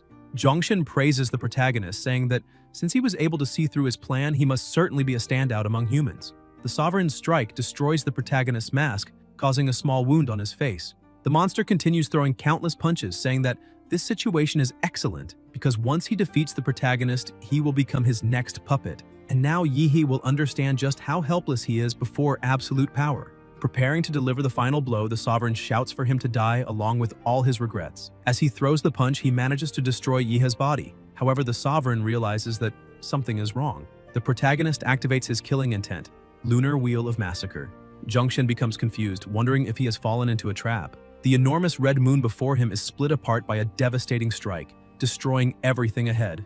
Yihe emphasizes that a farce is merely a farce and cannot compare to the sharp perception of a true martial artist, since the sovereign could not even distinguish the optical body he had created. However, that blow was not enough to eliminate the sovereign. He begins to realize that the protagonist not only managed to uncover his disguise, but also annihilated the puppet army he was creating. Furthermore, the protagonist's attack managed to leave a scar on the body of that human king, which is stronger than the sovereign's puppet body. And that proves that Yihe also possesses a high-level body, which is perfect, because now he will belong to the king. The sovereign gathers all his remaining power and charges forward, but the protagonist prepares for combat, saying that a sovereign occupying a human body is truly rare. Once again, the two clash their attacks, but the sovereign begins to laugh, saying that the protagonist will not be able to break his golden rings and therefore should just hand over his body. Yihe laughs as well, saying that giving the body of a true elite martial artist to a monster would be a waste. He emphasizes that the sovereign needs to understand the true difference in power between them. He unleashes countless blows, telling the sovereign that his right side is weak and his left is inaccurate, not to mention that his reflexes are slows and none of his movements are worthwhile, asking whether the monster still wants to face him using martial techniques, because that is nothing but a ridiculous dream. And now he will understand how weak and incompetent he truly is. The sovereign begins to struggle against those attacks, thinking that the protagonist's strikes have become even more precise and that even with the strength and reflexes of a grandmaster, at the butterfly transformation stage, he cannot fully predict the attacks. However, he realizes his judgment was wrong and that he has apparently been completely read by the protagonist. Yihe thinks that the sovereign may even change the position of his vital magnetic field to try to camouflage himself, but he cannot hide his essence, and that is why he was found. At that point in the fight, the sovereign is completely defenseless, and he realizes it, asking how it is possible, because even possessing the powerful body of a grandmaster, he cannot fight against something so strong. He decides to retreat and try to find an even more powerful puppet to confront absolute power. But when he tries to move, he cannot and asks what is happening, since his body does not respond, as if it were bound by some kind of force. Yihe attacks, showing the true difference between a divinity and a mere insignificant ant. The sovereign screams, trying to beg for his life, but it is useless. A few seconds later, the system congratulates the host for completing the achievement of contributing to more than half of the territory's reclamation. Now he can perform a model draw with a guaranteed A rank. He confirms for the system to begin the draw. The models start shuffling, and a surprising glow astonishes the protagonist. He obtained an S rank model, the 10-headed Hydra S rank model. He possesses the bloodline ability to gather the planet's natural energy and create 7 types of elemental energy. He also possesses the Sacred Tree bloodline, which can obtain sacred tree cells and control the essence of the Divine Tree, and the Eye of Causality bloodline, which awakens the ability called Eye of Causality. Currently, it has no evolved forms and synchronization is at 1%. Even the system is impressed, saying that he obtained a legendary model. Yihe shouts in happiness and excitement upon seeing that he obtained a model with infinite potential. Now he has the 10-headed Hydra, an S-rank model. Reaching an S-rank model means possessing a complete transcendental system. If he can bring this model to 100%, although in destructive power, it may not surpass the stellar Cosmo Demora. In terms of variety of abilities, it may even be superior. Just like the vampire model, that is a high-level ability model. While thinking about this, the system notifies that it has detected the host possesses a model of the same origin, so fusion is possible. The 10-headed Hydra model can be added to the plant attribute evolution path of the swift Demora Emperor model, the stellar Cosmo Demora. The system asks whether he wishes to confirm the integration, but first delivers a note of caution. Since the 10-headed Hydra belongs to a high-level panel, integration may cause unpredictable changes in the final mutation of the swift Demora Emperor model, the stellar Cosmo Demora. The protagonist is surprised, asking whether this is happening because the two models share plant attributes. Now he understands that models can complement and merge according to their characteristics. It is like card fusion in games. However, reality is far more complex than a game. Fusing two models with infinite potential with an unknown result is not something simple. Moreover, success means that the two models will become one. This will not only drastically reduce the burden of resources required to evolve, but will also grant him an even more powerful supermodel. However, in case of failure, he does not believe both would be discarded. Since the foundation of the two is excellent and their starting point is high, even if they were to decline, they would not be that weak, at the very least reaching the level of a D-class giant humanoid model. Moreover, even the resulting fused model could suffer a sharp drop in growth potential and rank evaluation. Another system message appears saying that the host possesses the high-level fusion material called Golden Gene. The Golden Gene has the ability to optimize bloodline genes, significantly increasing the probability that the genes will develop positively during fusion. Yihe finds it too coincidental, as if the moment the Golden Gene accidentally fell into his hands had been preparation exactly for that day and time. The protagonist suspects that perhaps in some invisible space-time, there is a guy called the Author guiding him, as if he were inside a comic story, like a manhwa. If that is the case, he has no right to refuse. And even if he did, he would not refuse. Because if he must fight Hongsheng in the future, he needs to be 10 or even 100 times stronger than he is now. So without hesitation, he decides to carry out the fusion. The system begins the process, however it warns that the stellar Cosmo Demora cannot completely devour the genes of the 10-headed Hydra. Therefore, it is initializing metamorphosis and injecting the Golden Gene. Optimization and fusion are in progress. Zhongshen, who was completely defeated on the ground, opens his eyes and asks the protagonist if he was the one who managed to defeat him. Yihe says yes. The Grandmaster asks about the other martial artists of the Allied forces. The protagonist replies that soon all of them will be annihilated. Zhongshen feels relieved, saying that is good, at least their corpses will not be desecrated. But Yihe shows a small monster, saying that this type of magical beast should not have been enough to defeat them in a direct confrontation, and asks who eliminated the Allied forces of that city. Zhongshen warns the protagonist that he must be very careful because that sovereign-level beast called itself one of the 4 envoys of the Emperor. Its strength surpassed even that of a Grandmaster at the butterfly transformation stage. However, most importantly, it can skillfully use human martial arts and even comprehended a Grandmaster's domain. Zhongshen emphasizes that before being completely defeated, that sovereign had said it would head to Huadu. The protagonist is surprised, since Daxia has a total of 36 Grandmasters, and normally at least 20 remain on standby in Huadu. Currently, due to Daxia's reclamation plan, almost all those with high combat power have gone out to lead battlefronts and recover lost territories.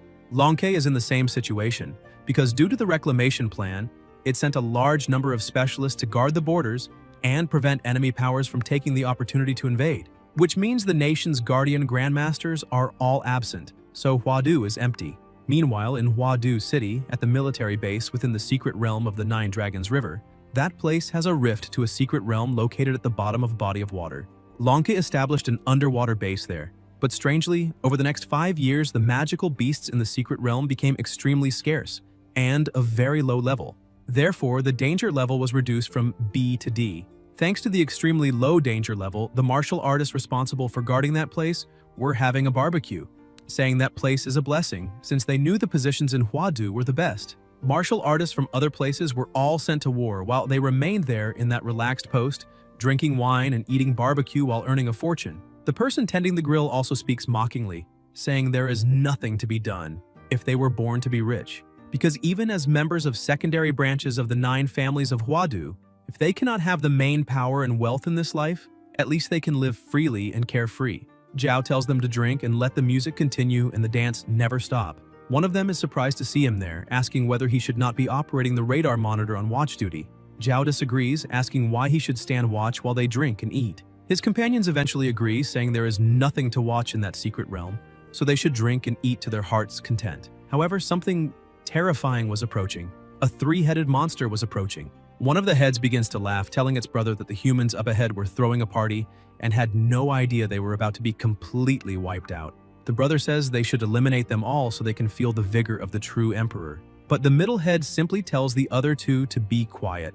That being is one of the 4 envoys of the emperor of the domain of sin, Asura. The main head warns the other 2 that the emperor sent them there to eliminate the strong, to annihilate as much as possible the vital forces of human specialists, and that thanks to the strongest human called Hong Sheng, they have a list containing the locations of the human experts. Since their mission is to eliminate as many powerful humans as possible, they must focus on efficiency and not waste time on those mediocre humans ahead. The other 2 heads agree, and with that they begin to release their power, saying that now it is time to set out and make that planet bow before the emperor's hand. The group of people ahead, drinking and eating, is completely annihilated. The monster laughs, saying that even without fighting or intending to kill those humans, they could not withstand even the noise of the wind generated by its passing. It tries to cross the rift, but is repelled. However, that was already expected since powerful individuals suffer enormous rejection from spatial rifts. If not for that, the Emperor would have crushed the world long ago. It holds a box in its hand, saying they still need to rely on the shadows left by anomalous demons. And that is disgusting. Upon using that box, something spreads and covers its body, allowing it to pass through the rift and appear on the other side. As soon as they emerge from the sea, they ask whether the world on that side is called the Blue Planet. Meanwhile, at the Council of the 9 Families of Huadu, they emphasize that the headquarters has received a warning message from Nuwa encrypted as maximum emergency. Therefore, they are demanding that Grandmaster-level specialists return to Huadu immediately, because if the situation were not urgent, they would not have gathered. One of the council members tells them to stop the idle talk and asks whether Hong Sheng has still not come out of seclusion, since the imperial capital is facing a crisis, and there is no room for him to remain in isolation. Not to mention, they have also been unable to contact Jingguang or Qinglong. Another member says the 2 are missing for unknown reasons, and regarding Hong Sheng, they have already sent people to look for him, but received no response at all. The members conclude that in this case, either Hong Sheng is at a crucial moment in his cultivation and cannot be disturbed, or he is doing this on purpose. This angers the members, who ask whether that guy is thinking of usurping Daxia's central power, since he had long ago said they need to suppress martial artists in terms of benefits and prestige. Otherwise, they will certainly desire more. However, doubt arises among them about what the 9 families should do, because if they directly confront the enemy's power, it will be like falling into a trap set by Hong Sheng. Since the specialists the 9 families spent immense resources cultivating are meant to suppress internal martial artists, they are the foundation. And if they are annihilated there, even if they win that battle, the families will collapse, losing the war. One of them suggests making a strategic withdrawal and deciding after specialists from across the country return to the imperial capital. Meanwhile, at the Nine Dragons River, a couple was walking by a lakeside. The woman shouts for her boyfriend to look because the river water had turned black and all the fish were floating dead. The boy asks what that was and whether it could be a rift. But the truth is that the monster had leapt from there and upon landing on the ground simply disintegrated the 2 of them. The heads say that humans are very fragile as they cannot withstand even a single blow and already turn to ashes or dust. The command center spots the monster and asks whether it is truly a sovereign. Is it possible that a sovereign-level magical beast has appeared inside the imperial capital? But the monster simply destroys the camera filming it. Director Wang Zhiting begins to tremble with rage, saying that the elite agents of the 1st Division are still guarding the borders. Chief Qinglong and Director Jingwang are not in Huadu at the moment. Therefore, they need to buy time, at least until the nation's guardian martial artist comes out of seclusion. He orders them to notify all Longquei agents in Huadu who are on mission. Master Li Yanxiang, Master Lin Hong, along with Masters Wu Makun and Zhu Shunrong, appear in front of the monster, saying they are there to teach it a lesson. However, the monster begins to laugh, saying that ants are trying to show power, but they are too weak and deserve to be eliminated. The central head warns them, saying it is better to run away at once, because they are there to hunt the strong. And not only are they weak, but they have already exhausted their potential and have no room left to grow. In other words, even if they survive, they will not affect the Emperor's plan, so they should just leave. However, the four say that specialists will arrive in 3 minutes, and that to prevent the monster from wandering around and harming citizens, they must contain it.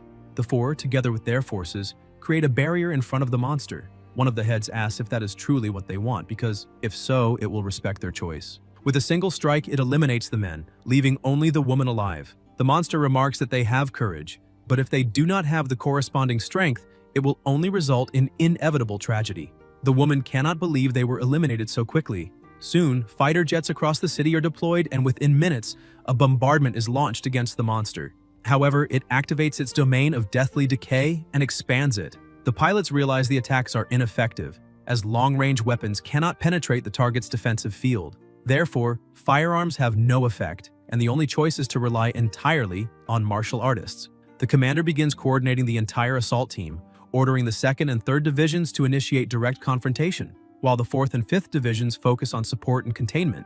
The monster says that finally 1 or 2 human specialists worth hunting have appeared, and now it can have some fun playing with its prey.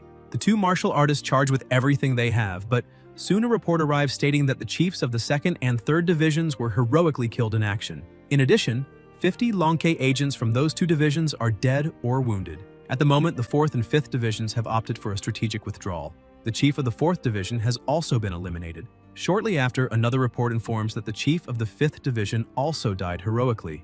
Moreover, the presidents of the martial associations have arrived to provide support, but the battle situation remains unfavorable. Asura continues advancing toward the city center. Zhiding trembles, questioning how this is possible, since up to that moment, 4 grandmasters of the cocoon-breaking stage have already been eliminated in battle. In desperation, he shouts, asking whether they have managed to contact Hongsheng, Jingwang, or Qinglong. His subordinates reply that they have not. He then asks about the 9 families of Huadu, questioning why so far they have sent only great martial masters and a few martial artists to participate in the interception operation against Asura. He asks where the grandmasters of the 9 families who protect the imperial capital are, questioning whether they are all already dead. Since up to now the 9 families have not made contact, the fighters on the front line are being eliminated like ants. The director says that if this continues, Huadu and even all of Daxia will be completely lost. Therefore, there is now only one option, the Special Registration Combat Power. He orders the immediate release of the Special Registration Combat Power. However, a subordinate says they have no way to control those people. The director replies that now is not the time to think about that, since they are in a life-or-death situation for Huadu. Therefore, the order is clear and direct. They must release them all at once, and if problems arise, he will take full responsibility.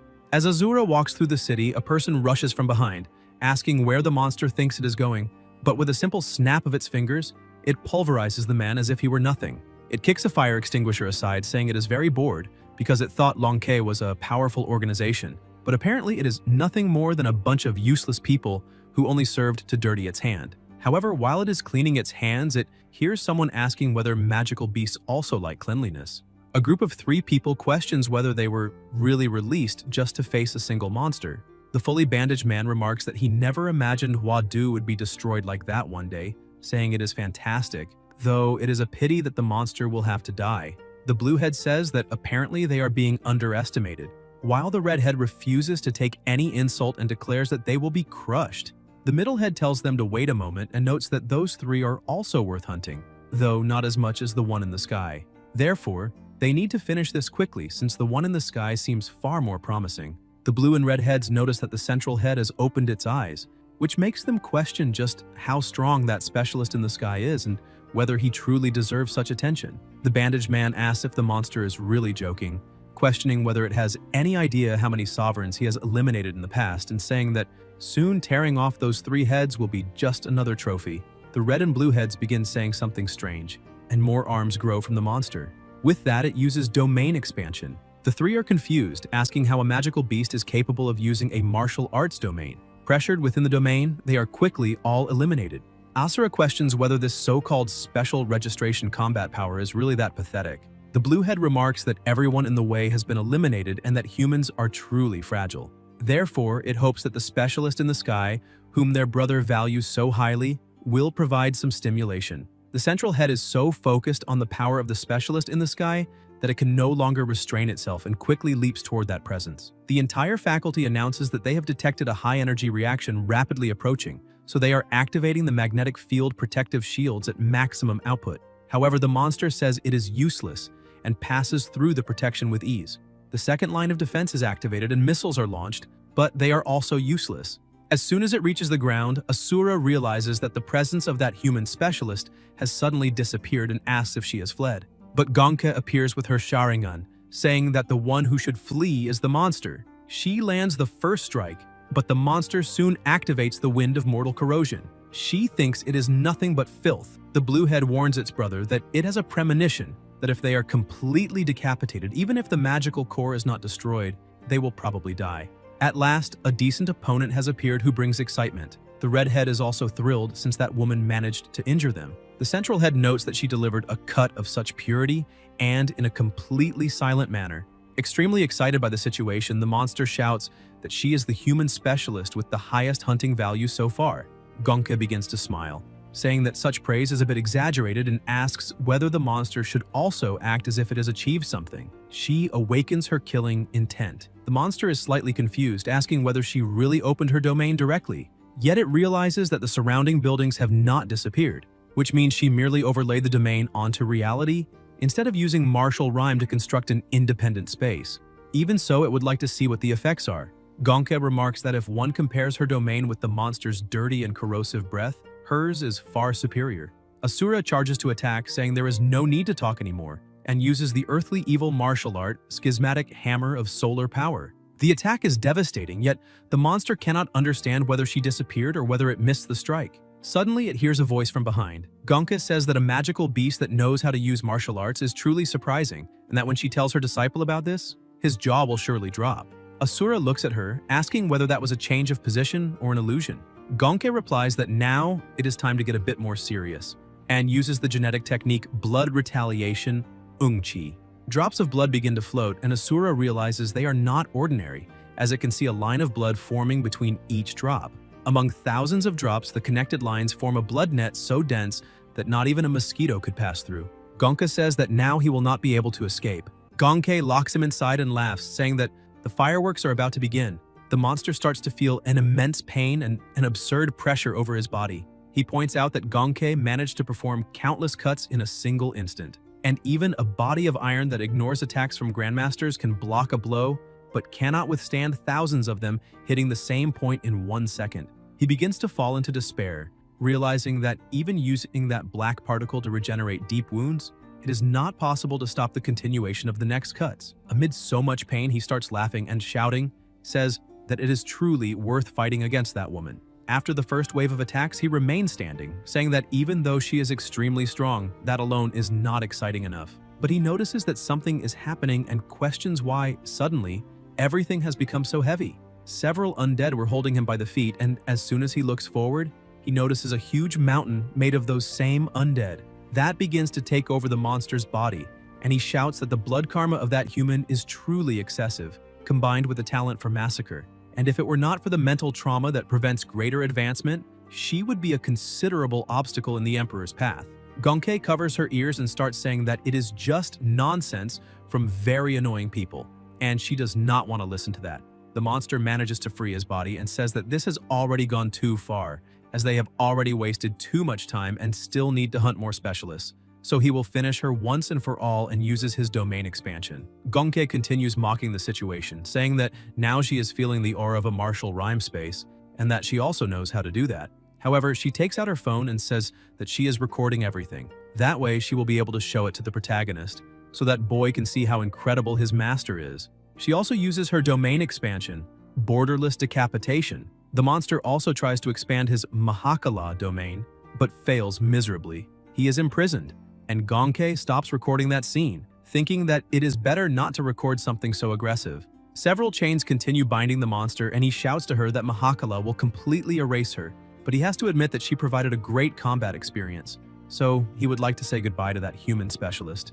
Gonke calls him a brute and tells him to be quiet so she can cut him down once and for all. The guillotine falls on the monster, but a spatial explosion happens, breaking both domains. Gonke falls to her knees on the ground, breathing heavily, saying that her beautiful legs and slender waist were almost lost, as the two martial domains collided to the limit at the same time and ended up collapsing. The monster, who is still standing, says that she is much stronger than that human grandmaster called Li Zhongshen, and it seems that he will have to use all his power to defeat her. Since human martial arts are not their true specialty, now they will show their real power. The monster begins to transform. Several blades come out of his body, and he holds them with all his 6 arms, saying that she deserves for that fight to be taken seriously. Gonke watches and thinks that this has become a bit problematic, and as an authority in the domain of massacre, at least before the illness struck, she can clearly perceive the intensity of the enemy's killing intent. With that, she can judge her chances of eliminating him or being eliminated by him. When that individual used the domain, perhaps due to lack of practice or instability in the martial rhyme, the threat of Asura's killing intent was only around 6 points. With that score, in a direct confrontation, she would not lose. But now things have changed. She has a vision of something attacking her and wonders, could this vision be of destined death? That is something only grandmasters at the butterfly transformation stage with strong mental power can occasionally see. She begins to stand up, saying that apparently she is about to be eliminated there and this is her fate. But it is fine. At least she was eliminated protecting Huadu.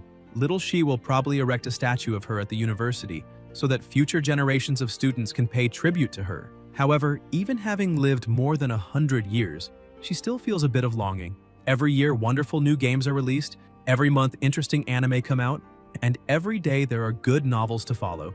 Besides that, she still has a disciple, Yihei. She points out that unfortunately the master will have to die, but he needs to take very good care of himself. After that, she shouts that she will end that fight. However, once again, the sky begins to transform drastically, and the aura takes over everywhere. Gonke is startled and looks back, asking if there is another specialist and who he is.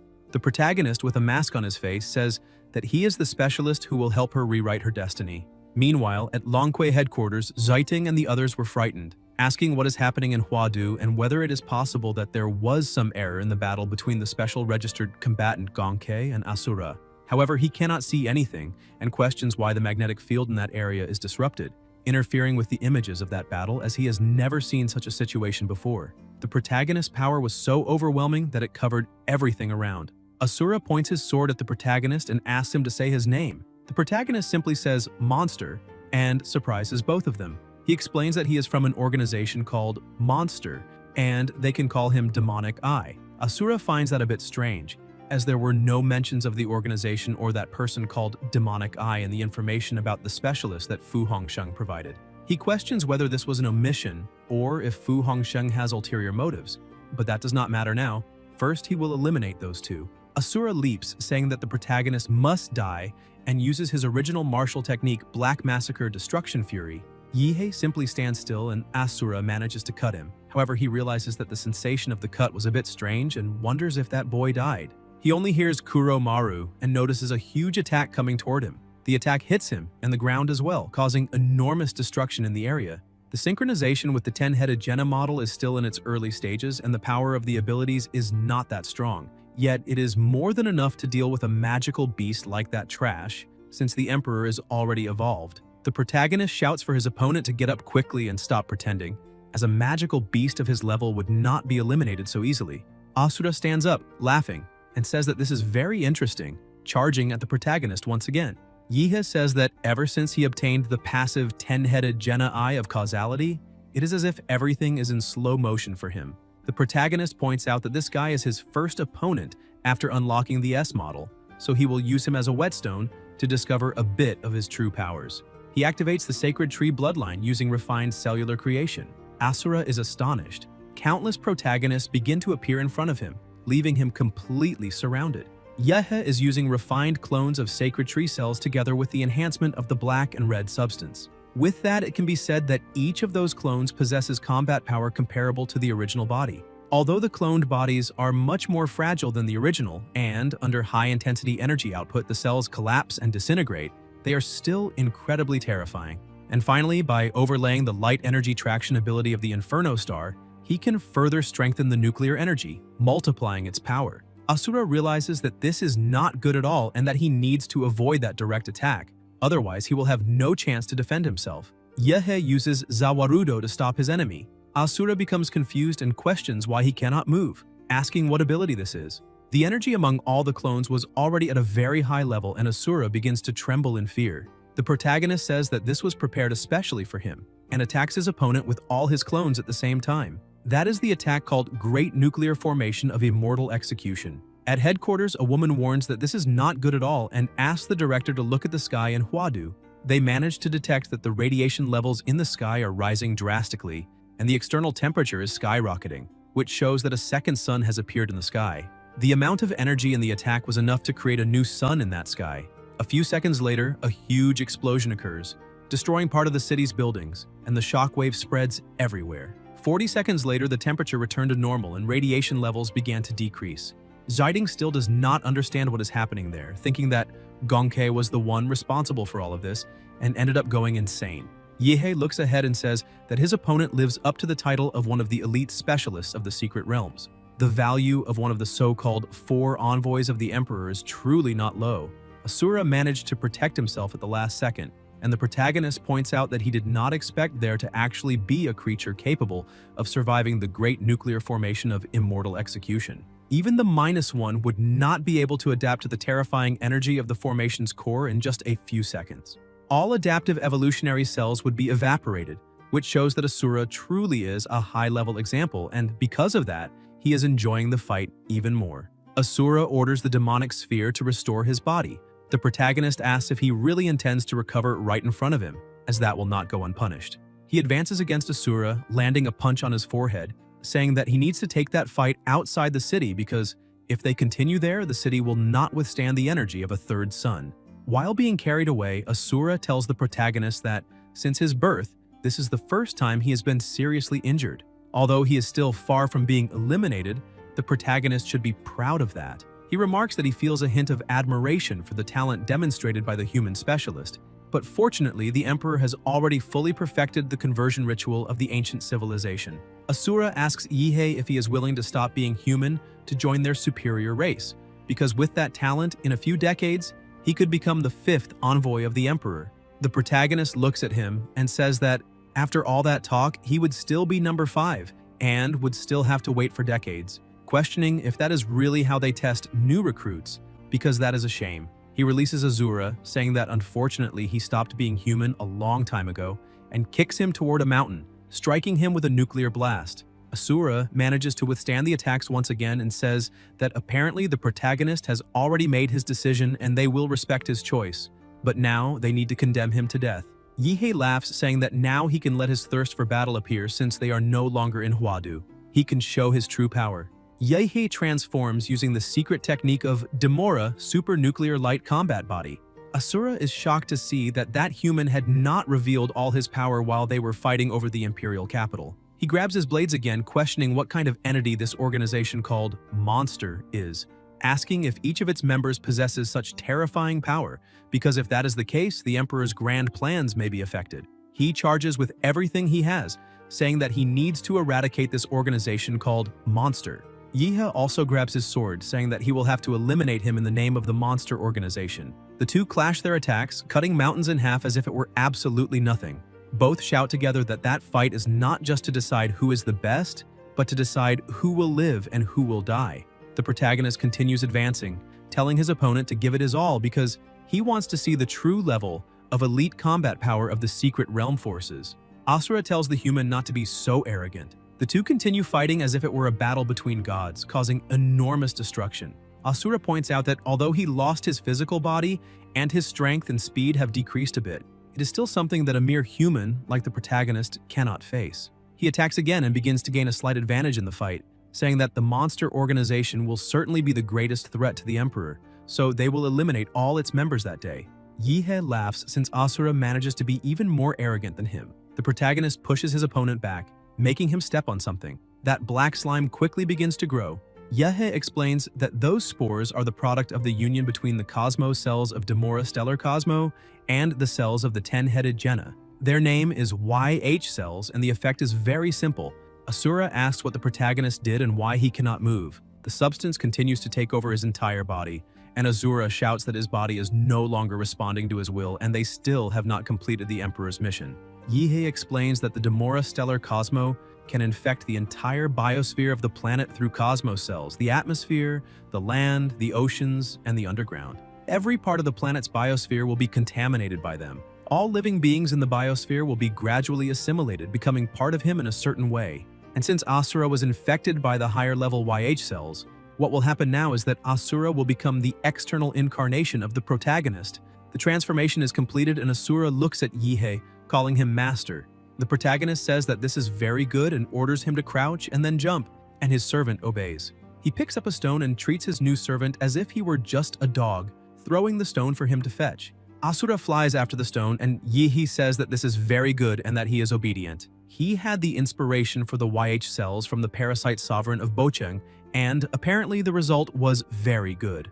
Back at headquarters, the woman arrives to give her report, saying that they have already discovered the cause of the phenomena in Wadu's sky. Zhaiding asks her to explain.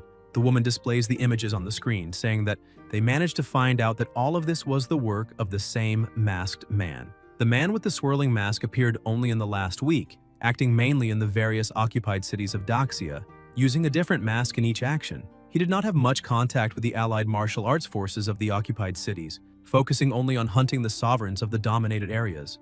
In addition, he would always annihilate the magical beasts throughout the city. Whenever he appears, the clouds turn purple.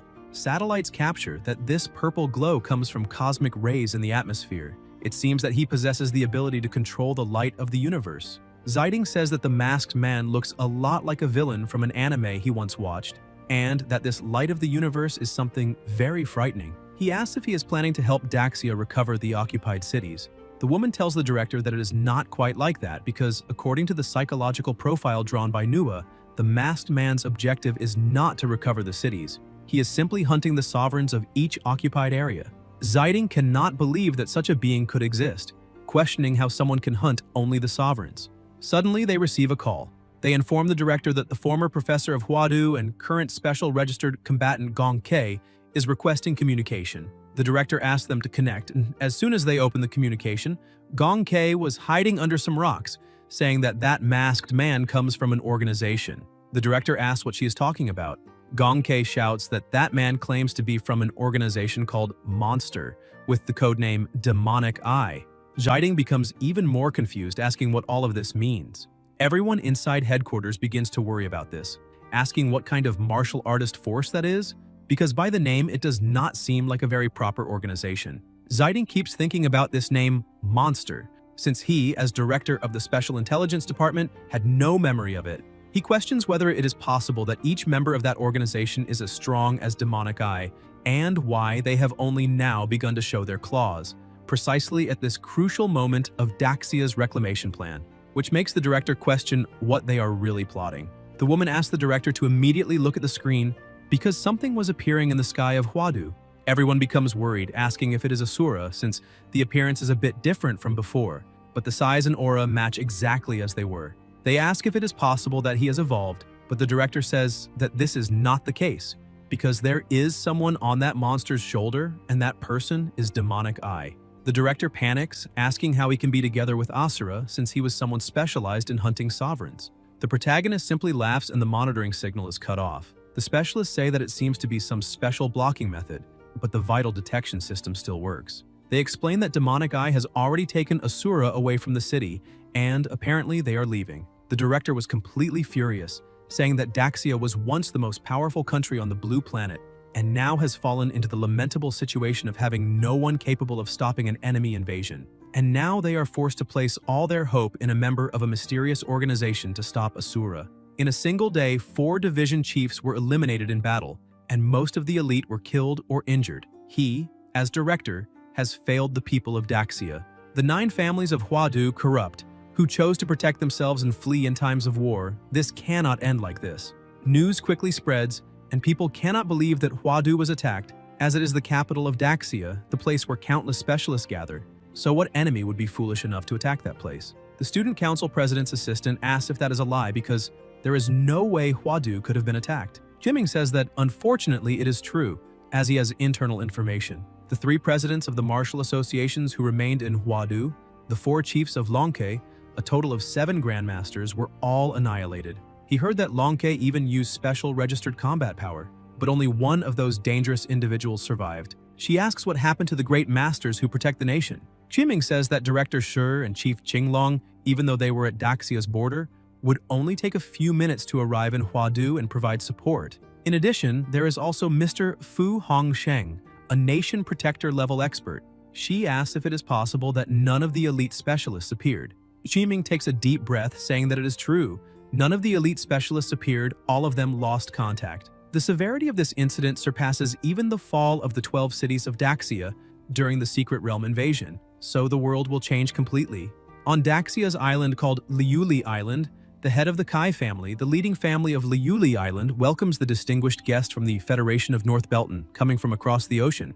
The two greet each other, and the family head says that although the countries have always had disagreements, business is still business, especially when it comes to a big deal. The guest says they should skip the formalities as both of their time is very short. If the information is real and the last 2 great masters, who protect the nation and martial artist protectors, are truly missing, then it will not be only North Belton taking action.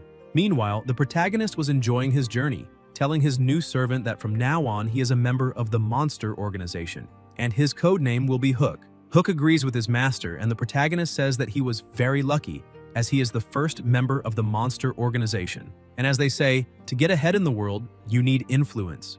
Although in the transcendental world, individual strength is always the main theme, having a powerful organization can solve many problems that he does not want to deal with personally. The situation of the world is becoming increasingly chaotic, and because of that, he intends to form his own army. Yehi says that he will leave Hook with the Mad Doctor for a while. That way he can take the opportunity to visit his secret base. He remembers that he cannot walk around with his new companion in such a flashy way, as news might spread saying that the Monster Organization is allied with the mysterious sovereign who attacked Huadu. Therefore, he will use the light control ability of the Inferno Star to become invisible. Shortly after, the protagonist arrives at a forest and notices that the trees were a bit strange. One of them had an eye that was directly observing the protagonist, leaving him quite surprised. Without thinking twice, he prepares to attack that eye, but a voice comes from inside it, calling the protagonist Sir, and asking him to wait. The protagonist stops and asks if it is the Mad Doctor. The doctor asks his master to calm his anger a bit and explains that he should apologize first. However, the entire forest is a synthetic biological monitoring system that he created through biotechnology. The protagonist is surprised and tells the doctor that he really is a genius, because the order was that he should research a plant field, but he managed to make the entire forest speak. A drone guides Yehe to the entrance of the base, and the doctor communicates with him through the drone itself, saying that the base has only been under development for half a month, so it is a bit modest, and he would like to apologize to his master because of that. Yehe is very impressed, telling the doctor that he managed to build a secret base in such a short time, and questioning whether the success of the research is not progressing too quickly. The doctor explains that the problem of the base and scientific funding was easy to solve. There are always wealthy people on the brink of death or seriously ill. By extracting a healing factor from his own blood, these rich individuals beg to give him money. In addition, he is selecting suitable targets for vampire conversion for his master. Their social influence will be of great help for the development of the organization. And as soon as the protagonist gives the order, he will begin the conversion.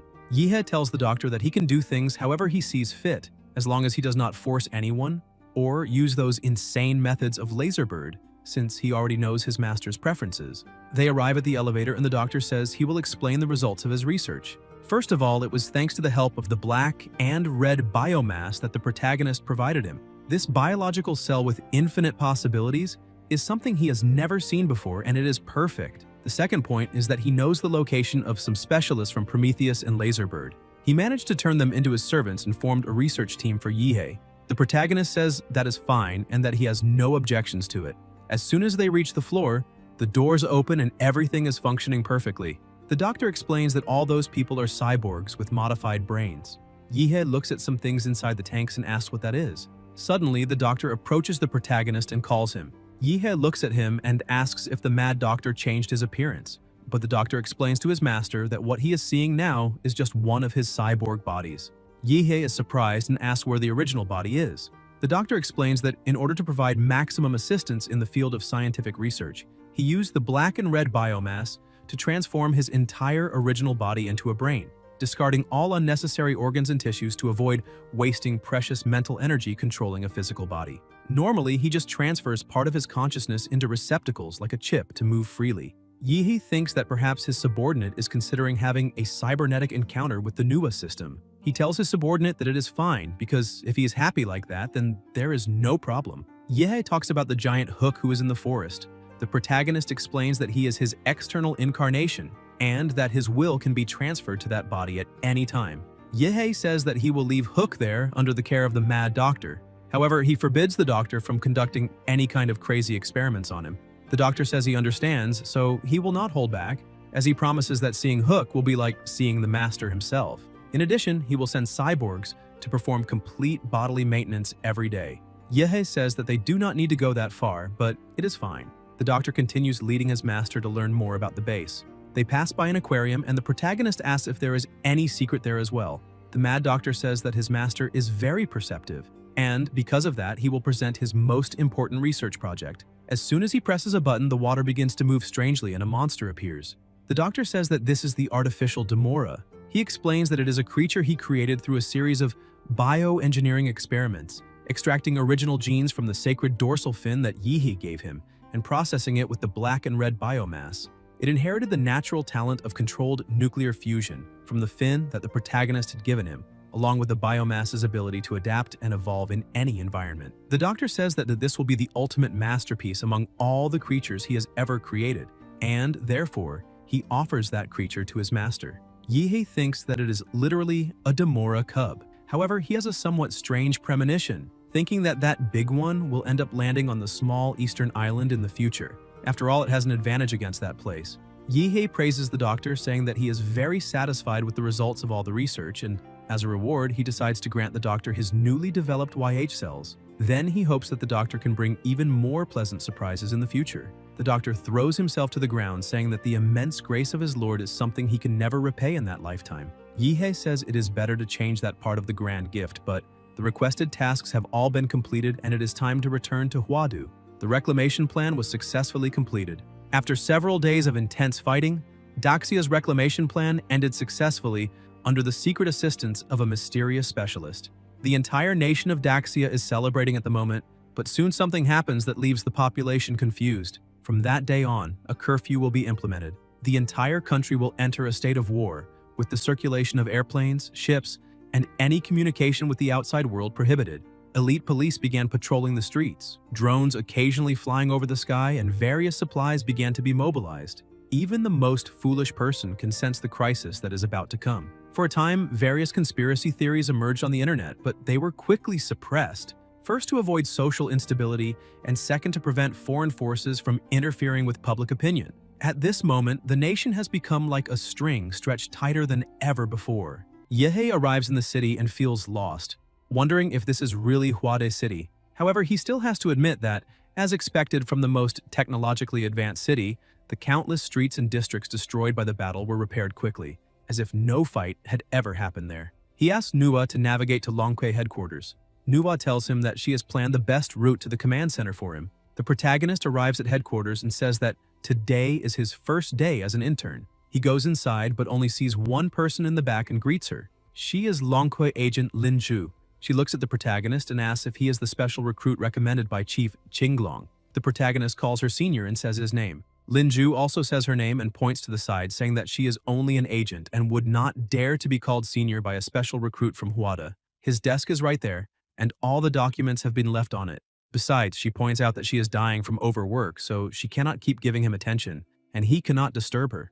Yihe calls her senior again, asking if she is the only one there. Lin Zhu explains that maybe it was bad luck, or maybe good luck, but nearly all of Longque's 1st Division had been guarding the borders when the city was attacked. so almost no elite agents were lost, preserving their full strength. Now, since a large number of elite agents from the 2nd to the 5th Division died in battle, combined with the various foreign threats against the country, an enormous workload has fallen onto the 1st Division. Although she knows she should not complain about being overworked at that moment, she has not closed her eyes for more than 30 hours doing high-intensity document reviews, so she is exhausted. The protagonist feels sorry for her and takes out a bit of a secret substance from his black and red biomass.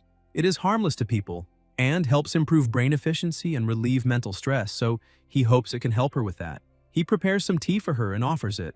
Lin-ju is happy, saying that besides being handsome, he knows how to please a woman and has none of the arrogance of a special recruit. She starts drinking the tea, but the emergency alarm quickly begins to ring. Rebellions have broken out in several cities on the border with the Southeast Triangle region. 4 agents have already gone to investigate and contain the situation, but they still need to send at least one more. She stands up worriedly, saying that an emergency just had to appear at that exact moment, when all she wanted was to eat something. She says she will leave everything to the special recruit and go to the battlefield, but the protagonist smiles and asks her to stay calm and leave everything to him. Lin-ju is a little confused, saying that although he is the special recruit recommended by Qinglong, that only means he has great future potential, not that he is already that strong right now. Besides, those emergency missions are extremely dangerous, so he is just a freshman and does not need to bite off more than he can chew. The protagonist keeps smiling and asks if his senior does not believe in him. She asks what he is talking about. Suddenly, she begins to smell something very good and is surprised to see all her favorite dishes right in front of her. She admits that she will not stand on ceremony because young people these days are impressive and even a little scary. Apparently, besides being polite and handsome, the protagonist is probably an illusion master. Yehe explains that he would not say he is a master, but he saw that she was exhausted and took advantage of that opening to do it. But she explains that it is not quite like that because they, the elite agents, went through rigorous training against illusions. And even with clouded consciousness, they would not be hypnotized so easily. So only a purely powerful illusion could invade her consciousness. Besides, he not only hypnotized her into going to the cafeteria, but also made her say what her favorite dishes were. So based on that illusion ability alone, she can say that no ordinary martial artist would be able to face him. The protagonist says that since that is the case, he is leaving because he needs to smash some bastards' faces in. Lin-ju remains a little reluctant, saying that even so, it is better for him not to go because he is an extremely rare talent and should focus on growing properly. If something happened to him, she would not be able to take on such a huge responsibility. In the end, he is still just a disobedient special recruit, but as soon as she looks to the side, she realizes that he is no longer there. On the table is a bottle of medicine and a napkin saying that she is very weakened, so that bottle of medicine will help her recover her energy. She is so impressed by his thoughtfulness that she says that handsome young man is completely her type. At the border between Daxia and the Southeast Triangle region, everything was in complete chaos. Inside the car, Yehe said that the smell there was simply clean and hygienic, but he was very lucky to be able to block his respiratory system and generate a protective film over his skin. Otherwise, he would already be feeling sick from the curry. According to the information he received from Manhwa, the other 3 elite agents acted quickly because of the urgency and weight of the missions. They arrived in several border cities and executed the terrorist leaders of the rebellions with full force. However, those terrorist leaders at the border are only representatives of the foreign force. This means that if one dies, they simply find another. And that is only treating the symptoms, not the root cause of the disease. Since the other 3 elite agents have already had their identities exposed, he will act from the shadows to find the source of that rebellion and pull it out by the roots. Suddenly, a car stops abruptly in front of the bus. The bus driver gets angry, asking if they have no eyes when driving. A man opens the van door and orders the driver to open the bus door immediately. Yehe looks at that situation and thinks that this place used to be the safest country on Blue Planet. In the past, no one dared to commit crimes, not even in places like the border. For that scum to have become so bold, it is obvious that someone is backing them from behind the scenes. The man gets inside the bus and asks everyone to stay calm because they are good people. He points at the blonde man and says the boss is there and does not want to rob anyone of their money. He only wants everyone to cooperate with the work. The people, afraid, begin crowding at the back of the bus, and the protagonist gets trapped among them, saying that his function for blocking his respiratory system is almost failing. The man starts shouting, saying that he already said everyone there was good people, so why were they backing away? Because now anyone who moves will be cut down. 2 people enter the bus and the man says those 2 are professional tattoo artists, and in a little while all of them, men and women, old and young, even babies in their mother's arms, will have to get that tattoo. He shows a heart with an arrow on his chest. Yihe thinks that Nuwa has already shown him that tattoo. It is their symbol, and apparently that bunch of useless trash has started forcing ordinary civilians to join the scheme. An old man says they all look like traitors to the nation and asks how they can face their own parents, because are they not afraid of divine punishment? They are all a disgrace to their ancestors. The man pulls a knife from his waist, saying that it seems that damned old man is tired of living, so he will be eliminated now. But the boss steps in front of him and blocks the attack with his arm, asking if his subordinate has gone crazy and whether he is trying to rebel. The man is frightened and tries to explain to his boss that it was not on purpose, because he does not know why, but his hand simply moved forward with the knife against him. The boss turns around and tells the two of them to eliminate that guy immediately. He starts getting beaten, but a second later the two men have been knocked down. The boss is impressed, saying he did not know that skinny guy had some hidden trick. The boss orders his other subordinates to enter and eliminate that guy immediately. The man starts shouting for his boss to stop this. However, all the men who enter the bus begin being eliminated one by one. After eliminating several people and with his arms destroyed, he keeps shouting for his boss to believe him, saying he was not responsible for doing all that because his arms are broken and hurt a lot. The boss, still frightened, asks who that guy is. The man grabs the boss by the face, saying that he is just a subordinate full of spirit, and begins dragging the boss outside. The boss screams for him to let go immediately, but the subordinate says his body is not obeying him, that he is no longer in control, and that this is all a misunderstanding. The passengers cannot understand anything, wondering what happened to that young man. They arrived ordering everyone to be tattooed, and then, out of nowhere, they started beating each other up. Apparently, that young man was just an infiltrator, a government agent. A short distance away, inside the van, the man was being controlled by the protagonist's substance, complaining about the pain and begging for help. The boss in the back seat thinks that his subordinate is probably being controlled, otherwise he would not have such fighting power. He tries to break free and calls him sir, asking what he wants and what his price is, because if he lets him go, then he will give him whatever he asks for. The protagonist appears beside him, asking who his superior is, who is providing the funding, and where they usually meet. The boss starts thinking that the protagonist might be an agent of Daxia's Longki, and because of that, he does not know exactly what he should do,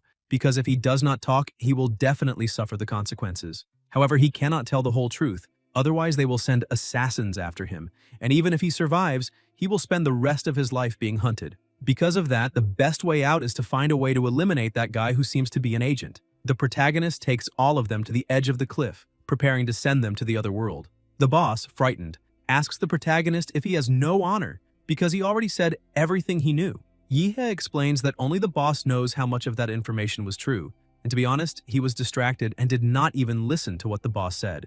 Since he can read his memories directly, he only made the boss talk to see his ridiculous face while trying to lie. The boss starts being eliminated while screaming, asking if the protagonist is an agent, because if that is true, he should be arrested, not killed since he broke the law. Yihe keeps laughing, saying the man thinks he is Batman, who only arrests people, but that is very far from the truth. Yihe points out that he is the Punisher, known as the Vigilante, and needs to clean the world of bastards, then destroys the car and the man. After that, he gets out of the car, saying there is nothing better than fresh air because he feels much lighter. Suddenly, he makes a car appear beside him, opens the door, gets in, and activates the Nuwa system. He says he has already discovered through their brains where the next rat nest he wants to clean out is located. But that guy's level was far too low, and finding only his contact is not enough. He asks Nuwa to plot a route to Chen City and forge an identity for him, maybe a spoiled and boastful heir of a major company. She says she understands, and he begins heading toward his new destination. Somewhere in the Southeast Triangle region at headquarters, 3 people were gathered. One of them says that the attack on Huadu is a once-in-a-lifetime opportunity, and if they take advantage of it, they of the Bloodspine will be marked in history. Besides, the leaders of the countries in the Triangle region have proposed cooperation. It seems those bastards have had their eyes on Daxia for a long time, so they can take advantage of the chaos to act at the border. It is different from before because now Daxia's internal factions and ethnic groups are very united, and simply destroying social stability will not have much effect. The other man says it seems they need to make contact with truly influential figures from that place, but Lonke has already put the country in a state of war, and the defense is so strict that not even Bloodspine can infiltrate. The girl says that is exactly why this is the perfect opportunity. Young Master Yi is an influential heir from the interior. He spends fortunes every day in the biggest nightclubs, and his wealth and ostentatious style make countless high society women want to get into his bed. He is the illegitimate son of the president of a major global financial company. With a snap of his fingers, his fortune could buy that entire city. A terrifying billionaire. He is exactly the person they need to carry out this kind of mission. So the final result was a perfect score. That young master is the most spoiled heir there is, a true scoundrel, an authentic, despicable magnet. The dark-skinned man says that the arrival of this influential young master from the interior seems too good to be true, a coincidence so great that it smells like a trap. The woman says she thinks the same, but even if it is a trap, they need to test it. Because of that, she sent their best agents to test that young master. He has no decent hobbies at all, and even one of their most perverted members said that young man's games are much sicker than his own. So it is like the saying goes, one pervert recognizes another, and in that environment, he is a professional and would know right away if it were only a disguise. The first man says that if that is really the case, then they themselves will go to Chen City to meet this young master. A short time later, inside the border city, the protagonist already had the details on the three of them. The first was Jeff, a former elite agent from North Belton's Department of Investigation. After betraying the Federation, he joined Bloodspine at the beginning of the organization. The second was Kenny. After assassinating the leader of a paramilitary group on the Dark Continent, he fled from there and joined Bloodspine. And lastly, Sudana. After massacring the entire family of a South Korean magnate, she fled and joined Bloodspine, climbing step by step until she became a high-ranking member. Yi thinks they might as well change their name to Mount Liang. Suddenly, one of the protagonist's servants reports that the three of them arrived in the city that day. Yahe tells his subordinate to bring them all there as soon as they arrive, because Bloodspine is here, so Daxia must really be weakened for any random nobody to dare show up. They are truly asking to be eliminated. A short time later, inside a car, the three of them were saying that the cathedral in the city's suburbs was the meeting point and was probably located there. Kenny agrees, saying that place is the organization's base in the city. Sudana asks what they think of that city. Kenny is confused and asks what she means because it is just an ordinary, backward little city. There is not a single martial arts master worth noticing in the entire city. Since it is far too ordinary, not even Lonke sent many men there. However, the woman says she has felt that something was wrong ever since they entered the city. She feels like there is a gaze fixed on them all the time, and those pedestrians by the roadside are strange because their heartbeats are far too calm. It is impossible for a human being to maintain such a stable rhythm all the time. The two of them agree with her and immediately retreat, but the citizens begin laughing, saying that the sun is about to set and the sovereign of the night is about to act. A little distance away, inside the car, Kenny says that caution really is good, but maybe they are being too cautious, because they have already driven more than 15 kilometers out of that city. Jeff points out that if the organization's base in the city had fallen, it would be impossible for them not to have heard any rumors. Sudana takes a deep breath and says that maybe she is too tense, because they know she failed when she tried to advance to the Grand Master level a year ago. However, while forcing her martial limits, she caught a glimpse of a scene that showed her destined death. When she died, the corpses of the two of them were beside her, so she calculates that they died during the same mission. Jeff gets worried and shouts angrily, asking why she had not said something so important before. Kenny curses at her, because if he had heard that earlier, he would not have gone on that mission with her even if they paid him. She explains that the course of fate cannot be stopped, but at least they will not suffer that day. She says that in the scene of her destined death, the background was a dark and twisted forest. However, there is not even a trace of a forest there because she cannot see a single tree around them. They agree but still point out that even if it is fate, they will defy the heavens and change their own luck because their lives belong only to them, not to the heavens. But a small flower begins to appear on top of the car and the protagonist emerges, saying that his YH cells can now grow independently in human form and carry his consciousness. So, using the power of the sacred tree, combined with the plant cells of the stellar demon Cosmo, he can use his power. He calls this Supreme Leader Y. The moon, which had been beautiful and bright, suddenly begins turning red and several tentacles come out from inside it. The protagonist activates the descent of the dark sea of trees. Those tentacles transform into trunks and slam into the car with full force. He appears saying that destiny really can be rewritten, but the one who decides that is only him and no one else. Sudana looks at the protagonist, saying that this is exactly the scene of her destined death, and apparently it is really happening. Kenny sticks his head out of the car and with his face completely injured screams for her help, saying that Jeff is already dead. But she screams that there is no escape because no one can run from their destined death. He flips her off and curses at her again, but Yihi simply destroys him with another trunk. She falls completely devastated, saying that destiny is immutable. The protagonist approaches her, and she prepares to depart from that life, but suddenly she feels an extremely powerful aura.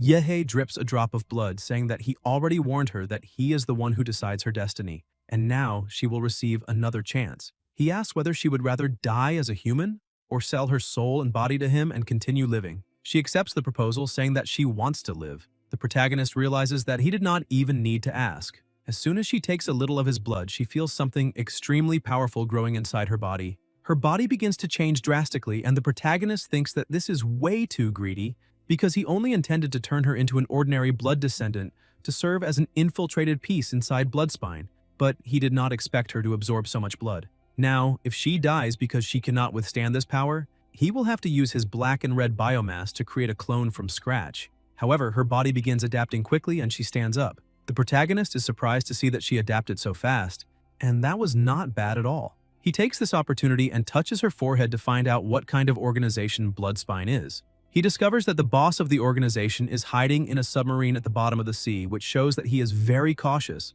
And all of this has to do with the Southeast Triangle region, a bunch of small landowners thinking they can rebel. And because of that, now they no longer have permission or the right to even own their own lands. Sudana tells the protagonist that that man is no longer her master and bows, calling the protagonist her lord, saying that he is her new and only master. He claps his hands and drops a few seeds, creating 15 new clones. He tells her to take all the clones and eradicate every Bloodspine base in Daxia. Besides, she must also take the opportunity to eliminate every leader of the rebel groups they find along the way, because he does not want to hear about these problems when he returns from the Southeast Triangle region. She simply accepts the order, but as soon as she opens her eyes, the protagonist is no longer there. During the next half-month, the rebellions on Daxia's southern border disappeared out of nowhere. Public security seemed to suddenly return to Daxia's peak, with the crime rate close to zero. But only the police knew that there was a mysterious and powerful martial artist hunting those rebels and foreign spies. Every day, the police received a mysterious letter notifying them to collect the bodies of the rebels. Meanwhile, the protagonist was out on the open sea. He uses his vital magnetic field, but cannot detect anything resembling a submarine. But that is actually normal because not even Daxia's Coast Guard managed to detect it, which shows that the enemy has a talent for acting like a rat. However, ever since his debut, he has been training and has already exterminated countless rats, and that submarine will not be the exception. He dives into the sea, releasing Demon's complete form. At the bottom of the sea, he searches carefully, releasing the gamma cells from his body, and finally manages to find his target. The ship once served in the Thunder Kingdom Alliance, and after the alliance dissolved, it became the mobile base of the Bloodspine organization. Inside the submarine, someone was telling the commander that, according to sonar, there is an object about 120 meters long, 8,000 meters ahead, approaching at high speed. The commander asks if it could be a mutant whale because that maritime area is not part of the whale's migration route. The commander tells the crew to use sound waves to drive it away. A short time later, another sailor gives the commander a report, saying that the sound wave deterrent failed. The object is already 5,000 meters away from them and continues approaching rapidly. It is estimated that it will be in front of them in about 1 minute. With that speed, it is possible that it is a magical beast wandering through the ocean. The commander tells them to launch the Trident torpedoes immediately. The attack is launched, causing a great explosion, but it is useless, and the protagonist continues approaching. Inside the ship's command center, they become frightened, telling the commander that this is not good at all, because the torpedoes did not stop that thing. They realize that the advance of that monster is even faster, and there are 30 seconds left before it reaches the vessel. A short time later, the protagonist is already beside the submarine, playing with them. The people inside begin screaming, saying that the hull suffered a violent impact. The commander tells them to fire all the remaining torpedoes. Several explosions begin happening, but it is useless. The protagonist cuts the submarine in half with extreme ease, causing a massive explosion inside. But the leader of Bloodspine, an S-level expert and grandmaster named Garrett, manages to escape the attack. As he moves, he thinks that he had imagined many futures for Bloodspine, whether revenge from enemies or annihilation by great nations.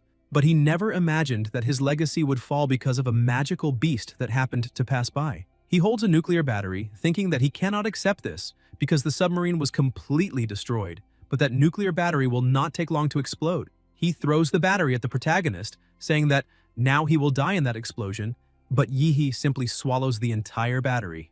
Garrett starts laughing, thinking that a magical beast is just a magical beast, an irrational monster dumb enough to swallow the nuclear battery. He had thrown the battery at the monster with a suicidal attitude, without being sure that it would eliminate it since the torpedoes were useless. But an internal explosion is different. No transcendental creature can withstand a nuclear explosion inside itself. Now that monster will be completely torn apart, A huge explosion happens, but nothing happens to the protagonist, leaving Garrett completely speechless. He questions whether that monster actually absorbed the entire nuclear battery. Suddenly, a voice appears inside his mind, saying that now it is his turn. Garrett is frightened, wondering if that monster really has that much power because it can still speak Daxia's language. The protagonist continues playing with his prey, and Garrett thinks he must not be underestimated because he is also an S-level Grandmaster martial artist, and even underwater he can still fight against that monster. But suddenly his body begins to be wrapped in biomass, and Garrett questions what that is, because his body will not move, and those cotton-like things are absorbing his martial chi. He realizes that he has no chance at all, and starts begging the monster to stop, asking who he is.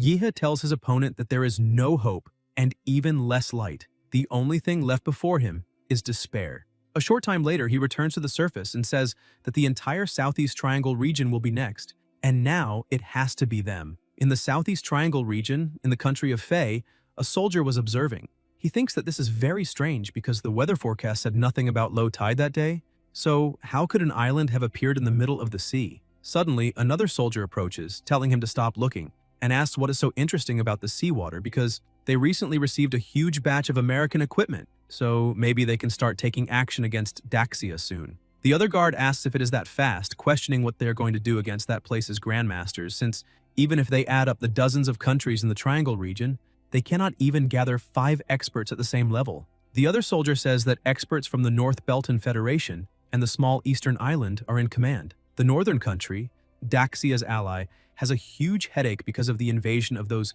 fanatics from the Divine Advent Kingdom on the western continent, so they cannot help Daxia now. If the North Belton Federation gives the green light, it means they are certain that Daxia's elite combat power has completely disappeared. They will only act with the confidence that they can crush that place once and for all. And this situation is entirely in their favor, so they are excited about all this news. Suddenly, they hear a very loud sound and look toward the sea. The soldiers are frightened, asking if the island is really moving in their direction. They begin shouting that it is a magical beast invasion, and that everything is lost now because it is heading toward them and they are going to die. But suddenly, 2 destroyers arrive to save the day. The protagonist says that he has finally reached his destination, and now it is time to destroy all the enemies. He causes a massive nuclear explosion, destroying all the ships around him and creating a huge tsunami that sweeps through the entire place. At that country's military port, the soldiers shout, saying that they have received emergency news. A sovereign-level magical beast has invaded their waters, has already sunk 2 warships, and is about to land on shore. The commander tells the troops to use the American equipment they just received to shoot down that beast because they cannot allow it to reach land under any circumstances.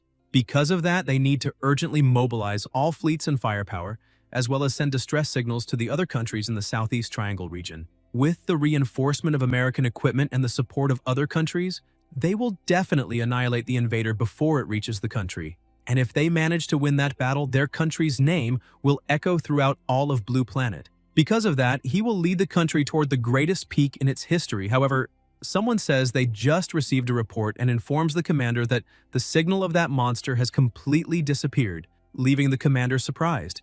The protagonist was at the bottom of the sea, thinking that there are several countries in the Southeast Triangle region, and he will have to travel a long way to destroy all their armed forces.